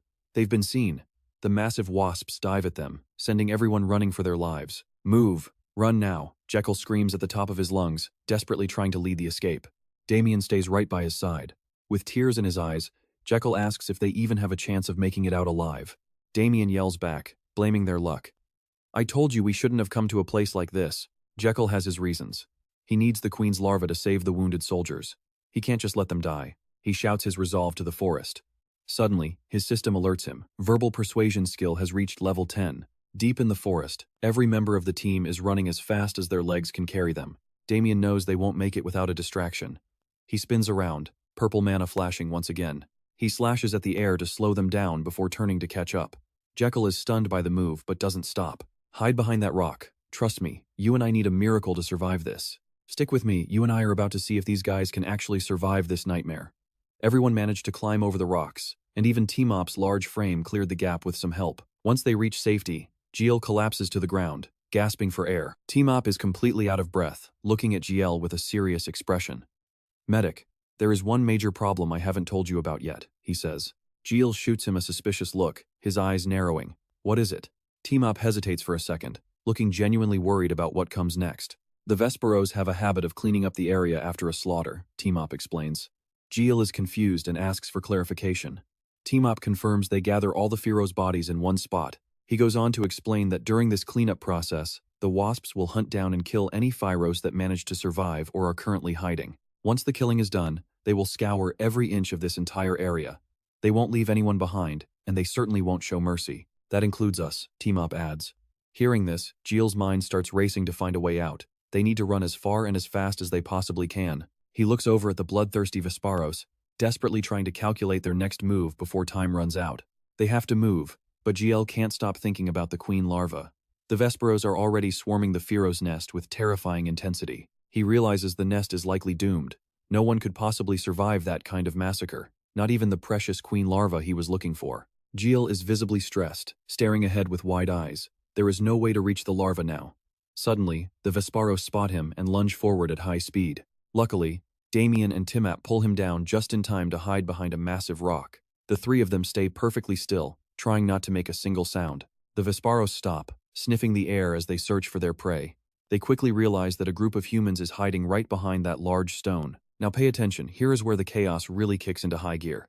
One massive kick shatters the rock into pieces, forcing everyone to scramble away in a panic. Damian draws his sword, his voice filled with anxiety as he looks back at the group. Your Highness, young master, are you all right? He calls out. GL starts to shout back, but Damian suddenly reaches out and grabs him by the collar. With a massive burst of strength, he hurls GL deep into the forest. Damian turns back to face the monsters alone. That powerful throw sends GL flying through the air until he lands safely among the thick trees. Clinging to a tree trunk, GL is fuming with rage at Damian. First a kick back at the base, and now he's being tossed around like a toy. He is definitely holding a grudge. He grumbles to himself. Just you wait, Damian. You're losing a month's pay for this. Then he notices something strange below and calls out to T-Mop. Hey T-Mop, how are you running so fast? T-Mop, who is currently carrying GL on his shoulders, explains that he grew up in the forest and knows the terrain. GL quickly asks the next logical question. Wait, where are Damian and the rest of the Ango Knights? Are they still back there? T-Map points toward the distance where Damian and the others are still locked in a desperate battle against the swarm of Vesperos. Damian is right in the thick of it, facing a wasp head-on. He swings his blade, clashing directly against the monster's razor-sharp claws. He parries a deadly strike, finds his footing, and puts all his strength into one massive swing.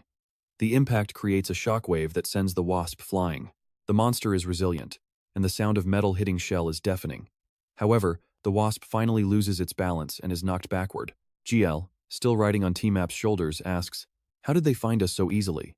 "Our hiding spot was perfect." T-Map, struggling under the weight, gasps out that it's likely the scent. The pollen, the petals, and the tree sap on them are giving them away. You see the problem here, right?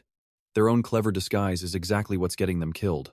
The wasps think they are enemy bees and won't stop until they're dead. T-Map asks what the plan is now. Eel thinks for a moment. Should they fight? No, that's impossible. They'd be slaughtered in seconds. Even if Damian and the Knights give it their all, they can only hold back about 10 of them. Meanwhile, Damian is suddenly sent flying by a heavy blow. GL tells himself to think harder. He needs a solution, and fast. Suddenly, his eyes light up as he realizes he has one last trick. He notices the bag T-Mop is carrying and asks to borrow it. He starts digging through the contents until he finds a specific bottle, with T-Mop watching in confusion. "Found it!" GL shouts. T-Map looks at the bottle in his hand and asks, "A water bottle? What on earth are you planning to do with that?" GL holds it up and pops the cap. "This isn't water. It's strong alcohol I brought along to use as a temporary disinfectant." GL takes a deep breath and prepares to throw it toward the swarm. You're basically giant wasps, so you must have a taste for the strong stuff. He uses every bit of strength he has to hurl the bottle at the monsters. Please, just let this work, he screams. The bottle shatters, and alcohol splashes everywhere. Jill knows the secret difference between bees and wasps. This is their only shot at a distraction. Everyone watches in shock as the wasps are instantly drawn to the liquid. Honeybees might hate alcohol, but wasps absolutely love it. The army was struggling to survive, but the wasps suddenly change targets. Damian, still in his fighting stance, stops and stares in total confusion. The attack just stops. Why? The wasps are now swarming the spilled alcohol, fighting each other to get a single taste of it. Jill and Timop are thrilled to see their plan actually working. As the soldiers gather around, they immediately start giving advice. Medic, this is our only chance. We have to run right now, the soldiers urge. But Jill immediately tells them to stay put. If we run now, we are all going to die, Jill says firmly. Timap looks back at him, completely puzzled. Wait, what do you mean by that? Timap points out that the wasps are totally distracted by the smell of the alcohol. This should be the perfect moment for them to escape. Trust me, this is where the real strategy comes in, and you and I are going to see if it works. Jill explains that the scent won't last long at all. Stick with me, we are about to witness an insane plan. Are you sure you can reach safety so quickly? His friend asks nervously. Then what else can we do? He replies coldly. Without hesitation, he grabs the torches and prepares to set the entire forest ablaze. Damian watches them, totally stunned by the plan. Timop is even more worried, shaking his head. Wait, what if we get in trouble? Jill urges them forward immediately. There is no time left, move now. His subordinate obeys instantly, while Damian just sighs in disbelief. The plan is set. As the torches are lit, Jill asks if everyone is ready. Meanwhile, the report is finally sent back to the commander. Yes, the torches are soaked in oil and lit. With eyes full of determination, Jill orders them to throw. Suddenly, the forest is engulfed in flames. The fire roars through the trees. The giant wasps are caught completely off guard, trapped with nowhere left to run from the intense heat. The swarm tries to flee, but it is too late. Their comrades are already being burned to a crisp by the roaring inferno. Any wasp that flies low is instantly swallowed by the flames. Jill shouts to his group, telling them to run if they do not want to be burned alive. Everyone sprints out of the burning forest as fast as they can possibly move. Jill thinks that while the wasps are dead, his lungs are on fire too. Suddenly, he trips over a rock and slams into the ground as Timop screams. Damian waits for Jill, who is coughing uncontrollably, and asks with concern, "Military doctor, are you all right?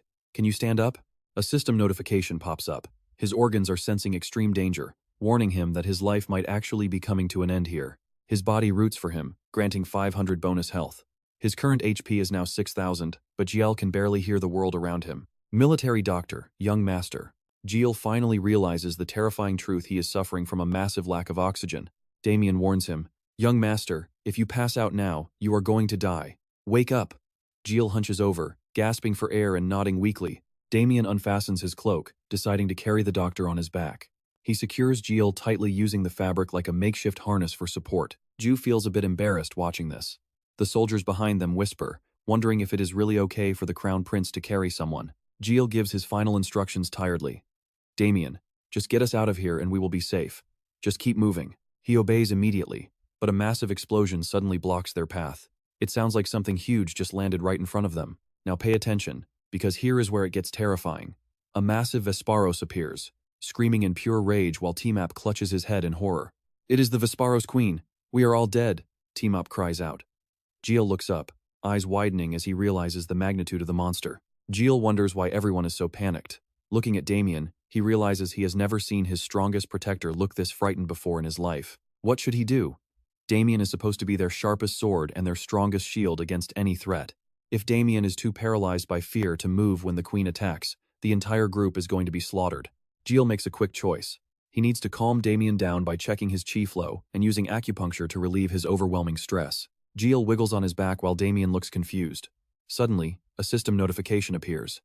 Feature 1 is now active, the acupuncture point seeker. The system starts searching for a target to lock onto. Target confirmed. The system has locked onto the giant Vesparos queen standing in front of them. Target locked. Jill is stunned. Wait, why is the system locking onto the monster instead of locking onto Damian? You saw that too, right? He realizes it is because he is facing the queen. Since insects are living beings, they must have acupuncture points too. If he can see her chi flow, he can do more than survive. He might even be able to harvest her for some top-tier wasp wine. His eyes light up as he makes a discovery. I see it. Jill can see everything inside the queen's body. From the flow of her main meridians to every single acupuncture point, her entire structure is laid bare. He smirks with total confidence. Jill leans in close and whispers, "Damian, listen carefully. I have an absolutely brilliant idea for us." Damian snaps back, clearly frustrated. "Are you really joking at a time like this? What kind of idea could you possibly have now?" Jill commands him to follow every single instruction. Whether he says walk, run, attack, or defend, Damian must listen to his voice and nothing else. Damian is confused, but Jill is dead serious. "If you want to live, just do exactly what I say. I am going to guide you. I will predict its movements and tell you where to go," Damian asks in disbelief. "Guide me? How can you predict what it does?" He starts to ask how it is possible, but Jill suddenly screams at the top of his lungs, "Duck down, right now!" The queen wasp lunges forward at high speed, but because they drop down instantly, she flies harmlessly right over their heads. Jill sees her repositioning and shouts again, "She is coming back. Stay low and crawl 5 steps forward." The queen stabs at them, but they barely escape. Jill is amazed his plan is working. Meanwhile, T-Map is crying like a baby. "Someone please save me." The queen glares at them before taking flight again. Jill orders the soldiers to fall back and leave the fighting to the two of them. "Damian and I will handle this monster." The soldiers agree as Jill points at the queen. "Go, Damian, attack." Damian remains silent but ready. "Trust me, you and I are about to witness a legend. Just move." Let's dive into the moment. Damian and Jill face a monstrous queen bee that is lunging with deadly force. Slipping between its massive legs, Damian raises his blade exactly as Jill orders, leaping forward with a determined shout. Every single word is a life or death gamble as Jill screams his commands. He roars with everything he has, spinning clockwise to deliver a massive upward slash straight through the beast's core. Soldiers watching from the trees realize they shouldn't interfere, knowing their help would only get in the way of his skill. T-Map watches the unfolding chaos in a state of total disbelief. He nods along while the queen bee lashes out in a blind rage, nearly exhausting Jekyll as Damian attacks with killing intent. Jill keeps barking out sharp instructions. Damian follows every instruction, parrying the creature's antenna and stepping right to knock it off balance with the back of his sword. Jill jumps onto Damian's back as they launch a combined strike following the precise movements Jekyll pointed out. Despite its power, the bee can't land a single hit before they plunge a blade into its rear wing base. They twist the sword vertically as Damian surges forward, dodging the incoming wing and stomping down hard on the monster. Both men leap off its back while a dizzy Jill directs them to land safely behind the trees. Damian's agility is insane, while Jekyll is just spinning from pure terror as the two of them hit the ground. The main character is shocked and asks if Jill can really see its every move, doubting they can finish it off. Now watch this. Jill starts a precise countdown as the fierce queen bee charges straight at them. 1. Damian leaps from a branch, timing his movements perfectly as Jill hits 2 and they narrowly escape the final sting. He swings from the trees, counting down the last 3 seconds. Jill shouts for Damian to let go, and they drop down to deliver a devastating final blow to the beast. A blinding light erupts as the queen bee takes a direct hit, leaving all the soldiers completely stunned by the impact. Damian thinks it's over, but Jill spots the creature moving and orders him to find another opening to attack. He's confused by the command, but Jill tells him to stay still and just wait. The queen's eyes glow with murderous intent as she slams the ground, testing Damian's dwindling patience as they wait. Jill tells him to wait just a bit longer before grabbing his hair and shouting that the perfect moment is here. It's time to act as the queen charges, and Jill points out the exact spot under its left eye. Damian grips his hilt tight and hurls his sword straight into the creature's hidden weak point. The blade pierces deep, forcing a scream of pure agony from the beast as Jill hangs on for dear life. Its vision fades into darkness and the massive body finally collapses, signaling a hard-won victory for the pair. Looking at the twitching queen, Jill compares the legendary monster to a common bug hit with poison spray. You and I are seeing what he sees. He is scanning its anatomy, targeting every vital pressure point. He realizes these spots are the same critical channels found in human acupuncture points. He isn't 100% certain, but he knows this is their only shot at winning. Damian asks what is happening to the queen, and Jill claims it is all thanks to his precise targeting. Surprised, Damian asks if he saw the weakness from the start, and Jill just smiles proudly.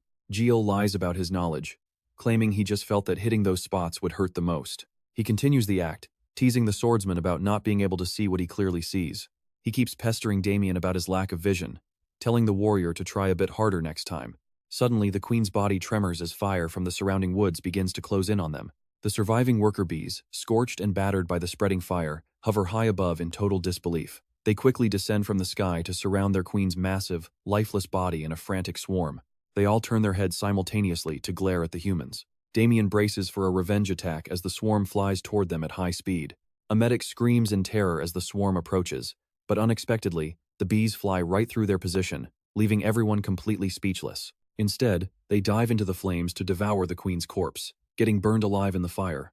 T-Map watches the horrifying scene and remarks on how truly terrifying these monsters can be. And that is where we leave it. A rain of mystery begins to fall as the battle ends. Wild, right? Stick with me, you are about to see how a simple rainy day turns into an epic hunt for survival. I kept my life, but it is a total mess. What is the point of catching Queen Vesperos if we cannot get the Pierro's queen larva? My plan was to snatch that larva, use its antibiotics to save our wounded, and rack up a massive life point bonus. Gilles spins around abruptly, catching Damian off guard, while everyone else is just celebrating their survival. We have wasted way too much time searching for this new nest. If we stall any longer, our wounded soldiers will die. He calls out to Damian, telling him they need to reach the nest now even though the fire has already scorched everything. Dead Kono's bodies are scattered everywhere as they move deeper into the ruins. Both Gilles and Damian are on high alert. Inside, the place is a graveyard of Pierro's corpses with their limbs torn apart. It is a chilling sight as they push forward. Damian scans the area and turns to Gilles. It looks like they are all dead. We should probably just turn back now. Gilles looks back with a firm gaze. Since we came all this way, we have to get something out of it. Damian asks if they are just scavenging. Gilles looks back and says, "Well, is there not still honey?" Damian is completely horrified, thinking Gilles is a total devil for wanting honey in a literal morgue where honey drips from the ceiling onto dead bodies. They finally reach the heart of the nest only to find the Pierro's queen lying there, stone cold dead. Gilles is beyond frustrated, muttering that everything is ruined. Damian agrees it looks like they came here for absolutely nothing. Now pay attention here, because a strange sound suddenly breaks the heavy, dead silence. Gilles taps Damian on the shoulder, sensing something. I think one of them is still alive. Damian steps up to check first. He moves cautiously, step by step, with Heel following close behind.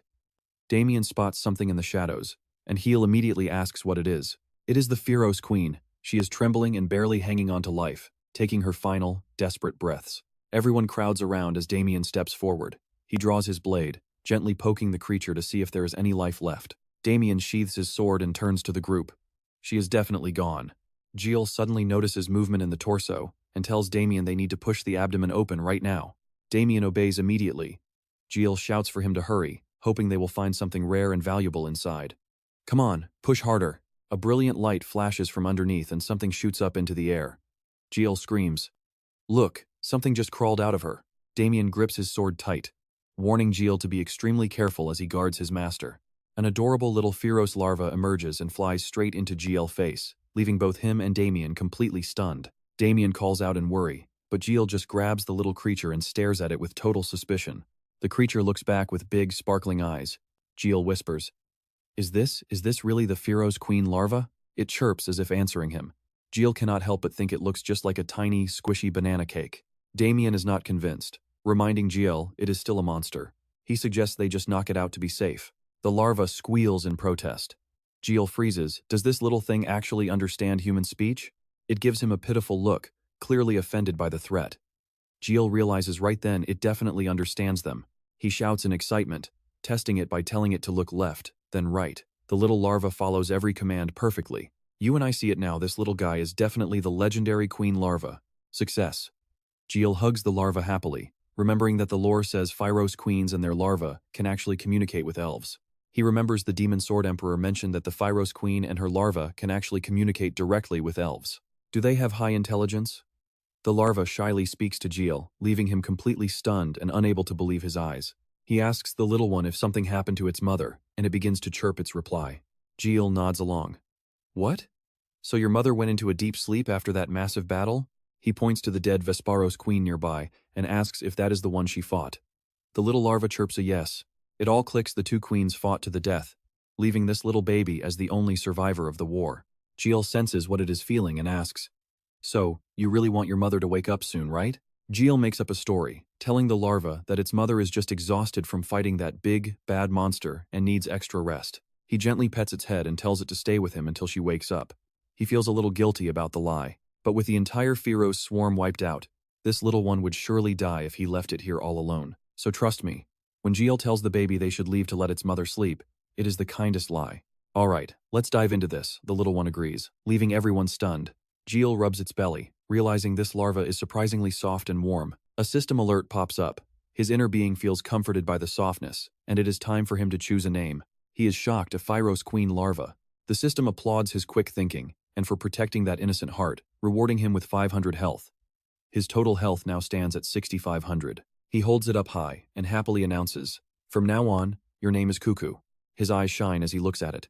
"If you want to play outside, you have to help me. Can you do that?" Cuckoo agrees. Jiel cheers and shouts for everyone to hear. He holds the little larva high, calling for the whole team to return to camp. Everyone celebrates, but the scene shifts to a scorched forest. Trees are withered, and a forest spirit sits there in total despair. A spirit clutches the charred earth, filled with resentment. How dare they burn down this forest? This never happened in my time. Our generation would never have even dreamed of such a thing. Now pay attention, because her rage is about to explode. She screams that she will find those responsible and make them pay for what they have done. Thick dust and smoke swirl in the wind. Through the haze, the silhouette of an army begins to emerge. The blowing dust clears, revealing pristine mountains and a beautiful sky. The haze slowly thins out into nothingness. The army marches forward with incredible momentum. They set up their base camp on a vast, flat plain. Garden rushes over the moment he spots them. Jiel hops off his mount and tells Damian that Night Garden is as consistent as ever. The little spiky creature responds with excitement. Garden greets Jiel warmly, bowing his head in deep respect. "You have arrived?" Jiel calmly asks about the situation at the base. "Is everything all right in the camp? How are the wounded?" Garden replies while eyeing the small creature by Jiel's side. "They are all resting, sir." Seeing the confusion, Jiel explains that this little guy is Cuckoo, a Phyros queen larva. Jiel introduces Garden to Cuckoo. "Say hello, this is Night Garden." Cuckoo greets him as instructed. Garden is completely baffled by the situation. "You mean a queen larva?" Jiel speaks to Cuckoo, telling the little one they have finally reached their destination. "This is the medical camp I mentioned." Cuckoo chirps its usual sound while Garden strokes his chin in absolute amazement. A Phyros queen. Jiel steps forward and gives his first order. "From now on, you will help prevent infections and treat the wounded." Damian acknowledges the command. "Sir, please prepare yourself." Garden looks confused, not quite catching the meaning. "Yes." "What do you mean, sir?" Jiel looks at his friend. "This spiky little guy is heavy, right? Give him to me." Suddenly, Garden shouts out in pure horror. "Look at the size of that massive wasp." Jiel just gives a satisfied smile. He points to the giant wasp tied securely to the wagon. "It is Queen Vesparos." Garden is panicked, asking where he found it. Jiel responds playfully. "I just picked it up on the side of the road." Garden looks at the insect, utterly bewildered. "You and I wonder why. Pick it up." Jiel nonchalantly says it is for making wine. "What? Wine?" Jiel's answer makes the atmosphere feel incredibly awkward and strange. Back at the camp inside the tent, Jiel looks at the queen larva and wonders how to explain things. He starts instructing Cuckoo. "Once a month, you need to vomit that substance from your stomach." Jiel thinks to himself, when that substance is mixed with ointment, it creates a powerful antibiotic for treating severe external wounds and burns. He continues, explaining that he will use this special medicine to heal all the injured people outside. Cuckoo responds in its own language. Jiel listens closely and tries to analyze what the larva is saying. It says it will cooperate, but since this is its first time, it has no idea how to vomit. Jiel looks at it skeptically. Cuckoo feels sad under Jiel's gaze. Jiel realizes he didn't expect the larva to struggle with something so simple. "I thought it would be easy, but we hit a snag. Is there any way to force it to throw up?" Suddenly, an idea hits him. Acupuncture. Cuckoo is caught off guard. Jiel looks at the larva, preparing to use his skills. "Just stay still." A system notification appears for the pressure point scan. Jiel's eyes lock onto Cuckoo as the target is identified. In his vision, all of Cuckoo's vital pressure points are clearly laid out and highlighted. Target locked. Jiel picks up a needle and asks Cuckoo if it wants to try some acupuncture. "You will be able to vomit once I am done." Cuckoo stares at the needle in his hand, trembling with fear. A terrifying scream echoes from inside the tent. Jiel drives the needle in to trigger the vomiting reflex. He is focused. "You and I must see what happens next. Trust me, you and I are about to see the weirdest medical procedure ever." Jiel stimulates the main pressure points while poor Cuckoo trembles in his hands, turning pale with fear. "Hold on tight, Cuckoo." Jiel keeps poking the pressure points, aiming for the exact center of the vomiting reflex. Terrifying screams echo from the tent. Cuckoo finally vomits up a sparkling green gem before passing out cold. Jiel is fascinated by what just happened. He expected a liquid, but it turned out to be a solid gem. This is getting interesting. He leans in closer to inspect the stone, noticing a strange scent of mint chocolate. Suddenly, Garden enters the tent with an announcement. "Master, the materials sent by the princess have arrived." Cuckoo is exhausted on the table, and Garden is shocked by the sight. Jiel sniffs the scent of the gem once more. How fascinating. He hoists Cuckoo onto his shoulder and grabs the gem to head out. It is time to begin.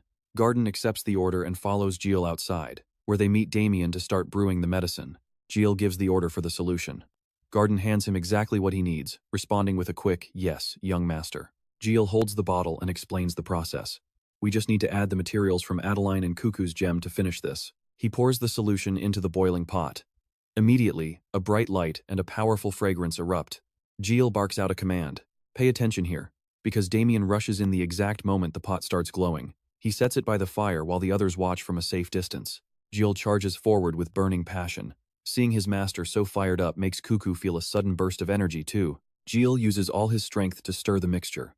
Garden and Damian watch him closely, with Garden offering to take over the heavy work. Jill refuses, shouting that he must do this personally.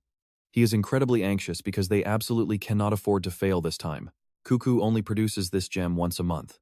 If this fails, we will be forced to wait another 30 days for another chance. Images of a brutal battlefield filled with arrows flash through his mind. If they wait, more soldiers will die from terrible infections. While Jill stirs the medicine, Damian and Garden talk. Damian mentions that he will take the first watch for the night.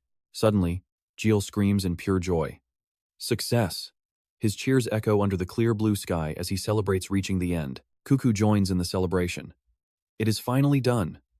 Behind them, the soldiers peek out, curious about the solution they were brewing. Jill covers his face with shaking hands, laughing in pure relief. We can see his fingers trembling from exhaustion, but the joy of success outweighs the pain. Garden asks if he has chosen a name for this ointment. Jill confirms he has. Do you want to hear it? Jill proudly holds the jar of green liquid toward the sky. Since I created it, I will call this medicine Laidcon. He shows off his achievement with pride. The soldiers gather around in curiosity, while Garden applauds and Damian stands there speechless. System notifications appear, confirming that you have successfully crafted Laidcon. This is the first antibiotic in the history of the Larazor continent.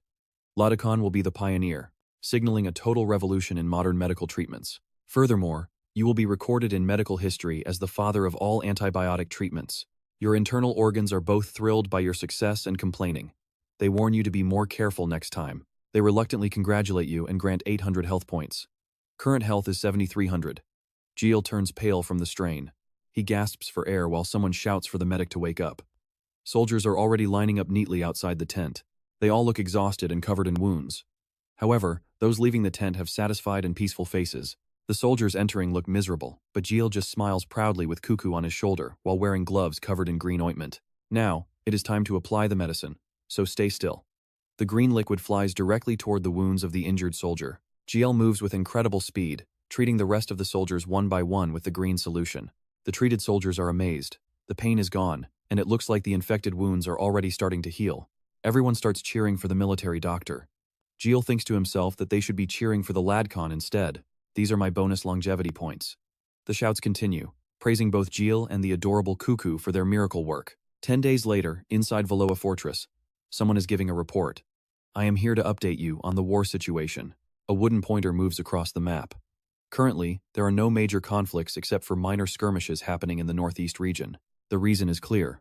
The main rebel forces are all concentrating their strength toward this Valoa Fortress. Marov notes that they do not seem to be avoiding a direct confrontation. The general agrees with a grim expression. He thinks with pure rage, I kept you by my side despite all the opposition because of your ambition.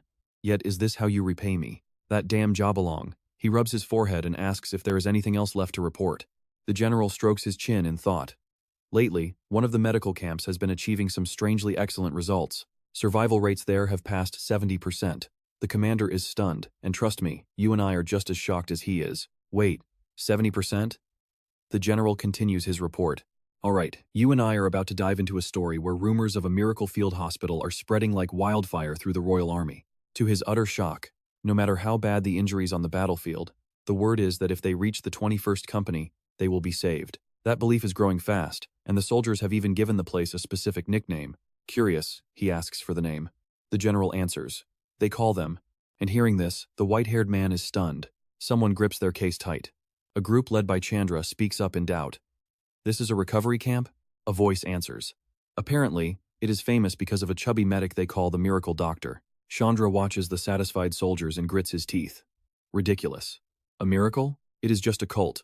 A follower sucks up, saying no medic is better than Dr. Chandra. He is fuming. I do not get why His Highness sent us here to learn from them. Now watch this. Because our main character is about to make a very noisy entrance while talking in his sleep. My bonus lifespan points. His snoring keeps the patients awake. It is too loud. I cannot sleep. Garden enters the tent.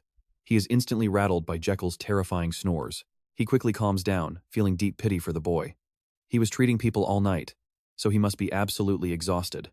Garden approaches to wake him gently. Young master, he answers while sleep-talking. Night Garden, what is it? He replies. The king is incredibly thrilled with the camp's success and has sent active-duty medical doctors here specifically to learn from your methods. Hearing that, he snaps wide awake, looking around frantically. Wait, so you are saying they are not amazing new recruits? I was really hoping for help. Where are they? Garden answers and he bolts out like the wind. They are outside. Finding the people he was waiting for, he beams with joy. It is great to meet you all. I am Medical Dr. Lihan. Chandra's group skids to a halt. He feels a bit awkward after that intro. Huh? He scratches his head sheepishly. Sorry, I just got excited hearing you were sent here to support us. He asks eagerly. May I please have your names? Chandra replies. Dr. Chandra. After the answer, he gets straight to work and walks past Chandra. You must be tired after the trip, but we need to check the status of the wounded first, so follow me. He walks off as they watch, but seeing no one move, he looks back. What are you all doing? Chandra speaks up. Dr. Lihan, take us to our resting area first. Hearing that, he gets angry. Dying soldiers are everywhere and you want to rest? Facing Chandra, the man says, we came by royal order on a noble mission. We have been marching non-stop for 6 straight days, yet the moment we arrive, you deny us even a single second of rest. This is outrageous. He asks, what did you say your name was? He snaps back. I said it is Chandra. He continues, so you are saying I am heartless for making you work without a break. I know exactly what you are thinking.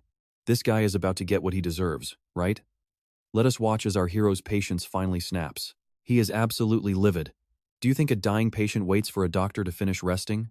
How can you request a break so easily? Chandra acts arrogant. Among these dying men, are any of them nobles? He cannot believe his ears. What? The guy continues. There probably are not many noble officers here. There probably are not many noble officers. Oh, do you not have a separate section for nobles? His face darkens. What do you mean? Chandra stays smug while he clenches his fist in rage. You really did not do that? It is honestly disappointing that you cannot even handle the most basic medical logistics. Chandra continues gesturing wildly. Wounded soldiers should be split into 2, nobles and commoners. We must save the nobles first to secure big rewards and professional fame. He cannot stomach this ignorant arrogance anymore. He swings a heavy fist. It lands straight on Chandra's face, sending him flying backward. He screams for him to shut up, while Chandra's team yells back. How dare you hit a person, especially another medical doctor?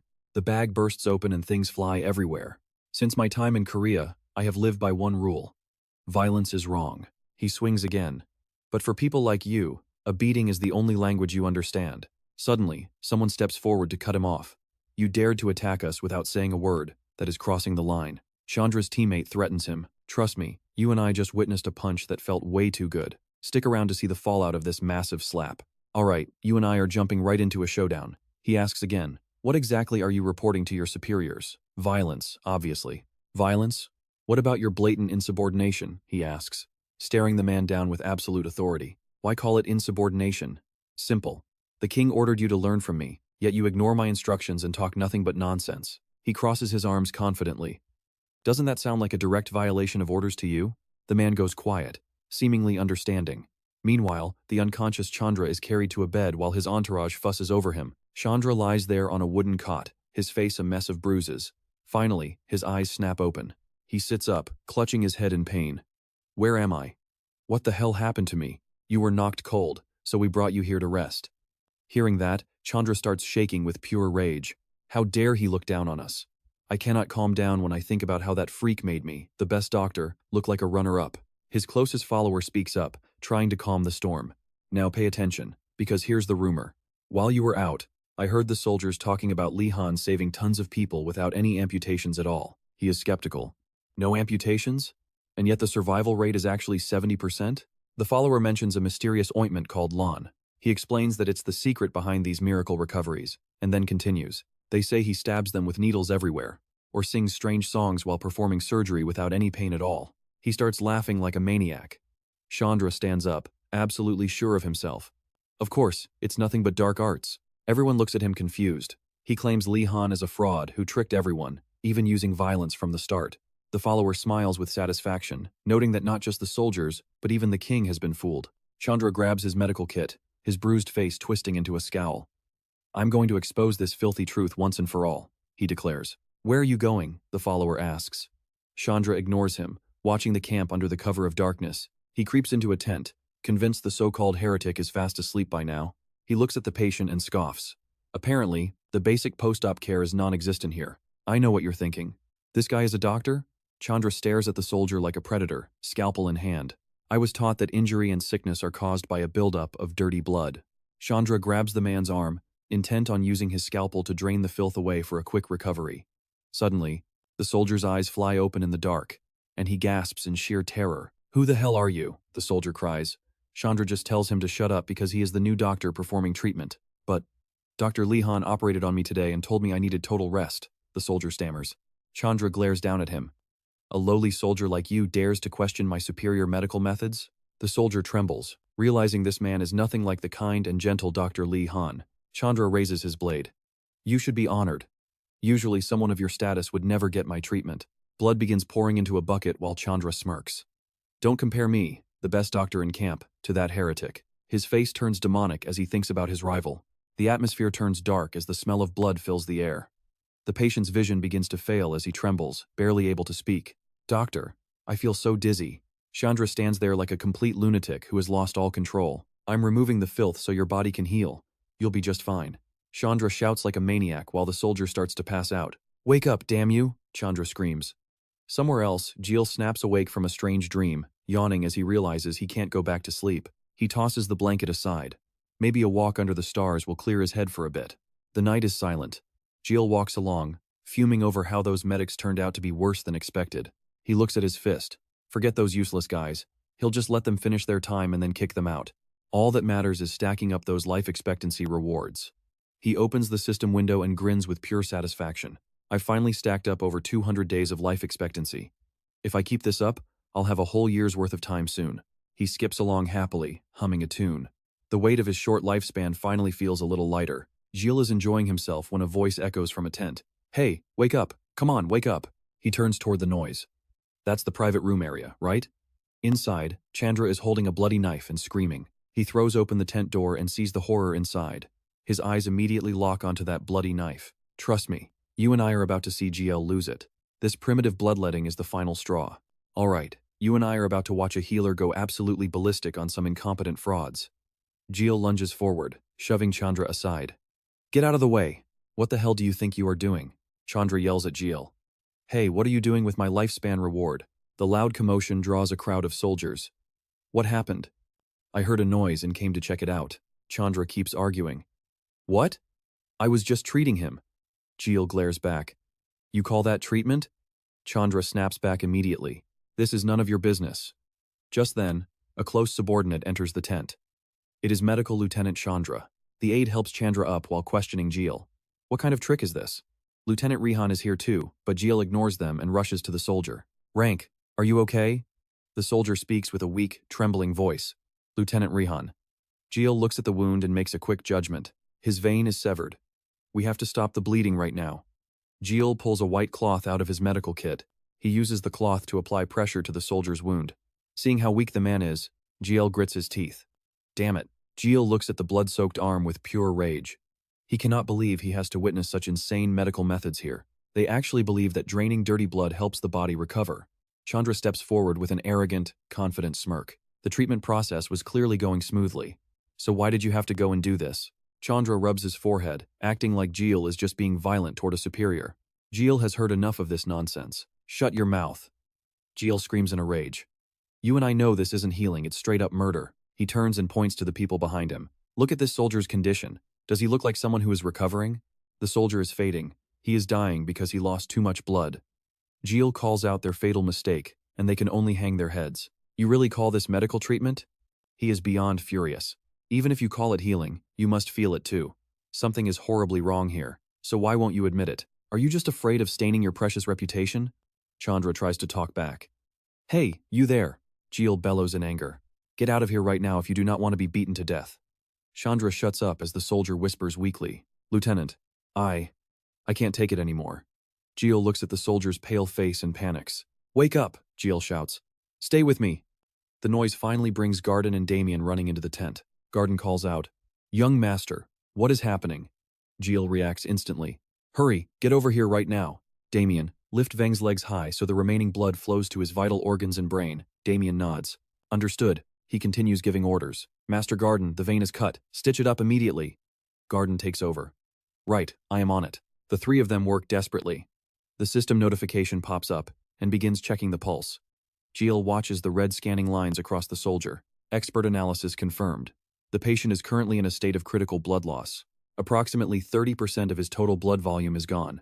Due to the lack of oxygen to the brain, he has lost consciousness. System alerts turn red. Blood pressure is at a dangerous low. He is in circulatory shock with cold limbs and failing circulation. Gio grinds his teeth at the display. Damn it, this is bad. He needs a blood transfusion right this second. But there are no needles, no tubes, and nothing needed for a direct transfusion here. Now pay attention, because here is where Gio does the unthinkable. He grabs a scalpel and slices his own hand as Garden watches in horror. Oh my god! Garden gasps. Gio ignores him. Just stitch him up fast. He bites his bleeding hand as the system screen flashes. Your internal organs are terrified by this madness. The system messages keep popping up. Hey, are you crazy? Seriously, this guy has finally lost his mind. Is he really planning to make the soldier drink his blood? You think that counts as a transfusion? People these days send blood via Wi-Fi. Gio thinks, shut up, I need to focus. The system says your organs are exploding with 1 million questions about your actions. They are worried about your mental health. System gift, 100 blood points for encouragement. Total blood is 7,400. Gio thinks, activate magic circle slot. He glares at the screen. Activate the storage function of the magic circle slot. Magic circle slot is currently empty.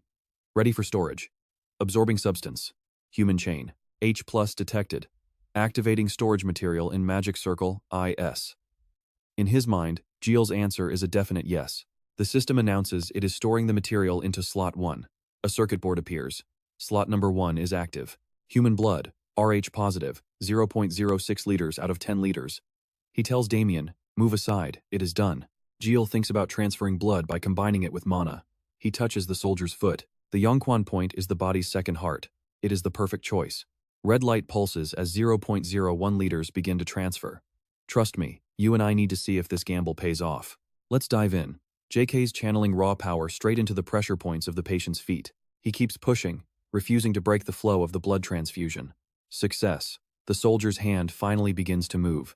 A system alert flashes. The patient you treated with emergency blood has officially survived the critical stage of hemorrhagic shock. JK beams with joy as he reads the notification. It worked. It actually worked. More alerts pop up. You have performed a truly selfless act, sacrificing your own blood to save another life. Furthermore, many witnesses have seen you bring a man back from the edge of death with your incredible treatment. The soldiers around him are ecstatic. Our medical lieutenant, he really is a hero. The notification screen continues. To those who know nothing of Asrahan or the Circle Sot, your medical skill will appear as a holy miracle. Chandra's followers are stunned. This was supposed to be impossible. How could a mistake lead to something like this? He exhales in relief, finally succeeding. The crowd is in awe. So the rumors were true? A miracle really happened. Garden is amazed. Young master, that was truly incredible. Suddenly, JK's vision starts to grow blurry and hazy. He pushed his weak body too far again. As the world fades, Chandra's loyal henchman quietly slips out of the tent. Young master, are you okay? Please, let me be your disciple. But it is too late. JK has already fainted. Now pay attention to this guy. That sinister smirk? He knows a miracle when he sees one and plans to use it. He gazes at the starlit sky as a crow lands on his arm. I will report every single detail of this encounter. Somewhere deep inside a hidden room, a voice whispers. So, a miracle has actually taken place? It happened right inside the military hospital camp for the kingdom's wounded soldiers. The soldier bows low to answer. According to the pigeon report, a medic saved a dying man just by touching Chandra's body with his bare hands. He didn't use any medical tools at all? The soldier keeps his head down as he confirms the report. Yes, my lord. Chandra saved the dying man with nothing but his touch. The master scoffs with clear contempt. Is this just another exaggerated rumor? No, sir. Our spy inside the army witnessed the scene with his own eyes. The master continues his painting. A man who can heal the dying with a simple touch of his hand. Someone like that. They truly deserve to be called a saint who performs holy miracles. He speaks again, startling his servant. Imagine a king who is supported by such a legendary saint. If he joins us, the rebellion will gain massive power. He stops his brush to admire his latest masterpiece. He stares at the canvas with a look that hides his true intentions. I must possess him. Inside the room, an order is given. No matter what the cost, we must bring him to our side. The subordinate bows and retreats. It is truly difficult to believe a saint exists who can heal by a simple touch. He thinks to himself that rumors are usually blown way out of proportion. He picks up his brush again. What matters most is that the people respect and adore this saint. You and I both know how power works. If he keeps this man close, the public will follow, and this war will turn in their favor. His brushstrokes move even faster across the canvas. When a small conflict with the Magentano Empire broke out, the royalty bowed down and offered hostages immediately. He is furious. It is a national disgrace. That weak Merovingian bloodline is a poison that makes our entire nation look pathetic. His golden eyes flash with a sharp, terrifying light. I will personally drag him off that throne. Back in the tent, a voice speaks up. So, you're promising me everything just to join your rebellion? That's right. Jiel is highly skeptical. Are you even sane? But the reply is cold and professional. Jiel looks at the man, thinking how incredibly bold it is for a rebel spy to be standing here. To make things worse, his secret cover identity is a military medical officer. Swear loyalty to my master, and ultimate glory will be yours. Jiel laughs. How incredibly reckless of you to say that. What if I just shout that there's a spy here right now? The man remains completely calm and confident. Go ahead. I'm not the only spy. If I die, another will take my place and offer this again. Jiel rubs his head in frustration. Why does the rebellion want him so badly? Trust me, when people call you a miracle-working saint, everyone is going to want a piece of you. Staying here is stable, but it's way too slow for my ultimate goal of life extension. Alright, you and I are about to see Jiel pull the wildest move. He reaches into his pocket, pulls out an abacus, and drops it down. The messenger is sweating bullets. An abacus? Now? His eyes light up. Time for some quick math. Jiel starts spinning the beads and calculating everything with lightning speed. Numbers are racing through his head. He has already squeezed everything he could from the royal army. Now his brain and fingers are working at full capacity. Bonus skills, lifespan rewards, health points he has piled up a lot. Plus he has got that incredible healing hand ability too. He thinks, maybe I should stay with the rebels for 1 month. Grab more lifespan rewards, and then bolt straight for the capital. His fingers fly across the abacus at a godlike speed. With those extra years, once he gets home and drops the disguise, nobody will even remember the Saint Physician. If he joins the rebels, the benefits are insane double lifespan, more skill points, and unlocking even more power. It is a win-win. He lowers his head and lets out a truly devious smirk. He is feeling like a genius. Pay attention here, Jiel tells the guy. I will do it. The messenger is stunned. What is happening? The guy thought this medic would hesitate and think it over. Instead, Jiel stands up and says, So, if I join the rebels, Jiel negotiates with a terrifying face. What can you actually guarantee me? The messenger is totally flustered. Well, he circles around to the back while waiting for an answer. The guy realized he was not prepared for this at all. Jiel just paces with a menacing look. Did you not just tell me to join? You promised I would get the best treatment possible, right? He gets right in the guy's face. Do you not know how to do business? The messenger has no idea how to respond. He claims he was only sent to make the offer, but Jiel shuts him down. Oh man, you came here with nothing? He keeps pressuring him until the guy is terrified. Your business skills are absolutely pathetic. Jiel is completely dominating the room. If you want to do business, do not come empty-handed. At least bring a nice gift box next time. Finally, Jiel lets him go. Fine. Go back to your leader and bring me some actual, clear conditions. Be specific. The messenger is totally lost. You and I saw that glare, right? Jiel raises his hand, and the poor guy just freezes in silence. Do not stall. This is stressful for me too, you know? Betraying someone is not a walk in the park, understand? The guy scurries out as the threats keep coming. He does not dare talk back. Yes, of course, sir. Jiel happily kicks his feet up on the table and waves. If you get it, then hurry up tomorrow. The guy leaves the tent feeling pure relief. After walking away, he looks back at the tent. Is he really a saint or just a lunatic? Later that night, Jiel immediately summons Damian and Garden. Damian, Garden, I have something to tell you. Jiel sits at the table and speaks with such seriousness that they are both left speechless. I am thinking of joining the rebels. Garden panics and checks his temperature. Are you sick? Damian is just as shocked. Have you actually lost your mind? Jiel calmly replies, No, I am completely serious. Rebel spies are coming every day. Then he starts telling them about the massive rewards involved. They promised houses, land, and a whole lot of money. Damian speaks up. If you are serious, I have to stop you. Jill asks why. Damian answers that, morally, this is just wrong. You came here with good intentions to help Ongboa and take care of the royal army's wounded.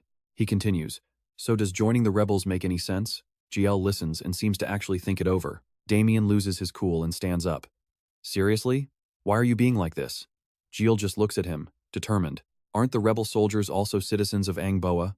As the crown prince of Magentado, I have no duty to be loyal to their army. To me, both the rebels and the royal army are just foreign forces anyway. Damian realizes it sounds crazy, but he has to admit it makes sense. Jill writes something down while he talks. Lately, our medical camp has been pretty quiet, hasn't it? Hardly any new wounded are coming in. Right, because both sides are just staring each other down at the fortress. That is the only reason. Our camp has passed the danger zone. Things have finally stabilized. Our work with the royal army is basically done. Now we just go heal the abandoned, wounded on the other side and head home. Jill looks at Damian with a slightly terrifying face. Let us go, I get it. Damian sighs in defeat. This is the mercenary life, I guess. He looks on reluctantly as Jill happily rolls up a scroll. Good, you made the right choice. Garden is practically crying tears of joy. Your Highness, I am truly moved. He feels a burst of positive energy and starts taking notes. People needing treatment are not allies or enemies, they are just patients. Trust me, you and I are about to see this legend grow even bigger. Alright, stick with me. Misunderstandings ahead. Is that a love letter? He smacks him for that. Love letter? No way. Look at this. I must tell the princess I am going to Magentano. I cannot just vanish. Also, send a message to have royal jelly wine sent to the capital. Use the Dongle Express horses for transport. Hurry up. I do not want any wounded soldiers to see us leave. The wind blows as the carriage rolls away. The soldiers find his letter and start to cry from the gesture. Doctor, I did not even say thank you. Inside the carriage, Jekyll looks back and smiles. Stay healthy, everyone. These were rewards from the kingdom.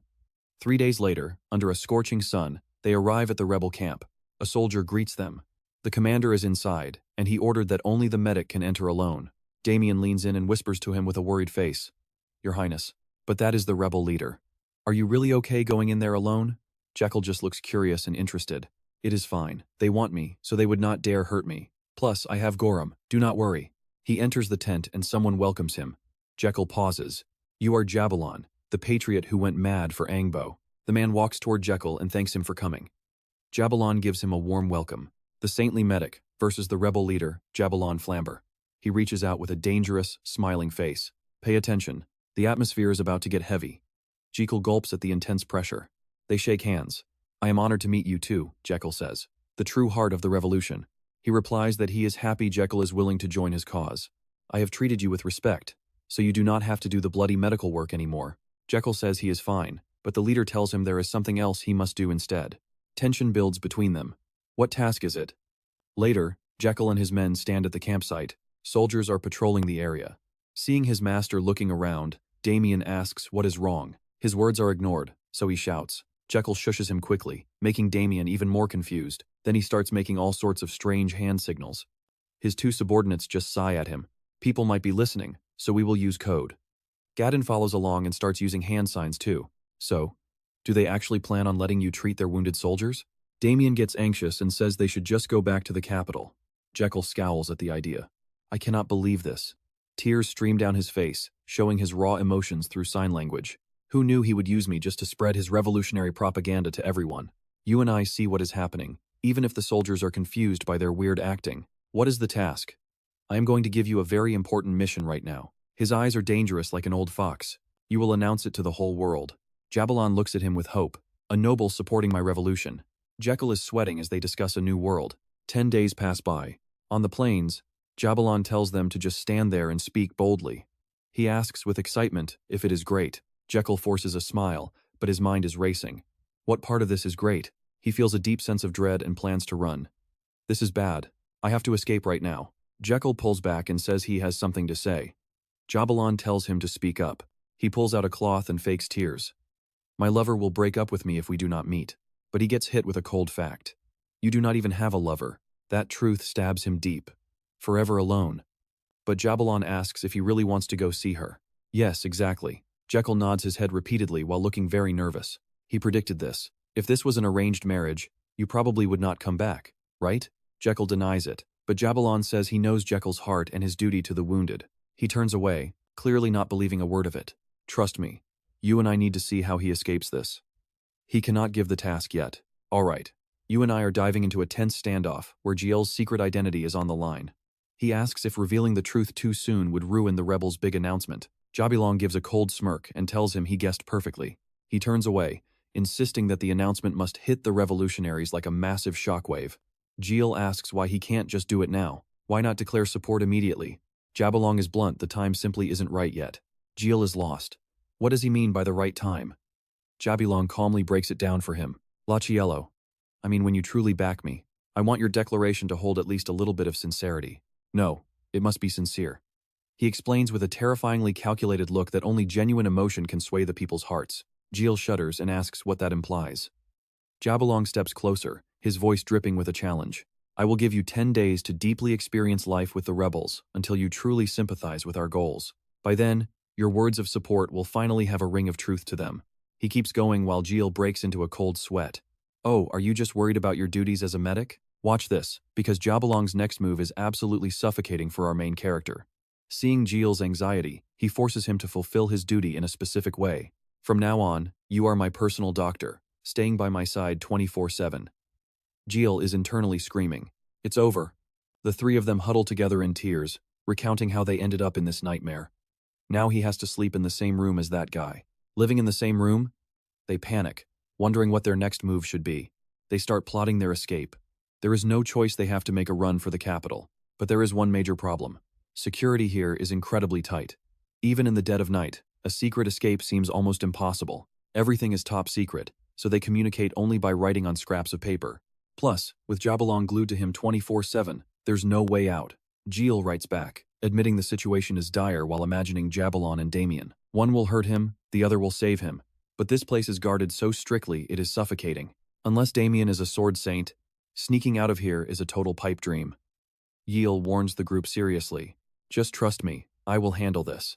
Damian responds with his usual playful, mocking attitude. He holds up a note that makes Giel fume. I trusted you, and look at the mess we are in now. Giel turns away but keeps writing, making his subordinates curious about his plan. He shows them the paper, leaving them stunned. Even if he can't escape, he has to keep acting the part. Pale-faced with a forced smile and watery eyes, Giel announces it is late and he is going to bed. He leaves them in the tent, hopeless.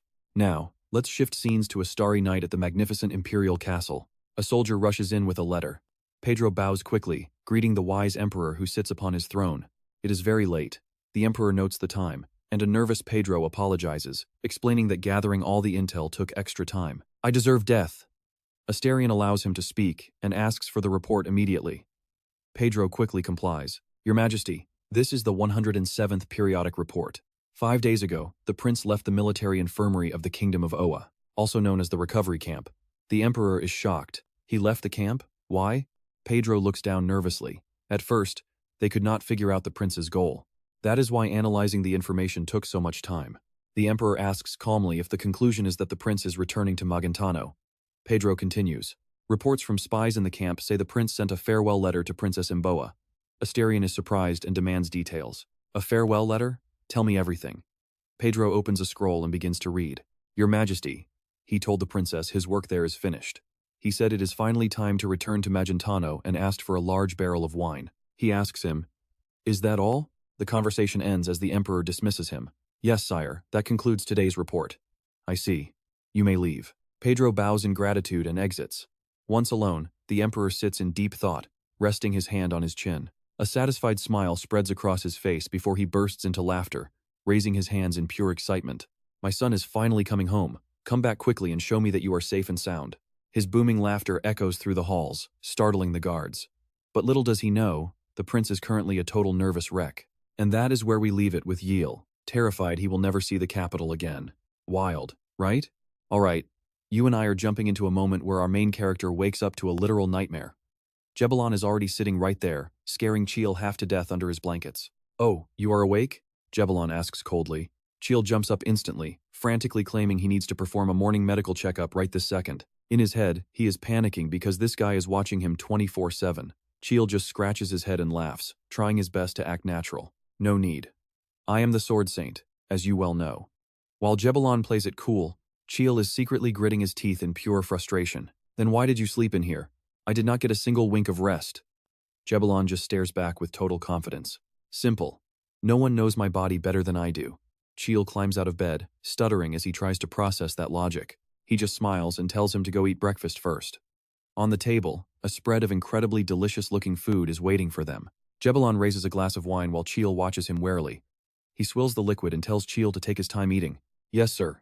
Chiel mumbles. But he cannot even swallow his food with those terrifying eyes tracking his every move. Seriously, how is anyone supposed to eat like this? Chiel puts his utensils down and says he is finished, which was exactly what Jebalon wanted. Jebalon leans on his hand and asks if Chiel can answer a question now that he is full. Chiel hesitates, wondering what is coming next. Now, pay attention, because this simple question is actually a trap that has killed dozens before him. Jebalon flashes a dark, unsettling smile. Chiel feels a sudden wave of déjà vu. It is like he has seen this exact scene play out somewhere in his past. Jebalon raises his glass high, voice dripping with mystery. Military Dr. Chiel, if you had to choose between these two, which would it be? It finally clicks. This is the infamous question that defines Jebalon. Chiel starts to break into a cold sweat. In the reflection of the wine, Jebalon gives the first option. The medical officer sacrifices himself for the sake of the mission. He continues, noting that these are impossible choices. If the doctor chooses to die, his family will be forced to live in absolute disgrace, mocked and cursed by the entire world for 1,000 years to come. Jebalon stands up and coldly drops his wine glass onto the table. Deep red wine spills everywhere like a bloody omen. The second choice is to sacrifice others instead. The spilled wine looks just like a pool of blood as he lays out the second condition. You won't face any blame or responsibility, but instead be celebrated forever as a legendary hero for your bold decision. Jebalon grips the empty glass, his hand tightening as he waits for Chiel to make his move. That is my question. Think very carefully before you give me your answer. His face is terrifying, radiating a threat that both choices lead to a heartless path. Well, which one is it? Why aren't you answering? Do not take too long. Chiel is trapped in a corner, his face going numb as he tries to think. He knows that if he cannot give the answer this monster wants, his head will roll. He swallows his fear and manages to ask a question of his own. So you mean I have to pick between two paths? One where I die in disgrace, or one where I massacre countless others just to secure a legacy for myself? Correct, Jebalon replies flatly. To the world, this man is nothing but an emotionless demon who trusts no one. He is incredibly paranoid, even with his inner circle. Whenever he finds someone he wants to place close to him, he always asks this very question. But here is the kicker, no one has ever given him the right answer. Not a single person in his entire life. Anyone who failed to satisfy him ended up dead. The crazy part? Even Jebalon himself does not know what the correct answer is supposed to be. He looks almost satisfied just thinking about the potential carnage. You and I both know hesitation is a death sentence here. To this monster, a lack of conviction is the absolute worst response anyone could possibly give him. He has no problem slaughtering those he intended to make his allies if their response does not meet his twisted standards. Any sign of doubt, and your head rolls. He really is a demon wearing a human face. Jebalon looks almost amused now, his eyes full of dark anticipation. What is the matter? Can you not make a choice? Chiel's mind is racing, then he suddenly snaps. He slams the table and screams, "You jerk. That is a completely trash choice." Jebalon's eyes narrow in shock. Huh? He stands up instantly, his hand already reaching for his sword to end Chiel's life. Pure killing intent fills the room as he points his blade at Chiel. Answering with something not even on the list? That is beyond disrespectful. Chiel realizes he just poked a sleeping tiger and tries to save himself, saying he was just speaking his mind. Internally, he is panicking. Was being that honest a fatal mistake? He cannot believe he just shouted that. But strangely, Jebalon just stands there in silence. He should be furious, but the anger just is not there. He slowly lowers his sword. Has anyone ever dared to speak to me like that to my face?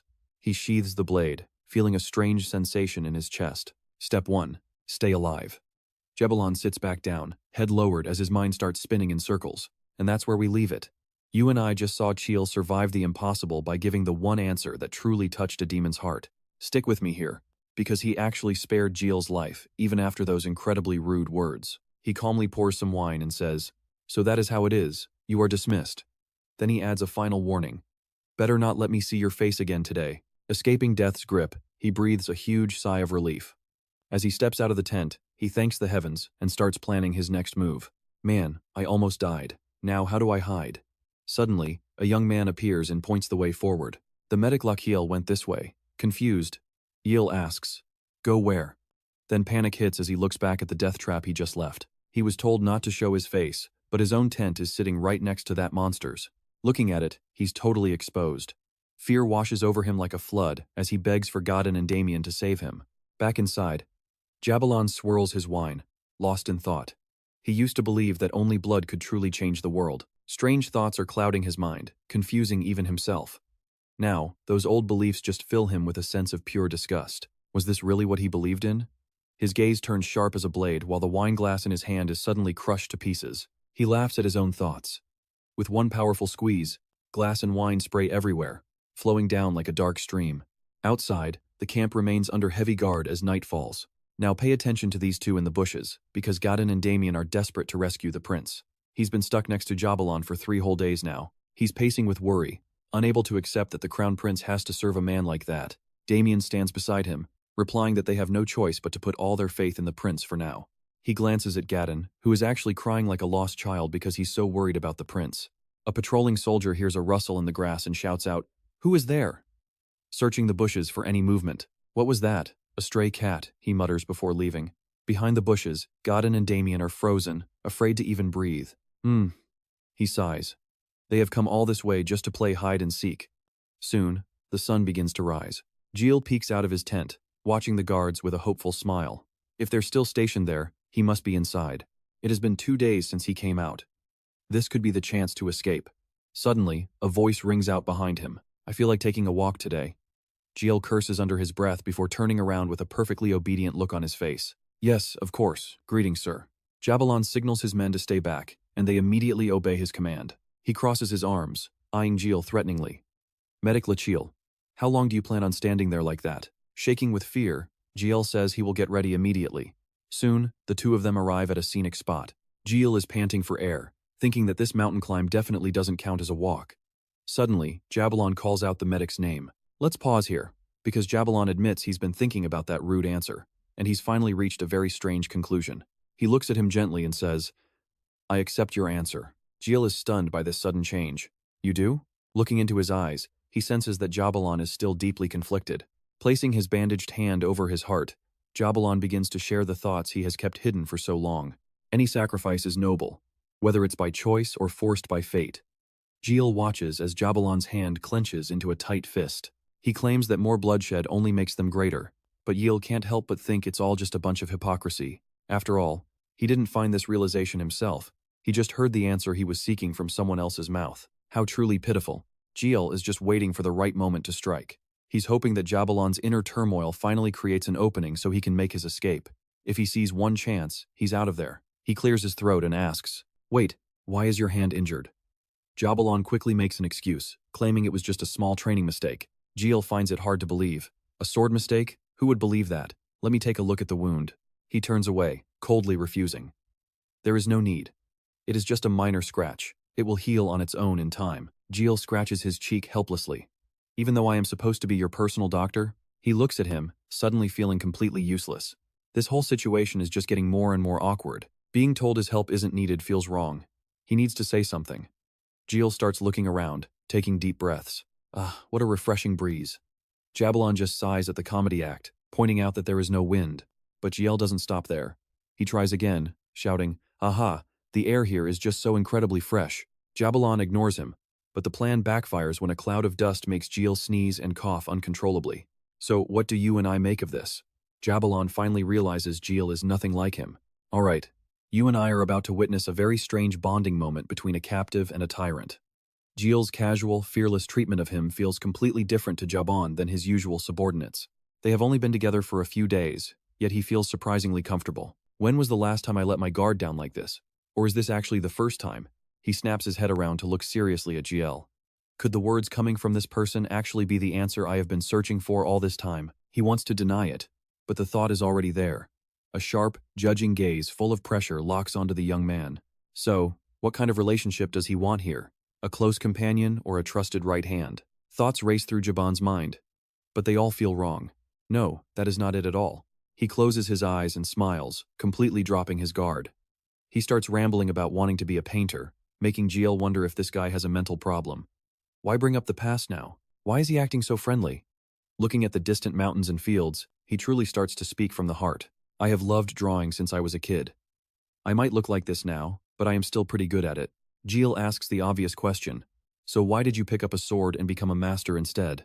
Since when did Jaban start talking to him like a friend? He spills his guts, revealing that he was actually abused as a child. Jill is shocked by the confession. Abuse? A gentle breeze blows as Jaban continues his vulnerable soul searching for the first time. My father whipped me every night to stop me from being an artist, but I never gave up. Even though he was stubborn, I was just as determined. When I was 12, I made a bet with him. He recalls the moment his artistic talent first started to show.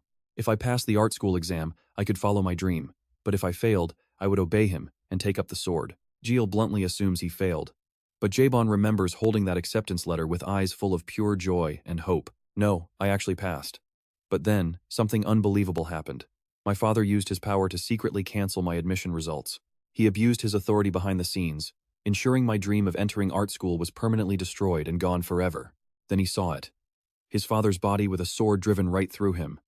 10 days later, the old man was dead. Now, pay attention here, because Jaban's response is absolutely chilling. Jill asks if he killed him, but Jaban just says it is up to his imagination. Jill bows his head, trembling in absolute terror. Is there some dark conspiracy behind this behavior? Why tell him this now?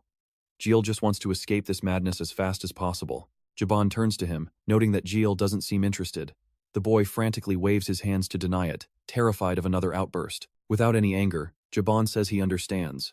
Who would truly care about someone else's miserable childhood anyway? He holds out his bandaged hand.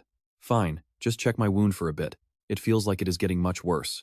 Jill is confused since he refused help earlier. As he unwraps the bandage, he gasps. Jaban immediately asks what is wrong. The wound is red and looks nasty. Jill realizes this is turning into a serious case of cellulitis very quickly. His eyes glow as he activates the system scan. Target confirmed. Time to check the details. The system screen pops up as he takes the pulse. The diagnostic results for Jaban appear in a concise, medical summary report. Subject: Jaban Flamba. Race: human. Gender: male. Age: 37 years old. Height: 193 centimeters. Weight: 91 kilograms. Blood type: AB. Jill is shocked. This beast is actually younger than him? Realizing something huge, Jill is thrilled. The prince inside his mind is literally jumping for joy. Let's pause. Jill just found his golden ticket out of here. A system notification suddenly flashes before his eyes. A critical red warning appears. Severe chronic migraines detected. The target requires immediate rest and stability to reduce extreme mental stress. Jill's eyes widen at the system screen. Severe chronic migraines? The original novel never mentioned any of this. A military fanatic and zealot like Jaban suffering from chronic migraines. It is almost impossible to imagine a man like him being so sick. But the pulse reading does not lie. The system even notes that Jill's own organs are jealous of Jaban's incredible physical build. Inside his body, Jill's internal organs are all staring out in shock with their mouths wide open. Their eyes sparkle as they look at Jaban's internal systems. They stare at his powerful, massive pair of lungs in awe. Look at that physique. I am so jealous. Can we just swap bodies with this guy already? But then, the lungs and stomach see something that terrifies them. Jaban's brain is screaming at all the other organs. You bastards better move it. You want to get hit, stomach? If I collapse from this migraine, none of you will survive either. The angry brain stomps its foot down with immense fury and rage. So, what do we learn? Even the strongest villains have a weakness. The stomach turns away, no longer jealous. Stick with me. If I lived like that for even one day, I would have run away. Even the system says Jekyll's organs are jealous of Jaban. But then Jekyll realizes his own internal organs are absolutely terrified of how strict Jaban's brain is. It is like his entire body is shaking. It is true that chronic migraines usually lead to intense nervous indigestion, especially when it puts constant pressure on the stomach. After a careful look, Jekyll asks if he has a headache. Hearing this, Jaban is stunned, his eyes widening as he stares directly at Jekyll in total shock. He answers in a daze, admitting it hurts all the time because he is always planning how to crush fortresses. Jekyll tells him to be honest. Then, Jaban lowers his head and speaks in a heavy, serious tone. He asks if Jekyll has already figured it out. Sweating with nerves, Jekyll says yes. Jaban pulls back and admits he was always curious why Jekyll was called a saint. But now, he understands. He never expected Jekyll to be this skilled, or that he could pinpoint the exact location of the pain so quickly. He puts a hand to his head, admitting the pain never stops. He demands to know how Jekyll found out. He never told a soul. Jekyll just awkwardly scratches his head and says he just had a feeling about it. Jaban is skeptical, finding it hard to believe. Was it really just a gut feeling that guided him? Then Jaban opens up. It is not just a simple ache. Every breath feels like someone is driving a needle into his skull. His head feels like it is exploding. Now watch closely, as Jekyll asks him exactly how long this has been happening. Jaban has no idea, since the pain has been there since childhood. He looks down at the scars on his palm. The pain made him irritable until he found art. While painting, he finally felt a sense of pure peace. He wanted to be a painter, but then Jaban reaches for the hilt of his heavy sword. He realized something when he traded his brush for a blade. He draws the sword, shocking Jekyll, and explains that swords are perfect for making others suffer. Jekyll asks if that brings him any comfort. Jaban simply answers no. In reality, even becoming this powerful has not given him any true peace of mind. Still, his cruelty helped him reach this level. Jekyll asks if he ever tried any treatment. Of course he did. He tried every medicine known for these headaches, but the results were always the same. They all failed. Jaban confirms that they did. Exactly. And the doctors who gave him those useless prescriptions are all dead now. But he tells Jekyll not to worry yet. Jekyll is crying from the stress. He just stammers out a thank you for not killing him. He stares at the monster in front of him. Jekyll does not want to die here, so he desperately tries to brainstorm a way out. Suddenly, a crazy idea hits him. Trust me, you and I are about to see a real master at work. He offers to cure the headache. Jaban turns toward him with a look of pure killing intent and asks how that is possible. He already said no medicine works to stop this pain. He demands to know exactly what Jekyll plans to do. Jekyll reassures him that there is a special way. Jaban warns that every doctor who said that is now buried. Jekyll looks at him and says he will be less confident then. Jaban thinks he is being cocky.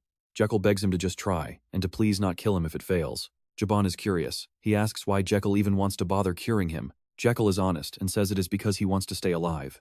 Jaban stares him down with a grim face. He thinks that since Jaban doesn't plan to kill him yet, he should at least try to comfort the guy if he fails. Jaban agrees. Jekyll thanks him politely and tells the warrior to leave everything to him. The scene shifts to a quiet spot. Jekyll announces they are starting, and Jaban wonders if the pain will actually stop. When Jekyll touches his head, Jaban feels insulted and snaps at him, asking what he thinks he is doing. Jekyll tells him to be quiet because the next part is important. He starts chanting that his hand is healing medicine. Jaban is furious, glaring with cold eyes. He asks Jekyll what kind of game he thinks he is playing. Suddenly, the system activates the healing hand skill at level 1. A bright light appears above Jaban's head. Jekyll chants the spell.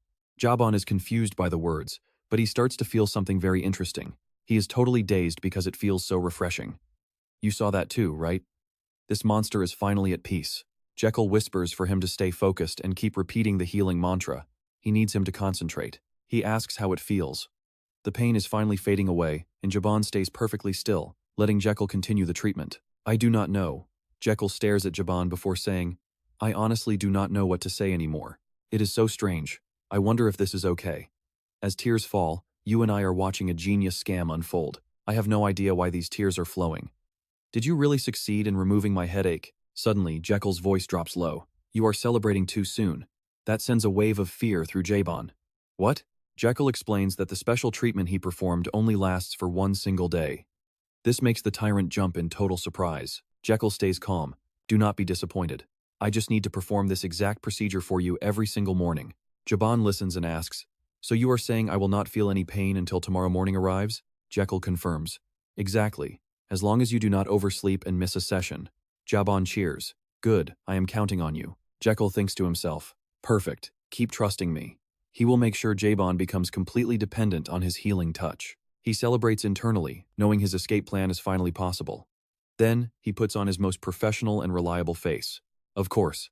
As promised, every morning I will use my special healing hand technique to treat your pain. He strokes Jaban's head and blows everything's pain away. Jaban is ecstatic, convinced he has found a miracle doctor. Jekyll bows. Today's session is finished. Jaban is satisfied, desperate never to return to that agonizing pain ever again. Watching Jaban's smug face, Jekyll is thrilled. Jaban truly believes he is now completely reliant on this mysterious healer's power. Without Jekyll, Jaban knows he absolutely cannot survive the return of his horrific headaches. Jekyll flashes a wicked smile. Pay attention now, because here is where he finally sets his master plan in motion. Jaban looks up. Something important? What is it? Jekyll replies, I must perform a vital prayer ritual tonight. Jaban is startled. What prayer? Jekyll looks serious. To maintain my ability to treat you, I must perform this ritual. Jaban urges him. Explain yourself more clearly. Jekyll answers, This healing is not free. I am using a blessing from above that requires a specific monthly sacrifice. Once a month, I must take pure cold water, kneel down, and pray sincerely to the moon until it sets. Jaban panics. If he does not do this, will Jekyll lose his ability to heal the pain forever? Jekyll says it would be gone for at least a month. Jabon cries out in terror. Is that really true? Yes, I swear on my honor. He turns away with a triumphant smirk hidden on his face. Also, no one can see me while I pray. If I am spotted, the healing ability vanishes instantly. Jabon finishes his sentence. Jekyll turns back to Jabon. I need a secluded place where I can pray in absolute peace and silence. I have already picked the spot. I hope you can prepare everything I need for this ritual. Jabon is sweating from pure anxiety. If this guy is telling the truth, that endless agony is coming back. Jabon refuses to go back to those horrific days. He has no choice but to accept the terms. He gives in. Fine. Tell me the location and I will have everything ready. Jekyll bows in thanks. Jabon sighs. Do not thank me. I am the one who should be grateful. He orders his soldiers not to look. The soldiers obey immediately. Jabon tells Jekyll he will be waiting at the bottom of the hill with the men. Jekyll promises to see him in the morning. You and I know he is lying when he says he wants to stay. Jabon stays silent for a long moment before shaking Jekyll's hand and thanking him one last time. He leaves Jekyll alone. Immediately, the fake doctor starts chanting nonsense prayers and fake spells to the heavens. Ye Radia, the moonlight I see tonight is so desolate. O divine spirits. Under the bright moon, Jekyll continues his prayer. As dawn begins to break and the first light hits the sky, the soldiers let out a horrified cry. Impossible. They report back to the leader. Their miracle doctor has completely vanished into thin air. This news stabs into Jabon like a lethal blade, leaving him frozen. Cut back to when Jekyll was chanting earlier tonight. Ayaradia, he calls out. Jekyll thinks the time is finally right and he makes his move. Goodbye, you idiots. But as Jekyll crawls into the cave, he suddenly hits a soft spot and falls right through. Jekyll screams for his life as he plunges down the deep hole, landing right in front of Garden and Damian. Jekyll groans in pain. Garden is crying with relief, shouting for his young master as Damian checks on him. We only found this place because of the note Annis gave us. Damian asks if Jekyll is hurt or okay. Jekyll proudly recalls his plan to escape while Jabon was away. You and I just witnessed a legendary breakout, right? Alright, stick with me here because things are about to get really intense for Geel. The needle-like creature completes its mission, delivering the secret letter Geel sent back. Damian is stunned. Annis Garden picks it up, realizing the letter contains a messy map Geel drew. Before dawn tomorrow, meet me in the forest below the cliff, it says. Looking at the ugly drawing, Damian cries out. Then Damian asks, how did you even know there was a cave on this hillside to slide into? Geel answers that being near Jabon meant learning the terrain whether he wanted to or not. Damian is skeptical. Geel just smiles, secretly thinking it is a lie. He knows this place from the novel. This is where Damian found a hideout during the Imperial War. Geel shouts, we need to move. He points into the distance, suggesting they head toward the Kingdom Army and that specific rock. Inside the massive boulder, Garden looks around nervously. Your Highness, is it actually safe here? Geel explains the area is watched by both the Kingdom and the rebels. Damian wants to leave. Geel pulls out the map and points to the rock. No. This is the safest spot. Since both sides feel secure about this specific point, they will completely ignore it. We will wait here until sunrise, Geel says. Now get some sleep. Morning breaks over the mountains. Now pay attention, because what happens next is a total nightmare. Geel is jolted awake. I know you are hiding nearby, Geel. Not a single warhorse on this side has gone missing. Geel is terrified, hugging Damian and Garden close. What? How did he find us so fast? The voice keeps booming, saying running with those two subordinates will not save them from surveillance. Geel starts sweating, realizing Jabon knows him too well. Then Jabon speaks again. Even though you betrayed me first, I still want to treat you well and forgive you. I promise, Jabon screams. Veins pop out on his face as he bellows in pure rage. I definitely will not kill you for this, Jabon pleads bitterly. Please just show yourself. I will count to 3. You must appear. Elsewhere, Maravich is shocked to hear Jabon's voice. 1. Jabon begins. Geel hides behind the rock, terrified his legs will be chopped off. Garden worries. Your legs, Your Highness? Geel tries to stay calm. The Kingdom Army will react if he moves. Torches flare up like the burning hatred fueling Jabon's soul right now. 2. Jabon continues as Yale hides silently in the boulder. After a long silence, Yale feels relieved. See? I told you it was fine. But suddenly, a flaming arrow flies right at them. Geel panics, asking Garden what is happening. He peeks out to see the real situation. An entire unit of archers is ready. Flaming arrows fly directly toward Geel hiding spot. The dry grass ignites instantly. Damian warns they will die if they stay here any longer. Garden screams in terror. Geel scowls, wondering how on earth they can escape this mess. You and I can feel the panic radiating through the screen right now. Even his system is shocked. His organs are literally shaking with fear. Jill finally makes a decision. We have to run. Move toward the northeast, he orders. Damian is confused, while Garden asks about the direction. You mean toward the princess? Jill snaps. Do you want 500 lashes? I lied to her. If she finds out, I am dead. He starts running, explaining the logic behind his plan. The wind is pushing the fire from west to east, faster than we can run away. We will be caught if we run with the wind. Move perpendicular to the fire, now. Jaban notices the grass moving in the distance and immediately locks onto his target. Disappointed, Jaban thinks Jill is betraying his kindness again. He orders his elite guards to move. Jaban draws his sword and charges. His guards follow as he overflows with pure, vengeful determination. He plunges into the flames he started, swinging his blade to cut through the fire. I will cut your legs so you can never run from me again, he vows. And trust me, you and I are going to want to see what happens when Jaban catches up. All right, stick with me, because we are diving into a battlefield where smoke makes it almost impossible to see. It looks like 3 men are out there. Marov wonders how they can even explain this crazy situation. He asks if that man Jaban shouted anything before the arrows were fired. Did you hear anything? His guard gives a quick reply. I was not really paying attention, so I did not hear a single word he was trying to say. Marov thinks he was just trying to lower their morale. The guard agrees with him completely, calling him Your Highness. We cannot let them get away with this. We have to send someone to save those 3 citizens. Of course, can I go personally? Marov immediately shuts that idea down with a firm no. You must always stay by my side to protect me. Instead, I will send the elite guard. Saving the people will be an incredibly powerful symbol of our strength. He gives the order, and the elite unit prepares for battle.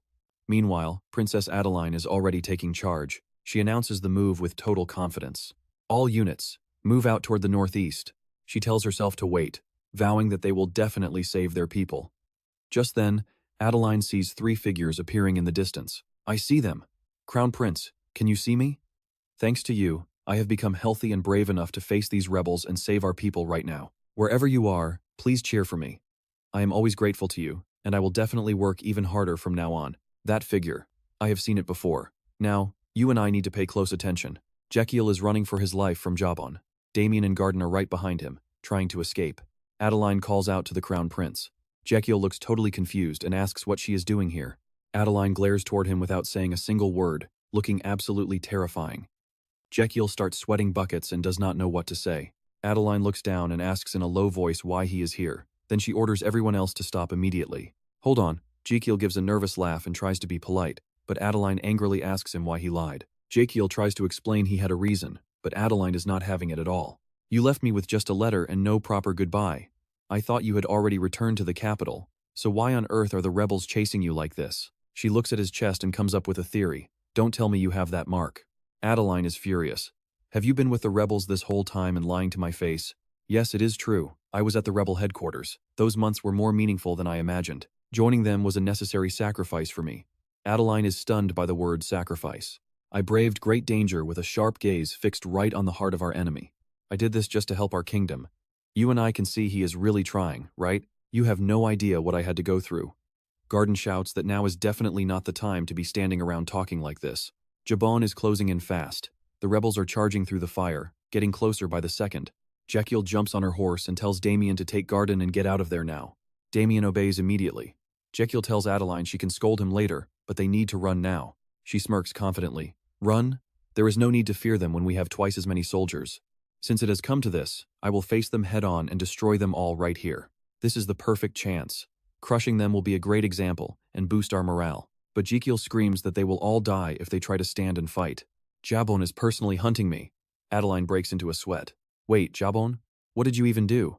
Raikiel panics, wondering why he has suddenly become the most important person to that man. Adeline stares at the approaching flames. While she is hesitating, the enemy forces have already managed to get dangerously close to them. If the swordmaster is leading the cavalry, we have to stop here. She draws her sword high. The horses stir, preparing to charge. The entire army stands ready for Adeline's command, while Raikiel trembles and pulls her arm. What are you doing? I already told you that we have to flee. You need to use this time to escape. Adeline swings her sword at the guards. Second and third rows, get your crossbows ready.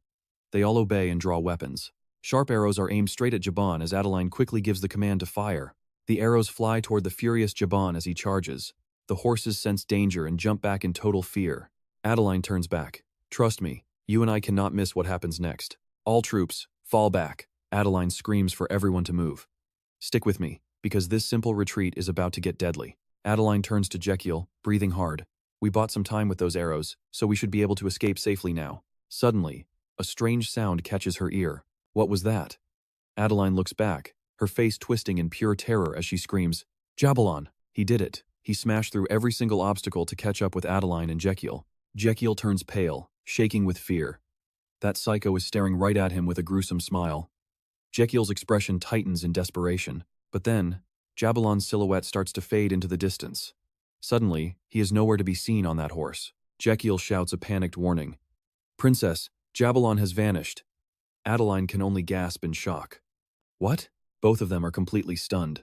Jabalon has reappeared right in front of them. The sheer pressure of his power sends their horses crashing down. Raikiel and Adeline scramble to their feet, trembling.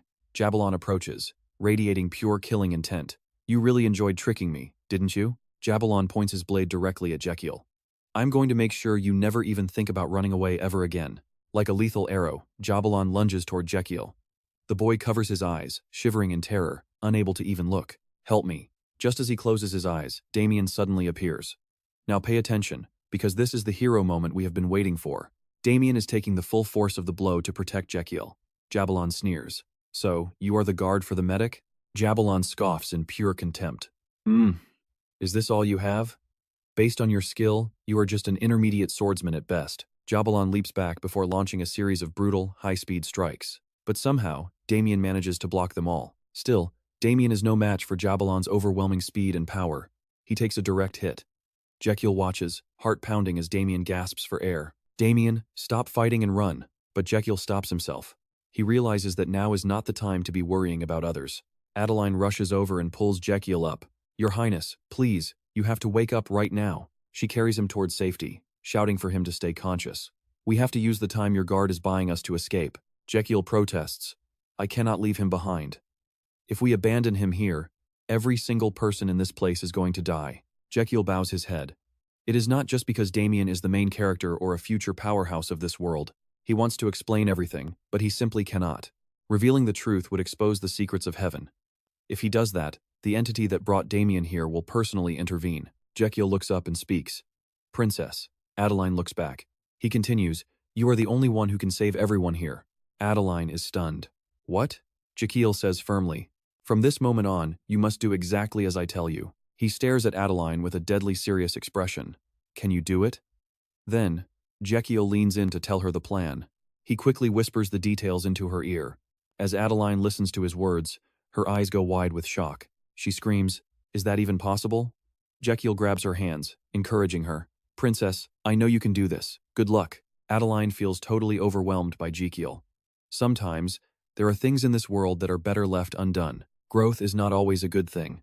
Sometimes things must be destroyed to be built, and die to be reborn. Magic Sword King is a tale of destruction and creation.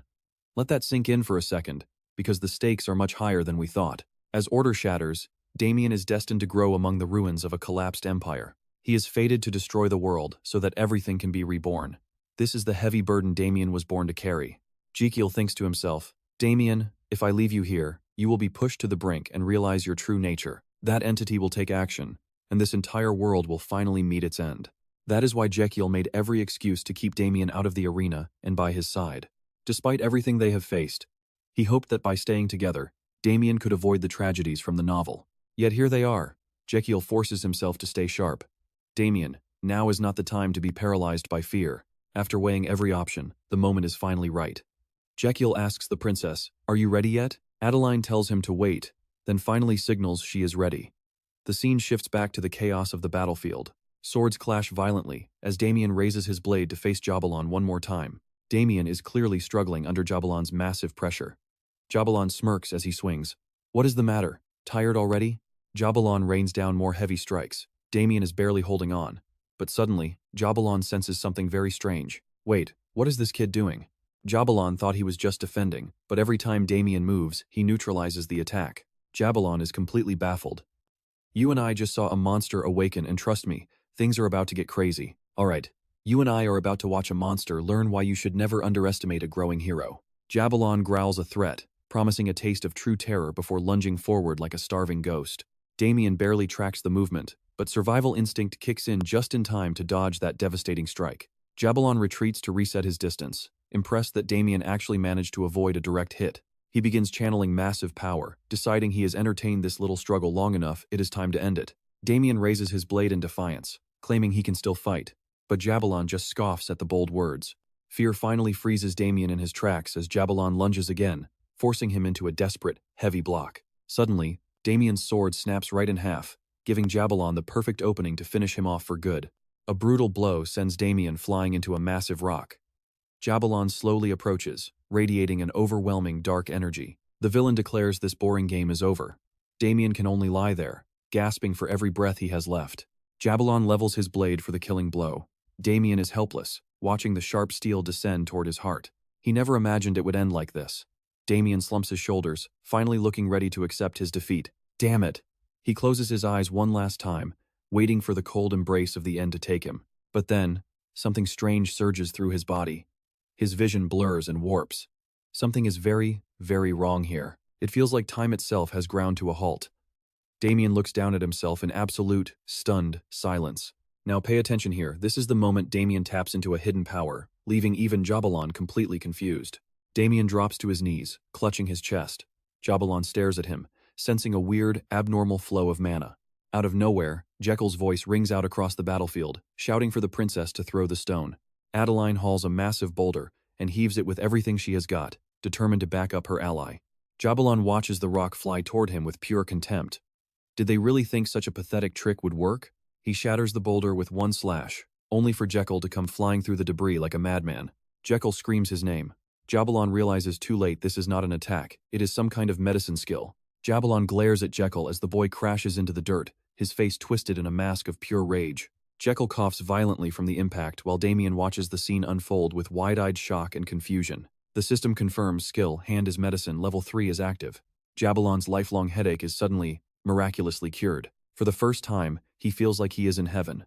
Jekyll cheers, realizing his gamble actually paid off. Wait, you and I just saw his aura vanish, right?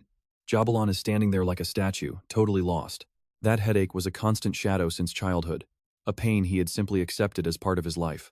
Back when Jekyll first checked his pulse, he knew Jabalon's pain spiked every single time he swung a sword. It was a relentless agony that forced him to grit his teeth through every single day of his life. He spent years training his body while enduring that excruciating pressure all by himself, without any help or relief. That tension became his natural state, even when he ascended to the legendary rank of a sword saint. You could say that constant pain was literally the foundation of Jabalon's entire style of swordsmanship and magic. Now that it is gone, he is panicking. Sensing the opening, Jekyll rushes over to check on the wounded Damian. Damian struggles to wake up, his heart still thumping with a sharp, rhythmic pain. He weakly calls for Jekyll. Jekyll asks how he is doing. Damian admits he thought he was dead until time seemed to stop moving. He describes a strange, silent void, a feeling like he was about to drift into an eternal, peaceful sleep. Damian starts to drift off again, but the distant shouts of his prince and the enemy pull him back. His eyes snap open as he recognizes the familiar voice talking about medicine. It is definitely his prince speaking. Damian reaches out a hand. He realizes he still has a job to do against that monster over there. Grabbing his broken blade, he stands up, though he has no idea what truly happened to his own body. After hearing the prince, Damian has transformed. Jekyll watches, frustrated that this kid has reached a new level. Damian has taken a massive step toward his true essence. Suddenly, Jabalon's cold voice cuts through the conversation. He asks if they are finished chatting before sending a devastating wave of sword energy directly at their heads. Stick with me because whatever is lurking in that smoke is about to flip this entire battle on its head. Alright, you and I are jumping right into the heat as Damian reaches Jabalon and launches a lightning-fast strike that the monster barely manages to dodge. Damian goes head-to-head, thrusting his blade with everything he has got.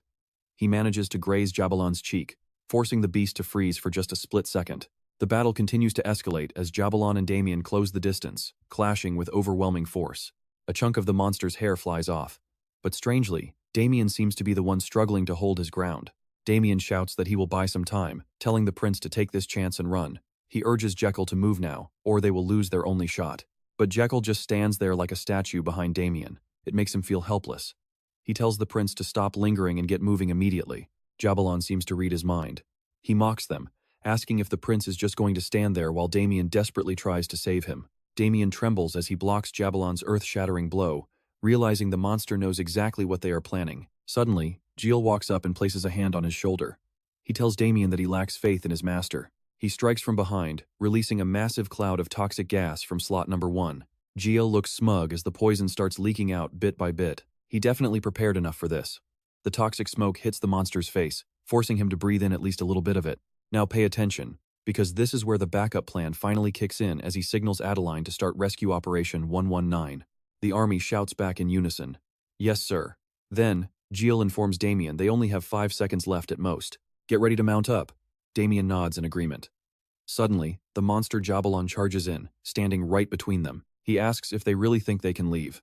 With one swing, he sends Damian flying before he can even react. Then, Jabalon uses his blade to bash Jekyll's head. Both of them collapse to the ground, completely defeated by the monster. Jekyll trembles, blood dripping from his nose as he stares at his enemy. He struggles to stay conscious, his vision becoming a total blur. He is dazed and cannot take another hit from that sword. If he passes out now, everything is over for GL. Jekyll flashes back to the past. "Your Highness, I will now begin casting the transformation magic." After hearing this, GL wonders if the spell is easy to break. Janatus just laughs and says he is the expert here. He asks if the prince forgot who he is. He starts dancing around, bragging that he is the one who shocked the prince. He reminds GL that he even froze the pool. Why doubt his skills over a simple little transformation spell like this? GL stops him, feeling helpless. Fine, I get it." Then Janitas warns him that the magic will break in only one specific case. GL asks what that could possibly be. He explains that only extreme physical shock can break it. Normally, mana wraps around the prince to protect him. The transformation magic will absorb the shock once to prevent him from fainting. But it only works once, so he must be careful. And this, my friends, is where the mask finally slips off, as GL returns to his true form before the monster. His chubby hands are gone, replaced by slender ones. His round body disappears. Jabalon stutters in total shock. He asks if GL is actually the Prince of Magentano. Right then, the entire army arrives, shouting for the prince. Jabalon warns them not to come any closer if they want their prince alive. He unleashes a powerful blast that forces the soldiers back. Adeline is thrown from her horse and hits the ground. GL is panicking, using every brain cell to find a way out. He wonders if his true identity will even help him now. No, it probably won't work on a guy like that. In the worst case, he becomes a hostage and the rebels win everything. The royal family won't be able to step in, and the emperor will despise him. He needs to stand up and find a chance to escape. The system announces he successfully endured an attack from a sword saint. The Asura technique has been etched into your heart, automatically analyzing and learning this legendary special skill. Your Asura technique absorbed a massive amount of external power, unlocking a brand new skill to reduce physical damage. A new option for HP conversion has been unlocked within your Asura mental technique. Jekyll is absolutely stunned by the notification. The system continues. Special skill option 3, HP conversion. You can convert accumulated health from your internal organs into pure life force energy. The amount of HP used can be customized. The conversion rate will increase rapidly as your Asura technique continues to develop. The current ratio is 10 HP for 1 life force. Your current status is 200 out of 300. Gilles stares at the screen, still trying to process what this means. Meanwhile, Jabalon looks completely disappointed. He asks why Gilles deceived him. He frowns, upset because he actually treated the prince like a real friend. Gilles just smirks back. "You and I both know that is total garbage. Stick with me, because you and I are about to watch Prince Jekyll call out this rebel leader." He asks if a kingdom's traitor is actually trying to play friend to a prince. "Do you still think I am just Lihan the medic?"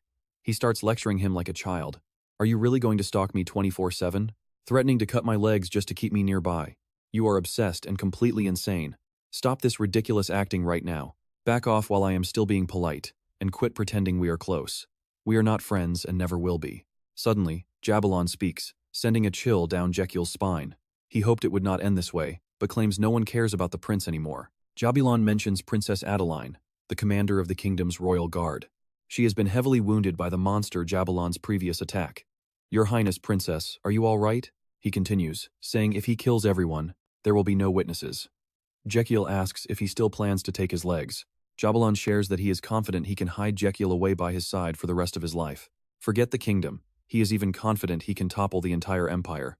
Pay attention here, because Jekyll realizes this man is completely insane. As Jabalon prepares to swing his sword and wipe them out, he asks Jekyll if he thinks he is unable to do it. Suddenly, a mysterious power shocks Jabalon. A glowing shield created by Jekyll blocks the enemy's lethal blade. He declares himself invincible. Jekyll activates the Asrahan technique, skill option 2, Invincibility. A solid mana ring protects his nervous system for 5 minutes. No matter the damage, he will not lose consciousness or faint. Time remaining, 4 minutes and 59 seconds. He endured 500 of Adeline's shockwaves to gain this power. This skill is limited to once per day for 5 minutes. During this time, Raikiel will not fall down. He is confident he can hold out. Meanwhile, Jabalan refuses to believe his strength is blocked and attacks like a madman. Raikiel trusts his shield and dares him to come closer. Jabalan keeps pounding away at the glowing barrier. Despite the shield, Raikiel is blown back several meters. The system flashes red. Health is down to 130 out of 300. He is shocked. Just one blow took that much? This monster is real. Without invincibility, he would have been knocked out. The main character, Raikiel, does not give up and tries a different tactic. He activates skill option 3. Health point conversion. Conversion ratio. 10 health points to 1 vitality. He enters the amount. Current health point pool is 7,400. He converts 1,700 points. You and I saw that coming, right? This system mechanic is a total game changer. Vitality back to 300. Raikiel looks at his healed hands in awe. This power is truly unbelievable. He smiles confidently, his eyes turning cunning. Time for a little test. He begins to mockingly provoke his enemy. That attack was nothing. Is this all a sword saint can do? My legs are still perfectly fine. Jabalan stares in shock at the uninjured boy. How is this possible? He cannot believe it. Lihan the medic. No, Prince Magentano. He blocked 2 lethal strikes with 0 damage. Raikiel continues to provoke him, making the villain absolutely see red. Is that it, Jabalan? He insults the monster, acting like the attacks were too weak to be scary at all. A sword saint? He is acting cocky, but he is actually stalling for time so he can recover. Don't disappoint me this time. Raikiel laughs boldly. Come on, hit me. Jabalan is losing his mind with rage. He blurs toward Raikiel. Do you think I am so easily swayed by such pathetic and petty provocations? The constant onslaught drains Raikiel's strength. System alert. Vitality down to 195,700 health points remaining. Seeing this, Raikiel uses his trump card again. Seems like you are actually making some progress. He converts another 1,100 health points into vitality. His health is back to 300, refilling the tank again. As Jabalan treats him like a punching bag, Raikiel thinks to himself that a man must always stay fueled up. Just as he is feeling confident, his shield suddenly begins to crack. Raikiel's heart drops in sheer panic. Wait, hold on. Just when he finally has enough strength to resist, the eternal snow starts interfering. Pumping mana activates the frost shield. Raikiel realizes he must use the Asrahan technique to concentrate his mana properly. He needs to strengthen the eternal snow by absorbing mana from the surroundings. He begins pulling energy from nature itself. He even draws from the nearby horses. Mana flows into his muscles, tissues, and entire nervous system. His senses reach their absolute limit. Jabalan is struggling but refuses to quit. Suddenly, the villain vanishes from Raikiel's sight. Raikiel's heart skips a beat. He frantically looks up, trying to predict the direction of the next strike. He successfully anticipates the blow from above and raises his shield just in time to block it. He barely survives the impact, but a massive explosion erupts. Trust me, you and I are going to want to see what happens next. Stick with me. You are about to watch Raikiel refuse to blink while tracking Jaban's every move through the thick, fading smoke. He is going all in on defense, activating his first skill option to lock onto targets. Target locked. Raikiel snaps his eyes to the right just in time. Got him. Raikiel realizes that downward slash is a total fake. The real strike is coming up. He shifts his shield and blocks Jaban perfectly. Jaban gets read like a book again. Feeling the momentum, Raikiel starts trash talking. Is that really all the legendary swordsman has got? You are a pathetic sword saint, I see right through you. The system alerts Raikiel that he is perfectly optimizing the Asrahan technique in this life or death battle. Level up. The Asrahan technique reaches the single circle stage at level 7. The system confirms it is working, but his body is screaming. As the mana circle upgrades, the physical pressure gets even more intense. Watch this, his organs actually donate 1,000 health points as his Asrahan technique evolves past its limits. Dancing between life and death, his body feels like it is on fire. No time for jokes, one mistake, and it is game over. The system starts fluctuating 10 health points back and forth.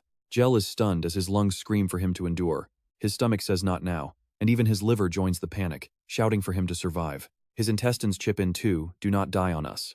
The system alerts. Mana circle cooldown reduced, invincibility time extended by 1 full minute, and health conversion rate significantly increased. Asrahan technique hits level 8, with 230% mana efficiency and brand new circle options. 2. Invincibility. 3. Health conversion. Level 9 needs 3,000 health points, and he has 7,000. Both fighters suddenly charge each other. Shield versus sword.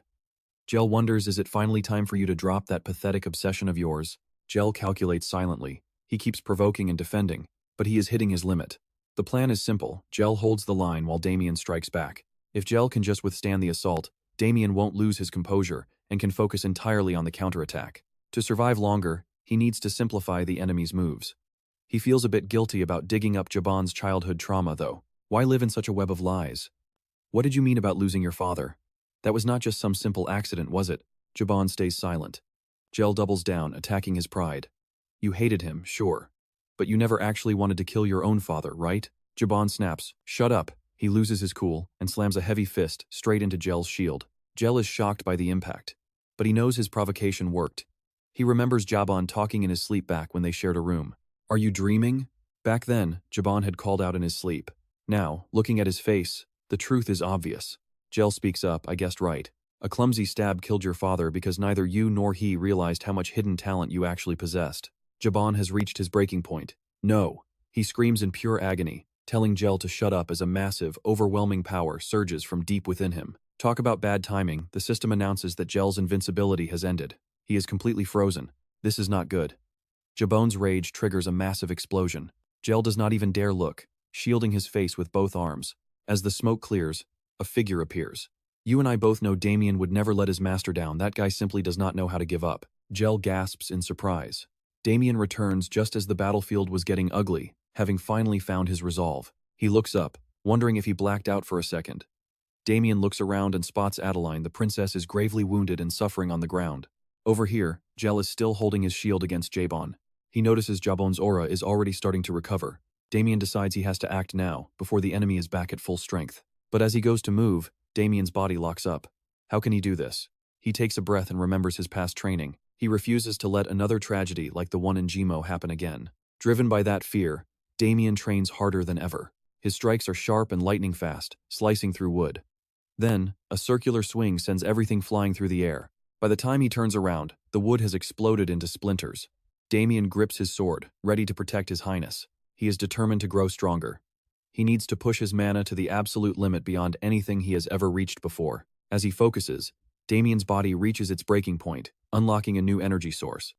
But his physical form cannot handle it, and he coughs up dark blood. He remembers his master's warning from back in the day. Hey rookie, reversing your mana flow is suicide. You trying to die? If you die here, who is going to bury you? Reverse mana is no joke. Damian clutches his chest as his heart constricts. He needs to stop now. But there are no side effects. Instead, the reversed mana seems to be pushing him toward a brand new horizon. Let us try controlling the mana in a different direction. A completely new path, just half a rotation should do it. This way feels much smoother. Damian closes his eyes, feeling the massive flow of mana coursing through his entire body. When his eyes snap open, he is wielding a terrifying new power, all thanks to his incredible and precise mana control. Damian immediately slams his blade into the ground, creating a strike far more powerful than anything he has done before. Even after all that training, he is only at a half rotation. You and I are about to see if Damian can handle a full reverse while Gel struggles to hold the line. Alright, stick with me, because there is no time left for hesitation. To save his highness, failure is not an option. Damian has to try, even if it seems impossible. Damian decides right now is the moment to shatter his limits. A dark, terrifying power begins to surge, warping his body as it spirals completely out of control. Mana flows in reverse under his command. A mysterious voice echoes, calling him a seed sown into the world to bring about an ultimate end. That seed will eventually bloom into a hellish fire, consuming every living soul across the entire land in its path. The voice promises to wield him amidst cackling laughter, but then it stops. We are back to reality, where Damian is locked in a fierce battle against Jabalon. Two massive forces collide, triggering a blinding explosion. Gel shields his eyes, only to see Damian standing firmly in front of him. Jabalon scoffs, calling him a stubborn pest who does not know when to quit. Gel is stunned, realizing help actually arrived just in time. Damian stands tall like a mountain before Gel, saving him from what looked like certain defeat.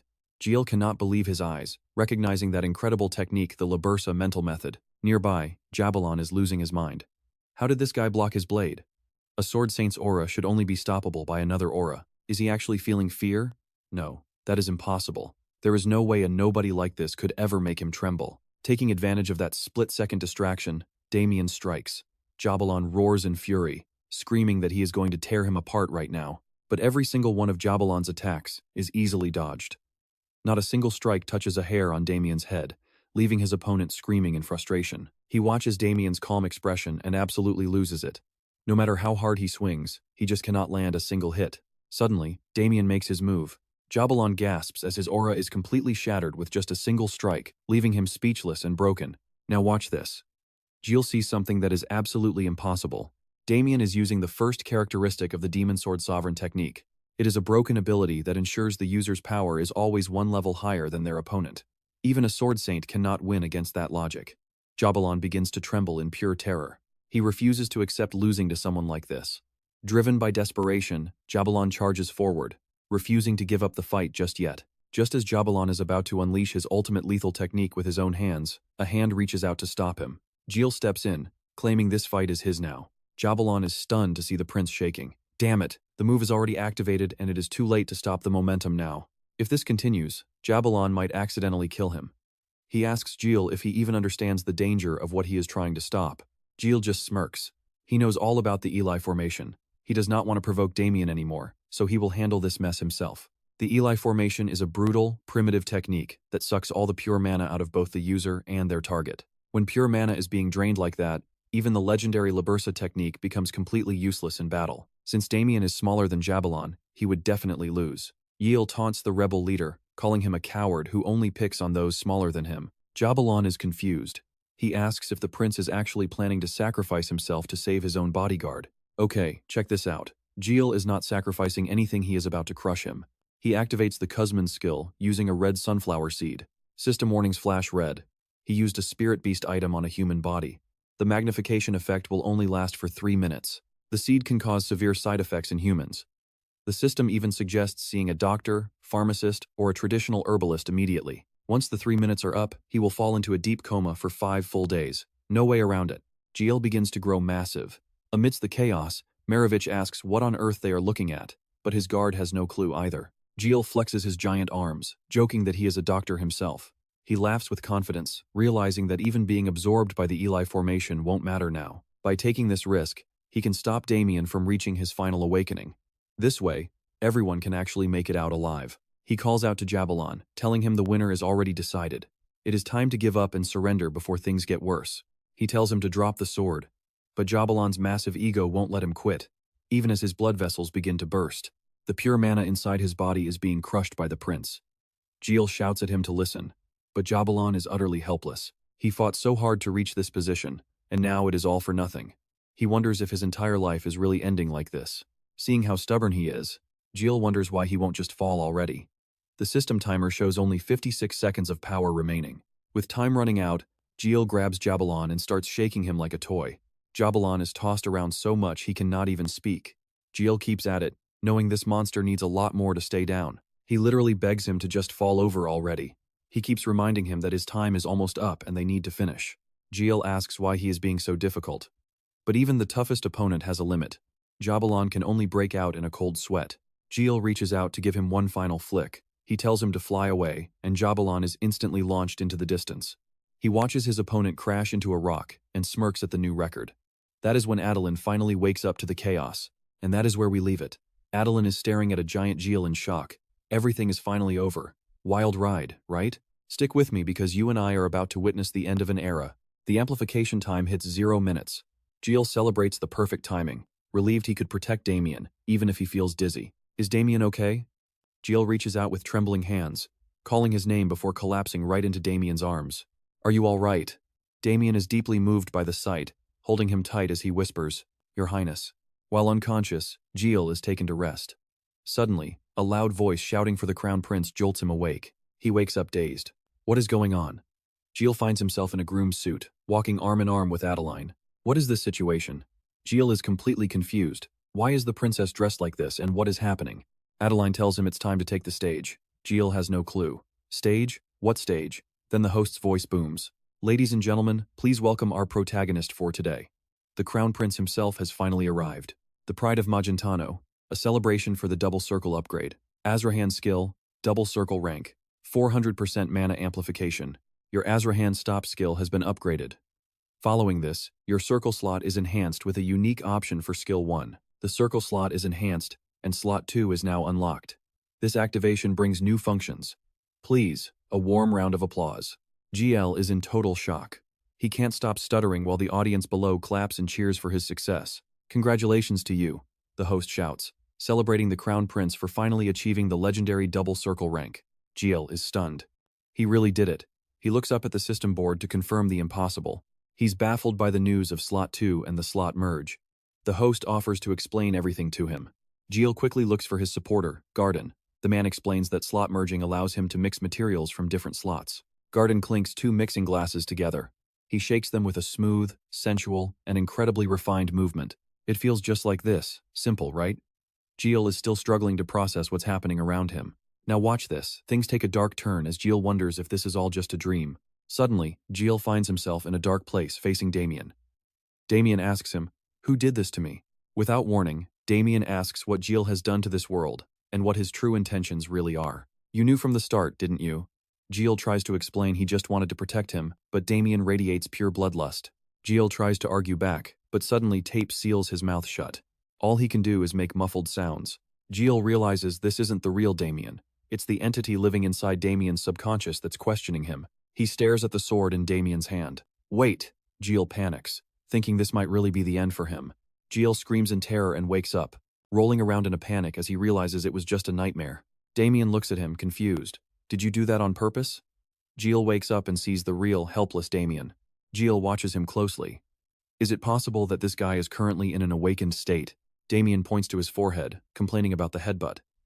He says he won't do this without some serious hazard pay. You saw that too, right? Instead of fighting back, this guy only has one thing on his mind, his bonus. Damian really went all out. He says he risked his life and deserves a higher salary and extra danger benefits. GL approaches him happily, thinking this is the real Damian. "Oh please, who do you think I am?" Everything feels strangely quiet. He's so relieved. "Damian, give me your hand. I need to check your pulse." Damian is puzzled by the sudden request. GL wants to see the progress of his Libursa awakening technique. "Hand it over. Consider this an end-of-the-year benefit. You've reached the high Desper tier now, haven't you?" Damian is shocked. "How could you know?" GL explains he recognized the symptoms the very first moment they met. "Did you forget? At this rate, your insomnia will get worse, and your nerves will become even more sensitive." Damian sighs in relief. The system begins the pulse check. Scanning subject Damian Ken. Human, male, age 39-12, height 186.6 centimeters, weight 79.2 kilograms, blood type 2+. The results are in. His awakening is progressing perfectly, and every single stat shows he is incredibly healthy, flexible, and balanced. However, the system detects severe insomnia caused by an overactive sympathetic nervous system. Damage from recent reverse mana strain still remains in his body and requires immediate attention. The system recommends rest and meditation to calm his nerves, but it also detected some unknown abnormal tissues in his blood. These tissues just underwent a sudden twin-like process before stopping. "Trust me, you and I need to see what's next. Alright, stick with me as we dive into the aftermath." Luckily, the awakening has finally paused since he took that hit for Jaban. Then Raikiel gives a strict warning. "No more mana backflow." Damian looks confused and says, "But my body feels completely fine." Raikiel tells him not to be careless. No means no. Got it? And what is with that face? Do it again and I am cutting you off. Damian realizes, wait, is not that an illegal firing? Raikiel snaps back. If you are that annoyed, then you become the Crown Prince. He stretches and demands a full report.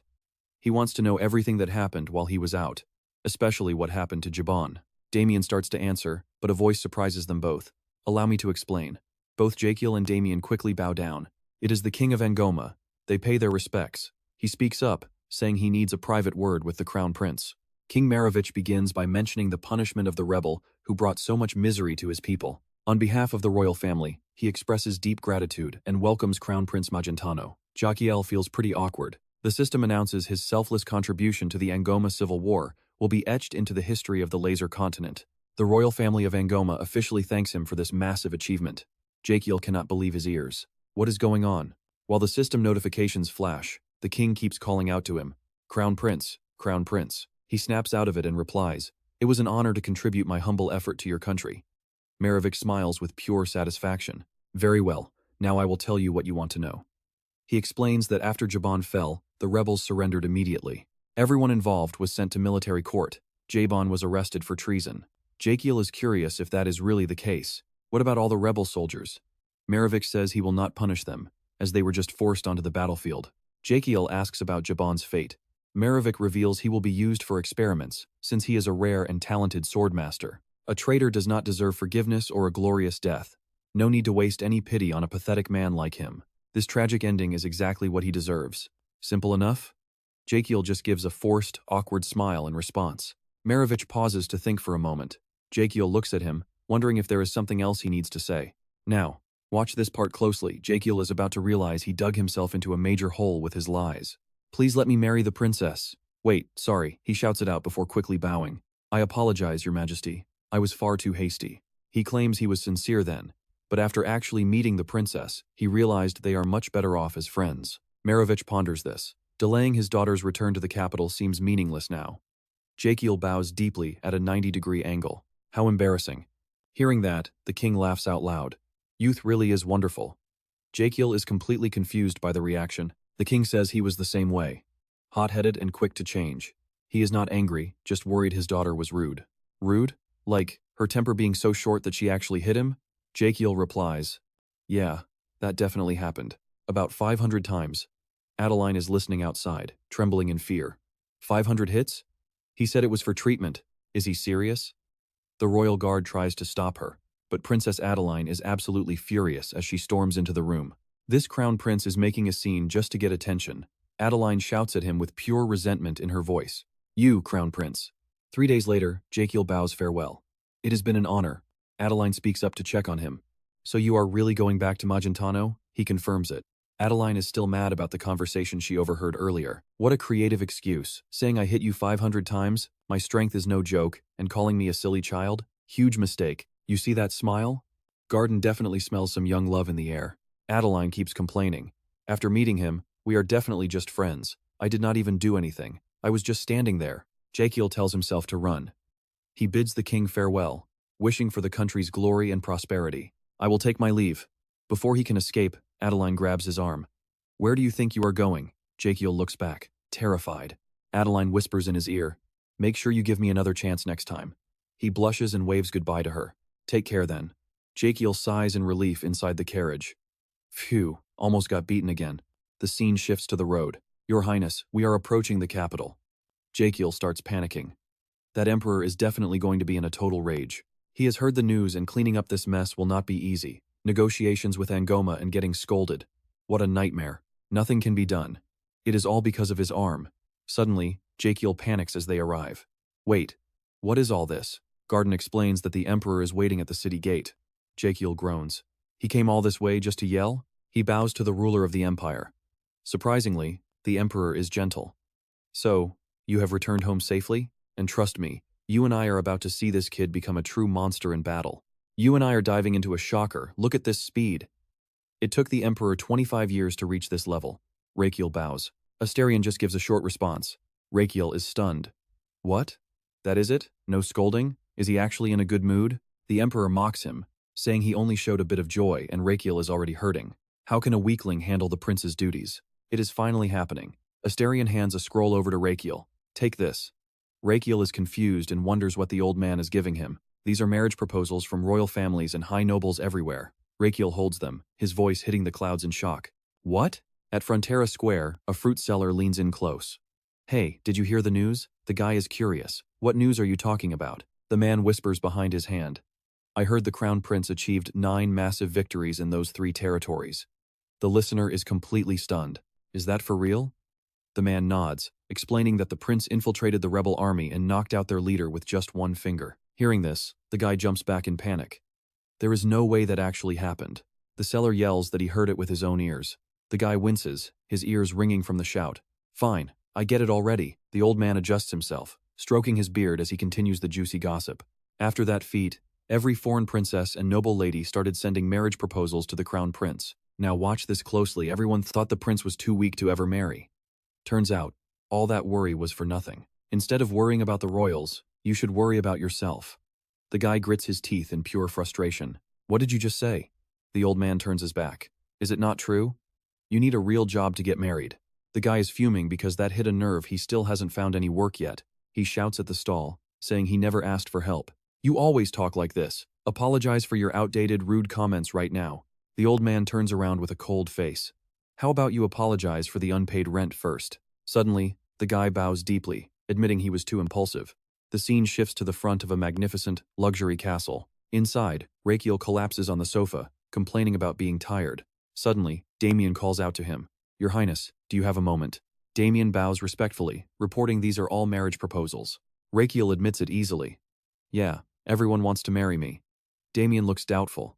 Are you sure they have the right address? Rakiel lifts his chin with total confidence. Wrong address? My popularity is just something that can no longer be hidden from the world. You spent all your time in the arena, so you have never been in love, right? Damian calmly says he has loved before. Rakiel jumps up in total shock, screaming out.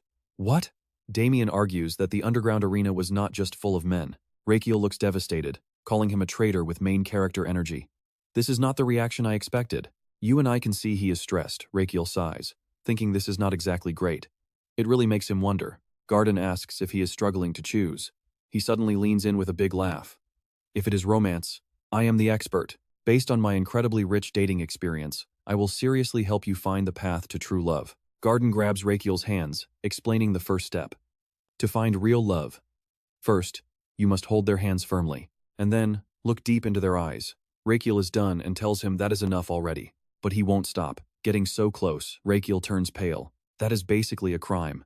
Rakiel finally loses it and shoves Garden away. I am refusing every single one of them. Damian is a bit confused. Why would you do that, Your Highness? Rakiel explains calmly. These people are sending letters to me because I will be the emperor one day. In terms of status and future prospects, I am the #1 candidate for the throne right now. Damian agrees immediately. Of course, Your Highness. Rakiel leans forward with a sharp, calculating gaze. Exactly. But why did they never send these letters before? Garden hesitates, not knowing what to say. Before this, everyone probably saw me as a useless person. They all thought I would end up dying young. They were all secretly sending proposals to Theod instead, right? Garden gasps. You actually knew about that? Rakiel reaches into the mailbox, sharing that he has ears to hear the rumors too. But I heard that guy rejected everyone, saying I had to go first. Since this incident, I have become the top husband choice. Garden is confused and asks quietly. Everyone recognizes your power now. So why exactly are you planning to reject all these marriage offers? Rakiel shakes his head. I am not telling. Both Garden and Damian are frozen in shock as Rakiel looks into the mirror. Trust me, you and I just saw his wicked grin. All right, stick with me. Our main character doesn't want the throne. He just wants a long, healthy life, and that is his only mission. As he thinks this, he tightly grips the letter in his hand. He can already guess the Emperor's hidden agenda behind this marriage proposal letter. Either way, since he stands to benefit from the Emperor, it is time to get to work. Raikiel points ahead and gives a firm command. We are heading to the second prince's palace immediately. Gadeen shouts out in pure shock. At this time of night? Meanwhile, Damian just adds, I will be filing for overtime, pay for this shift. Suddenly, a powerful voice rings out, making the whole carriage crew tense up. Turn the carriage around. Raikiel stares outside, lost in his own thoughts. Is this really the first time they will meet since their duel? He has been buried in work for so long now. He should have visited him when he went to see the Emperor. Letters and flowers were never his style. It felt just a little too sweet. But is he overthinking this? After all, he is not even the real Raikiel. He rests his chin on his hand, falling deep into thought. They are not even real family. He finally looks down and sighs, wondering what actually happened to the original Raikiel. Suddenly, the system window pops up. Seriously? Why are you just now getting curious about that? You have been here this long and only just thought of it? This guy is something else. He looks up blankly and asks with confusion. So you already knew I was not the owner of this body? The system replies, of course. We are the ones managing this body, so how could we not know? Raikiel bows his head, looking troubled. He continues, asking where the real Raikiel is. He bites his lip, waiting tensely for an answer. But the system seems just as stressed. At this moment, Raikiel practically stops breathing as we wait for the system to drop the truth. He stares blankly as the system displays the message. We do not know. Raikiel grinds his teeth in anger, cursing them for acting so serious. What was even the point of that? Then, a voice interrupts. Your Highness, we have arrived at the destination. He steps out of the carriage, glancing inside the gates and whispering in awe. So this is what the second prince's palace looks like. The butler appears instantly and bows. This humble servant in charge of the second prince's palace welcomes the crown prince, the legitimate heir to the empire. Raikiel raises a hand in greeting. I apologize for the sudden visit. I have business here, so please lead the way. He looks back at Damian and his team. My brother and I need to speak in private. All of you wait here. Gadeen and Damian nod and reply in unison. Yes, sir. Raikiel follows the butler and asks, Is he still eating dinner even though it is this late? The butler replies, "Yes, Your Highness." As he leads the way, he explains that the second prince has been spending most of his time eating lately. Then he stops and turns around to suggest something. "I will take you to the drawing room first and call the prince." But Raikiel refuses. "No need. I will go see him myself right now." Raikiel thinks to himself that he just needs the second prince to handle those marriage proposals. He will throw a massive banquet right here. He will invite all the noble ladies and show off the prince's stunning looks. He imagines Theodore entering the hall, radiating pure majesty. The ladies in his imagination start screaming in excitement for the second prince. Theodore's handsome face fills Raikiel's mind. He is tall, muscular, handsome, athletic, and disciplined. No alcohol, no smoking. He is absolutely perfect. You saw him too, right? Totally irresistible. Raikiel lets out a sinister, excited laugh. "I am a genius. This is the planning power of a top university graduate. My scheme is foolproof." But without even realizing it, tears are streaming down Raikiel's face. He forces a very awkward, pained smile. Wait, then why does he feel like he wants to cry? After walking for a while, the butler announces, "Your Highness, this is the room." Raikiel looks at the door and thinks, "Is this it?" Without any hesitation, he swings the door open and shouts, "Long time, no see." As the massive doors open, Raikiel suddenly freezes in his tracks.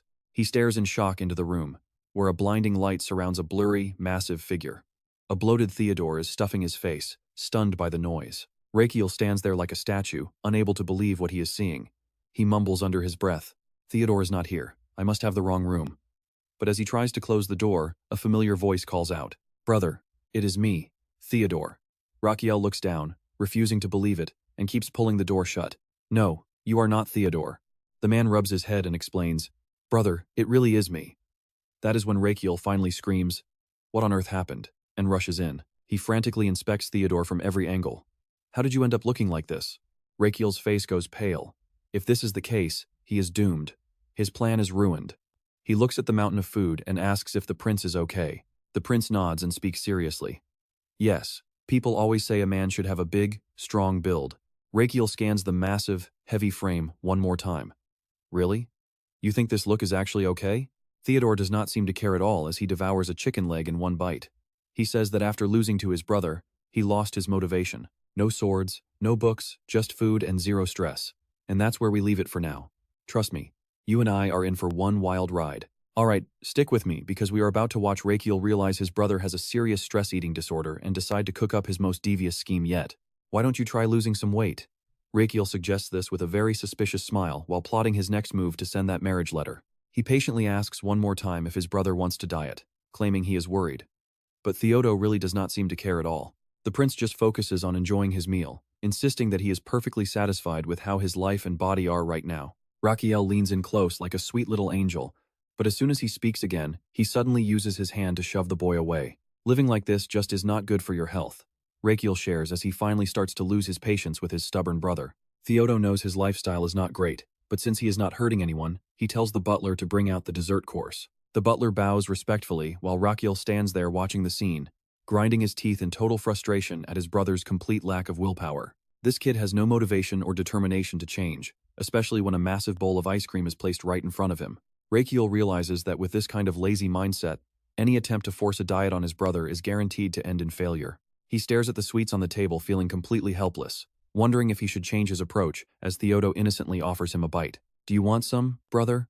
Raikiel grits his teeth while a fierce internal battle rages inside his head over what to do next. He remembers that for a healthy royal life, this kid is actually very hardworking and kind at heart. He just needs the right push. His eyes suddenly light up with a brilliant glow. Pay attention now, he has officially found the perfect trap to set for his brother. He instantly changes his face to act like an understanding older brother, claiming he was being far too harsh and demanding with his words. Theodo is too focused on his ice cream to notice the act, and just gives a casual reply that it is totally okay.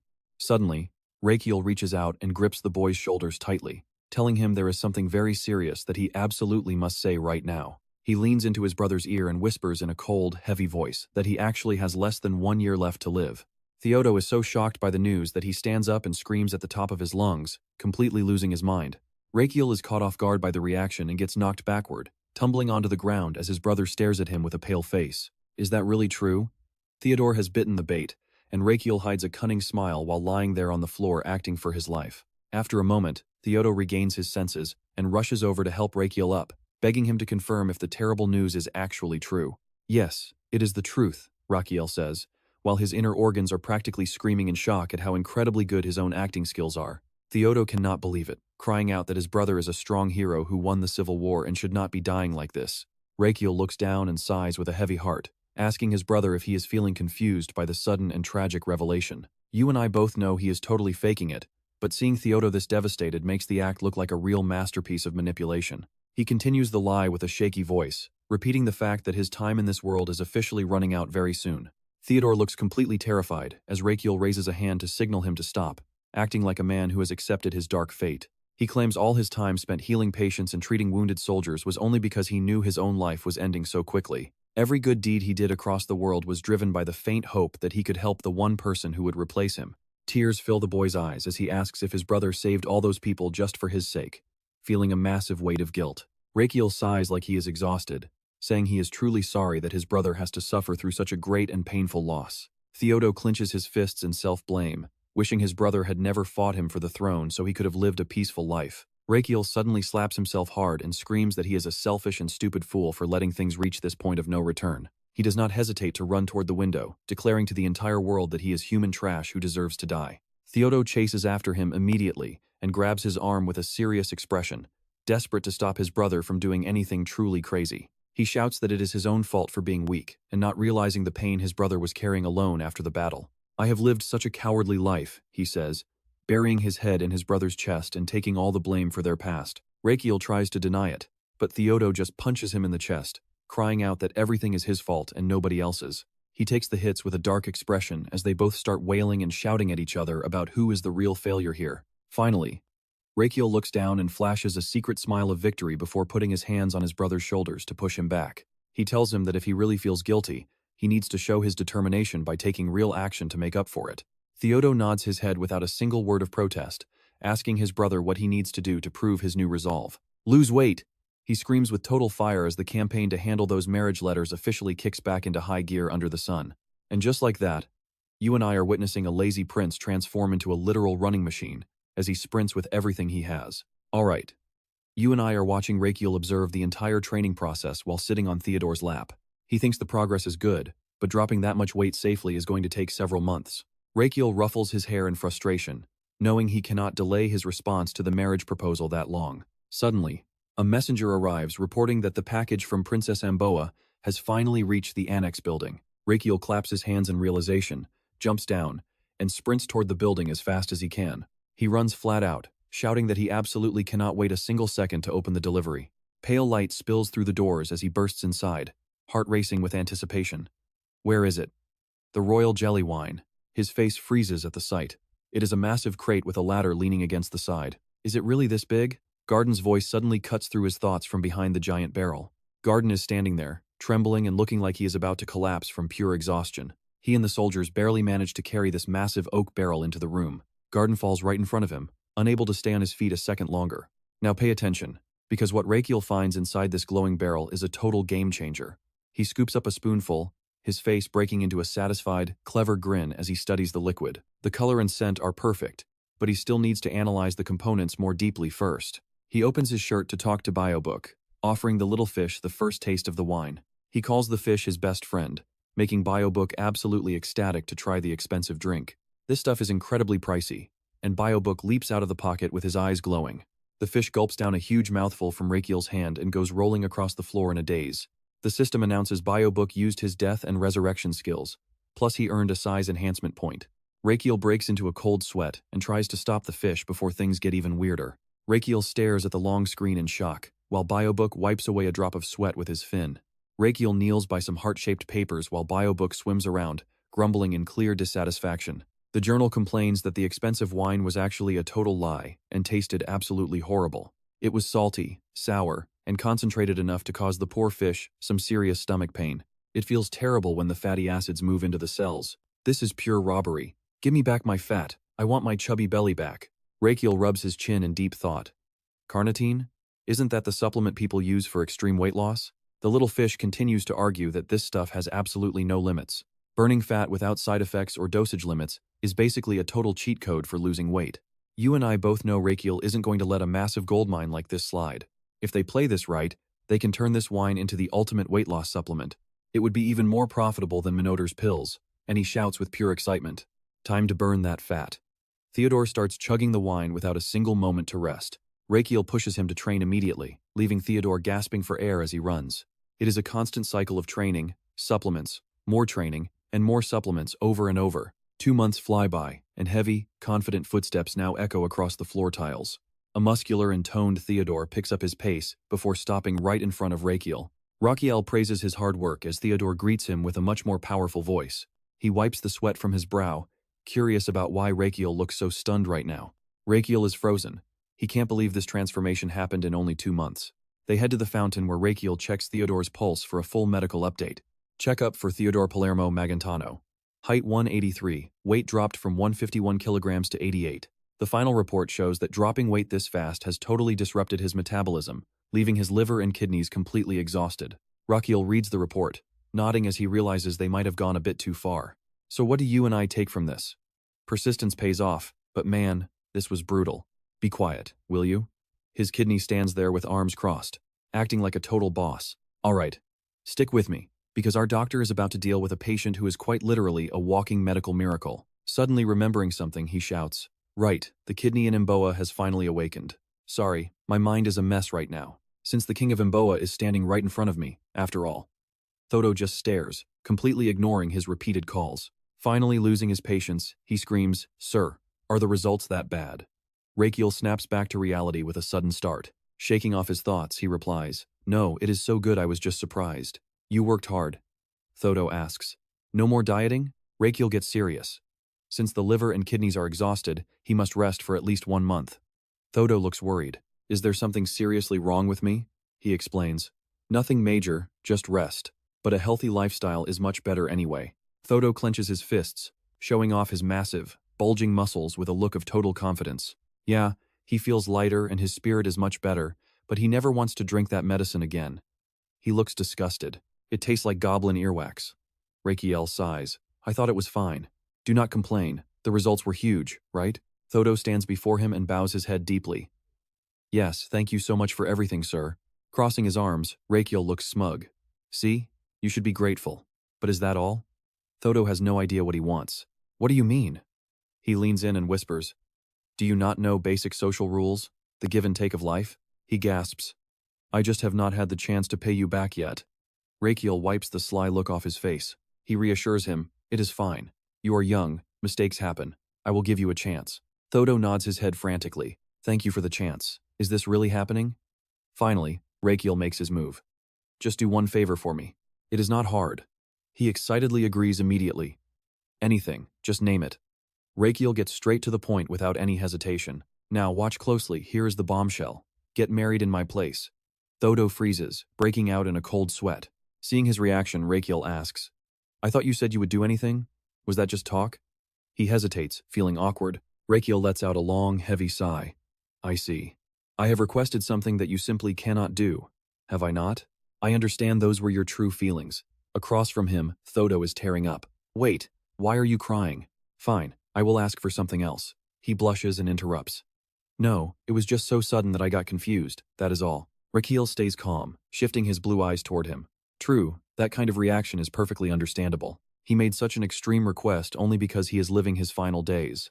If that is the case, why not tell the truth?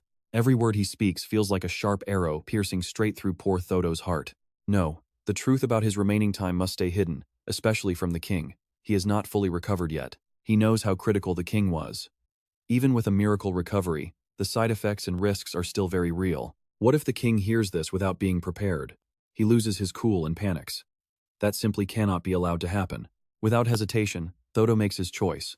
"If I have to get married instead of you, what do I need to do? You and I know that smirk means trouble." Raikiel just says, "Simple. You make the other side want to marry you." With that, Raikiel claps his hands loudly. Garden and Damian rush behind him like a flash of lightning. They pull back the covers, revealing cages full of pure white pigeons. Thodo sees this and staggers back in shock. "You made me lose weight just for this, didn't you?" Raikiel confirms it. Of course. He releases the pigeons into the sky. Now the party begins. A white pigeon with a pink ribbon and a letter tied to it soars through the air. Many other pigeons follow close behind. After a moment, They split up and head toward the magnificent castle. It is the same in other directions. White wings glide under the clear blue sky, creating a truly magical scene. Finally, a pigeon lands softly on a windowsill. Lona hears a noise and walks over to the messenger bird. Over here, Anna holds the letter with a surprised look. A reply from Maganato? Is this for real? Somewhere else, Flora screams in shock. What? If I am not among the first 50 people, I cannot enter the banquet? A desperate scream echoes through the air. Get the carriage ready. The letter says it is first come, first served. To the second prince's palace, get the fastest carriage. Countless noble ladies are now burning with a passion for marriage. The carriage speeds down the road. Lona urges them to go faster, standing up through the roof and shouting excitedly, I must make it into the top 50. Looking around, she sighs with relief. At this speed, I am definitely leading. Just as she finishes her sentence, the carriage takes a hard hit, causing Lona to stumble and lose her balance. She is furious, but Flora just zooms past. Trust me, you and I must see what happens in this race. Stick with me, we are about to watch a simple carriage race turn into a total mess. Flora smirks and announces she is taking the lead. With that, her carriage takes off like a literal rocket and disappears into the distance. Right behind Lona, everyone else is getting restless and refuses to lose. Anna loses her patience, shoves her subordinate aside, and takes control of the horses herself. Get out of the way! As the carriages fly by, Lona can only watch in shock. Little does she know, this will eventually become a major international racing event held every 5 years. Her face goes pale as she barks orders at her servants. Move faster or you are all fired. Believe it or not, this was actually the secret origin of the legendary Imperial Merch Rally. The butler stands before the closed gates and strictly announces that the entry period is over. The latecomers start panicking, begging for just a few more spots. Misa sighs in relief that she barely made it, while Mary is still gasping for air. That was close. High above, a mysterious figure is silently watching the entire party unfold. Sensing the right moment, the figure leaps down. Inside the main hall, crystal chandeliers bathe everything in a soft, golden glow. Anna rests her hand on her cheek, wondering what kind of man the crown prince actually is.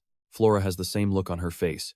She is curious too, hoping the rumors about him being weak are just lies. Mary chimes in, saying she heard he even recruited a legendary sword saint during the war. Lona agrees, feeling confident that the rumors about his poor health must be totally wrong. Clara mentions she heard he opened a hospital in the palace to treat everyone for free, regardless of their status. She wonders how anyone could be so kind. But just as the girls are gossiping, a loud voice cuts them off. Presenting His Highness, Raikiel Adria Magentano. The hall doors creak open, revealing a brilliant light that feels like a gateway to a magical fantasy world. A rattling wheelchair slowly rolls into the room. His hands look incredibly weak, trembling as they grip the handles to stay upright. Now pay attention, because the noble lady's reactions here are absolutely priceless as they stand there frozen. Whispers fill the air. What is going on? Is that really the prince? Or is this some kind of bad dream? Can he seriously not even walk? Did I really come all this way just for a man like that? Raikiel is secretly thrilled his disguise is working perfectly. He glances back at Damian, signaling that it is time for the final move. Suddenly, Damian scoops Raikiel up with ease. The prince lies weakly in his arms like a fragile doll. The ladies are stunned all over again. Rakiel softly thanks Damian, who just lets out a tired sigh. He thinks to himself that he is used to these disappointed looks from all his past blind dates. Since he has crushed their expectations, it is time to give them some hope. Raikiel clears his throat. I am Rakiel Adria Magentano, and I will be your host for this evening. He thanks everyone for making the party shine, but most of the princesses are already disappointed and turning away. They are ready to leave after all that effort, but Raikiel just keeps on going with his speech. Now, let me introduce the man who provided this incredible venue for our gathering tonight. My proud brother, the second prince of the Magentano imperial family. Theodore enters with a gentle smile and eyes as deep as the ocean. Raikiel announces his full name. You and I both know what happens next. A complete stampede, as the ladies rush over to surround the handsome second prince. They start shouting over each other, begging him for a dance or just a single drink together. Raikiel tries to keep talking, but no one is listening anymore. Flora gets annoyed and starts a fight. I asked him first. Lona fires back immediately, claiming she was the one who spoke up. Damian watches the chaos and realizes the plan to dodge all those marriage proposals actually worked. With the job done, Rakiel turns to leave. Now everyone will be targeting his brother for marriage instead. He just needs to make a quiet exit. But as he turns, Theodore calls out to him. Raikiel says he is just heading to the restroom and asks for a drink. Later, under the silent night sky, he leans against the balcony railing. He reaches into his pocket, searching for something he has hidden away. He pulls out a small bottle and downs the entire thing without even hesitating for a second. A magical aura wraps around him. Raikiel looks at his hands, finally back to his true self at last. And that is where we leave him, finally getting a moment of peace after 3 months of non-stop work. Alright, you and I are jumping right into a mess as a mysterious shadow grabs our main character and pins a blade to his throat. Sylvia orders him to shut up. Raikiel is totally caught off guard. I mean, what even is happening right now? He starts guessing. Is she an elf? How did she sneak past the guards and even Damian without anyone noticing her? She leans into his ear and asks if he started a fire recently. Raikiel is just standing there, completely lost. He asks if she means lately, but Sylvia cuts him off. No questions, just answer. He thinks and says no. Sylvia snaps, calling him a liar. She brings up the forest fire from 6 months ago. You know, the Apollos nest one. He is not even scared. He actually asks if 6 months counts as recent. He did it, but he feels kind of cheated. She is stunned. Cheated? He calmly explains that usually, nobody calls something from half a year ago recent. Sylvia is caught off guard. What?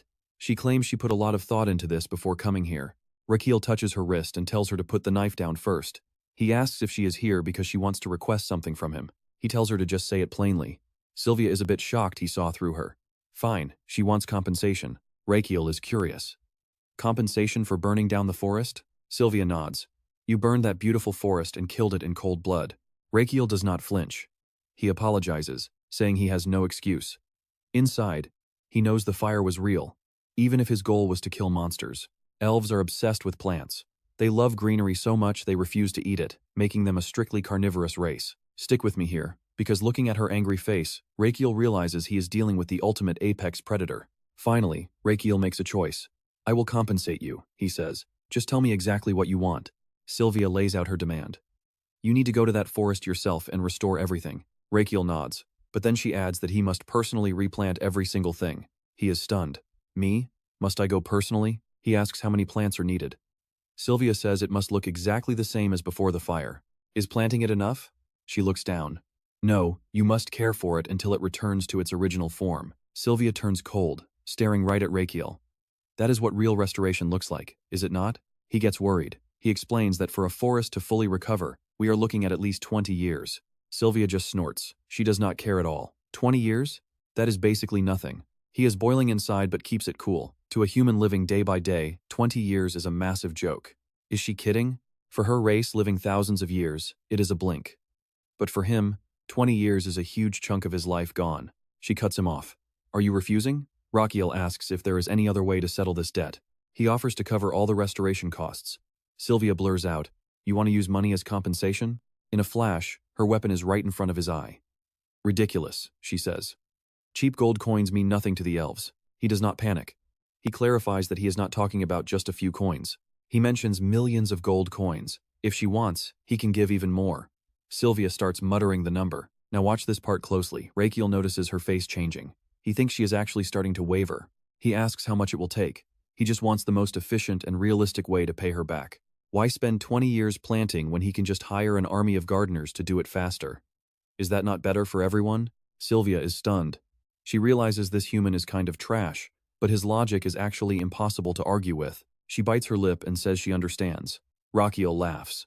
You are still hesitating, right? Why not go and think it over for a bit? She repeats his words. Think it over? He nods. It is a big deal, so taking some time to think is a good idea, right? She finally makes a decision. She says that makes sense and she will be back. He bows, telling her she made a very wise choice. Sylvia leaves, but as she passes by, she warns him that she will be coming back very soon. He waves her off, saying he will wait at the palace. Once Sylvia finally vanishes, Raikiel can finally relax and let out a long, heavy breath. He sighs. Then he shifts back to business with a sharp, excited smirk on his face. Trust me, we are about to see him cook up something big as a voice calls out for the second prince. Theode, who was passed out and drooling on the table, suddenly jumps awake from a deep sleep. His butler looks incredibly worried. You need to wake up, the butler insists. Theode wipes his mouth and asks where his older brother, the prince, is. All right, you and I are back with our genius prince who always has a trick up his sleeve. The butler bows respectfully, reporting that the king returned to the palace early this morning. Raikiel wipes his mouth and shouts in surprise, while Damian wonders who the prince is waiting for. He turns and confirms that an uninvited guest is indeed on their way right now. Raikiel thinks that if Damian, a sword saint, cannot sense this elf, her strength must be truly monstrous. A single green leaf drifts through the morning air, gliding over a fountain in the sun-drenched villa. Deep in the shadows, Sylvia's face appears, shrouded in a thick layer of mystery and power. Look at this entrance. She stands tall on the fountain before leaping down with effortless, queen-like grace. Damian steps forward to protect Raikiel, realizing this mysterious elf is the uninvited guest they expected. Raikiel nods calmly, telling him there is no need to draw his sword just yet. Feeling her overwhelming energy, Damian is stunned. While Raikiel calmly asks if she is here to negotiate, Rakiel places a hand on his shoulder, suggesting that they should start by exchanging their names first. Sylvia crosses her arms and introduces herself, prompting Raikiel to clap and approach her with excitement. "You arrived early," he says, admitting he worried she might not show up until tomorrow morning. Sylvia remains stoic, replying that more thinking would not change her answer, so she came early instead. Raikiel circles her, making her uncomfortable while suggesting that simple gold will not be enough this time. His next words are so sharp they make Sylvia tremble with a sudden surge of pure rage. He smiles mischievously, pointing out that her current reward feels like it is missing something very important. Seeing her silence, he offers to upgrade the proposal they discussed yesterday with something much better. Sylvia looks over with curiosity, as Raikiel stares into her eyes and promises to save her life. "You saw her face, right?" She cannot believe her ears and shouts out in total shock. Raikiel explains it is not a threat, but a fact that she does not have much longer to live. He sensed it last night, a strange sound buried deep within her breathing that only he noticed. A faint smell of inflammation follows her breath, and he asks if she coughs up dark green phlegm. Sylvia is hit where it hurts and screams, but Raikiel offers to heal her if she accepts. He keeps a cold face, calling her arrogant for a mere human while she grinds her teeth. Sylvia admits to the phlegm, but insists a few years of fresh air will fix the minor symptoms. Raikiel frowns and cuts her off, warning her that these symptoms are far from being minor issues. He smirks and calls for Bob Book, which hops out of his pocket, leaving Sylvia absolutely stunned. She recognizes it as an illusion beast as Raikiel asks it to show the images he recorded earlier. The little creature puffs up its body like a giant balloon, gathering its power for a big reveal. With all its strength, Bob Book projects a perfect illusionary body of Sylvia right in front of them. Raikiel points to a red spot on the chest, explaining that parasites are currently coiling inside her lungs. If left untreated, he warns that her condition will only spiral into something much more dangerous and fatal. Sylvia glares at him, thinking it is all a lie and she cannot trust a human like him. However, her elders said illusion beasts never lie, making her realize this might actually be the truth. She clenches her teeth and shouts, demanding to know exactly what kind of parasite is inside her. Raikiel explains they are lung flukes, parasites using her body as a host and causing massive internal damage. Sylvia is left speechless, asking herself how such a disgusting thing could be living inside her body. While a side character eats peacefully, Sylvia asks how this happened without any dark magic or curses involved. Rakiel simply answers that she unknowingly swallowed the larvae, leaving her more confused and panicked than ever before. She wonders how that is even possible, but Raikiel concludes it all comes down to her eating habits. Raw food she ate in the past allowed the larvae to enter her body and attach to her lungs. The faint smell is inflammation, and that strange sound is a warning sign of a collapsing lung condition. "Trust me, you and I are about to see a medical miracle," as he treats her lung tissue. "All right, you and I are about to witness the most disgusting medical treatment in history. A parasite bag." Sylvia looks terrified as the severity sinks in. Raikiel calmly starts listing the grim details of her condition. First, the constant chills and fevers, then the violent coughing fits, spitting up blood, and total nervous exhaustion. "You have already felt these symptoms, haven't you?" She recalls her pain and slowly nods in confirmation. Raikiel drops the ultimate truth bomb. If she ignores this, she will die from the upcoming complications. She thought it was just overwork, but now? Raikiel asks if she is ready for his proposal. Sylvia tests his resolve. "What if I refuse?" Without a second thought, Raikiel turns to leave her behind. "Then I simply will not treat you." Panicking, she grabs his shoulder and begs him to wait. She is conflicted. If she accepts this apology too easily, the elders will never let her hear the end of it. But she spent 200 years becoming an executor. She is not dying before her first real date. "Forgive me, elders." She bites her lip and asks what this mysterious treatment actually involves. She smells herbs all over him and gets suspicious. It feels like a trap is being set. "Are you planning to make me drink some weird herbal medicine?" Raikiel just gives her a bright, calm smile. "My prescription contains 0 plants for you to swallow." Sylvia lights up with pure joy. "Really?" Rakiel confirms it one more time. "Yes, 0 plants. Stick with me here, because this is the part where things get absolutely insane. Coffee from animal droppings." Sylvia can't believe her ears. "The new menu at the detached palace?" Rakiel drops the name with total confidence. "Urawak coffee." Sylvia nearly gags, clutching Rakiel's head while screaming in total horror. "Urawak? You mean you want me to drink cow poop water?" Rakiel does not even try to hide it. I know. I probably look like a total quack right now, but trust me on this one. This is a legitimate medical treatment. And it is not just some random cow from the field. This is from the Minotaurus, the divine beast that eats lacquer trees. Is that not incredible? Sylvia collapses. But poop is still poop. Raikiel watches her reaction, knowing anyone would find this method hard to swallow. Not even I would drink this. But this is not just some random guess or a crazy hunch. Flashback to last night. The system alerts Raikiel that his organs are literally singing praises to his lungs. The heart teases the lungs. Since when did our lungs have such amazing, secret social skills? Raikiel is stunned by the internal chatter. Even the stomach asks if the lungs caught the parasite. The heart is shocked. Who knew the lungs would actually try to flirt with a lung fluke? The stomach pipes in, saying nobody expected the parasite to have such specific, weird hobbies. Lungs lean in, boasting to the kidneys about how they are going to show off their moves. Now, you and I need to see what is happening inside Sylvia. It is basically a neon nightclub. The lung fluke is dancing her heart out to the beat. Suddenly, the lungs cut in on her. The parasite is annoyed, telling them to get lost so she can keep dancing in peace. But then, she sees how handsome the lungs are. She is instantly smitten by their dashing looks. She blushes and agrees to a dance. Lungs pull her close and whisper a few questions. Do you like meat? Or maybe fish? The parasite is too starstruck to even give a real answer. They get closer, asking what she hates most in this world. She whispers the secret in their ear. Without any suspicion, she admits she hates toxic lacquer resin. Immediately, the lungs turn to leave. That is all we needed. See ya. The parasite is confused and begs to go with them. The lungs snap back, telling her to stay away before they catch whatever worms she is carrying. Back with Raikiel, he stands before Sylvia, thinking about how the main component of lacquer trees is urushiol. Urushiol, excreted from herbivores with strong digestive systems, is the most potent medicine. He happily asks if it tastes good. Lacquer trees are delicious, right? Yu shouts in excitement, but Sylvia still cannot accept this reality. She frantically asks for another way. Raikiel asks one more time, confirming she really can't drink the cow poop water. Sylvia's face is now completely pale, looking like a ghost. Trust me, you and I both know this is gross, but it is the only way to live. Alright, you and I are about to witness the grossest medical treatment ever. Lung flukes? They don't just stay in lungs. Pointing to his head, Rakiel explains. The brain. It travels along the optic nerve from the brain right into the eyeball. Sylvia is horrified. So what happens then? He doesn't hold back. Seizures, headaches, vomiting, and muscle weakness. Then, eventually, you just die. Terrified and on the verge of tears, she screams, "No way." Sylvia loses it and grabs his collar. "I'll drink it. I'll definitely drink it." Her scream echoes through the silence. "I'll do anything. Just save me." Raikiel stands before the flickering fire of the hearth. Looking at his work, he mutters that it's finally enough. Damian approaches him. "Your Highness?" Raikiel asks what's up. "My duty is to protect you," Damian reminds him. Raikiel shrugs. "This is also part of your protection duty."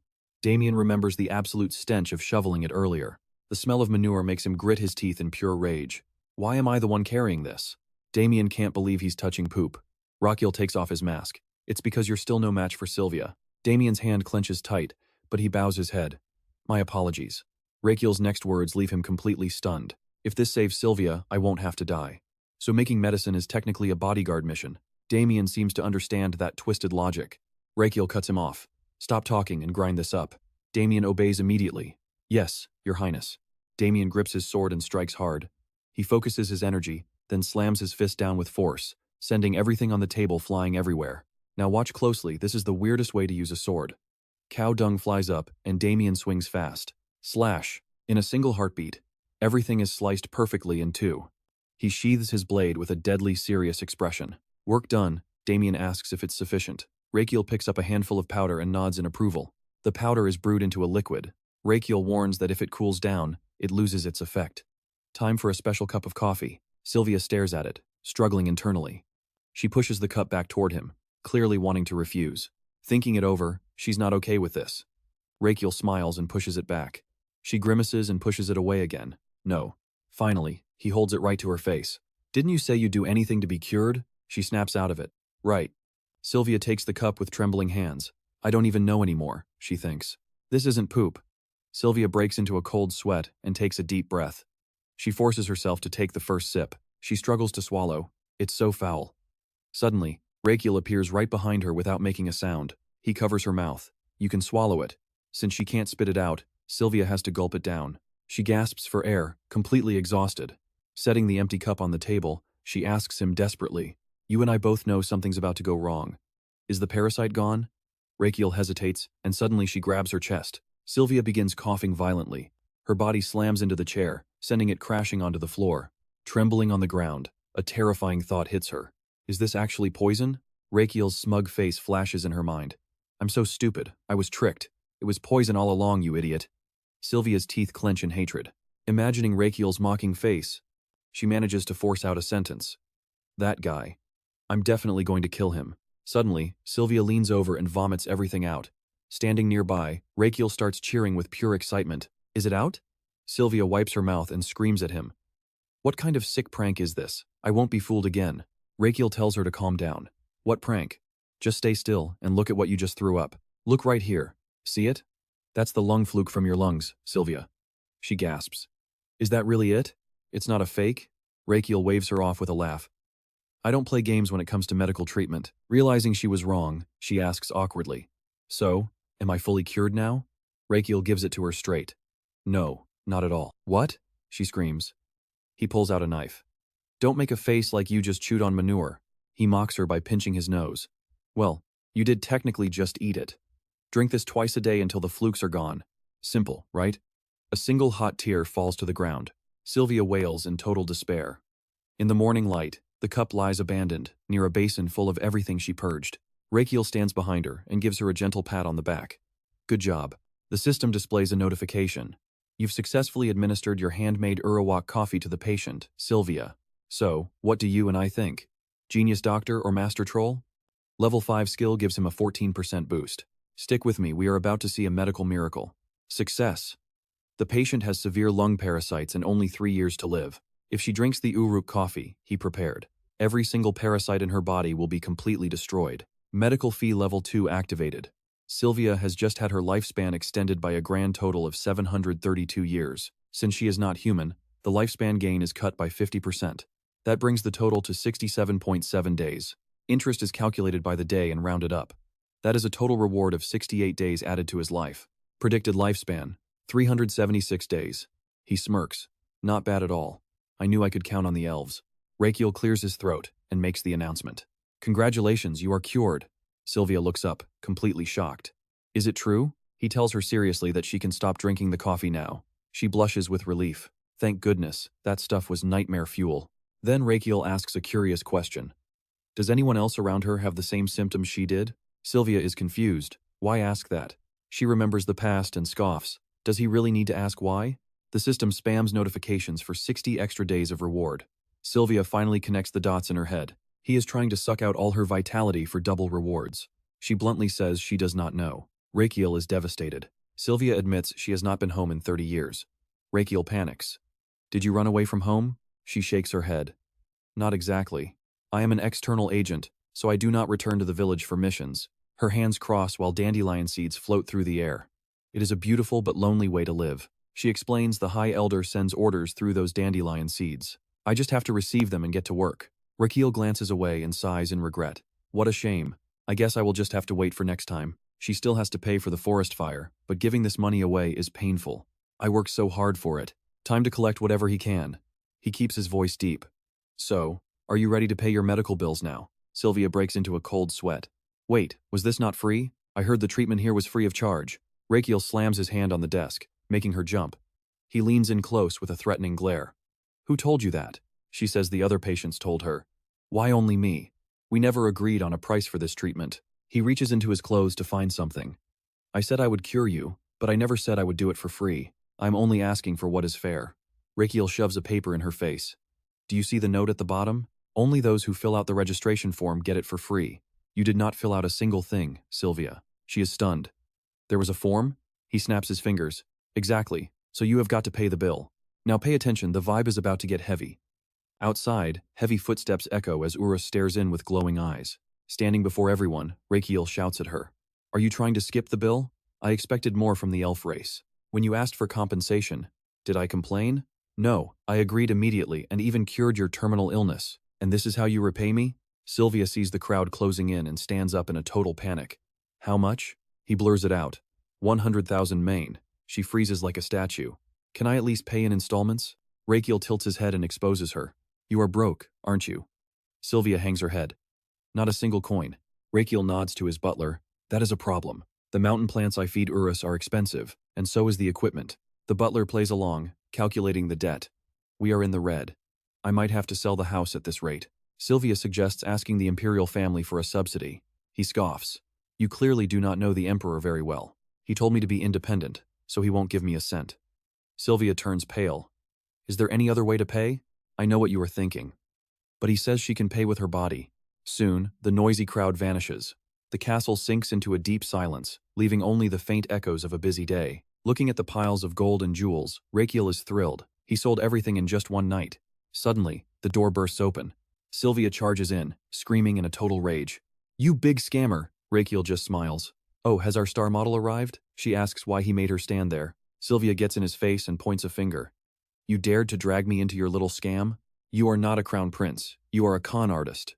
Rakiel stays calm. Why would you say something so hurtful? You and I know this prince is far from ordinary. I am not a scammer, I am. Last night in the grand ballroom, the sound of a violin began to echo through the air. All right, you and I are about to witness the most chaotic royal marketing campaign in history. Let us dive in. Throughout the hall, young nobles are dressed in their most magnificent formal wear, each person showing off, constantly displaying their own beauty and prestige. In the center of the hall, Theod is surrounded by beautiful ladies. One woman speaks up softly, asking the second prince to have just one more drink with her. He quickly refuses, saying he has been drinking for days, and more alcohol will ruin his muscles. Lona interrupts mockingly. She says the banquet is just getting fun and insists he must have another drink.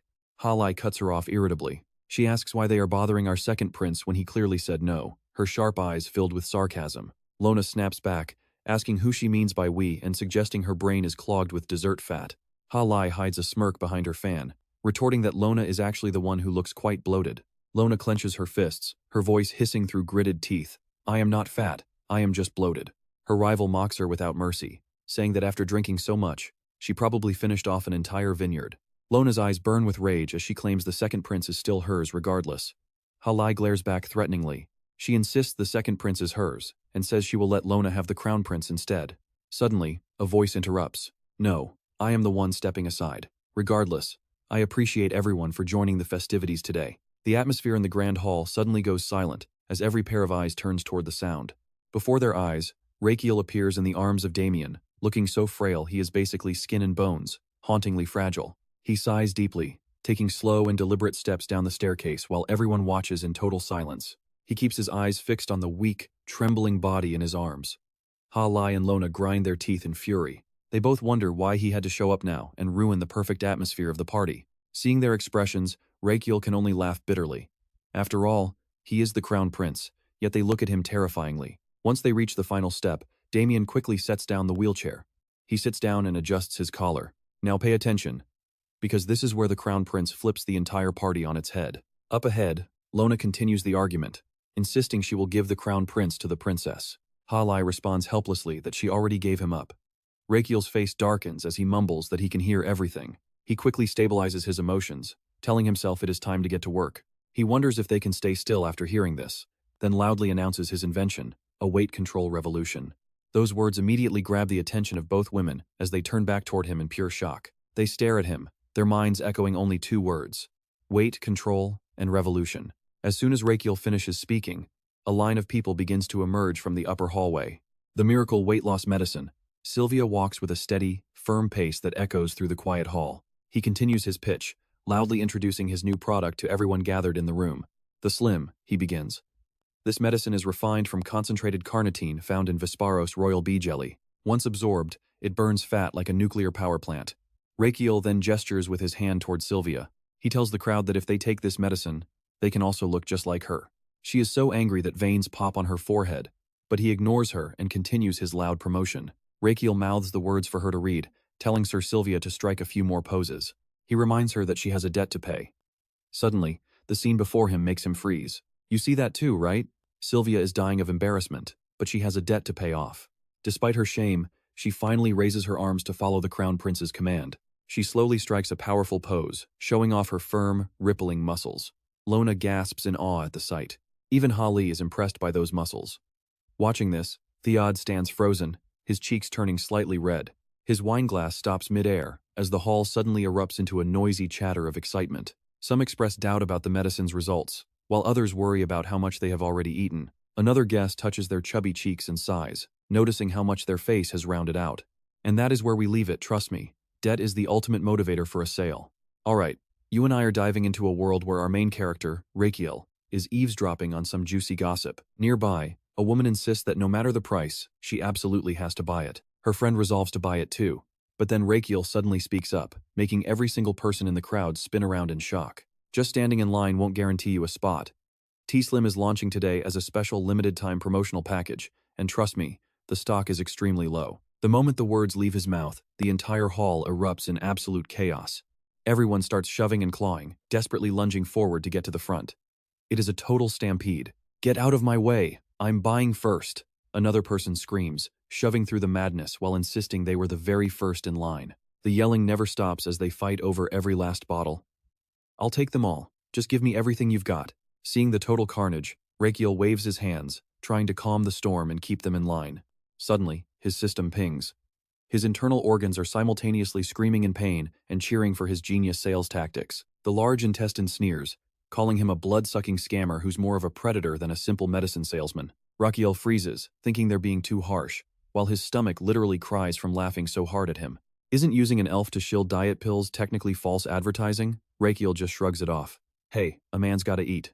Now pay attention here, because even the system is impressed by how incredibly devious and cunning our main character is. It rewards him 100 health points, almost like tossing a bone to a dog he hates.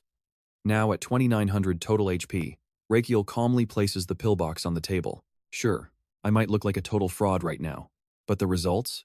Those are 100% real. He doubles down, noting he spent a lot of time testing this on the second prince. The second prince actually lost a massive amount of weight. Sylvia freezes, realizing exactly who he's talking about as her mind begins to race with a sudden, sharp realization.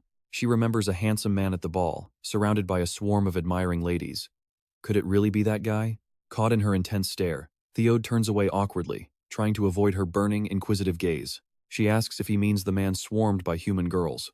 Rakiel just nods. Yeah, that is exactly who I mean. But of course, simply popping pills isn't enough to drop the pounds on its own. As he opens the lid, a sheet covered in tiny text is revealed among the bottles. Rakiel explains these are the strict instructions and warnings they must follow. He makes a bold promise. If they take the meds and diet correctly but fail to lose weight, he'll issue a full refund. Sylvia frowns, looking suspicious. How can you possibly prove they actually followed the diet properly? Raikiel stays cool. The one taking the risk has to be thoroughly prepared, right? Seeing her worry, he guarantees that even if he has doubts, every single penny will be returned. Besides, you should know he made a massive fortune last night thanks to Sylvia's help. His eyes sparkle with pure greed. Those people were incredibly wealthy, so he's looking at a gold mine. He sold the special packs at a much higher price, already planning his next move with the profits. Let's pause here. While he's counting his gold, Sylvia is watching him with a look that says she's onto his little game. She realizes all that money is basically her treatment fee. The guy is a total scammer. Raikiel suggests she stays and rests at the villa. She's welcome to stay as long as she needs to recover. He snaps the box shut, announcing he has to visit the Emperor. Sylvia is shocked. The Emperor? He's been summoned since dawn, probably to get chewed out. Sylvia crosses her arms, mocking his complete lack of any real concern about the situation. Why aren't you worried at all? He just shrugs into his coat. Getting yelled at is expected. Before leaving, he gives a mysterious smile. This is all just a step in making his next plan run smoothly. Inside the palace, a furious roar echoes through the halls, shaking the very foundations of the room. How dare you treat the marriage I granted you like some kind of pathetic joke? The Emperor's fists clench in cold rage. It is beyond ridiculous. Do you honestly think I am blind to your recent schemes? Raikiel just stands silent, knowing this was exactly what would happen. He bows low, looking perfectly apologetic, but his mind is already light years ahead, plotting his next move. This old man and his obsession with tests. Whatever, as long as he passes, a little scolding is worth the trouble. Suddenly, the Emperor's voice softens, though the deep disappointment in his eyes is still incredibly clear. I hoped you would make a wise choice, but you treated the royal wedding like a game and dumped it all on the second prince. He trembles with absolute fury. I heard you were even hawking medicine to guests at the banquet last night, even signing contracts right there on the spot. And that's where we leave it. You and I just saw a king literally explode with rage. Wild, right? Stick with me. We are about to watch Raikiel face the Emperor, proving he is much sharper and more cunning than anyone ever realized. Suddenly, he looks up, meeting the Emperor's gaze directly without flinching. Your Majesty, he begins. You already knew, didn't you? The Emperor frowns, unable to believe what he is hearing right now. Astalion glares. Did he guess his plan? Rakiel answers without hesitation. Yes, I did. The Emperor's voice turns cold. Since when? Rakiel speaks calmly. From the moment you piled those marriage proposals on me. And shortly after that, his gaze remains steady. You never intended to accept any of those marriage proposals, did you? The Emperor questions him, surprised. How dare you make such a bold guess? Rakiel explains his reasoning. It is because you did not marry me off sooner. If you had, you would have a grandson by now. You ignored your weak son and looked for a successor who could hold the throne steadily, but you never actually had any intention of discarding me. His next words shock Astalion. From the start, you must have considered the possibility that I would die young. If I collapsed while the grandson was young, and the queen was from a powerful family, she and her relatives could easily turn the young prince into a puppet. They would manipulate the royal power for their own gain, and you definitely did not want that kind of future to happen. Now pay attention here. Raikiel calmly explains that since there was not a single real candidate for the marriage, he simply chose to act according to the Emperor's hidden plans. Astalion stays silent for a moment, then realizes the intent. He narrows his eyes, his voice carrying a sharp chill. So you rejected the proposals while creating a perfect excuse to avoid criticism? His answer makes Astalion's face darken with realization. Yes, Your Majesty, he growls, eyes sharp. I should have known that tongue of yours is anything but ordinary. Rakiel bows deeply, his voice respectful. I am grateful for your grace. Inside, Astalion is feeling a wave of shock. I did not expect you to understand my heart so well. Truly amazing. He still cannot believe it. His gaze wavers. That weak child who broke my heart at birth, has he really grown up this much? Astalion waves his hand as if clearing his messy thoughts. There have been so many rumors lately. He rests his chin on his hand, looking at his son. Fine, tell me what you want.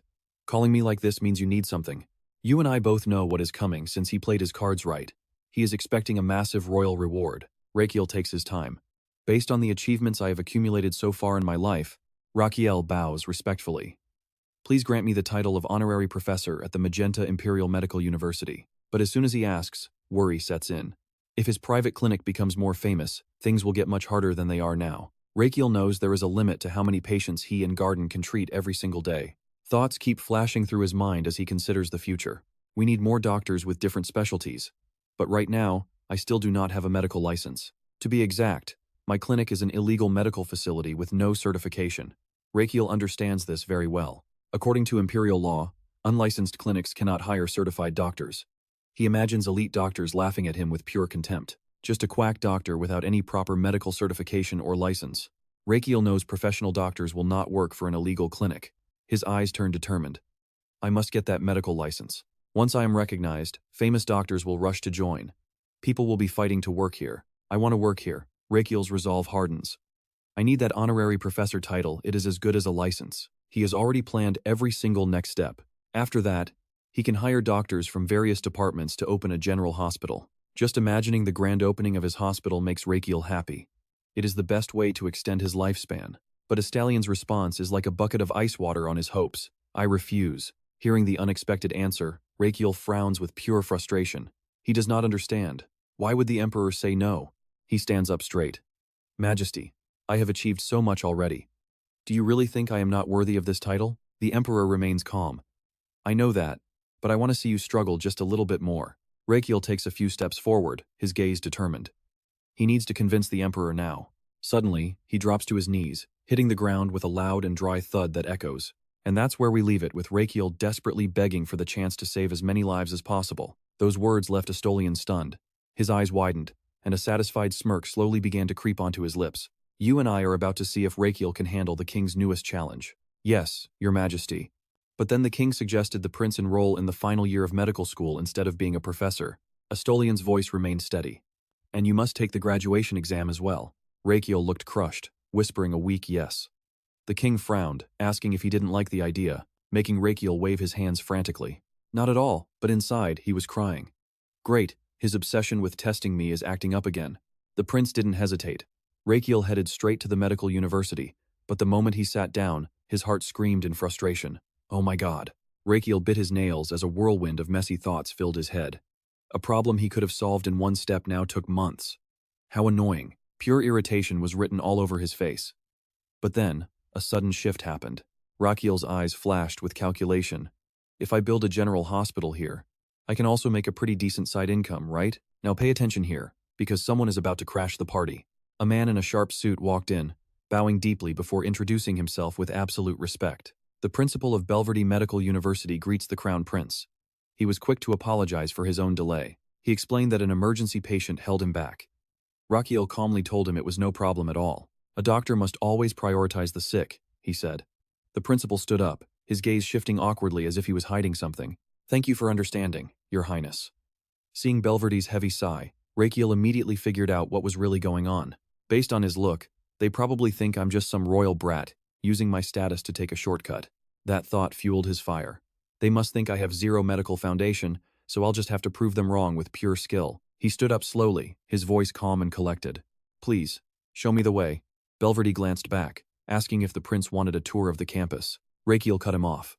No. First, I want to hear everything about this graduation exam I'm taking.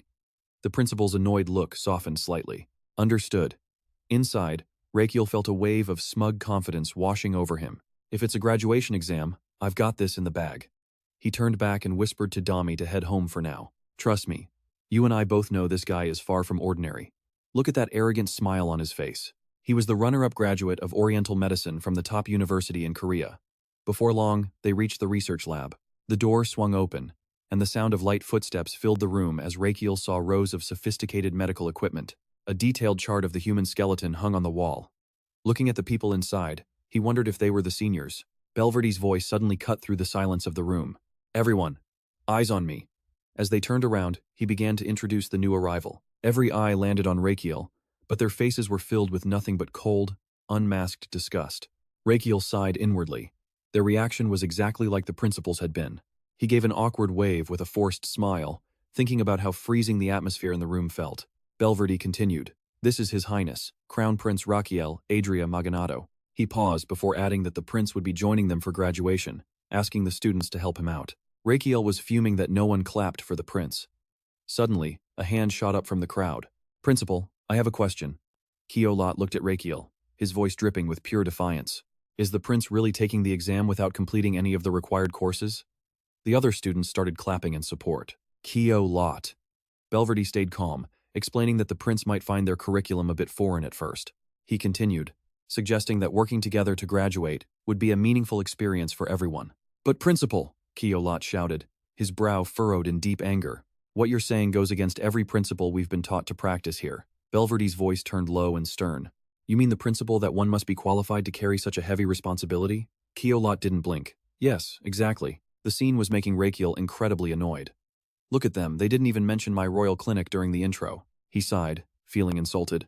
He really just said all that right to my face? Stick with me, we're about to watch Raikiel show these students that real medical pros need this kind of rock-solid conviction. All right, you and I are about to witness a graduation exam that is destined to become a medical miracle. Belverde announces that a team of 6 will be responsible for a single patient this year. The goal is to work together and find a way to fully cure the patient. Belverde then gestures toward a box. Your Highness, we will now draw lots, he asks. Drawing lots? The box contains balls of 5 different colors. Whoever pulls the same color will be in the same group together. He invites the prince to go first while a student whispers a frantic warning into Kelos's ear.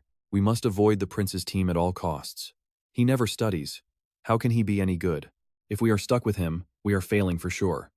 Raikiel reaches in and stirs the balls. He slowly searches through the pile while every eye in the room tracks his every single move. The moment Rakiel pulls his hand out, Belverde shouts that it is the color green. Kelos steps up next, praying with all his heart that he does not pull a green ball. Time flies by, and soon the drawing is over. Stick with me. Things are getting awkward. The room gets noisy. Raikiel looks around, searching for his new group with the ball in his hand. Once he finds them, their faces are pure despair. They look ready to burst into tears. Even that messy doctor is here. Since teams are set, it is time for the patient assignments. Belverde leads the way toward Group 1, the team with the prince. He pulls back a white curtain. Mr. Mizu, how are you feeling on this fine day? A tired voice answers. My legs still won't move at all today. Belverde nods and closes the curtain. Rest up then. I will leave you in peace for now. He turns back. You're familiar with him, but I'll recap the details for our royal student here. His words leave Raikiel stunned. This patient has paralyzed legs, no accidents or injuries. One day, they just suddenly stopped moving. Before the paralysis, he suffered from gut inflammation and severe diarrhea. Then his toes started tingling. 6 days ago, the paralysis started spreading upward toward his torso. Now, he's completely paralyzed. The students' faces turn as pale as ghosts. They tremble, whispering to themselves. Is this really our final exam? It is impossible. You saw that look on their faces, right? That is the look of total defeat. Belverdy adds even more pressure. This man's future is in your hands. Find the cause and cure him. He bows and exits, leaving them alone. The door slams shut with a dry thud. Kello speaks up. Prince, a word. Speak. He turns with a furious glare. Please don't use your royal power to help us pass this. Just do not do it. Raikiel is confused. What do you mean by that? Kellos adjusts his glasses. We won't find the cause. Not today, not ever. Even the headmaster himself could not figure out what is wrong with him. He clenches his fists. We'd rather fail than pass by using some cheap, unfair tricks. He wants a fair evaluation for everyone. He's begging the prince not to abuse his authority. The others all shout in agreement. Rakiel just stares at them, feeling surprisingly impressed. The more I see you guys, the more I like you. I understand your point, but I actually already know exactly what is causing the paralysis. They are stunned. Really? Rakiel nods. I figured it out when the headmaster explained the symptoms. Their eyes light up, waiting for his answer. The cause of the paralysis is... Rakiel stops, running a hand through his hair with a mischievous smirk. I am not giving this answer away for free, though. Trust me, you and I both knew he wasn't going to give it away for free. Kellos is stunned and asks if it is really that hard to just tell them. He is clearly losing all his patience now. Alright, stick with me, because our main character is about to put these arrogant doctors in their place. Keolot takes a step forward, trying to keep his composure while speaking in a deep, serious tone. This concerns the patient's entire future, after all. Raikiel stares them down, his mind already calculating every possible move. Look at these kids, he says coldly. If I find the cause and cure him, do I get all the credit? His words leave them stunned, glancing at each other in total silence. I heard you guys still have no clue why he is paralyzed. Keolot freezes as Raikiel raises a single finger with a smug grin. You are all disqualified from graduating, he says with total confidence. His face instantly twists with anger. The thought of this guy ruining their careers is just too much. He is just using his royal status to play doctor for some twisted hobby, and they cannot stand it. Keolot is shaking, his fists clenched tight. But just as he is about to snap, a hand lands on his shoulder, making him jump. He spins around, eyes wide and jaw-dropping in pure shock. The others look determined, like they have already made their choice. His mind is a total mess, torn between his pride and the right thing. Finally, Keolot nods, his decision made. He looks at Raikiel, his voice low but filled with a new resolve. I accept, Your Highness. Raikiel narrows his eyes, double-checking every word. Regardless of how Mizu recovers, you will wait another full year to graduate. Are you really okay with that price? Of course, Keolot answers without blinking. That is what we were taught. He places a hand over his heart like a sacred vow. Now pay attention. Because this man's life matters more to them than any diploma. We just want to understand the conditions better. Please, let us examine Mr. Mizu one more time, he adds. Raikiel looks on lazily. Will that even help? But they bow deeply, begging the prince for one last chance. A satisfied smirk plays on his lips. With that, everyone heads back into the patient's room. The team gets right back to work. Keolot steps up, starting the examination from the very beginning again. Have you had any recent shocks? Mizu says no. He checks the temperature and asks if he took any bad falls. Nothing like that, the patient rasps out. Keolot just nods, deep in thought. Watching this, Raikiel is impressed. He is staying calm. That is exactly what a real doctor needs to do. You and I know that a panicked doctor means a terrified patient. Rakiel narrows his eyes. My turn. He steps forward with a calm expression. Can I take over from here? Raikiel greets him warmly. Nice to meet you, Mr. Mizu. The man panics, trying to sit up for the prince. Just stay lying down, Raikiel says gently, helping him settle back into the soft pillows of the bed. Right now, I am here as your doctor, not royalty. Mizu nods, still feeling a bit overwhelmed by it. He asks about the timeline. The principal said you had some intestinal inflammation before the paralysis started. Is that right? Yes, Your Highness, he confirms. Then your toes went numb before the paralysis spread. No injuries to your head, neck, or back during that time? None. I thought I was just tired, he says, his voice sounding tired and raspy. He bites his lip, fighting back tears of frustration. Raikiel asks softly, when exactly did the numbness first begin? About 6 days ago, he chokes out. Raikiel stares at the man's motionless feet and whispers, I see. Let us get started then. I'm going to hold your wrist for a moment. As his fingers touch the pulse, the familiar system sound pings in his head. Diagnostic pulse check initiated. In a flash, the data appears. Pulse check complete. Please check the full diagnostic report below for details. The general assessment shows the body is mostly healthy overall. However, the motor neuron myelin is damaged from inflammation. This is classic acute inflammatory demyelinating polyneuropathy, or GBS for short. The system notes how painful the numbness must be. Raikiel shuts his eyes, just like he expected. He gently sets the man's hand down. That is all for today. Raikiel stands up, pulling the white curtain shut. He turns to the group and tells them they need to talk. A few moments later, an anxious voice rings out from the room next door. So, what is the diagnosis? It is Guillain-Barré syndrome. Trust me, you and I are about to see a miracle. All right, you and I are jumping into the medical madness of a prince who knows too much. Kellod is confused. What is the cause? Our main character stays silent before finally speaking. He admits the exact origin is a mystery. The best theory? A virus or an immune system gone rogue. Rakiel's next words leave the room stunned. Even vaccines can occasionally trigger this reaction. They all gasp in shock. He lists the culprits: Campylobacter, Mycoplasma, pneumonia, Epstein-Barr, the flu, and even the annoying COVID-19. His voice rings out in the silence. These triggers confuse the immune system. It mistakes nerve cells for invaders and starts attacking its own body. Suddenly, everyone imagines a happy little nerve cell waving at its own immune defense team. Hey, how is my myelin doing? But the immune cells just look at each other, confused. One cell whispers suspiciously. What is that? A bacterium? The other just shakes its head. Kill it first, ask later. The other agrees. Raikiel continues his explanation. Watch this part closely. The way he explains it is actually genius. Damaged nerves lead to total paralysis. In their heads, the nerve cell is crying. Why are you hitting me? We are on the same side. He clarifies this is just a theory. Kellod adjusts his glasses, looking at Rakiel with deep suspicion. So even your highness does not actually know the root cause? Raikiel is calm. Don't worry, I know the cure. Kellod just smirks, clearly not buying it. You don't know the cause but know the cure? Raikiel is annoyed. You think I am lying? Then where did this knowledge come from? Can you actually tell us the source? He narrows his eyes. Easy. I read it in the forbidden archives hidden deep within the palace. Ancient records of lost civilizations and medical arts that the world has long since forgotten. That shuts them up. Every face in the room is twisted in pure disbelief. None of them are allowed in there. Raikiel stands up. Belief doesn't matter right now. He points directly at the doctor. The patient is about to stop breathing. Kellod freezes. Stop breathing?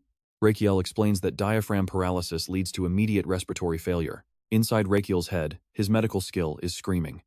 The patient's lungs are in serious pain. It is a clear warning of respiratory arrest. If it gets worse, he needs a ventilator. He puts his hands on Kellod's shoulders. Watch him carefully. I am going to get the machine.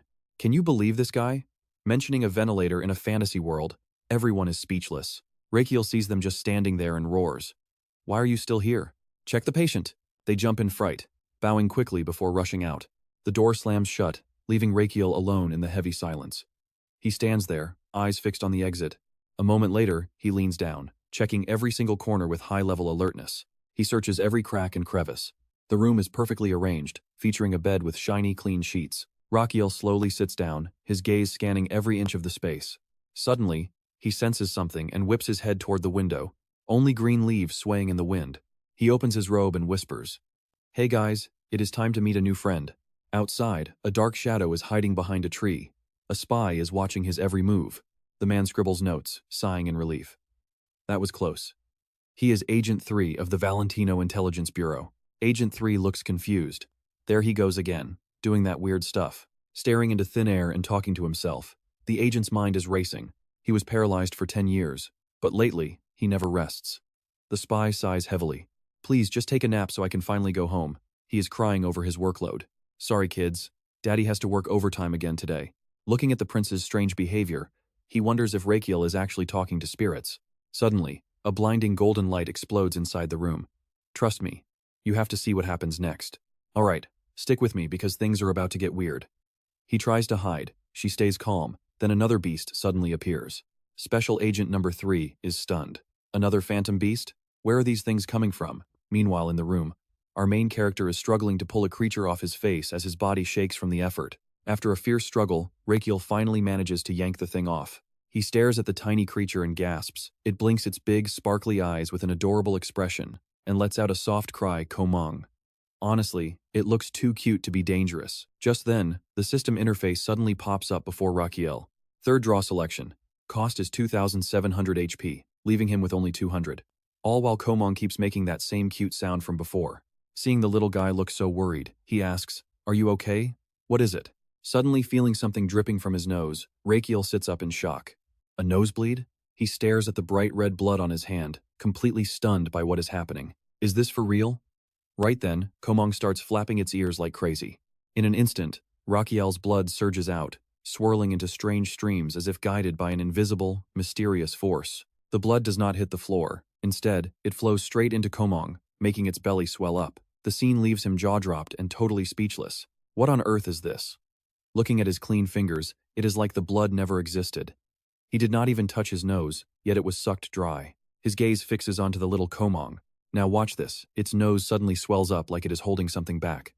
Rakiel narrows his eyes, curious to see what happens next. Suddenly, a blast of spiritual energy erupts from its nose, hitting him right in the face. Rakiel flinches in fear, but then a strange, refreshing sensation washes over him. It feels amazing. Rakiel takes a deep breath. His nose is clear, and he feels like he is standing in a forest. System alert. Your lungs just enjoyed a burst of fresh air and are now doing the samba in joy. His lungs are literally dancing. One side asks, how long has it been since we had air this fresh? The other side is hyped, saying it just wants to keep dancing. Then, the next system message flashes onto the screen. Lungs have sponsored 100 HP. Current HP is 300. Time to bond with the new pet. So your name is Komong? Rakiel reaches out. Hey, you just sucked my nosebleed and blew air into my lungs, right? That is actually pretty useful. He stares at the creature, his cheeks flushing red with excitement at the potential. You and I are seeing this right. It is basically Wi-Fi CPR. Man, this is crazy. I need to know its full abilities. Komong, do you have a manual? Seeing it frantically search its body, his face lights up with pure joy and anticipation. Komong spits a soggy, drool-covered paper right onto Raikiel's face. He freezes for a second, suppressing his rising anger while his mouth twitches. Thanks, I guess. Thanks a lot. Rakiel quickly opens the paper and reads the skill list. Immediately, the system screen provides all the technical details. Passive COS mode. Large, sensitive ears can sense a patient's condition through their breathing rhythm in real time. Very high-level stuff. Powerful suction level 1. Can remotely extract fluids accumulated in the patient's trachea and nasal cavities. Total game changer. Fresh breath level 1.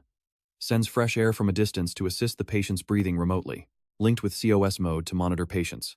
It automatically adjusts patterns and provides the optimal artificial respiration mode. This little guy is a genius. He reads the lines over and over. The room becomes so silent it feels suffocating. Raikiel mutters in disbelief. It can even change settings in real time? That is insane. His face brightens as he realizes his luck. He really hit the jackpot with this gotcha draw today. Cut to the ward, where the students are gathered in a corner. Everyone looks exhausted and completely helpless.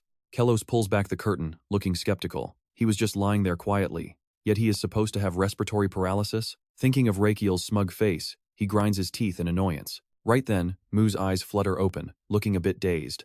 Mizu's eyes also begin to open slowly. Seeing Kelos, he is surprised. Lord Kelos? It startles him. Mu, did I wake you up? I am sorry. Mu gasps for air, forcing a weak smile. It is okay, I am fine. Go get some rest. Kelos pulls the blanket higher for him. No need, he says firmly. This is my job and I am staying. Mu struggles for breath as sweat rolls down his face. He reaches out a trembling hand and gasps out that Kelos is doing a great job. Kelos calls his name, a sense of dread rising in his heart. Mizu tries to respond with all his strength, but before he can finish, he bursts into a violent coughing fit. He clutches his throat, mouth wide open, desperately gasping for air. Breathe. Just breathe. His panicked screams send everyone nearby rushing over to his side. You and I knew this was coming. Kelos turns pale as his heart races. It really is respiratory paralysis. What now? All right, you and I are about to watch a crisis.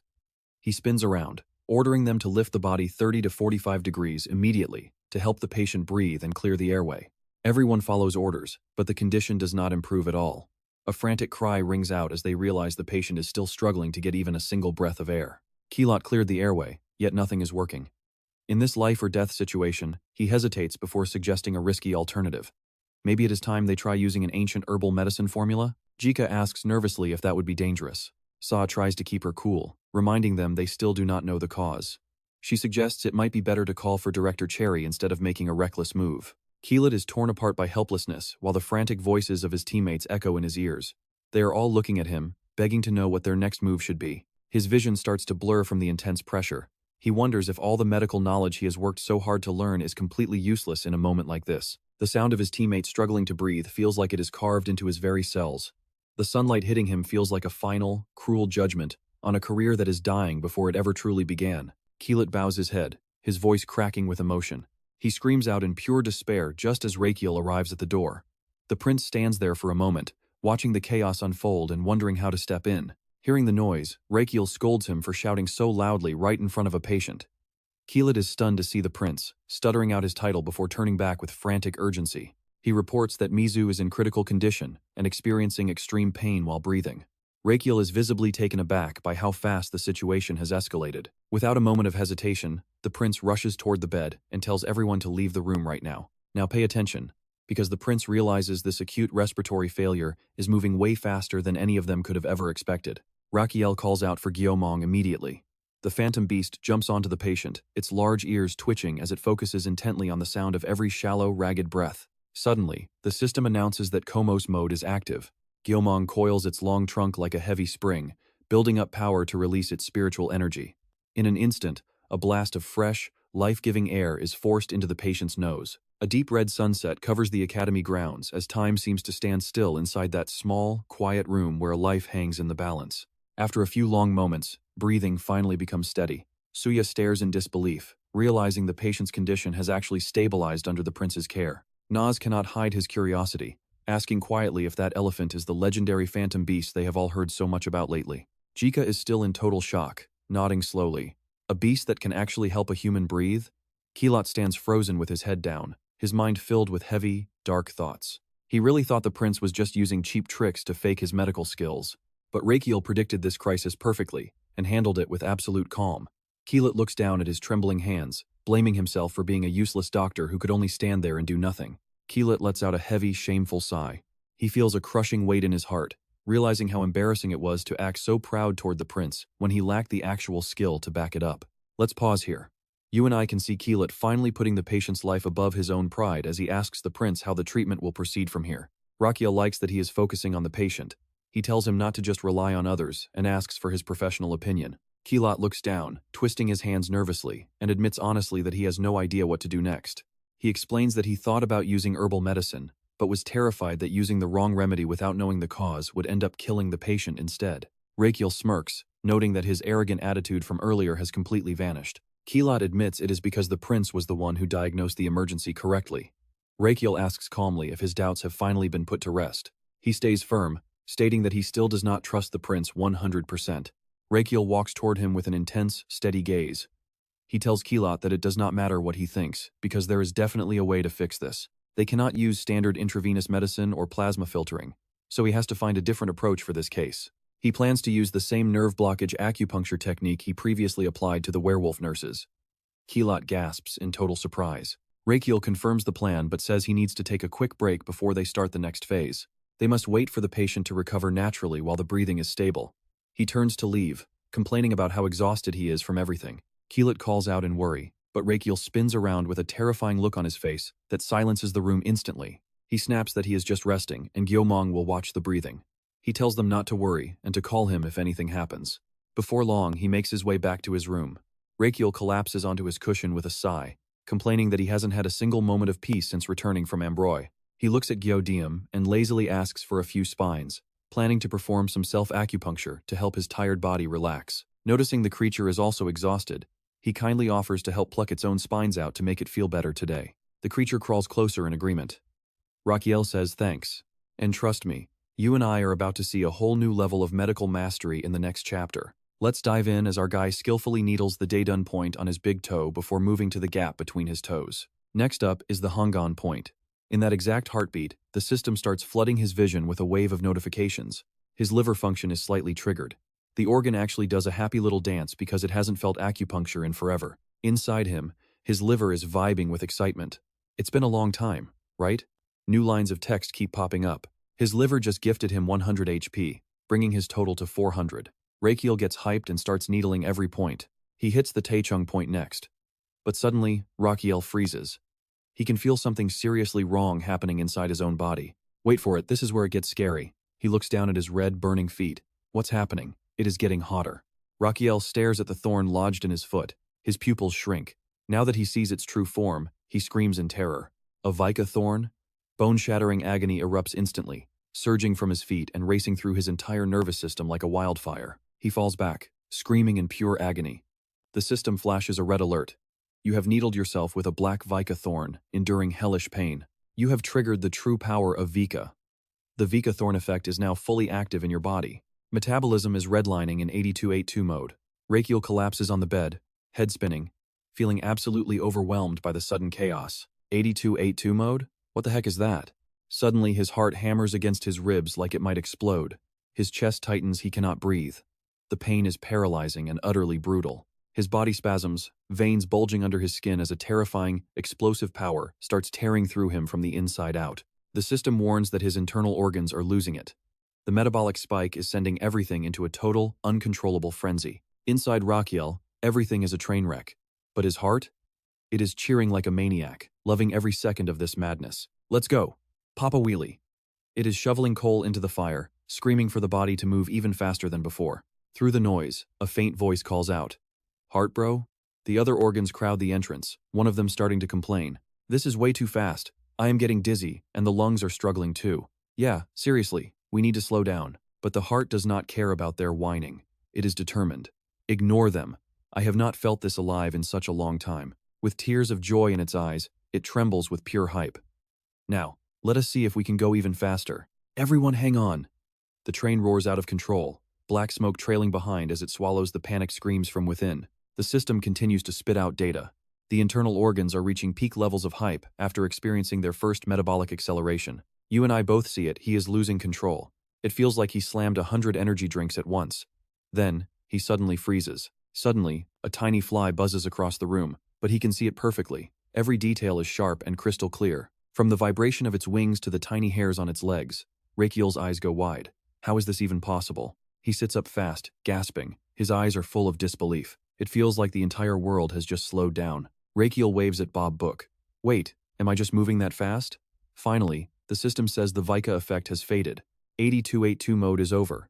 He grabs his chest, letting out a long breath as his body finally begins to relax. Raikiel whispers, "Are you guys still alive?" The system shows the organs are totally wiped out from the intense aftershocks. As things calm down inside, one organ leans against the wall, head spinning, feeling like they barely survived the ordeal. Seeing the heart passed out on the floor with drool everywhere, the organ screams out in a total state of panic. "Big bro, are you okay?" The heart whispers back, "Yeah, I am fine." Behind it, the lungs are glowing red. One side yells, "Heart bro, do that again. That rush was insane." The other agrees it was scary but fun. The heart's eyes snap open. Even though it is shaking from exhaustion, it looks incredibly hyped to go for another round. "Since you asked, let us do it." The system says the organs support the mode and donate 100 HP. HP is now at 500. Raikiel's lip twitches. This is insane, but it looks like there are zero side effects. He looks at the sharp thorns on the floor. But seriously, what are these things actually capable of doing? I used to think they were just for causing pain. Raikiel picks up a black thorn, studying it very closely. Neurometabolic acceleration. It is agonizing, but the payoff is unreal. Honestly, it hurts way too much to try it again now. He mutters, "I should save this for monsters like Jabin. Using this randomly is definitely a bad idea for my health." Right then, the system flashes a new message. Your acupuncture experience has officially exceeded all its known limits. So, what do you and I take from this? Practice pays off, because he has finally pushed his medical skills past the limit. You and I are about to see the system force a new type of needle into Rakiel, making his medical experience explode within his body like second nature. All that condensed acupuncture experience has finally evolved into a powerful active skill. Acupuncture, skill level 31, is unlocked, granting a 15% boost to his total healing power. Raikiel is practically drooling at the rewards. A 15% buff is massive, and if he invests health points, this skill will become absolutely broken. He makes his choice immediately. He selects the unique simulation option, even though it costs 500 health points to upgrade. When the system asks for confirmation, Raikiel doesn't hesitate for a second and hits the start button. In an instant, a brilliant light explodes from the system, flooding the entire room around him. Suddenly, new rows of information appear, leaving him completely stunned by what he sees. The skill is now linked to his pulse diagnosis scan, allowing him to load patient data directly into the simulation. Rakiel jumps up, his voice full of excitement. Today's rewards are seriously high quality. He immediately orders the system to load the data for Mizu that he scanned earlier. It responds. Loading data. For a moment, swirls of blue light overlap and spin like a digital whirlpool of information. As the system chimes again, Mizu's figure slowly manifests within the empty space. Patient data reconstruction complete. Looking at the complex analysis screens, Raikiel frowns as a wave of worry washes over him. This data will change by tomorrow, so he has to run the experiment fast before the errors increase. Without waiting, he pulls out a needle. The system reports the tool is ready for use. His face goes cold, a dangerous smile creeping onto his lips. Time to see what this body can handle. Now watch this part, because things get brutal. Raikiel goes full speed, but the system keeps screaming, "Fail, fail." Even when he targets the pressure point in the knee, the result is the same. Fail, fail. No matter how many times he tries, that cold, terrifying voice just keeps repeating the same word. Fail. Raikiel is now beyond exhausted, doubling over as he struggles to catch his heavy breath. But he is determined. Even with constant failures, he knows at this speed he will find the answer tonight. Wait for it after endless suffering. The result we have all been waiting for finally pops up on the screen. Guillain-Barré syndrome is completely resolved. The next morning, students gather by the window, whispering over a medical report. Suddenly, a pained groan from the distance makes Kielos spin around in total shock. What was that? Far away, a dark shadow leans against a pillar, gripping the edge with trembling hands. When the figure finally steps into the light, it is actually Raikiel. He looks completely haggard, his face pale and his body shaking so hard he can barely stand. Seeing his team, Raikiel whispers a weak plea for help. Kielos rushes over, asking what happened last night. When he notices the needle marks covering Raikiel's legs, Kielos can only stare in horror. Raikiel just smirks, joking that these are the marks of a very intense mental struggle. Images of the grueling night flash through his mind. He had simulated the treatment hundreds of times at high speed, like watching 32 movies at once. The failure was exhausting, and the numbing effects wore off much faster than he expected. Every time it wore off, he had to stab himself again and again. It hurt like hell. Seeing tears roll down Raikiel's face, Kielos panics and asks why he is suddenly crying. Raikiel just wipes them away, saying he finally found the way to cure Mizu for good. He asks about Mizu's current state. Kielos reports he is stable and sleeping, so Raikiel makes his move. Let's start the real treatment then. Kielos is uneasy, asking if he's really sure. Raikiel glares at him, asking if he's worried he'll collapse. Kielos just says yes. Raikiel laughs it off, telling him not to worry because he is not going to die. Outside the room, the students watch with wide eyes as Raikiel holds 3 specialized needles. Before starting, he carefully tells Kosum to take full charge of the needle supply. Then he turns to Komong, ordering a close watch on the patient's breathing and physical condition throughout. He warns everyone to stay quiet so he can focus. And trust me, you and I are about to see a miracle. Alright, you and I are jumping right into a high-stakes surgery where one wrong move means certain death. It is time to begin. In his mind, he prepares to scan the points. Raikiel gently places his hand on Mizu's body, letting a soft blue light spread out and sink deep inside. Immediately, the entire network of meridians lights up, glowing like luminous rivers beneath the man's skin. He carefully lowers a needle near the ear, targeting the first major point on the gallbladder meridian. Raikiel recalls every single step from last night, perfectly recreating the mental simulation he performed. Every movement is precise. Even a split-second delay could ruin everything he has worked for. Now pay attention here, because this is where things get chaotic. The door suddenly bursts open, and the principal appears right there. His eyes immediately lock onto the scene, seeing Mizu lying on the bed with needles covering his face. He screams in horror, asking what the prince is doing. Raikiel grits his teeth, feeling the anger rise. Damn it. Because he is tracking the meridians in real time, he cannot afford to move hastily. The thought sends a cold chill down Raikiel's spine. If the principal interferes now, the treatment fails. Xia and Nasi desperately try to hold Belverdy back. In the heat of the moment, Kyo Lot suddenly covers the principal's mouth, pleading for silence. Belverdy struggles and asks what he is doing. Kyo Lot remains firm, saying they must not interfere with the treatment. The old man shakes with rage. Thorns as medicine? Is that really what I taught you in this academy? Kyo Lot does not flinch and looks Belverdy right in the eye. He asks him to watch because the treatment is going well. The principal looks past him.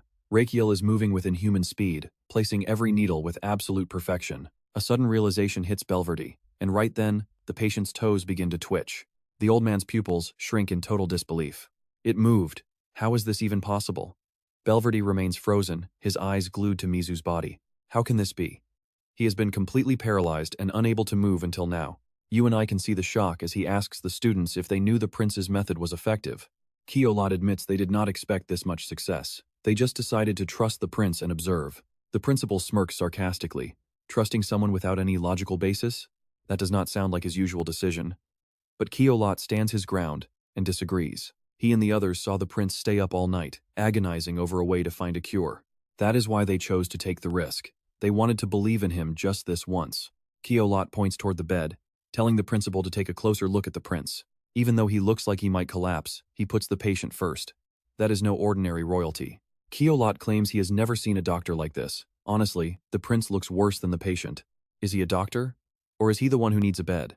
Raikiel's ears twitch. He hears every word, especially the part about him looking like a zombie. Raikiel snaps his head back with an angry glare. He heard every word. Just because he was focusing on the treatment, they thought they could talk behind his back like that? Keolot coughs awkwardly and quickly looks away, feeling the sting of embarrassment. The others burst into laughter. The heavy tension from earlier finally begins to fade away. Suddenly, the needle on the patient's knee vibrates. Seeing those toes move again makes Rakiel smile. Done. Raikiel dusts off his hands and takes a deep breath. Today's session is finally over. He looks back with a smug grin. As they can see, it was a success. He saved the nerves. Raikiel speaks with pride, pointing out the movement. It is actually working. At this moment, the patient's toes are regaining sensation. The total paralysis is finally starting to break. Belverdi asks with curiosity. He wants to know exactly what kind of miracle treatment this is. To put it simply, Rakiel explains that he found a way to bypass the nerves damaged by inflammation. The old man is stunned. Is that even possible? Raikiel just nods calmly, confirming it is. It was not easy. He carefully removes the thorns, noting that only small movements are possible for now. He emphasizes that the next phase is the most critical part of the entire recovery. Daily treatment is required to widen the path. So, do you and I think he can actually cure this? Stick with me, because Raikiel is about to talk his way into a medical miracle. 2 or 3 weeks, he says cautiously. With steady treatment, he might walk again even if it is slow. Raikiel says it depends on the patient's own will. The old man finally understands. Raikiel glances back, his mind already racing with the next part of his hidden plan. The principal is clearly shaken. As a man who lives for medicine, his hands tighten into these trembling, frustrated fists. The Crown Prince's healing methods are just, well, they are downright bizarre. Belverd stays quiet, giving Raikiel the floor. He's amazed. How can someone without a lifetime of study be this effective? Nearby, as the last of the spiked acupuncture needles are finally removed, he mutters that it's finally finished. Then, he boldly suggests continuing the treatment himself from now on. Belverd remains silent, eyes fixed on the floor while his mind battles with this impossible decision. Raikiel stares him down with a sharp, steady gaze. Finally, Belverd closes his eyes, his expression softening in agreement. That answer is exactly what he wanted. A small, satisfied smirk plays on Raikiel's lips. Of course, a few days later, at the medical university, the afternoon sun creates a perfect, peaceful atmosphere through the windows. Inside, Belverd is catching up with Raikiel's crew. He sets his tea down with a gentle, slow clink. Your Highness, Sir Mizu started walking this morning, Belverd says, his voice absolutely bursting with joy. It was only one step, but steady recovery will bring progress. He's deeply grateful for the prince's incredible method. Raikiel just gives a humble smile and asks, Really? Before taking a slow, calm sip of his tea. Now watch this, the system suddenly pings. His level 2 treatment fee skill just got triggered. The data floods in. Thanks to his treatment, Mizu's life has been extended by over 31 years. So, he gets a lifespan reward equal to 1 out of 1950 of those 31 years. The system confirms it. 6 days added. His total expected lifespan is now up to 357 days. Since he pulled off that real-time acupuncture perfectly, I know what you're thinking. Overpowered? Definitely. His skill jumps to level 3 with double the effect. The rewards keep rolling in. Even his internal organs are celebrating, gifting him 800 health points for a total of 1,300. Raikiel is loving this haul. But as his eyes flash with calculation, there is still one more order of business. He can't believe it. So, I actually passed the graduation exam? Belverd just gives him a firm nod. It's official. But then Raikiel narrows his eyes, asking, What do you think? Belverd is totally confused by the question. His next words absolutely shock the students, and every single face turns pale instantly. Without my help, my friends, none of you would have even dreamed of graduating today, would you? Belverd scratches his head, admitting the prince's role was massive. Raikiel just shrugs with total, peak arrogance. Did you hear that, boys? He leans on the table, standing up slowly while locking eyes with every student. So you have to repay me, right? Raikiel suddenly leans right into Keolot's face and shouts, You only graduated because of me, got it? He turns aside, looking totally unimpressed. Panicked, the students all scramble to their feet at once. We are eternally grateful, Your Highness, they shout. Raikiel lowers his voice, dragging his words out for maximum drama. Then all of you. He points a finger at them. Every single one of you is working at my new medical institute. The silence lasts a second before they all scream in terror. That cry echoes through the entire school. Scene change. Over by the fountain, Damian is chilling on a bench, feeding a little honey to his pet, UQ. The little guy stares at the honey, making these heartbreaking noises like he's being teased and cannot eat. Damian just sits there, lost in thought. He sighs deeply, wondering why he was the only one left behind. He teases the little pet with the honey jar, his voice heavy with pure annoyance and boredom. The prince took everyone else with him. Damian suddenly slams the honey down, staring intensely at his own hands. Was I left behind because I'm too weak? A memory from their time at the academy flashes back. Raikiel followed Belverd, telling Damian coldly to head home. Damian was shocked, unable to react. Wait, what do you mean? Raikiel explained that he would be staying for a bit, so Damian should just head back to the villa. Before departing, Raikiel told him to rest and watch over Nomu, but he strictly warned never practice reverse mana. Damian just sighed, forced to obey. And that's where we leave it, but what happens next is wild. Alright, you and I are jumping back into the life of our favorite doctor as he grumbles about a vacation he never even wanted. Damian still doesn't get it. Why would they ban him from practicing reverse mana flow? It makes no sense at all. He feels that intense heat rising again, like his veins are ready to burst from the sheer pressure of his own power. He craves that feeling of being reborn into something greater. As Cuckoo stops moving in his arms, he softly asks if the little guy wants more honey. He looks up, wondering what's caught Cuckoo's attention. Just as the doors to the palace suddenly fly wide open, Raikiel leads a crowd of people inside, sounding incredibly energetic as he shouts for everyone to follow his lead. A neat line of students follows him, but at the very back, a man with striking pink hair walks in total silence. His face is a mask of cold indifference. Damian quickly steps forward to greet the prince as he approaches. Rakiel waves a paper around, bragging that he finally graduated second in his class from a top university in Korea. Then, he tells everyone to say hello. He introduces the newcomers as intern doctors who will be working right here at the clinic of the detached palace. Rakiel suddenly grabs Kyo-Lot's shoulder, surprising him.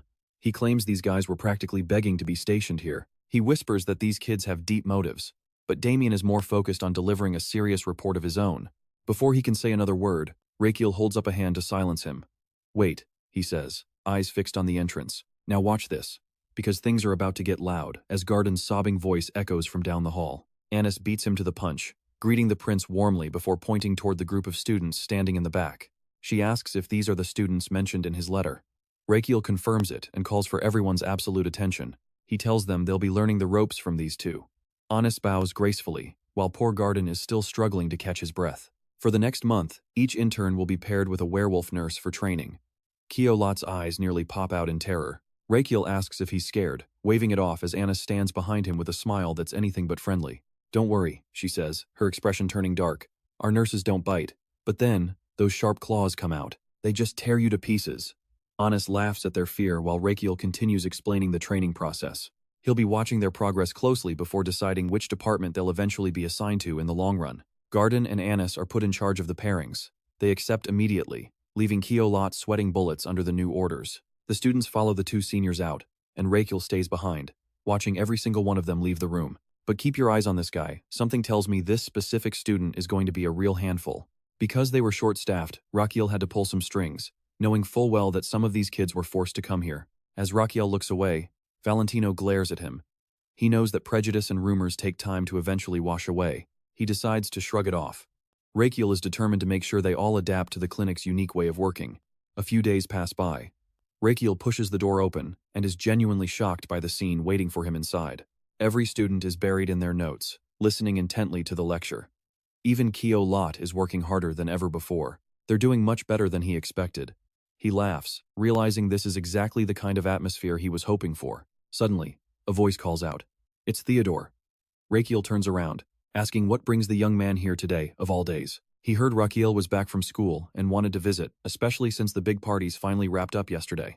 Raikiel is surprised they ended so soon, but Theodore explains they've been partying non-stop every other day for an entire month. Apparently, all the noble ladies have gained weight. Theodore isn't shocked at all, considering how much they were all eating. That's great news for business. Raikiel's slim products will sell like crazy. He then asks if anyone special caught Theodore's eye. Theodore blushes deeply, trying to hide his face. Well, he stammers. There might have been one person who stood out. Raikiel puts a hand on his shoulder, his face lighting up with excitement at the thought of a new romance. He suggests a slow walk so they can talk. Meanwhile, Fabio's mother plays with flowers as a much darker conversation begins. Dr. Valentino, I'm begging you. Fabio, I'm sorry about your mother, but some things just can't be fixed. No amount of pleading is going to cure her condition. Fabio drops to his knees, begging for just one simple test. But the doctor remains cold and refuses to even try. Valentino tells him to stand up with a frustrated look. He's already made his diagnosis and won't change his mind. He clenches his fists in irritation. The old woman has dementia. To put it bluntly, she's completely lost her mind. So, what do you and I think? Is Valentino right that dementia has no cure? Or is Raikiel about to prove him wrong? Alright, you and I are about to watch a bitter doctor lose his path while a desperate patient loses all hope. Valentino is covered in sweat, barely holding back his tongue as poor Fabio keeps begging him for help. You're being way too selfish, Valentino barks, pointing a harsh finger at the man kneeling on the floor. What happens if a patient in critical condition needs that bed? This facility is for everyone, not just you. Valentino glares with absolute fury, clenching his fists so tight they shake. He knew he shouldn't have come here. Even if the university doesn't care, I still want to open a clinic focused purely on dental care. Valentino turns his back to leave. Excuse me, I'm done here. Fabio stands there stunned as the doctor walks away. Suddenly, Fabio grabs Valentino's white lab coat. Wait! He pulls so hard the expensive fabric starts to rip. Now look at this, the exact moment things go from a bad situation to an absolute disaster for everyone. What do you think you're doing? Valentino shakes with rage while Fabio stammers that he didn't mean to. Looking like a complete mess, Fabio struggles to his feet, desperate to make the doctor hear him out. For me and my mother, this place is our last hope, even if that hope is fading fast. I've been to so many hospitals, but not a single doctor would even look at my poor mother. Tears stream down his face as he explains his pain. He's just a daily laborer, barely making enough to eat. How could someone like him ever afford the insane fees those big city hospitals always demand? Valentino steps closer. Fabio, if you really wanted to save her, why didn't you save up the money? Fabio snaps back. That fee is 10 days of work. Should I let my mother starve for 10 days? Over with Raikiel, he's nudging Tudu for gossip. So who is it? Suddenly, loud shouting catches their attention. You should have just worked harder, Valentino sneers, getting right in Fabio's face with a cruel insult. I bet you don't even have the money to pay for my ruined coat, do you? He snatches it away. This was a graduation gift from my fiancé, and I haven't even worn it for 10 days yet. You feel that tension? This is the moment our main character steps in to set things right for the patient. Valentino's eyes go wide. He immediately bows his head the second he realizes Raikiel is standing right there. Your Royal Highness, he stammers, but Raikiel corrects him. Call me director now. Valentino goes dead silent. You definitely didn't have this kind of ugly attitude back when we were in medical school together. Raikiel remembers the passionate student who stayed up all night for his patients. Where did that doctor go? He's trying to wake Valentino up. Was all that hard work just so you could pass your final exams? Valentino can only stutter as Raikiel points to Fabio. Enough talk. Get this man a bed immediately. Valentino's jaw drops. You mean Fabio? He doesn't even look that sick, aside from his skin being yellow. You're judging him before even doing an exam? Fine. I'm giving you one chance. Go examine him now. Reluctantly, Valentino leads Fabio to a seat and begins the checkup. Fabio, tell me exactly where it hurts. He admits to feeling exhausted, losing his appetite, and having a dull, constant ache in his stomach. While the exam continues, Theodu is in the corner giving flowers to Fabio's mother. Does it hurt your life?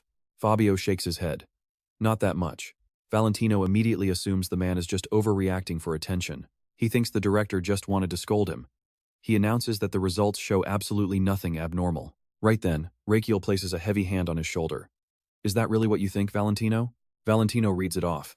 It's just fatigue and too much alcohol from his job. His liver is just tired. Rakiel looks at Fabio and smiles. Pardon me for a second, but I think I've figured this out. Look closely at his eyes. There's a thin yellow ring around the edge of his corneas, a Kaiser-Fleischer ring. Raikiel's playful tone is gone. This is a classic, textbook symptom of something called Wilson's disease. Wilson's disease is a genetic disorder that prevents the body from getting rid of extra copper properly. Instead of leaving the body, that copper builds up inside the liver cells and causes permanent damage. It leads to chronic hepatitis, cirrhosis, and even kidney failure. It's a slow-motion disaster inside his body. If left untreated, the symptoms will only get more violent until the damage becomes completely irreversible. Trust me. You and I just learned that if this disease hits the final stage, the mortality rate is 70%.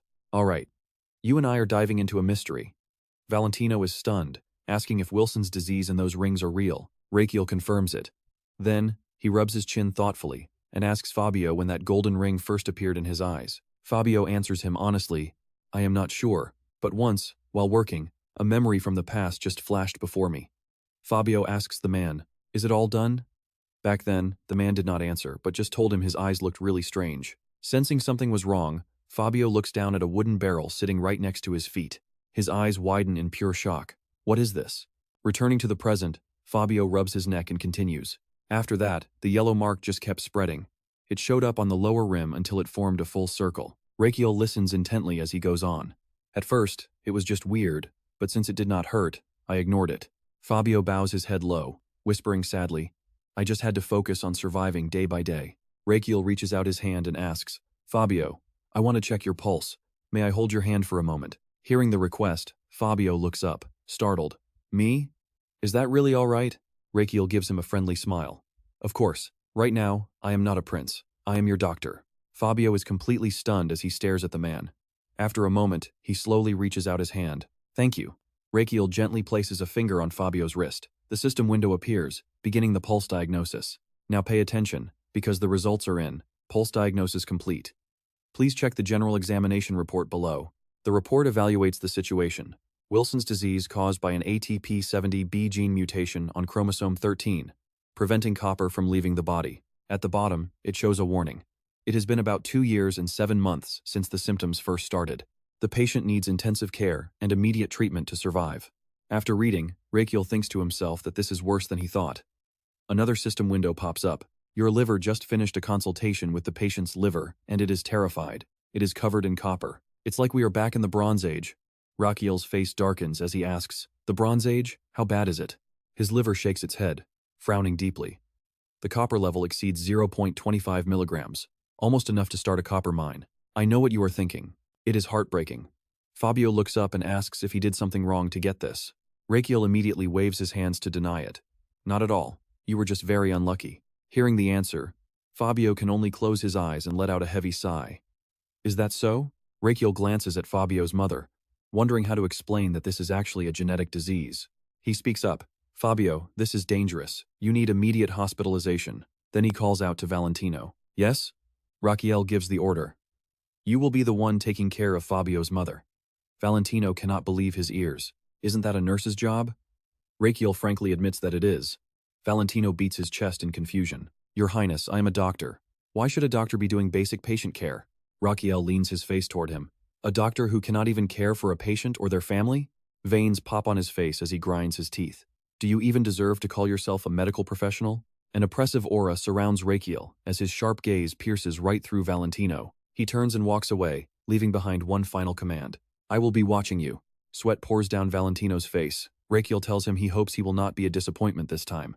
Inside the clinic, Fabio's mother sits on the bed, looking around. Where is my Fabio? Valentino explains it to her. Ma'am, your son is in another ward. She mumbles worriedly that it is almost time for him to come home. Valentino asks about a gift. She starts telling him that for his birthday, Fabio said he wanted a toy wooden horse, but we were too poor then. I could not buy it. I have to give this to him. Valentino asks doubtfully, how old is your son this year? She smiles brightly and says he is only 7 years old.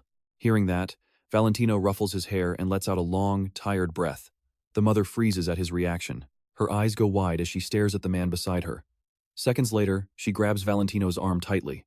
Honey, she cries out, making him jump. What? Valentino ruffles his hair again, sighing deeply. And that is where we leave it, a mother's grief. Why did you leave us so early? Say something, please. All right.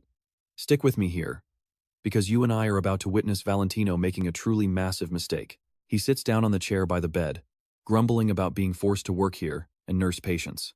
Facing such powerful people makes him too scared to even ask for a break from this exhausting medical life. He rubs his forehead, sighing about how the stress is giving him one absolutely massive and pounding headache. Valentino sees that the mother has finally fallen asleep, so he decides to lean his head against the window.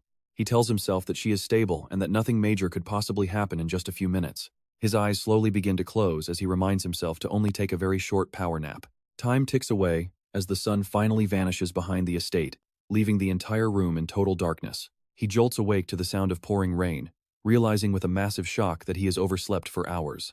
Valentino pushes his chair back and stands up, thinking it must be time to go grab her some dinner. He approaches the bed with her dinner, but pay attention, the woman has completely vanished into thin air. A pair of feet in boots starts sprinting forward at an incredible speed as panic finally sets in. Valentino flies past the people standing in the hallway, praying that he has not messed up this badly. He is frantically kicking open every door, hoping that she is still somewhere nearby within the hospital ward. Sweat pours down his face as he scans the people in the room, wondering how to fix this disaster. He knows that the longer he waits, the wider the search area for a missing patient will become. He realizes he cannot handle this situation alone just as a frantic voice calls out from the nurse station. Anna steps forward and asks what could possibly be causing such a huge scene. "A patient is missing!"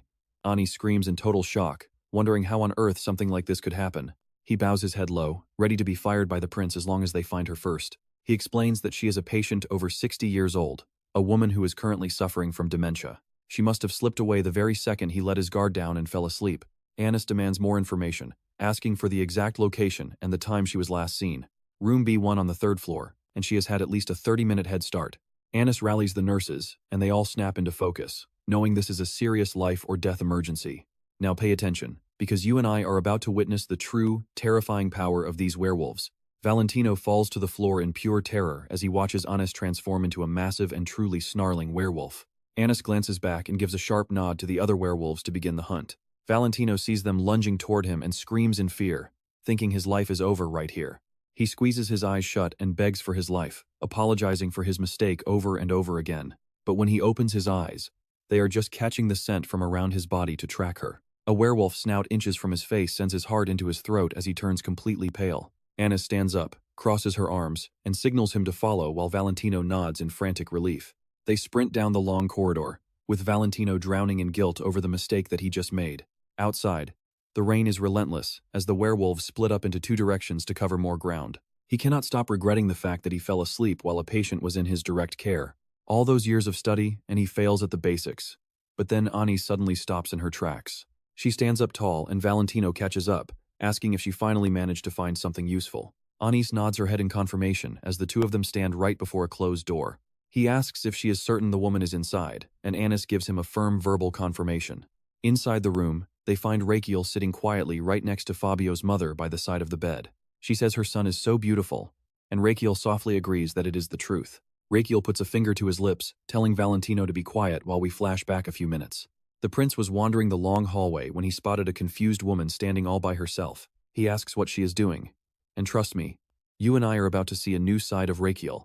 Alright, you and I are about to watch a crown prince play the most heart-wrenching game of house ever. He offers a warm smile, promising to help her find him.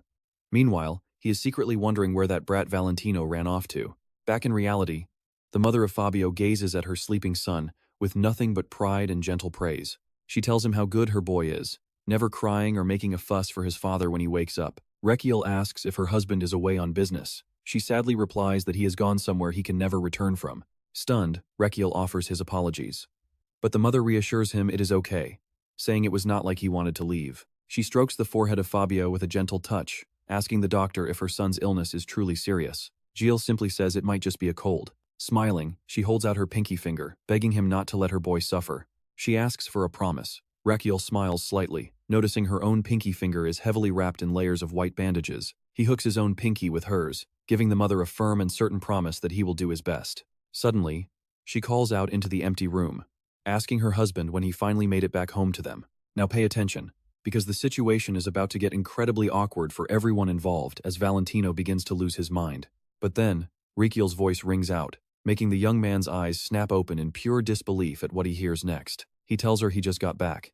Tearfully, she says she feared he was gone forever, begging him to never leave again. Valentino realizes that for the Crown Prince, this whole doctor game is not just for entertainment anymore, it is serious business. Raikiel laughs softly and gives her his word one more time, promising to stay right there by her side. Watching this, Valentino vows to do everything to stop the pain. He realizes even the prince is fully committed to this role. He grips the doctor's coat so hard that the veins on the back of his hand bulge out with pure intensity. As sweat drops from his face, he spots something that makes his jaw drop in absolute shock and realization.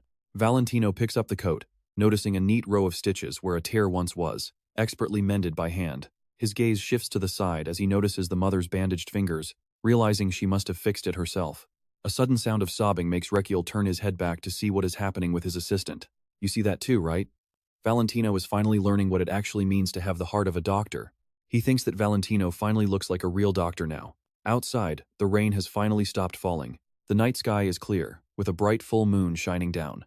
Days later, Damian rests with the divine beasts in the garden. Inside the laboratory, several ingredient lists are crossed out, marking another series of bitter and exhausting failures. On another day, Thor is walking through the grounds when he is startled to find Sinvi sleeping high up in a tree. In the ward, Valentino carefully feeds the mother. Meanwhile, in the lab, more lines are being scratched off the formula papers. Raikiel's voice rings out again, announcing another failure. In another room, Kiolot is busy serving food to a different patient. Back in the lab, formula sheets are piled up like mountains. Rakiel sighs in frustration, feeling completely and utterly stuck. He has been brewing medicine for half a month without success because he cannot find D-penicillamine for Wilson's disease. Raikiel lights the stove with a match, analyzing his plan to create a medicine that can effectively flush copper out of the body. The goal is to reduce copper absorption in the intestines and restore the liver back to its full, healthy function. He vigorously stirs the steaming mixture in the metal pot. This is his 100th attempt, and it must succeed. A system notification pops up, informing him that the medicine he just brewed has been successfully detected. The system asks if he wants to analyze the ingredients. Raikiel reaches out and presses the yes button with nervous anticipation. He waits with bated breath, thinking to himself that this is his 100th try. It simply has to work this time. The screen turns red with a warning. Trial medicine version 100, anyone who drinks this would die instantly. A message appears, saying his internal organs are absolutely thrilled by the complete disaster he just managed to create. Raikiel clenches his fists as his organs mock him. They laugh, calling him a pathetic fool and offering a little pity. The system announces that out of pity, his organs donated 500 HP. With 1800 total, they tell him to eat up. Veins pop on Raikiel's face as he glares at them with pure, murderous intent. He is clearly at his breaking point. Another notification appears. His medicine brewing skill has leveled up, reaching stage 11, the intermediate level. Annoyed, Rakiel asks what is next. The system explains that his skill rank has been officially upgraded to a new tier. And that is where we leave it for now. Trust me, you are going to want to see his next breakthrough. You and I are about to see Rakiel unlock a skill that breaks the game.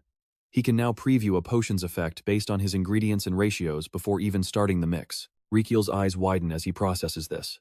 A preview for ingredient combinations? Does this mean he can check the final results before actually doing the work? He is beyond excited, no more wasting time on endless, failed medicinal brewing. The screen confirms with two simple words, precisely. Rakiel immediately grabs the ingredient tray. He spins around and shouts at the top of his lungs. Is anyone out there? A voice immediately replies, Yes, Your Highness. Rakiel makes his demand. I need more materials. Can you get them for me? Pav pokes his head in, bowing respectfully. Of course, Your Highness. A moment later, Rakiel is staring at glass jars filled with leaves, wondering if he should try using these too. Pav returns shortly with the requested items. He carefully sets the heavy tray down on the table. Your Highness, I have brought the herbs. Rakiel looks closer, confused. Wait. Why is there so little licorice? Pav breaks into a cold sweat as he explains. Lately, many shipments for certain herbs simply haven't arrived, sir. Rakiel presses for details. Which herbs exactly? Pav lists them off: licorice, astragalus, ephedra, and aloe. Supply lines will be difficult for at least the next 6 months. Rakiel clutches his head in total frustration. He could manage without the others, but licorice is non-negotiable. Why does it have to be the one thing he needs? He orders the man standing beside him to consult other pharmacists and check the licorice distribution status across the entire empire. Pav bows deeply. I will investigate thoroughly, sir. Once he leaves, Rakiel closes his eyes and lets out a long, heavy sigh. He knows licorice is vital because it detoxifies other medicines. It is basically the backbone of almost every single prescription out there. He grits his teeth. Since they don't grow in the royal garden, he is completely forced to rely on external supply sources. He picks up the glass jar containing the raw leaves. For now, he just has to work with what he has. He drops a few leaves into the licorice tray. It is time to start over with the most basic formula. The screen flashes as it activates the medicine brewing skill with the new preview option. Rakiel watches the loading bar hit 1% and cheers. Finally, it is actually working. He mutters to himself while waiting. Is it done yet? But even after a while, it is only at 1.1%. His face darkens. Watch closely. Raikiel hits the screen, cursing the garbage loading speed. After the hit, it only crawls to 1.2%. Then, an idea hits him. Speed. That is the key. He turns around and calls out, Cosium, let me borrow one of your spikes for a second. The spiky little creature on the table hears him and enthusiastically raises its hand to respond. Rakiel's face is deathly pale. His hand shakes violently as he grips the sharp, pointed thorn. His eyes are trembling with uncertainty. Inside his head, he is just repeating the same thing, do it or don't. Without hesitation, he stabs the sharp spike deep into his own thigh. He has no choice. He lets out a gut-wrenching scream. The The system notification pops up. Metabolism has now entered super speed mode.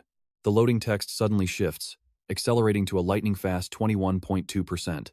Seconds later, the bar literally cracks under the insane pressure at 53.8%.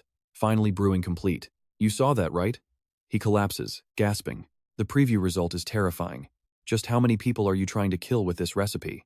Rakiel grits his teeth. This formula is a total failure. He is determined now.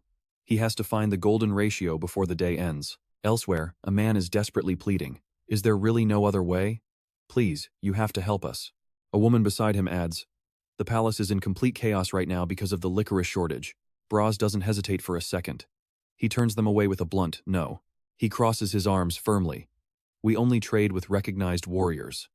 The man tries to beg one more time. Please, at least hear me out. Before he can finish, Toonlun steps out of the house, coughing heavily. Braz asks him with concern if he is all right. Toonlun just shakes his head and mutters, groom him. Tears well up in his eyes as he chokes back a sob. If I lose this child too, I have no reason to live. I won't be able to face my daughter and son-in-law in the afterlife. Braz places both hands on his shoulders. Don't cry, you'll lose your muscle. He looks at the man bowing before him and offers some sincere encouragement. You and I just witnessed true dedication. He screams, I must save the patient to survive. Stick with me, because our medical genius is about to pull off the impossible.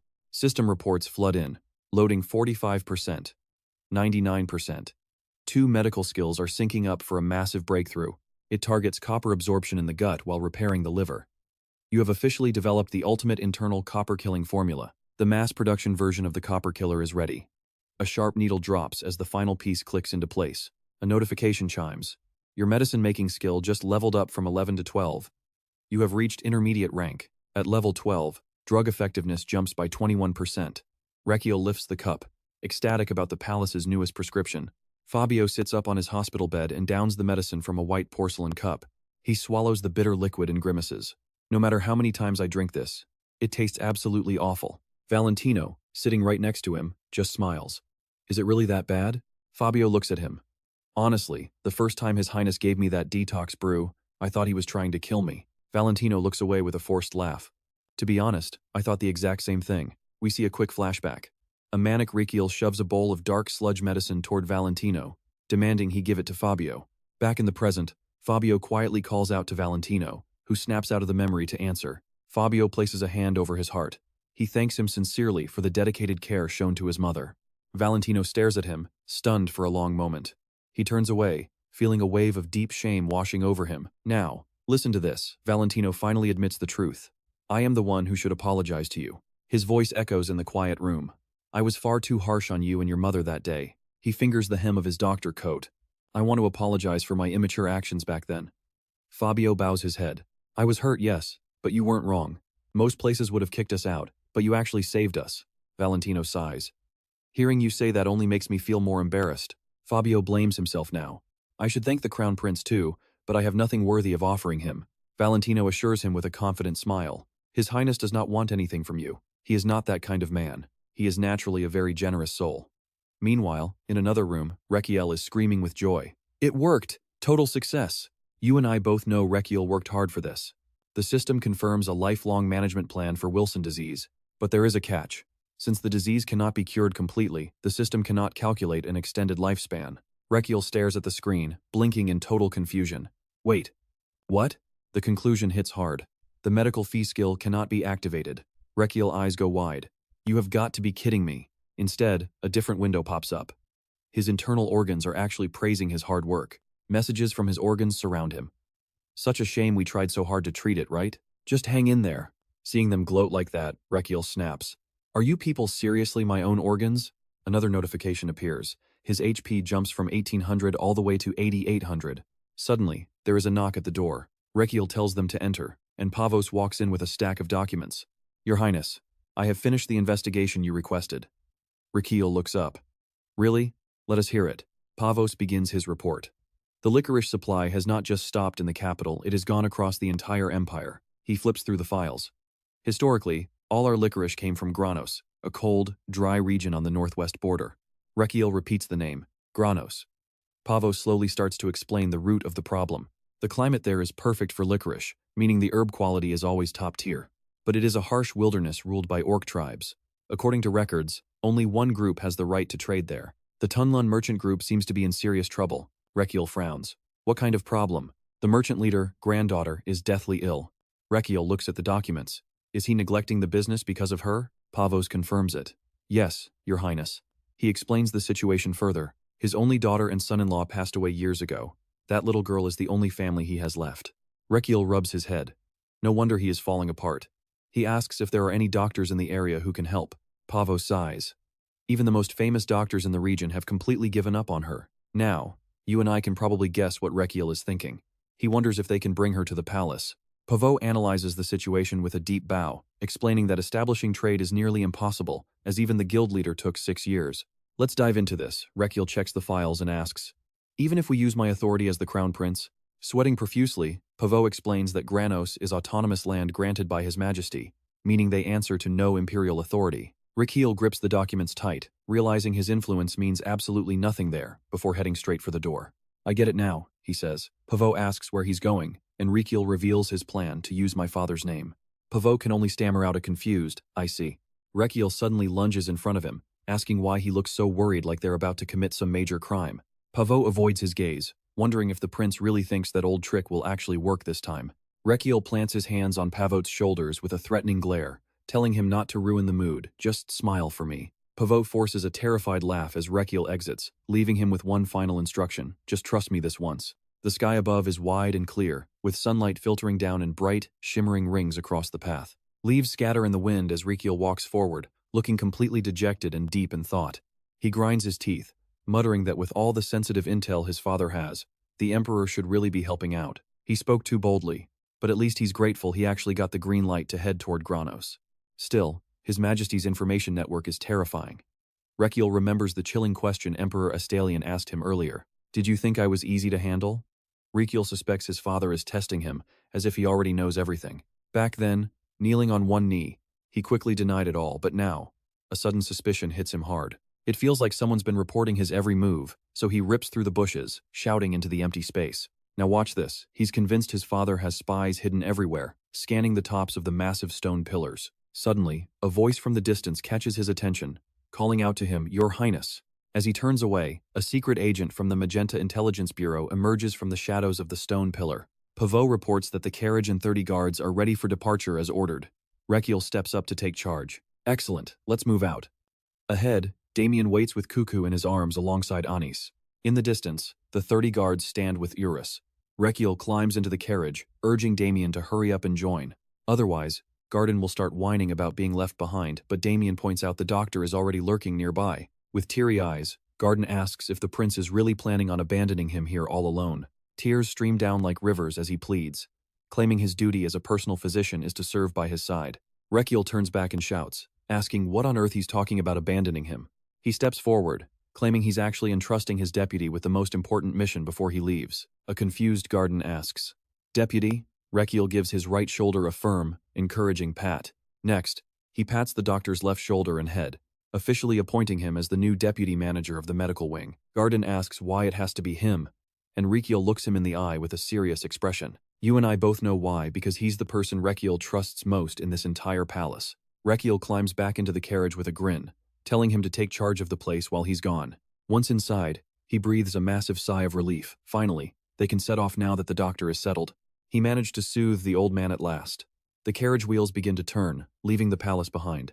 Garden stands frozen, muttering his new title to himself as Pavo calls out for them to head back inside. Garden repeats the formal address, Master Garden. Pavo breaks into a cold sweat at the doctor's strange reaction. Master Garden? The doctor's eyes flash as he proudly declares himself the new deputy manager. Elsewhere, Raikiel's carriage cuts through the dense forest as they begin their long journey. Inside, Raikiel and Damian sit across from each other, watching the world pass by until night falls on the road. Raikiel and Cuckoo fall fast asleep while Damian stays silent as the convoy moves through the mountain pass.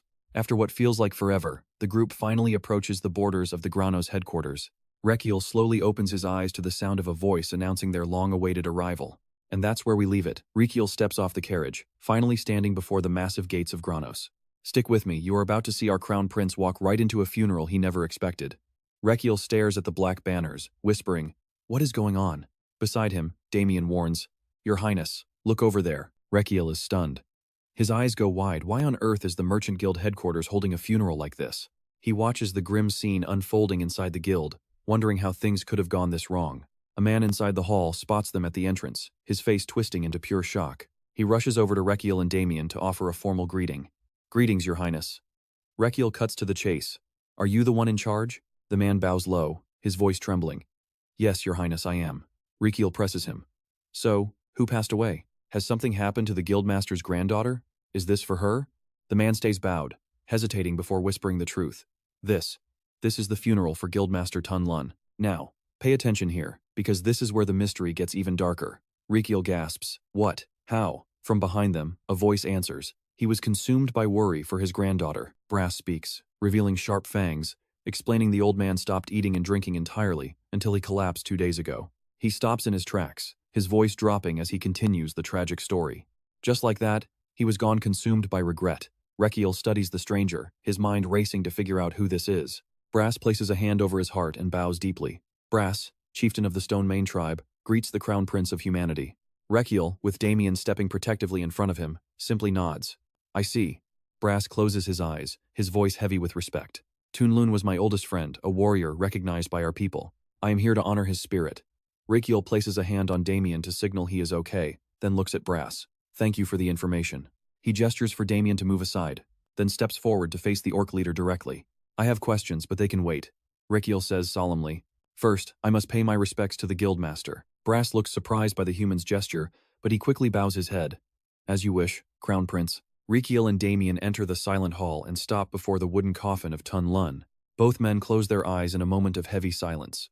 Once the rites are finished, Raikiel turns away without a word. Behind him, the low whispers of the townspeople start to ripple through the room. The Crown Prince actually came here?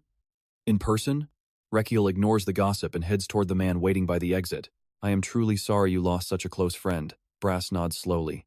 "Having your presence here surely brings his spirit peace." Rakiel asks if they can speak privately outside. Brass shrugs, looking perfectly relaxed.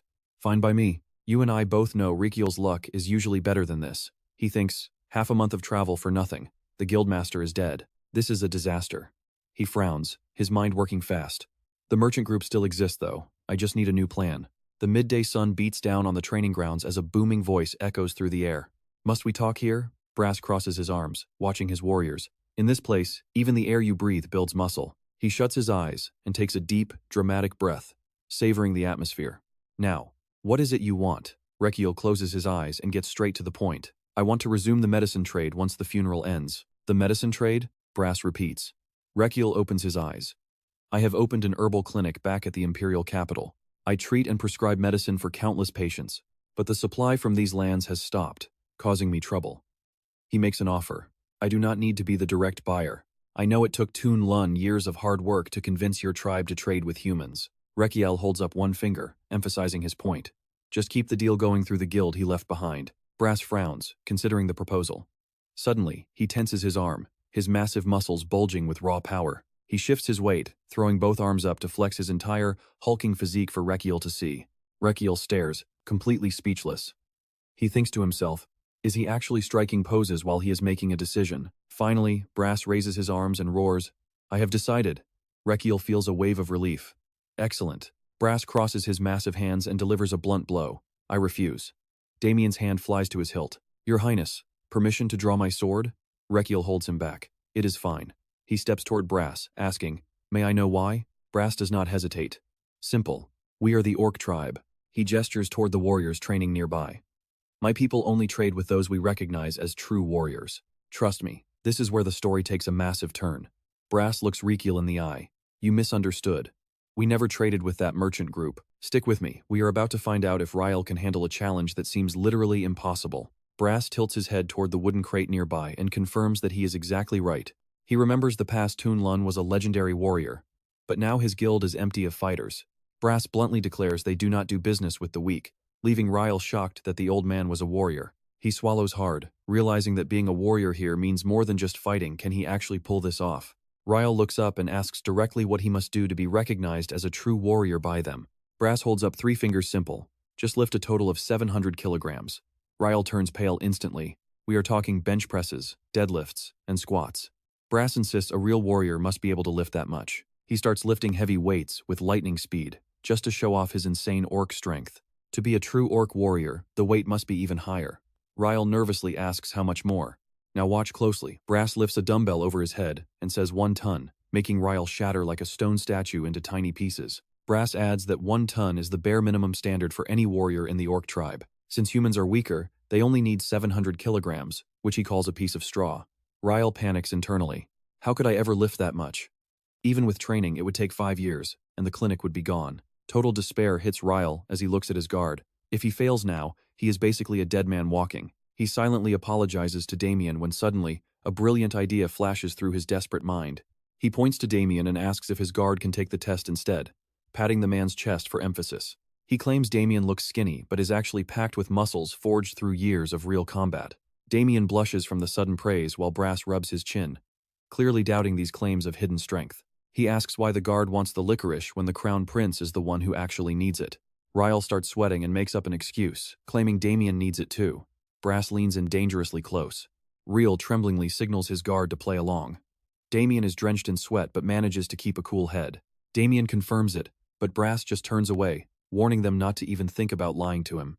Flexing a massive bicep, he declares that a leader must prove their status personally. He flatly refuses their little trick. You and I both know that feeling when a plan completely falls apart. Raikiel collapses, thinking it is all over. Damian rushes to catch him as Raikiel starts giving his final wishes, begging him to look after the clinic. Brass mentions there are actually 2 exceptions to the rule, and Raikiel shoots back up to his feet instantly. Wait, what? Tell me what they are.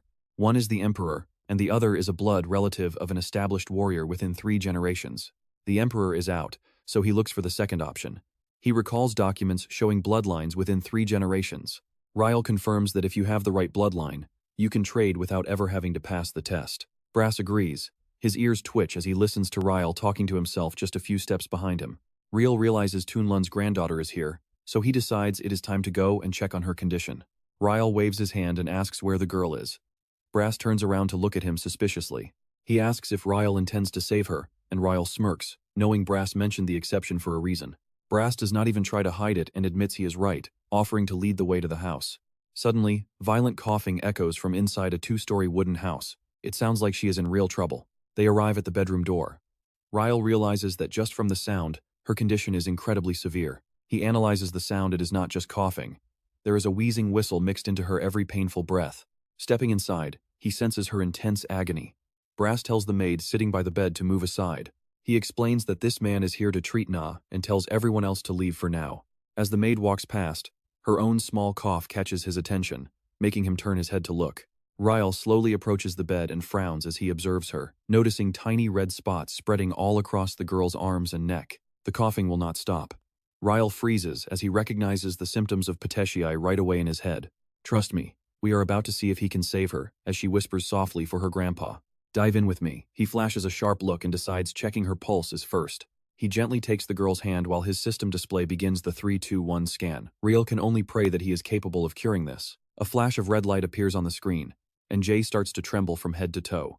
The system flashes red, warning that her body is showing signs of severe and recurring paroxysmal coughing. Another warning appears, whooping cough bacteria detected. As Jay reads the text, his face turns completely pale with fear. The system warns that this is a textbook case of pertussis, requiring immediate quarantine and an urgent treatment plan. Raikiel covers his nose with a handkerchief, thinking this is bad. Whooping cough can be 10 times worse than the flu. He closes his eyes, realizing that even he might be in serious danger here. If his already weak body gets infected, he has no idea what might happen next. Raikiel turns and commands his staff to cover their mouths and noses immediately, and they are only allowed to eat or drink when completely alone. Brass puts his hands on his hips and tilts his head. Why is he doing this? Raikiel explains that it is a highly contagious disease called whooping cough, spread through tiny droplets when a patient coughs. He asks if anyone else has been coughing lately, and Brass scratches his face, recalling that every servant who looked after the child has caught it. He adds that even Toonlun's cough became incredibly severe toward the end of his illness. Now, pay attention here. Raikiel remembers that maid's faint cough from earlier and starts to panic. Could she have infected him already? Brass crosses his arms and asks if the situation is really as serious as it sounds. Raikiel confirms it is. The coughing gets so violent that it leads to vomiting, hernias, and even something as painful as hemorrhoids. Brass explains that the prince might not know this since it is his first time visiting the region. Around these parts, this coughing sickness is actually quite common among the people. In this land, Every child must survive this illness at least once to be seen as a true adult, as Bras looks toward N. Raikiel thinks to himself that this poor child is being put through a truly brutal trial right now. Since it is a local disease, the people here might have some natural resistance. But Raikiel closes his eyes and realizes that no, this is still not good. He orders Bras to tell the residents and Damian to inform the servants, and they both acknowledge the command before leaving. They both leave to finish the task, and the door slams shut behind them with a loud bang. Raikiel paces around the room, feeling more and more uneasy. Something is still not right with this. Whooping cough has an incubation period of up to 3 weeks before it peaks.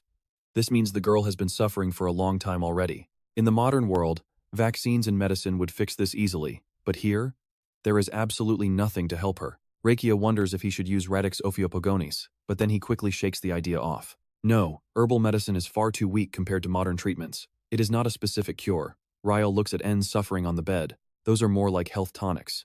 Even if a decoction helps her regain some strength, it is not enough for a child to overcome this alone. Let's pause here. The door suddenly bursts open and startles him in the middle of his thoughts. Bras stands there and asks the human prince if there really is no other way to save the girl. Raikiel jumps. You finished your orders already?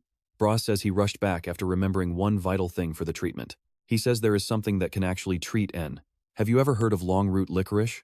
It is a rare plant only found here, but Giel admits he has never heard of it before now. Bras says only those in the trade know about it. Raikiel wonders if it is truly a herb with miraculous effects. Bras rests his chin on his hand and begins telling an ancient story passed down from their ancestors. Long ago, a handsome orc chief named Eros of the Steel tribe found some licorice while wandering through the desert. The orcs have a long tradition of drinking licorice water during the freezing winter months. Eros thought it was perfect and began digging up the ground all around the plant with all his might. But then he realized something was wrong. The roots kept stretching deeper and deeper. They say it was over 10 meters long, so Eros kept digging until he was underground. He finally pulled the massive root out, brought it back to his village, and brewed it into tea for everyone.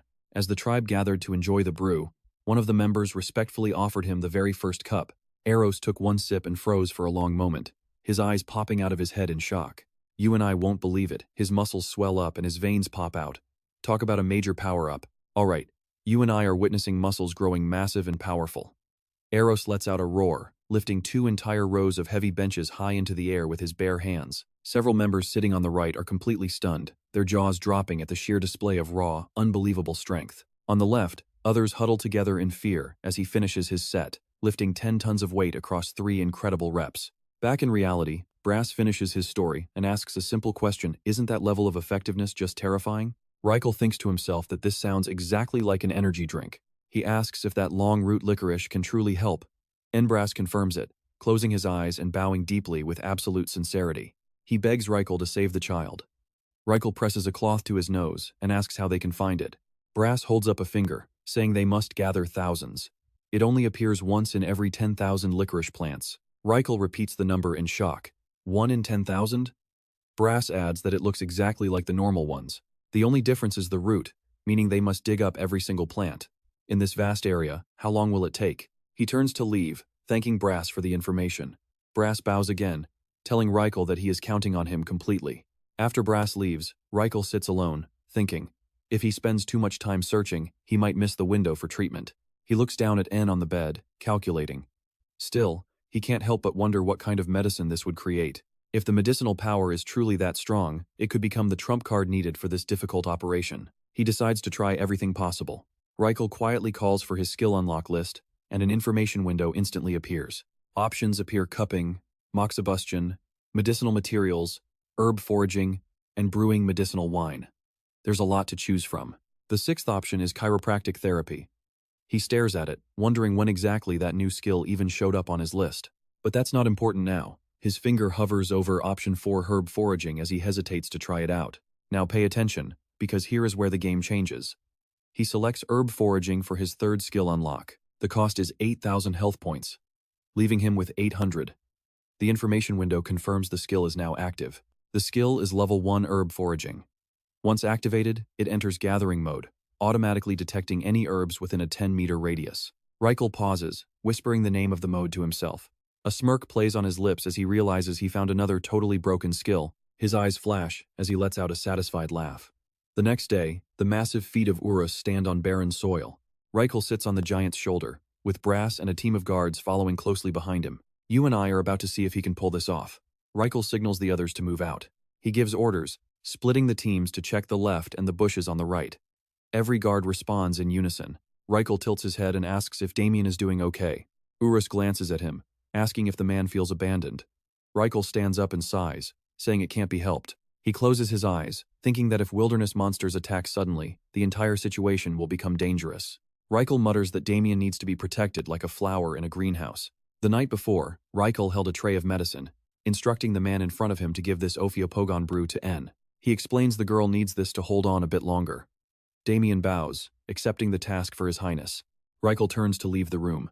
As he departs, Damian asks where exactly he is going. Raikiel says he's hunting for long-root licorice.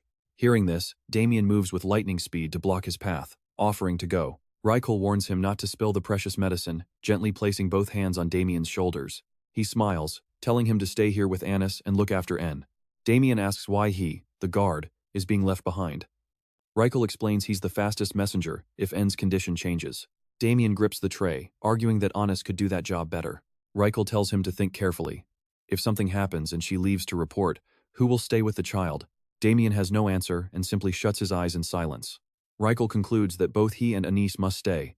He looks up, telling Damian he will see Urus holding a red flag on the horizon. If an emergency happens, run there. Can I count on you? Raikiel waves, giving one last instruction before finally leaving. Don't forget to feed Urus either. Do you remember the honey-to-water ratio? Then, he rushes off in a hurry. Damian stands at the door for a long time, staring silently at Raikiel's departing back. Now Raikiel stands on the giant's shoulder, determined to find the herb and return fast. Trust me, we're in for a wild ride. Alright.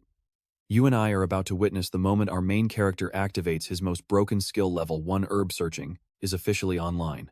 A brilliant flash of blue light suddenly erupts right in front of Raikiel.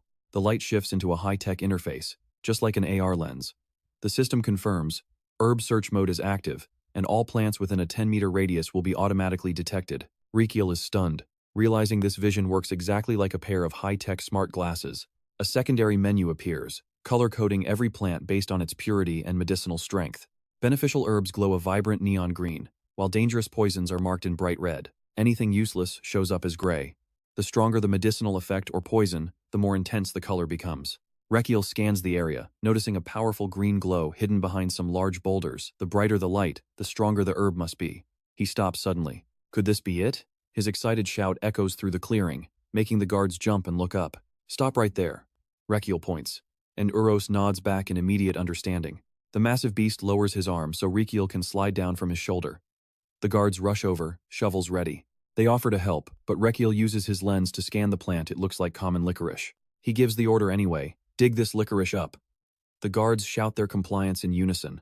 Rakiel warns them to be careful not to damage the roots, remembering an old hunter's lesson about gently clearing away the soil around the plant. Back then, he took every lesson to heart. He sighs, thinking of those days. Who knew that old clinic experience would save him now?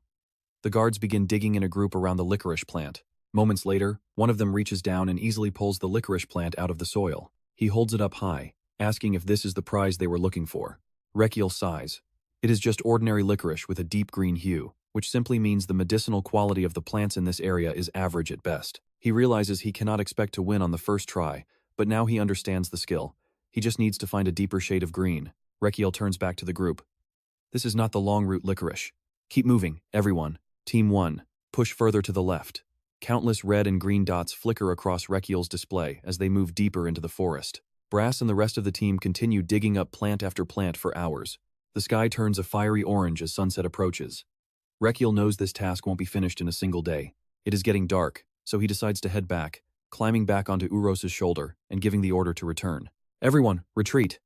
But as they turn to leave, Raikiel spots something strange on the ground that catches his eye. He pauses, looking at a gray licorice plant with total suspicion. Now watch this, Urus is about to step right on it. Raikiel screams for him to wait. Urus flinches at the noise while Rakiel slides down and runs toward the small plant. He knows gray usually means zero medicinal value, but something feels off. I know what you are thinking. Why bother with a useless plant? Well, let us see. This licorice looks different from the gray weeds around it. Rakiel leans in to investigate. Wait! He starts clawing at the dirt himself. The guards rush over to take his place. Rakiel is sweating now, his mind focused entirely on the scan. Search, search, search. Suddenly, a single bright green dot flashes on his interface from deep underground. As the soil is cleared, the roots glow brilliantly. He found it. The long root licorice. Raikiel leans in, his eyes wide as he analyzes the legendary herb. The nutrients are all in the root, which is why the top looks gray and lifeless. He warns everyone that the real challenge starts now. Brass walks over, still confused. Did you actually find it? Rakiel just gives him a confident nod. Rakiel is certain. This one is different, and once it is out of the ground, they will know. Brass warns that they must change their approach, even a tiny scratch will ruin it. Rakiel freezes. If the nutrients leak out, it becomes worthless. Brass adds that their ancestors said it takes at least 100 years to find another long root licorice again. He realizes that one single slip-up means he loses everything he worked for. Trust me, you and I are about to see if he has the steady hands of a master, or if he loses everything. Alright, you and I are about to witness a simple excavation turn into a total disaster. He spots the massive Euros in the distance, and realizes he has the perfect tool for this task. He tells Nur to dig over there as a plan forms. If they create a 10-meter deep pit, they can expand toward the licorice roots and easily approach the target from the side. And finally, once the entire edge of the root is exposed, they can just slide it out sideways. Not far away, a thick cloud of gray dust is starting to swallow the entire area. Raikiel cheers the others on, telling them to give it their all, and they shout back in agreement. Deep in the shadows, a mysterious creature's red eyes begin to glow. Outside, Brass is humming a song while he digs. Forearm, forearm, forearm, forearm. His voice echoes through the area as he sings those strange, repetitive lines over and over. Suddenly, the beast opens its mouth, revealing razor-sharp fangs and a terrifyingly long tongue. The ground begins to shake violently, making a guard scream about an earthquake. Raikiel wonders why everyone has stopped working. Now watch this part closely. Huge cracks start splitting the ground wide open. Suddenly, the entire section of ground collapses. A massive, terrifying surge of power shoots straight up into the sky, right in front of them. Rocks fly everywhere after that massive explosion, forcing Raikiel to cover his face and head to protect himself. His face pales with pure horror as a ferocious giant serpent rises from the deep hole they just created. In that life-threatening moment, Brass moves like lightning and manages to save 2 of the citizens just in time. Euros quickly grabs a group of soldiers and retreats. Brass lands safely while Euro struggles a bit but keeps his footing. Every single soldier is safe and sound within the giant's protective arms. Once the danger passes, he asks if they are okay. The soldiers cheer, thanking Uros for saving their lives. But right then, a massive shadow falls over Uros. It happens so fast he can only stare in shock, unable to react in time. The serpent lunges at him with fangs full of deadly poison, and blood sprays everywhere as it strikes. Euros uses his body as a shield for the soldiers, letting the serpent bite deep into his waist. The beast's eyes glow with bloodlust. Euros feels a chill run down his spine, knowing something terrible is coming.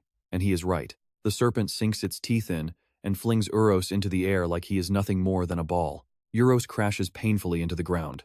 The soldiers stand frozen in terror, unable to process the nightmare unfolding before them. Panic fills their eyes as boulders shatter around them, sending everyone tumbling to the ground once again. The serpent begins a frenzied attack, forcing everyone to run for their lives in a desperate scramble for safety. A few brave souls try to fight back, but the beast's tail sweeps them away. Everyone screams to protect the prince. Raikiel runs as fast as he can, realizing how quick the beast is, but he accidentally trips over a rock.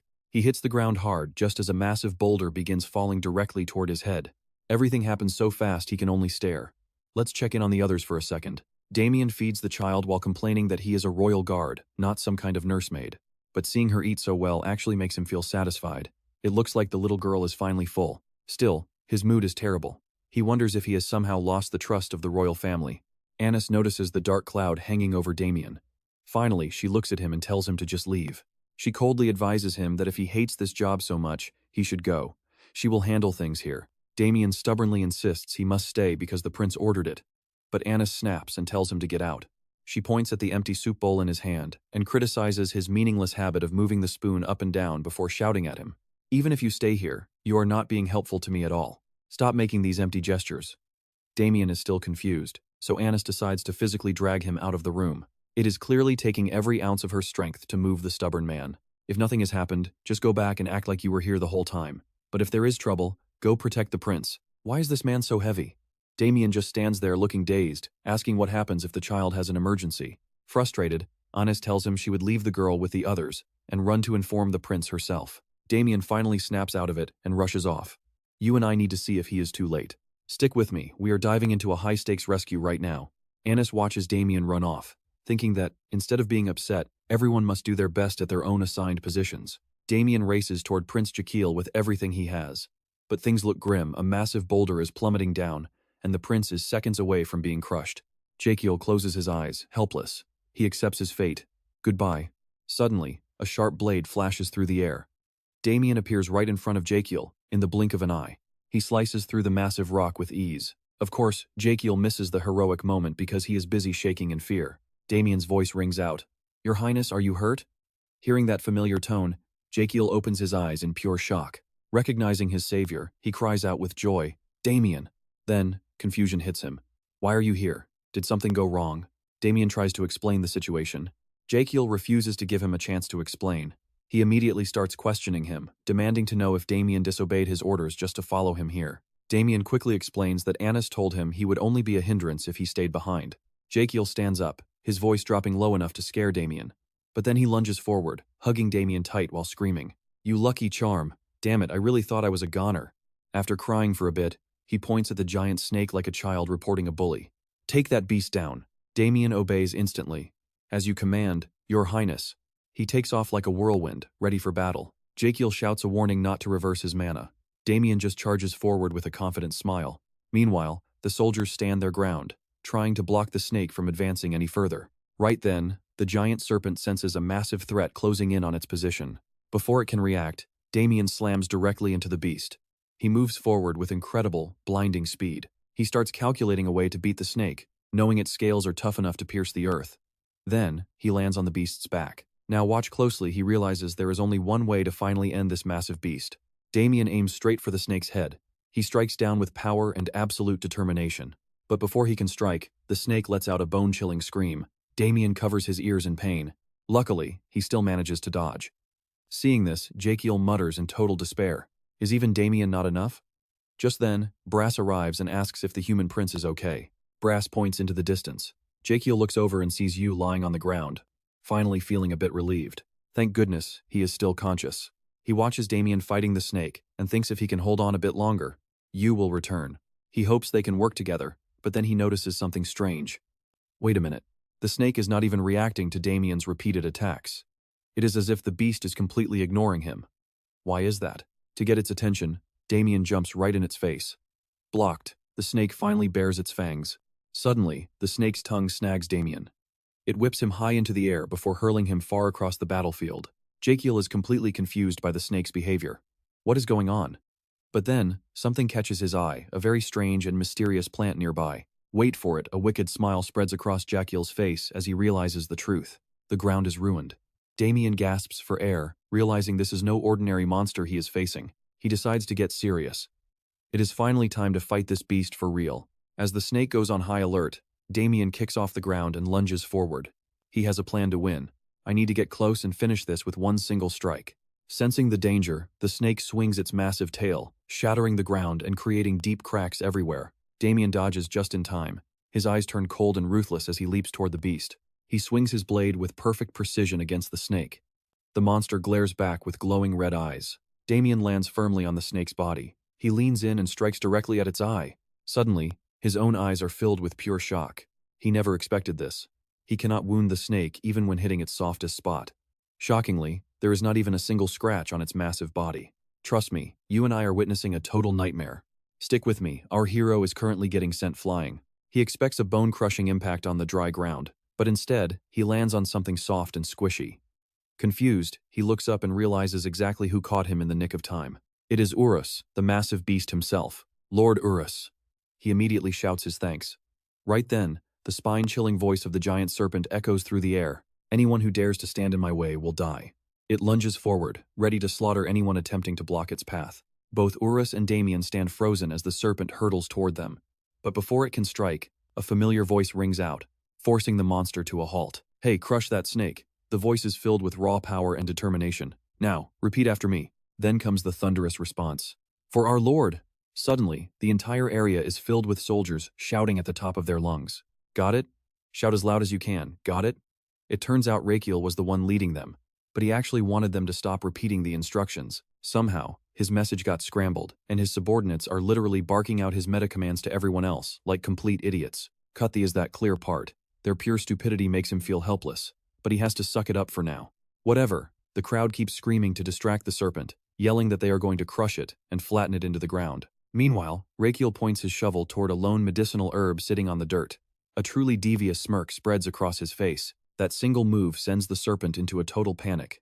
As it prepares to attack again, Raikiel calmly asks if it really wants to keep going. Now pay attention here, because he just found its weakness and is using it for total leverage. Should I just start pulling these out? He intentionally reaches for the stem, pretending he is about to rip it out. To pull or not to pull? Rakiel's little stunt has the serpent breaking into a cold sweat. Stop, it desperately begs him, finally explaining why it treasures that grass so much. I have cherished and nurtured that licorice plant for 97 long years. If it grows for just 3 more years, I can finally evolve into something close to a dragon. Rakiel obviously knew this, which is why he used it as a threat. I know better than anyone. Even a tiny scratch will ruin its medicinal properties completely, so back off, all right? Terrified that he will actually pull the licorice, the serpent trembles and lets out a frustrated cry. To think I would be robbed by a mere human. Watching it retreat and drop its killing intent, Raikiel knows his gamble paid off. Just as he thought, the serpent was guarding that rare long-root licorice. That is exactly why it attacked their group from the very start. He loudly calls out for Damian and Urus. Understanding his signal, the two of them immediately make their move.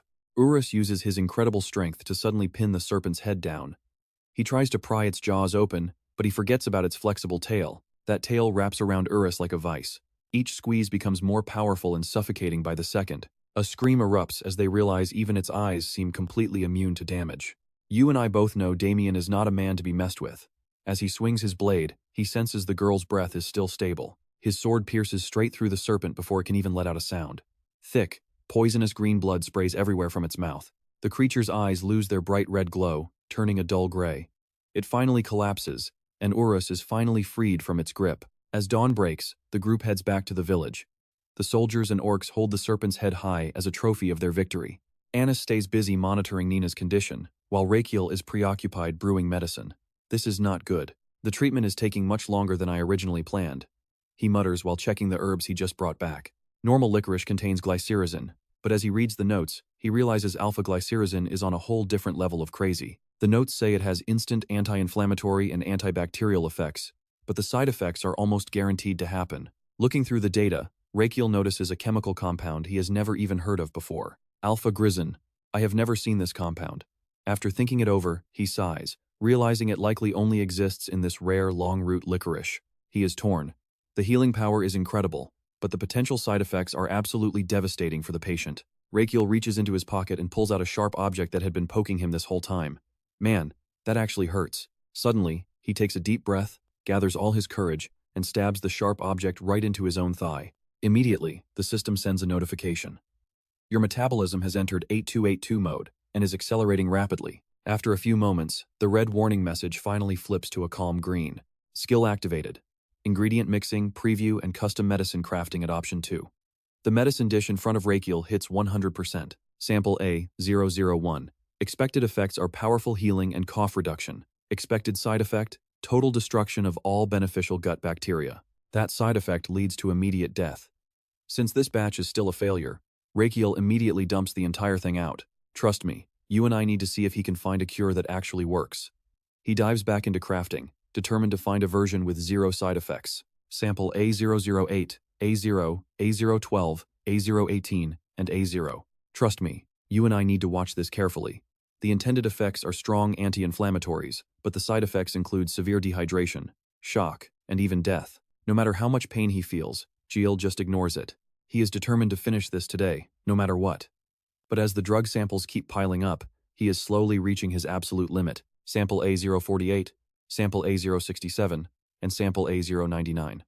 Creating these medicines non-stop has left him pale and struggling to even breathe. He can feel his body giving out. His vision is spinning wildly, and a wave of nausea hits his stomach. His breath is getting heavier by the second. Is it because he has not rested at all lately? After steadying himself, Rakiel makes a promise. Once this treatment is finally finished, he is definitely going to take a real break. Before he can even stab his thigh for another adrenaline boost, he gets so weak that his knees just buckle. He gasps, realizing his legs have completely lost all power. Suddenly, a look of pure panic flashes in his eyes as he blabs out, "What?" The system informs him that he is officially sick. Warning, the incubation period has ended, and you are now infected with whooping cough. Back in the body's rest area, the organs are chatting away. Stop stabbing me with those needles. At this rate, we are all going to die. Only large intestine is lying in bed in agony, looking like he is trapped in a nightmare. Stop stabbing me with those thorns. At this rate, we are all dead. Suddenly, he snaps his eyes open, glares at the ceiling, and screams, "What?" Right then, a loud announcement rings out. The internal organs are now entering an emergency state. Large intestine is confused. Was the 8282 mode not supposed to be finished today? Now pay attention. Lung starts gasping for air, making large intestine freak out. He sees Lung shaking in pain and asks, "Hey, what is wrong with you guys?" Lung struggles to breathe and says, "It was a good life." After that, they both collapse on the floor as the system notifications continue. During the whooping cough incubation period, you continuously used the 8282 mode, which accelerated your metabolism. As a result, the incubation period was unnaturally shortened. Large intestine listens in shock as the disease turns into acute whooping cough. Now that the illness has fully erupted, the calculation for your temporary life expectancy has been suspended. After that bombshell, the speaker goes silent, leaving large intestine to scream out in pure frustration and anger. After being stabbed so much, a painful sob breaks out.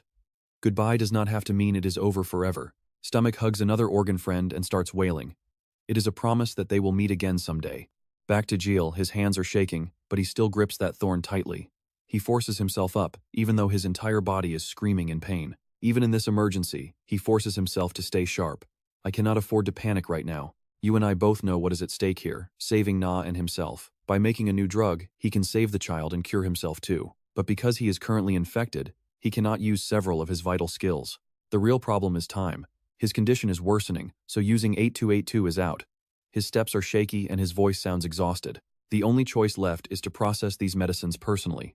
He has to refine the drugs by hand. His hands are shaking so hard he can barely hold a vial. At most, I have 3 chances to get this formula right. His heart is pounding like it is about to explode. Maybe he only has 1 chance. Raikiel knows these ingredients are new to him, making synthesis incredibly difficult. Since this is a completely new formula, not like the old ones, it is extremely risky. Because of the illness, he is so weak, he cannot even pop a lid. My hands are too weak to open it. Despite that, he uses every ounce of strength to twist the cap. Outside the room, Damian stands guard, hearing every single cough from inside. Those familiar coughing sounds make him worry. Then, the coughing is followed by a loud crash. Without a second of hesitation, he asks, "Your Highness, are you all right?" Jill answers tiredly, "I am fine, do not come in." Of course, Damian does not believe him and asks again, "Are you sure you do not need help?" Yale tries to reassure him, saying his concern is enough. Knowing he cannot change Yale's mind, Damian just tells him to call for help whenever he needs aid. Fortunately, he managed to get the lid off inside. I finally got it open. Meanwhile, outside, Damian's hand is still frozen on the door handle, gripping it until he shakes. After a long silence, he calls out, "Your Highness." Rakiel, exhausted and annoyed, shouts back, "What is it? I told you I am busy." Damian hesitates before speaking about the medicine he is developing, since he is trying to create something that has never existed before. Trust me, you can feel his worry when he begs the prince not to push himself too hard. Since he is no medical expert, Damian can only speak from his heart about what he knows is true. Alright, you and I are diving back into a story where survival depends on more than just books. It is all about instinct. Rakiel hears the advice but stays silent. Seeing him so quiet, Damian worries he overstepped and quickly apologizes for speaking out of turn. But Rakiel is actually grateful, admitting the advice took a huge weight off his shoulders. This finally puts Damian at ease. "It is nothing, Your Highness." Rakiel then gets back to work, keeping Damian's words at the front of his mind. He realizes he has never studied longroot licorice before. If he tries using old knowledge, failure is absolutely guaranteed. Looking at the pile of brand new ingredients sitting in front of him, the main character starts to feel a bit overwhelmed. He wishes he knew which herbs would actually boost the licorice root. Suddenly, he senses a familiar surge of mana. It turns out that mana is radiating directly from the longroot licorice itself. Now watch this part closely. A system screen pops up right on the roots, giving Rakiel a massive shock. It is a literal emoji. He is completely confused about why he is seeing this only on the licorice. Fortunately, the system is ready with an answer. You have realized that medicine requires flexibility with both patients and herbs. This deep understanding has massively leveled up your brewing skills. A brand new option has been unlocked for your legendary medicine brewing skill. Skill option 3, Medicinal Intuition. With a flexible mind, you can now feel which ingredients have the best compatibility with each other. This allows all medicinal ingredients to reduce side effects while creating a powerful resonance of healing properties. After seeing the notification, Rakiel finally starts to piece the puzzle together in his head. Longroot licorice holds way more mana than normal plants. That emoji must be reacting to the changes in its internal energy. He tests a theory by bringing another jar of herbs close to the root. It immediately gets happy and changes its expression. Does this thing actually smile when it likes something? It is almost like it is alive. Raikiel keeps testing. He brings out another jar to see the reaction. The licorice root immediately makes a face of pure disgust. You like this one? But you hate that one? Watching the plant clearly show its feelings makes him feel a bit helpless. Its emotions are so obvious. Finally, Raikiel decides to brew a pot, using only the ingredients the licorice actually likes. You and I both know this is a huge gamble, but he's only picking the ingredients the plant actually likes. Please, let this work. As he stirs the pot, his own internal organs start cheering him on from the inside. Your internal organs are sincerely rooting for your iron will and determination. They even start gossiping with each other. Is our body really not giving up? Seriously, can we actually trust this guy? Just believe in him, brothers, we have to. Raikiel is feeling dizzy, but he forces himself to stay conscious as the brewing reaches its peak. The licorice seems thrilled that he chose its favorite herbs. Meanwhile, his organs are doing everything they can to support him. Your organs desperately want to survive this. Current health points are at 2300.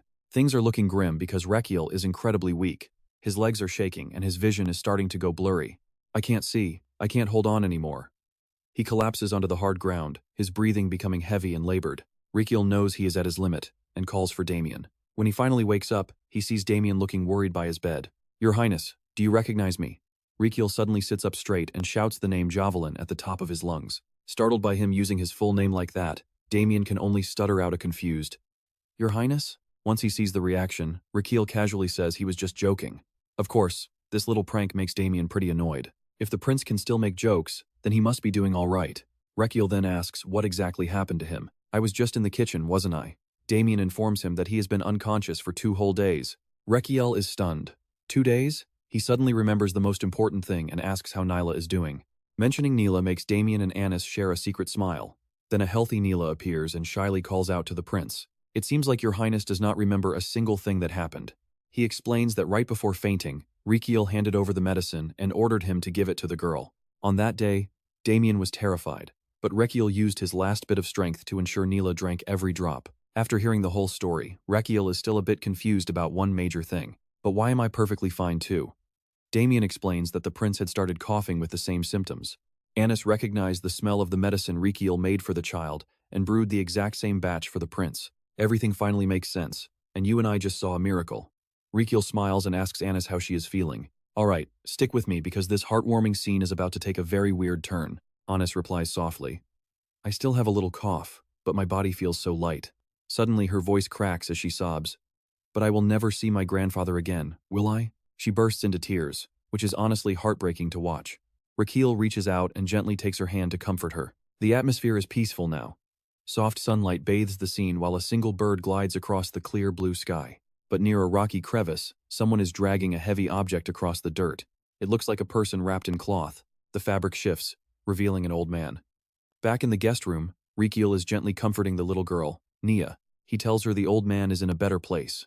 Stroking her hair, he says, if you stay healthy and stop crying, your grandfather can rest in peace. You can do that, right? Overwhelmed, Nia cries and nods. Yes, your highness, I will try my best. After calming the girl, Rakiel turns to Anis. Take her back to her room so she can get some rest. Anis obeys immediately. Then, Rakiel looks at Damian and tells him to wait outside the door as well. Damian follows the order. The 3 of them leave together, leaving the young prince completely alone in the quiet room. He watches them leave, then suddenly starts looking around the room as if searching for something very important. He can't find what he's looking for and starts gritting his teeth in frustration. You see, he's actually just waiting for the system to pay up. Are you ever going to pay up? My reward, my lifespan handed over right now. His intense frustration is so funny that his internal organs start teasing him with pure delight. They mock his sudden attitude shift. Old habits die hard, don't they? He actually held it in for quite a while. His intestines ask mockingly, you were dying to check your reward even while the kid was crying, weren't you? Exposed and helpless, he just admits it. Hey, it is not like that. I just want to live longer. After some back and forth, the organs finally grant him points. His organs donate 800 HP with joy. Current HP is 3,100. They actually believe him now. Because Rakiel crafted the new medicine, Nia's life was saved. The system confirms the success of his special herbal cough decoction. Treatment successful for patient Nia. Beyond the medicine, it is Rakiel's indomitable spirit that deserves the real recognition here. Despite being in critical condition himself, he showed incredible sacrifice by making sure the patient got the medicine first. His reward this time? Sincere praise coming from the very bottom of everyone's hearts. Every single person who witnessed his dedication is sending him their most genuine thanks. The system converts that praise into a massive bonus. Thanks to the praise effect, his medical fee skill is boosted by 1.5 times. A total of 24 days of bonus life have been paid. His expected lifespan is now 351 days. You and I both know that look, it's the pure joy of a man who just hit the jackpot.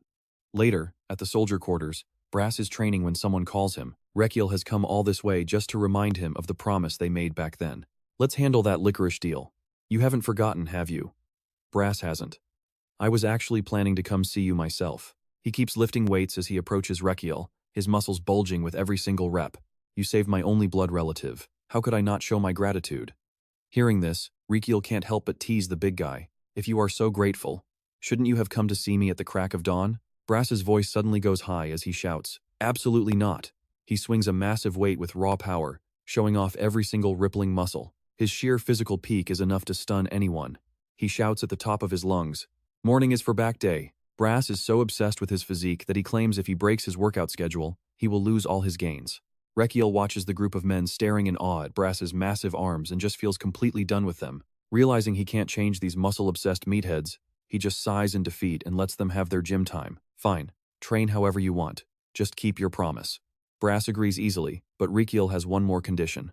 I want one more thing from you. Brass is confused. What could the prince possibly want now? Raikiel mentions the sickness spreading in the area. Whooping cough is not exactly rare around these parts, right? I found a cure for the sick children. I want to open a temporary clinic to treat all of them. Brass is shocked and asks why. With a look of absolute determination on his face, Rakiel answers him. Because curing the sick is simply the right thing to do. On the outside, he sounds like a hero of justice. These children are citizens of the Empire. They are the future, aren't they? But deep down, he just smells a goldmine of lifespan points. Trust me, you and I would probably do the exact same thing. Alright, you and I are back with our prince. He claims he cannot ignore these children, but his mind is racing. HP plus 10, HP plus 10, those life rewards are just too good to pass up. Brass listens to those heartfelt words, and gets so overwhelmed with emotion that he accidentally drops his massive stone weights right on the ground. The thunderous crash scares Jill half to death. You nearly gave me a heart attack. But then, Brass turns toward him with a solemn look and addresses the Prince of Humans. He and his entire orc tribe drop to their knees in a show of deep respect. He speaks from the heart, telling Raikiel that he is a true and just ruler. Suddenly, he leans his face uncomfortably close to the prince to emphasize exactly how he feels about him right now. I am deeply moved. Brass looks so intense that the prince starts stuttering in pure panic. Oh, really? Is that so? Before he can even process what is happening, Brass slams his head against the dirt in a deep bow. He shouts about love and unconditional sacrifice. The entire orc tribe starts chanting in unison, praising Raikiel for his dedication and kindness. The prince stands there, completely unsure how to react to all this. They perform a high ritual by literally standing on their heads to show loyalty. They promise to trust and follow him in absolutely everything he does. Even though he has seen this weird ceremony before, he still cannot get used to it. He just sighs helplessly and offers a quiet thank you. Deep down, he thinks to himself that these survivors will grow into strong adults. But watching children die must have been an agonizing burden for everyone here. After their big display of loyalty, Brass makes an offer. If you ever need our help, we will be there to support you with everything we have. Raikiel does not waste a single second. Since you offered, can I ask for one last favor before we move on? He makes a specific proposal. Would you be interested in helping me set up a massive farm for longroot licorice? Brass is a bit confused. A licorice farm? Raikiel explains that they can mass produce it by using the side roots as seeds for the next batch. However, the technical details start to get a bit complicated. Raikiel starts using terms that make Brass's head spin. He explains the antibacterial and anti-inflammatory properties, aiming to create a consistent supply of natural antibiotics. He keeps talking, making Brass's headache even worse.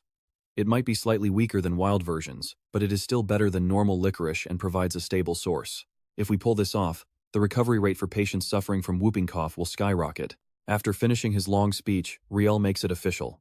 I am leaving the entire creation and management of this farm in your hands. Brass is stunned by this sudden level of trust. Why me? Raikiel just shrugs and says he cannot stay here forever, leaving Brass even more bewildered. But Your Highness, Brass argues that Raikiel cannot do business because he has not been officially recognized as a warrior yet. That is when Raikiel reveals his real plan. I am not doing it myself. I am going to appoint you as my official representative. Brass understands that part, but everything else is a total blur. If I become the official CEO of the farm, I guess there will not be any problems. I trust you and I accept the job. But just so you know, I did not understand a single word of that technical stuff you just said. Realizing Brass is a bit slow on the uptake, Raikiel calls in the expert. He shouts for Frandon, who suddenly appears out of nowhere like a gust of wind. Frandon bows and asks for his orders. Without hesitating, Raikiel tells him to explain the plan to Brass in the simplest terms possible. While Frandon starts his long lecture, Raikiel and Damian just casually walk away, leaving them to figure out the rest of the details. Brass listens for a while, and then tries to clarify. So, basically, I am the president of the company, right? A few days later at the temporary clinic, Raikiel is busy examining the sick children. He hands over prescriptions and gives strict instructions on how to use them. Next person. Every child he treats earns him more life expectancy rewards from the system, which pumps him up with even more energy to keep going. The line is endless. Next, he does not give himself a single second to rest, working like a man possessed. The system screen flashes. Life expectancy is now 1,282 days. Raikiel is vibrating with excitement. Over 1,000 days? Is this for real? Now watch this. His greedy grin is so terrifying that the poor child in front of him bursts into tears. Mommy, I am scared. The child's tears hit the ground just as a single drop of water falls in a completely different, much darker place. Deep inside a cave, a man is hidden under a heavy cloak. In front of him stands a crazed creature with its mouth wide open and rotting teeth. It is not just one monster. There are dozens of them, all locked away behind the iron bars of a large cage. The mysterious man walks up to the bars. He is clearly not satisfied with the numbers, wondering why so few people have died from the cough lately. He pulls back his hood, revealing a young man who looks extremely frustrated and annoyed by the recent turn of events. Now, I know what you're thinking. Who is this guy, and what's with the cages? This is the necromancer Katu. These things inside are not even human anymore. To a monster like Katu, this current batch of creatures is nowhere near enough for his grand plans. He angrily grips his collar. It has already been 10 days. He slams his cloak against the ground in a fit of rage, screaming that this is not going well. Katu gnashes his teeth. My entire plan is falling apart right in front of me, and it is all because people stopped dying. The delay is driving him absolutely insane. He paces back and forth, muttering that he needs at least 3,000 more bodies. Trust me, you and I are about to see just how dark this gets. Katu finally calms down, realizing there is no better place on Earth to mass-produce his zombie army. Alright, stick with me. We are diving into the mind of a madman hiding out in the borderlands. So many lives lost to that plague. He slowly grips the cold iron bars, whispering a dark prayer under his breath. Once the funerals end, they just dump the bodies in the fields and never return. This wicked cycle makes K2 grin with pure delight. It is a flawless tradition, right? Don't you poor souls want the chance to walk among the living again? The moment he gets close, the creatures inside lose their minds, clawing through the bars just to get a piece of him. He jumps back with a wicked smirk. Katu does not feel fear, he just laughs and asks if they enjoy the view. You and I can see he is loving this chaos. To him, dark magic is not a curse, it is the most brilliant tool ever created. His excitement grows. If these undead fight for humanity, then the living will never have to face the horrors of war again. But the idiots running the empire are too blind to see his perfect solution. He presses his trembling hands to his face, high on his own twisted ego. He is truly convinced his mind is a gift to the world. I really am a genius, he whispers. After that little breakdown, he finally settles down to focus on his main goal. No more wasting time. I need information. Suddenly, he shouts into the darkness, calling out to one of the captives. There is one prisoner in the corner whose aura feels far more dangerous than the other mindless beasts around him. Katu gives the order, "You will be my eyes and ears." His dark energy surges out, corrupting the prisoner into his personal scout. Meanwhile, Joel has officially launched his farm under the brand name Na, focusing on a massive licorice root project. Staring at the grand opening photo on the wall, a worried voice breaks the silence, asking if this gamble will actually pay off. Joel calmly admits it won't be easy. He starts showing the team the proper way to handle the licorice roots. We've done everything right, the soil is balanced, the temperature is steady, and the nutrients are perfect for growth. Even with all that careful preparation, the ground remains barren. Not a single sprout has broken through the soil yet. It has been 8 days already. You and I can tell Joel is losing sleep over these missing sprouts. We followed the instructions perfectly, so what are we missing? Is there some secret nutrient or special environmental trigger we forgot? While Joel is losing his mind over licorice, Brass couldn't care less. All he wants to do is go lift some heavy weights. I need to train. One guy is stuck on roots while the other is obsessed with plants. Suddenly, Joel yells that it is ready. Brass jumps up, hoping his master finally figured out the secret, but the excitement dies fast. Joel actually found nothing at all, which just leaves Brass feeling pretty annoyed. Joel decides it is time to bring in the big guns, a real professional.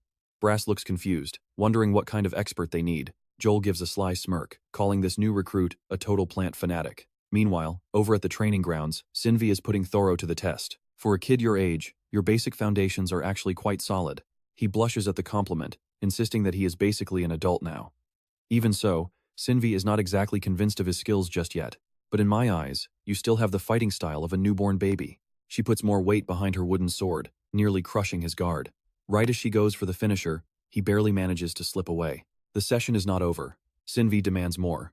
At the same time, voices echo from inside the royal carriage. The messenger pigeon must have arrived by now. Damian wonders what kind of message Joel sent to Sinvi. Joel flashes a sly grin. He told her he found a legendary rare plant and invited her to see it. Even after hearing that, Damian is still worried. Is a simple plant really enough to lure her all this way? But looking at Joel's clever expression, it is clear he is absolutely certain his plan is going to work. He says if she is not here in a month, he will boil the plant and eat it himself. That threat sends a chill down Damian's spine. The carriage rolls slowly down the road. Joel and Damian sit in silence until Damian finally builds up the courage to speak. He says he has something on his chest. There is something I need to tell you, Your Highness. Joel is taken aback by his sudden serious tone. What is it? What's going on? He hesitates before asking the question that has been haunting him. My job is to protect you. So why did you put me here? Why put me in a place where I cannot guard you? Joel lets out a long sigh. He knew this moment was coming. Worried that the cold truth might hurt Damian's pride, Joel realizes he has to choose his next words very carefully. If he gets angry and walks away, everything falls apart. I need to soothe his spirit. Joel finally speaks up. What? And trust me, you and I are going to want to see how Joel handles this emotional protest from his knight. You and I are jumping into a moment where our prince smells a hidden motive. Do you want me to assign you somewhere more important? Where you are needed more? Exposed like that, Damian does not even bother to hide it anymore. Yes, Your Highness. But in that very moment, Keel hits Damian with a question that cuts right to the chase. Do you think you are the only one protecting me? He starts listing everyone else assigned to the same mission. There is the Special Task Force, the Royal Guards, and you are just one single member of that elite team. With so many guards already, Keel does not get why Damian wants to shoulder everything alone. Why take it all on? Damian awkwardly replies that he is not trying to go solo. Seeing him deny it, Keel exposes his true intentions. Actually, that is exactly what you are doing. He then shouts, demanding to know if Damian thinks he enjoys being in danger. Softening his voice, he explains that he arranged the Royal Guards and the Special Forces in the most efficient way possible. He is just making the best use of everyone. Because of that, you and I might have to be separated for a little while. Hearing they will be apart, Damian tries to protest, but the prince shuts him down with a sharp shout. What now? Damian looks miserable, admitting he cannot shake the feeling that he is becoming nothing more than a flower in a greenhouse. That catches Keel off guard, but he gets it. Suddenly, with an indifferent look, he tells Damian that he is actually quite jealous. I want to do nothing too. Just lying around and living like a pampered plant in a warm, cozy greenhouse. Seeing the prince joking around, Damian stays serious. Your Highness, I am being for real here. Keel just shrugs it off. I know, and I am serious too. Then, Keel promises to remember the frustration and dissatisfaction his guard is feeling right now. Looking him in the eyes, he says, I will make you one solemn promise. He swears with all his heart that he will never be the one to abandon Damian first. That deep vow leaves the guards stunned, until the day I die. Seeing Damian blush, Keel feels satisfied and tells himself to put the heavy stuff aside for a while. Given the current situation, he needs to settle all these unnecessary troubles and clear the path ahead. Now pay attention, because the mood is about to shift from a heart-to-heart to something absolutely terrifying. He spots a beggar sitting by the road, and his eyes widen in pure horror. He suddenly screams for the carriage to stop. The moment it stops, Keel bolts outside. His frantic movements catch Damian off guard, who shouts out in total shock. Your Highness! Keel rushes right up to the beggar and speaks up. Excuse me, but I need to ask you something important. Gasping for breath, he explains that his mental cultivation allows him to sense the flow of mana. His face turns deadly serious. Then he drops the bombshell, looking the man in the eyes and asking, You are not human, are you? Just moments ago, the villain Katu used soul-stealing magic to possess poor Tun Lun. Now, every single move and emotion is under his control. Tun Lun is now a puppet for Katu.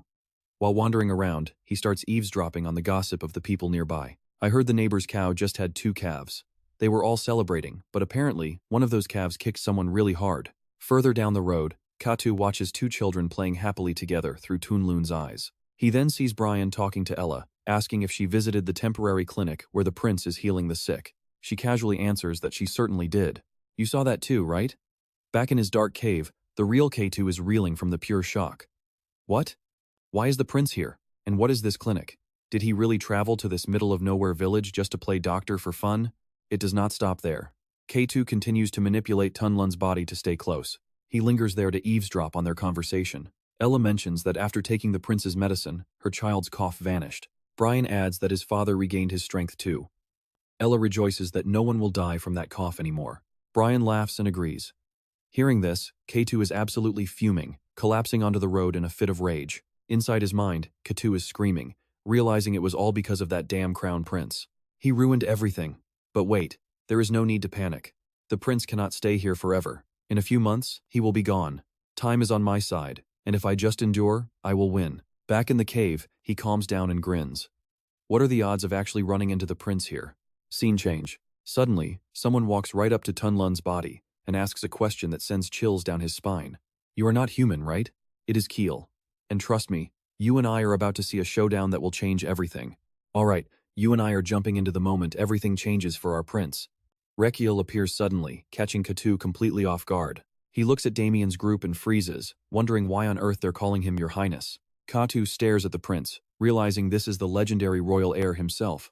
Their eyes lock, and Raikiel is instantly curious about that intense, glaring gaze. The pressure is too much. 1 second later, K2's host body starts dripping with nervous sweat. That's when Raikiel senses something is off and shouts, I've got you now. The target immediately bolts, desperate to escape. Raikiel doesn't miss a beat and orders his commander to strike. Damian, capture him alive, but watch out for those teeth. Damian instantly responds, Yes, Your Highness, and vanishes in a blur. The suspect looks back while running, totally unaware that Damian is already hovering right above his head. He panics, wondering how the prince knew his secret, as Damian slams down to block the path. K2 is speechless. He can't even process when or how this man got in front of him. With no choice left, he lunges for a fight. But Damian just draws his sword and effortlessly sweeps him to the ground. K2 hits the dirt with a painful thud, cursing his rotten luck under his breath. While the guards tie him up, Rakiel explains he knew something was wrong from the start. Then, he suddenly stops dead. He notices a strange energy radiating from the man and realizes something truly dark is happening here. The mana around this guy is twisted and wrong. It's not the flow of a living person, it feels like a walking corpse. Raikiel demands the truth, feeling like he's seen this face before. When the man looks up, the prince lets out a shocked shout. What? His mind instantly flashes back to Toonlun. A second later, Raikiel's voice rings out in pure disbelief. Could this really be guild leader Toonlun? When they bring him back, even Grass is stunned by the sight. To see a great man reduced to this state, K2 just keeps screaming in a mindless rage. Rakiel turns to his ally, asking if this really is the guild leader. Grass confirms it immediately. He points out the signature scar on his face as proof. Meanwhile, the captive just continues to growl like a beast. Now pay attention here, this discovery is about to flip the entire world on its head. This isn't just a man, it's a high-level zombie. This means a powerful dark mage is hiding nearby, because creating something this advanced requires a true master of forbidden arts. In the world of the novel, only one person fits this description, the infamous dark mage, K2. This specific type of necromancy is his dark signature, a magic that belongs to him alone. K2 is the absolute worst of his kind, a rare psychopath who was the lone survivor of an imperial purge years ago. Since then, he's been perfecting his twisted craft in the shadows.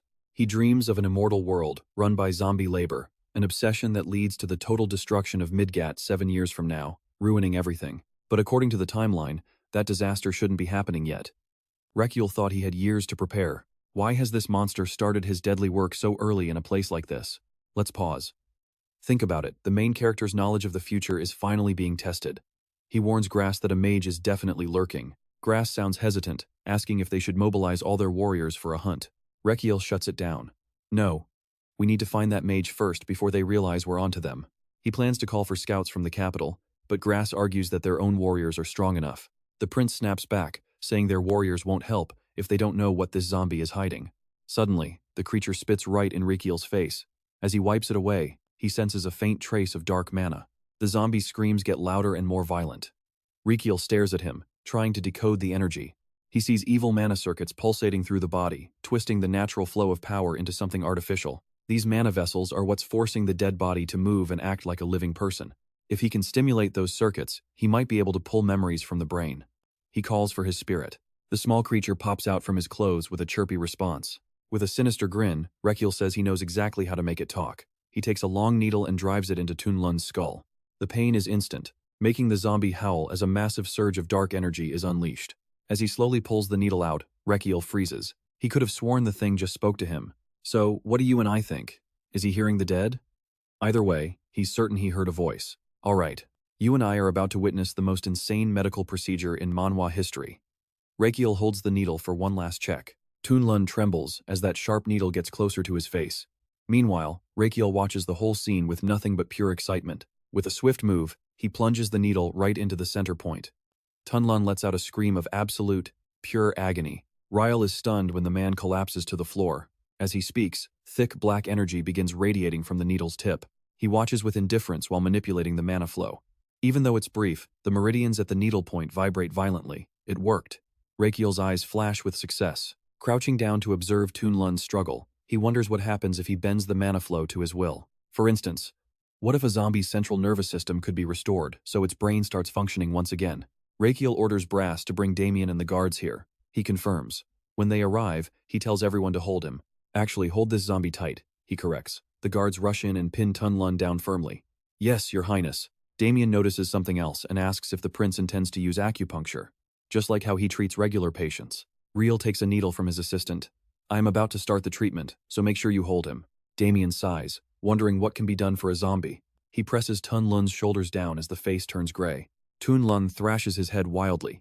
Getting annoyed, Raikiel tells them to hold him tight, or he can't even start. Finally, the head is held so tight it cannot even budge. Sergio holds the bound arms firmly while Frandon puts all his strength into it. Looking up with a face full of sweat, he wonders if this is truly healing. The other man just shrugs. Raikiel raises the needle. Now pay attention, because you and I are about to see him restore a zombie's brain.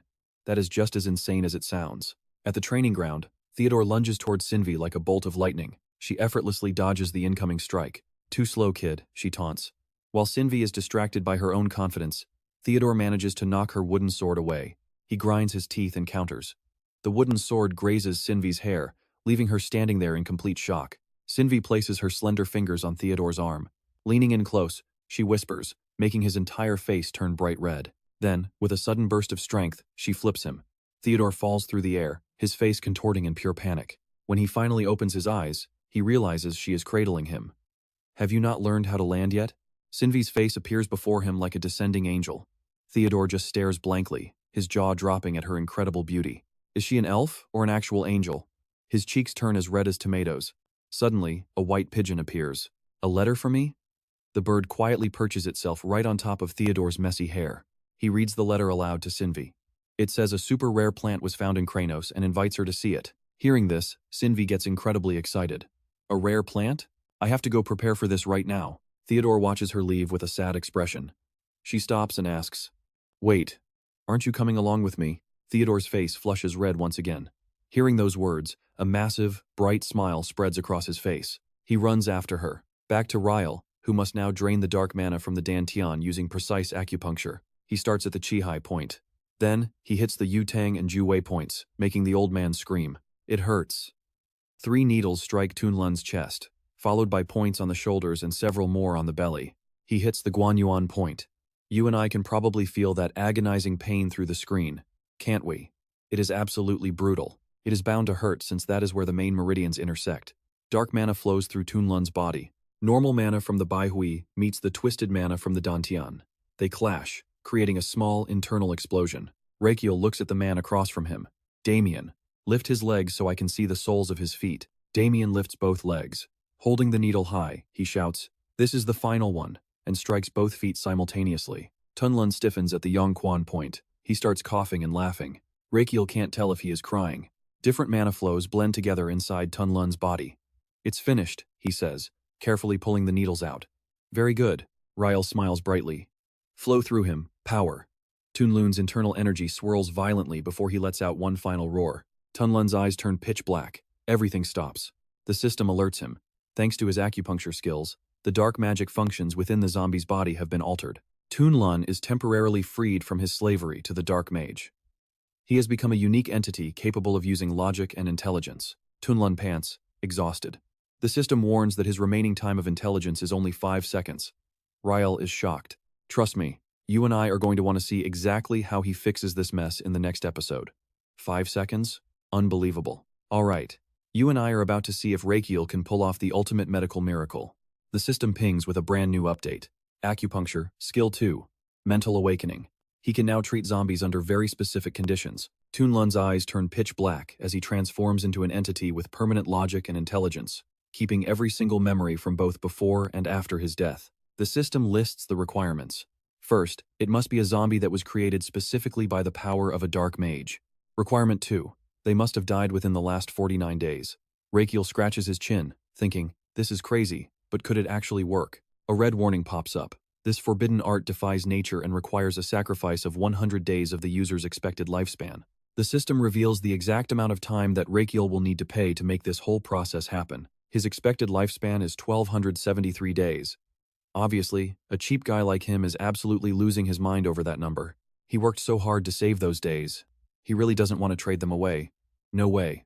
Absolutely no chance. But right then, Tunlun coughs in pain. Seeing the witness sitting right in front of him, Raikiel starts feeling a bit conflicted. Now, pay attention. He has to sacrifice 100 days to get clues on Katu, who definitely wants to unleash a massive plague and turn everyone into a mindless zombie legion. Katu wants to build a zombie legion, and the licorice crops used for the cure are the only things standing in his way. Plus, Raikiel knows if he leaves now, the innocent people living here will be in serious danger from the enemy. If he returns to the capital, the licorice farm becomes a target. Looking at his remaining lifespan, Rakiel decides he has to take the gamble. With no other choice, the system asks him to select the target for the skill application. The moment his life force is drained, Rakiel lets out a sharp cry of pure agony. Based on his choice, 100 days are deducted. His own life energy begins flowing directly into Tunlun's decaying body. The process finishes quickly once the sacrifice is complete. The system updates his remaining time. 1,173 days left. Raikiel is left gasping for air, exhausted and hurting. Suddenly, Tunlun lets out a terrifying scream. Seeing him struggle so violently, Frandon and Mew rush in to hold him down as tightly as possible. Dark magic surges out of Tunlun's body as he wails in misery. Then, just as suddenly, he goes completely silent and still. You saw that too, right? Raikiel tells them to let go, but Damian thinks the thing in front of them isn't human. Mizu speaks up as well, warning the prince that it is far too dangerous to be near him. They don't believe that even with his medical skills, he can turn a zombie back into a person. Raikiel speaks softly to calm them. He tells them to just trust him.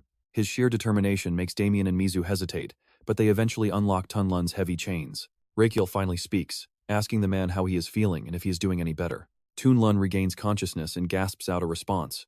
Without a second of hesitation, he immediately asks about his young granddaughter. He asks how his granddaughter is doing, and his words leave everyone in the room frozen in shock. Ignoring their reactions, Tunlun grabs Rakiel's hand, desperately asking if the girl is safe. He desperately begs him to please just say something. His devotion to Nayla touches Raikiel's heart. The fact that his first thought was of her proves he has regained his humanity. Even though his body is still that of a zombie, his mind and memories have returned completely. After a brief silence, Rakiel tells him the good news. Nayla has already recovered, which makes Tunlun burst with joy. He asks if it is really true. Rakiel confirms it, then decides they should move somewhere else to continue their conversation. Since he is awake now, they should talk elsewhere. Keeping him here makes him look like some kind of criminal. Overwhelmed with gratitude, Tunlun thanks the prince for saving his granddaughter's life. He wipes away tears, saying he has no way to repay such a massive debt. Seeing him rub so hard, Raikiel starts panicking. He shouts for him to be careful, or the dead skin around his eyes might actually peel right off. Tunlun stops immediately. You are currently a zombie. He warns him that even though he has his mind back, his body won't heal from any new injuries, so he must be careful. Tunlun agrees, but then shyly asks Raikiel to stop staring at him so intensely. It turns out Brass was staring with pure curiosity, exclaiming that it's amazing to see rotten meat actually talking. This clearly makes Tunlun angry. That furious glare makes him flinch and quickly apologize. Even after being yelled at, he still thinks this is good, because at least they can go back to training their muscles together. So what do you and I take from this? Raikiel crushes their dreams, telling them it is totally useless. Alright, you and I are diving into some absolute game-changing news that will leave these characters in total despair. Tunlun finally accepts the heartbreaking reality. Muscles do not grow on zombies. Then, Joel speaks up. Since you remember your life, do you also remember your time as a zombie? Tunlun says yes. I remember everything beyond my living years. It is crystal clear. Ever since awakening under the dark mage spell, Knowing he remembers everything, Joel urgently demands, "Tell me every single thing you can recall right now." Toon-Lun answers immediately. "First, I remember the face of that dark mage very clearly. He describes a gloomy, skeletal man and draws Kato, a face that is full of cunning and malice. The drawing is a total shock, mostly because Toon-Lun drawing skills are absolutely terrifying." "What is this?" After regaining his composure, Joel asks, "Did you feel any emotions then?" Toon-Lun says, "Faintly, but yes. Now here is the part where you and I need to pay close attention. The mage secrets are coming out." He noticed Kato mumbles to himself constantly. Joel asks for more info, and Toon-Lun confirms it immediately. "Of course. But before I continue, may I please have a quick drink of water?" Joel allows it without a second thought. "Sure, there is some right over there." They watch Toon-Lun walk over. Suddenly, Joel realizes something. Wait, can a zombie even drink water? Their digestive systems cannot handle it. Toon-Lun chugs the water, but suddenly begins to choke and gag. Joel realized his theory was right, and rushes over to the coughing zombie. "I knew this would happen." He hands him a bucket. "Do not just vomit everywhere, use this." Toon-Lun suppresses the urge and nods. "Thank you."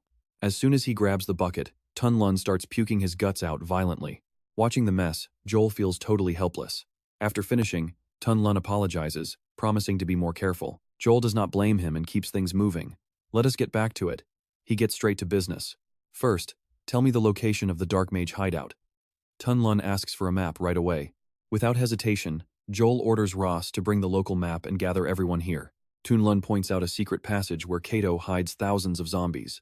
He says there are way too many, over 3,000 of them.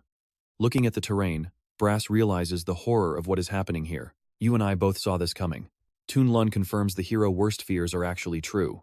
His voice drops as he asks, "Our family and friends became zombies. Did you see any familiar faces?" Toon-Lun goes quiet before speaking. "I saw Croxy."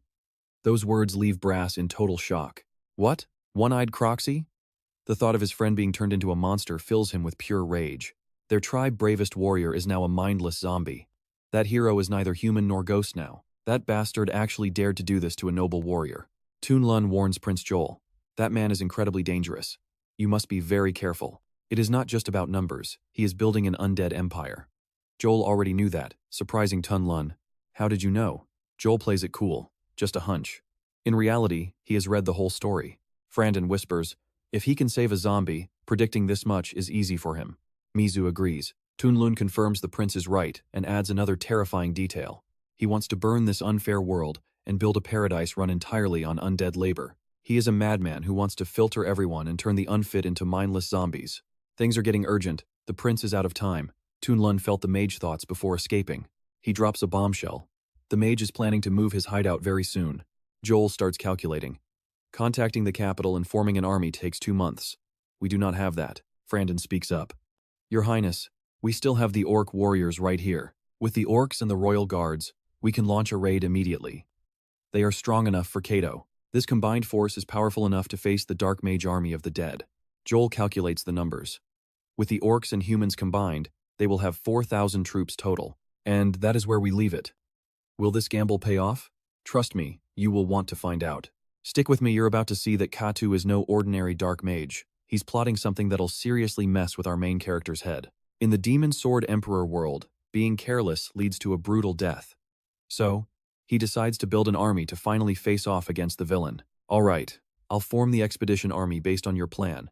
But consider yourself warned, this is a dangerous game we're playing right now." However, he forces everyone to follow a backup plan, making sure to include his own secret strategy, just in case things go south. Days later, on the Grandos Desert Plains, Katu waits calmly. He figures the Crown Prince is already leading the expedition army right into his hands. He knows exactly where they are because he sent another zombie spy to keep eyes on their every move and report back. The moment he lost contact with the first scout, he sent a replacement immediately. Talk about being a genius mastermind who sees everything. He knows everything he needs to. Thanks to his spies, he's tracked the entire expedition from the moment they organized to their final departure. Pay close attention now, because Katu's true plan is finally starting. He's already set a trap that no one sees coming. The second they step into that lair, he'll unleash a massive horde of zombies to cut off their only path for retreat. The hidden zombies will seal the exit, leaving the army to rot and die slowly inside that empty, dark, and hopeless cave. He's incredibly confident in his scheme. If this works, the entire expedition army will become his new personal legion of the undead. He's dying to welcome Raikiel's legion. As desert dust swirls around him, Katu waits with breathless anticipation for his victims to finally arrive. Suddenly, the ground shakes with the thunder of hooves and heavy footsteps. Katu's eyes widen as he mutters, "Are they here already?" A figure appears in the distance, sprinting at high speed. Seeing them charge directly toward him, Katu lets out a loud, delighted shout. "Come on." From afar, Euros charges forward, while Raikiel leads the way alongside Yuzu and Raikiel, who is riding his trusty mount. He holds something high, shouting with joy to keep moving. Beside him, Euros grunts a question, sounding a bit concerned about the plan. Raikiel knows exactly what he's asking. "Are you worried if the snakes will follow just because of some cheap licorice essence on a string?" He smiles, confirming the trick. "Of course they will. Just one whiff of this licorice scent and those beasts will go absolutely wild." Euros is still confused, and Raikiel gets it immediately. "You're wondering why I didn't just use the real, high-grade licorice, right?" He admits he's being a cheapskate. "That's way too wasteful. Do you have any idea how hard it was for me to find it?" Euros just curses him silently for being so stingy. Meanwhile, Raikiel keeps waving the scented bait around to keep the attraction strong. Essence drops fly everywhere as he shouts, "Come and get it. Here is that licorice you all love so much." Then, a pair of wild eyes glows in the dark, followed by dozens of other aggressive predators emerging from the shadows. Those glowing eyes give Katu a real scare, but Raikiel just flashes a cunning, mischievous grin at the chaos he's caused.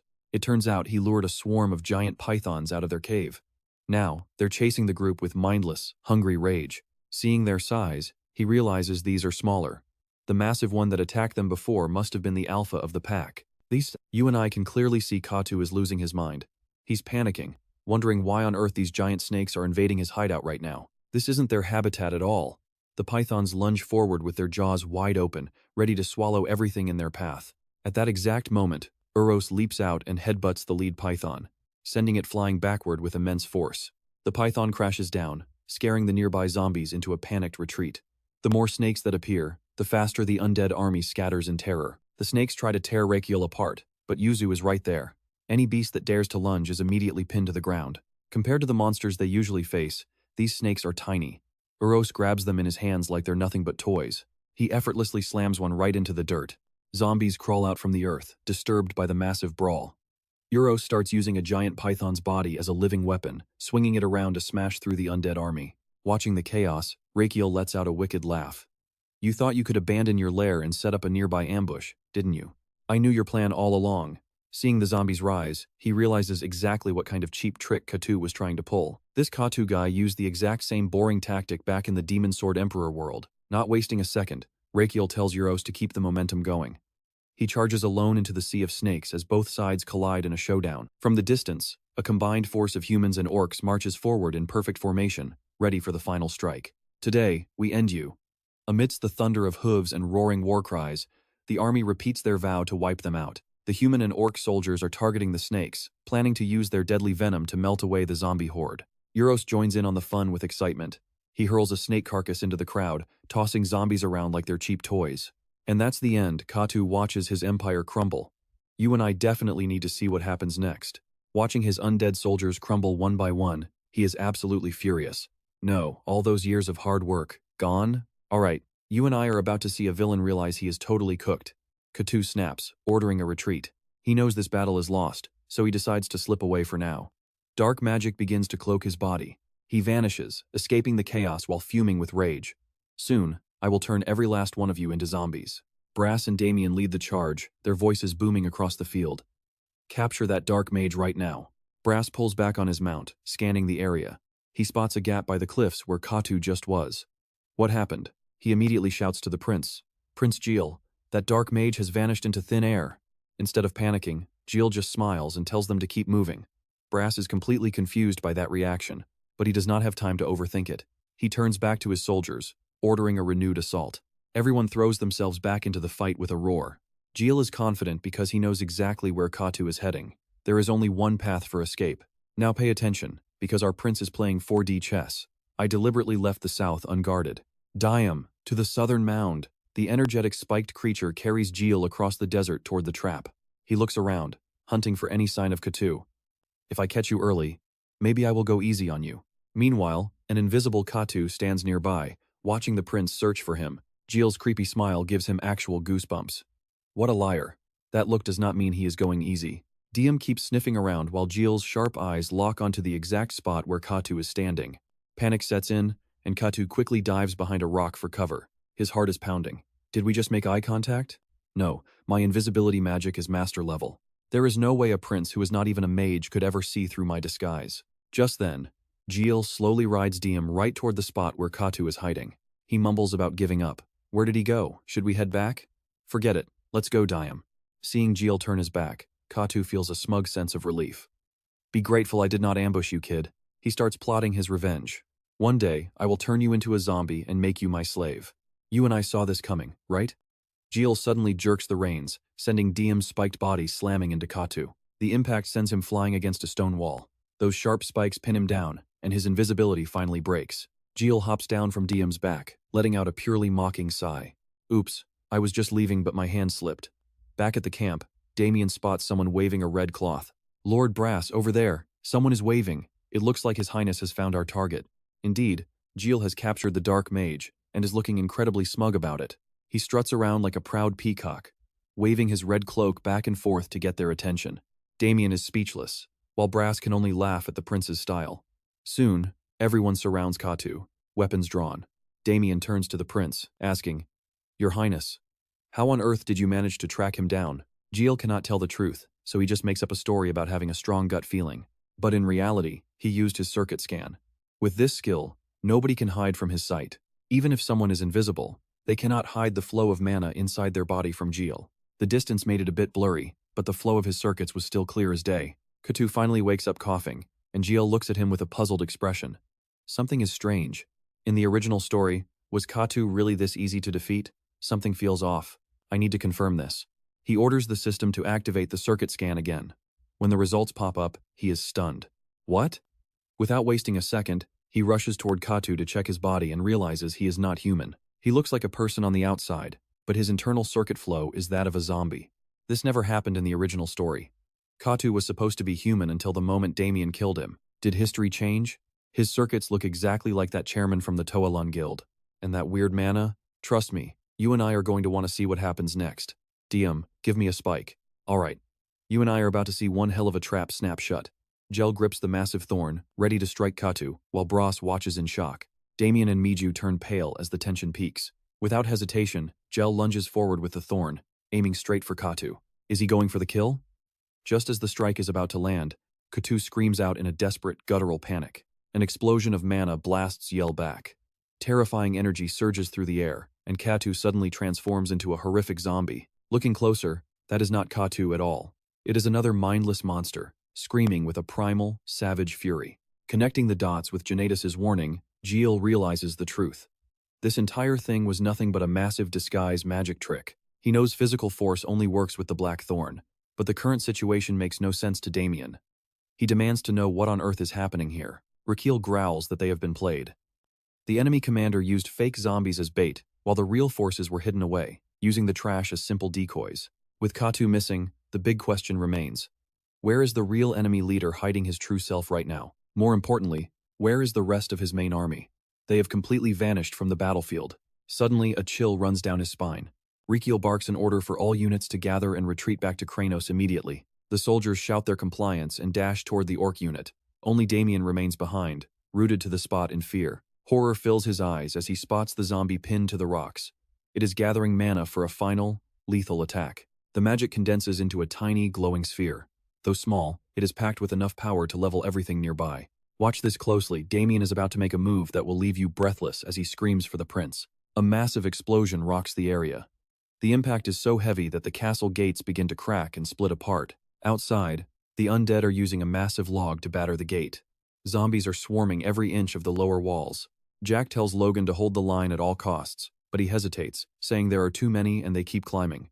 Just keep attacking for now. They have no choice but to rain down arrows, desperately trying to keep the monsters off the walls. Screams of the fallen echo as more zombies keep climbing. Jack watches in total panic as the defense starts to crumble. No matter how many they kill, the swarm never stops. Jack realizes with a sinking heart that they cannot hold much longer. He turns to see Logan screaming and trying to flee. But a second later, Logan's face twists into an expression of pure terror. Right before Jack's eyes, Logan is snatched by the undead. He wails for someone, anyone, to save his life. A zombie sinks its teeth into his arm, and Logan's screams turn blood-curdling. He begs for mercy, terrified of the end. Jack rushes over and grabs Logan's hand. He is putting every ounce of strength into pulling his comrade back from death. You and I both knew this was coming, but seeing it happen? Pure nightmare fuel as Logan starts growling like a monster. The transformation completes. The zombie that was once Logan pins Jack to the ground, crushing the air from his lungs. Jack gasps for air, unable to fight back. Soon, he is gone. The gates finally fail, and the horde pours inside. Panic erupts among the citizens as they shout the alarm. They scramble to grab their belongings and find a way out. Nayla calls for her mother, weeping in terror. She has never seen such a horrific scene before. She runs to B, asking if they are going to die today. B just pulls her close, unable to find any comforting words. The little girl clings tighter, her voice trembling. In her heart, she is crying out for her grandfather. Nearby, Tunlun watches from the shadows. He is terrified that his zombie appearance will scar Nayla for life, especially after the prince warned him. In this moment, his mind drifts back to his previous secret meeting with Rakiel. After they finished planning, the prince quietly announced that the strategy meeting was officially over for the day. Tunlun had asked if he could visit Nella, but Rakiel hesitated. He knew the timing just was not right yet. He warned that his monstrous form would only terrify the poor girl. Tunlun understood the situation and accepted the prince's decision. Back in the present, he keeps his promise to the prince and stays hidden behind the closed door. He wants to comfort her, but it is not time yet. Instead, he prepares to head out and join the fight himself. The air is thick with the aura of high-level undead. Katu's real elite legion has finally arrived at the city. If he does not stop them, everyone will be turned. He has to save Nayla from this nightmare at any cost. He sprints toward the gate, arriving just as a massive explosion rips through the air near the walls. Seeing the chaos spiraling out of control, Tunlun curses under his breath. Up on the walls, David is struggling. David tells Lucas they cannot retreat, but Lucas is at his limit, barely able to lift his weapon. Trust me, you and I are just getting started. Things are about to get even crazier as Tunlun joins the fray. Lucas is totally confused and asks where this thing even came from. The man whispers, "I am a zombie, but I am on your side." Bridge, Hasson, Hook. Trust me, you and I are about to see the weirdest team-up in history. Tunlun insists he won't hurt them and asks for cooperation. To their horror, he suddenly licks them, leaving Lucas way too terrified to even speak. He licks him again, causing a loud scream. The surrounding zombies do not understand what is happening, so they hesitate to move toward them. Minutes later, Tunlun finally lets go, but Lucas immediately starts complaining about the situation. The smell is so bad he can't resist gagging. David is also throwing up. Then, the man explains the plan to them. Zombies track the scent of the living, so he used his own saliva to mask their human smell. Just smelling like them isn't enough. If you move differently, they will notice. From now on, you both must act like zombies. David follows the orders without hesitation. Lucas starts mimicking the sounds and groans of a real zombie. They coordinate perfectly, growling together. Tunlun praises them, but Lucas is still terrified of the zombies getting too close. Lucas even gets bitten on the head. He sees the other zombies acting friendly and thinks his disguise is finally working. David moves toward Tunlun. The man whispers to him, "Now, follow me so we can gather the horde together." Lucas is completely lost and asks, "Wait, what exactly do you mean by that?" Tunlun explains that these zombies have no intelligence, so a messy formation will cause their magical orders to overlap and fail. Bridge #2 Tension Builder. Now pay attention here. If we take the lead, the horde has to follow us away from the city. Are you guys ready? They have no choice but to agree. Both of them follow Tunlun, screaming alongside the massive zombie pack. The scene changes to the zombies climbing the wall. Tunlun, David, and Lucas are hidden among the monsters. Katu sees this and is baffled. Why are they retreating and climbing down? He loses his temper and screams in rage. He calls them fools. This is the problem with zombies. Without specific orders, they have no idea what to do. He uses his magic and commands, continue the march, move forward and attack. The magic takes hold, making the zombies scream and climb even faster. Tunlun is stunned, wondering why they are going up again. Tunlun growls loudly to get their attention, shouting, "Hey, look over here." When they don't react, he panics. He realizes there are no defenders left at the top of the wall. Bridge #3 The midpoint pivot. You and I both saw that coming, but wait, what are those figures in the sky? He looks up at the sky in shock. Once he sees their faces, he cheers. Reinforcements from the orc tribe have finally arrived. Katu is still casting his magic, completely unaware of the massive danger heading his way. He thinks the prince is busy while he takes the city. He truly believes he is a genius for this plan. Sudden orc war cries interrupt his ego trip. A flying army armed to the teeth is heading straight for the gate. They immediately start slaughtering the zombies. Joel hits the ground and gets ready for the next phase. He asks if everyone is all right. Leo takes off his fake wings and complains about his arm being broken. Mayan jokes about using spit to heal it. Just then, another zombie rushes toward them with a loud scream. Joel alerts the warriors. He leads the charge, using his mace to smash through the front lines of the enemy. Joel's strikes are incredibly fast and precise. In an instant, he successfully wipes out dozens of zombies. Leo and Marin jump into the fight. While the boys try to pull Tunlun up, Joel screams for everyone to start their workout. Today is all about the upper body training day. Tunlun climbs the wall, wondering where these allies came from. A loud sound startles him, making him look back. He sees Gomong using her trunk to create a wind that blasts the orc warriors toward the enemy. Uos is there with Gomong. Raikiel and Damian follow closely behind the rest of the orc tribe. Luton is relieved but scolds them for being late. If they were any slower, the north wall would have fallen. Raikiel waves to him.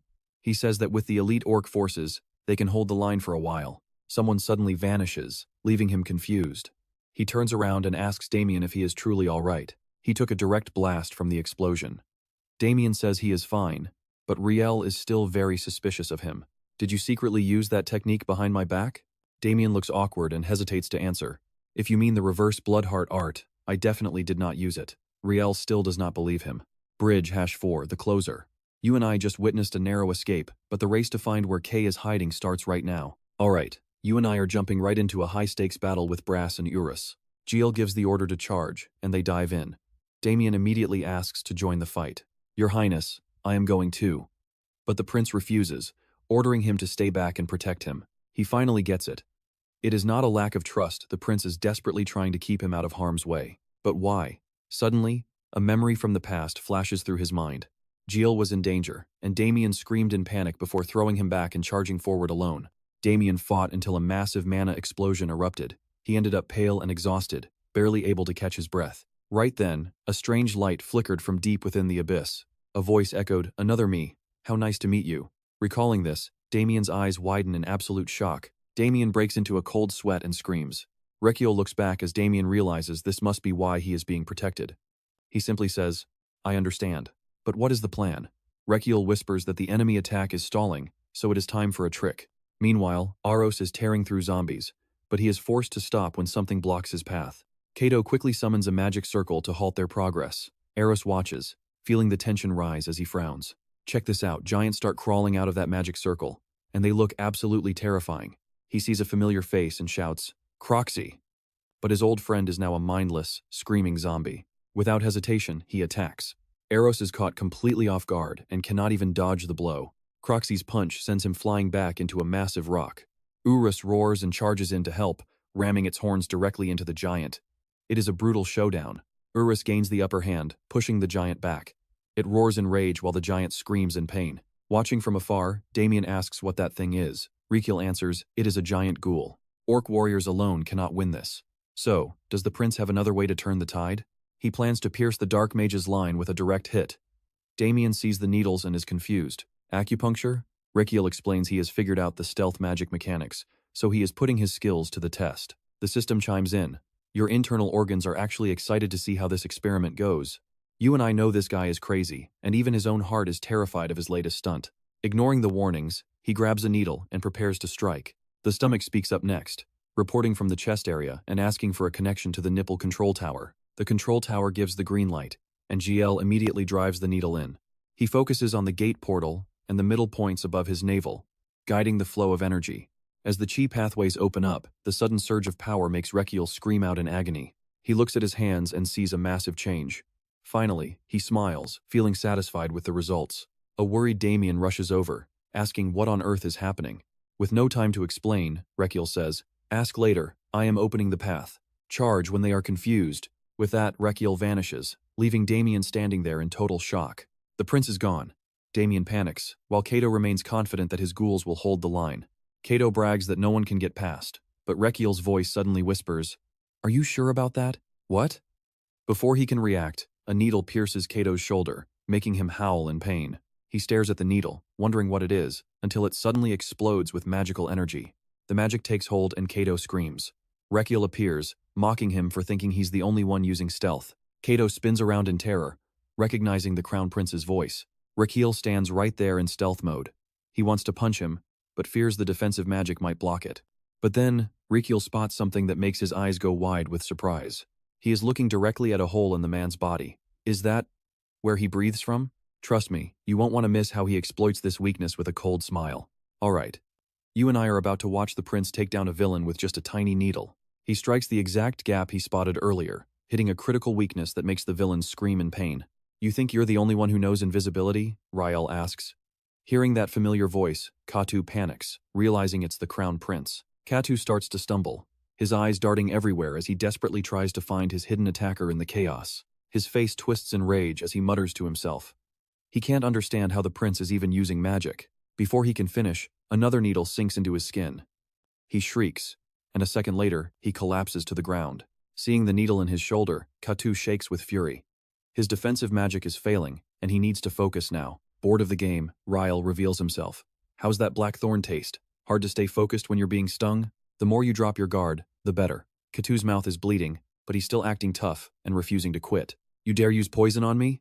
Katu crawls up, gathering mana for a spell, while Raikiel stays completely calm and collected. Thinking he can finally win, the villain laughs and screams, "Now die, you pathetic crown prince." A massive mana orb hits the ground, triggering an explosion that sends earth and stone flying in every direction. Now pay attention, because here's the part where the plan actually starts to work. We're about to find out how. Dust fills the air. When it clears, Katu is trapped in a massive pit, coughing violently from the thick, suffocating smoke. Raikiel is safe behind a mana shield. He mocks his enemy. Yeah, I'll admit, that one actually hurt a little bit. Raikiel thinks back to what happened before. Compared to his training with Jabon, this level of pain is nothing at all. Damian rushes in with a high-speed attack. He asks Raikiel if this is what a chaos formation is supposed to look like. Damian lands a heavy strike, but it doesn't leave a scratch. He clicks his tongue in pure frustration and moves back. It's a defensive barrier. Spotting the needle in the enemy's shoulder, Damian decides to retreat and wait for a better opening. Damian finds a new strategy. He strikes Katu's right shoulder, then immediately follows up with a hit to the left side. He delivers 2 more strikes to the back. Katu is wounded and screams out in a fit of pure, desperate rage. You dare do this to me! The pain is agonizing, but suddenly, the poison in the needle starts numbing his entire body. Katu freezes, looking at the needle in confusion. He realizes the pain is actually starting to fade away into nothing. Looking at his hands, Katu plans to summon his zombie horde. But before he can move, Urus appears and lets out a roar. The orc tribe members shout that the zombie line is finally broken. It is time for them to charge and attack. Joel and his group grip their swords tightly, ready to jump into the battle at any moment to support the prince. Katu can't believe his eyes. He wonders where his guards are and if something has gone horribly wrong with his plan. He looks at his crumbling army and realizes his mana connection to the zombies has been completely severed by the prince. You and I both know the main character had this whole thing planned from the start. He used poison to sever the link. The battle-hungry Urus lets out a deafening roar. Following his signal, the warriors of the orc tribe charge straight for Katu. With no way left to run, the villain quickly draws a magic circle, determined to end this fight with his own hands. I'll kill you myself. Countless dark spirits emerge from the magic circle and take flight, filling the sky with their shadows. They swarm the orc tribe, causing total chaos. Everyone screams in terror as the strange creatures begin their relentless attack on them. One spirit wraps around Joel. He freezes in shock when the creature suddenly calls him its son in a distorted voice. Joel drops his sword in disbelief, calling out for his father. The other spirit's words make the entire army drop their weapons. My son, why are you here? Put down your weapons and listen to your elders. Do not fight us. Overwhelmed with guilt, Joel and Linus start weeping. They can't bring themselves to strike down their own ancestors in this battle. Just like that, the manipulative spirits successfully force the entire orc tribe to stop their attack and lower their guard. Katu laughs, calling them fools for letting their useless emotions and values lead them to such a pathetic and miserable end. Today, I'll turn the prince into a zombie and kill the emperor. I'll shake this empire to its very core. Everyone die. Suddenly, a voice screams for them to stop. Why are you dropping your weapons? Did you lose all your muscle today? Don't run away. If you run, you're just power walking, and we all know where that leads you in the end. After a confusing lecture about aerobics and exercise, the warriors actually find the strength to pick up their heavy swords again. And that's where we leave it. Trust me, you're going to want to see what happens in the next chapter.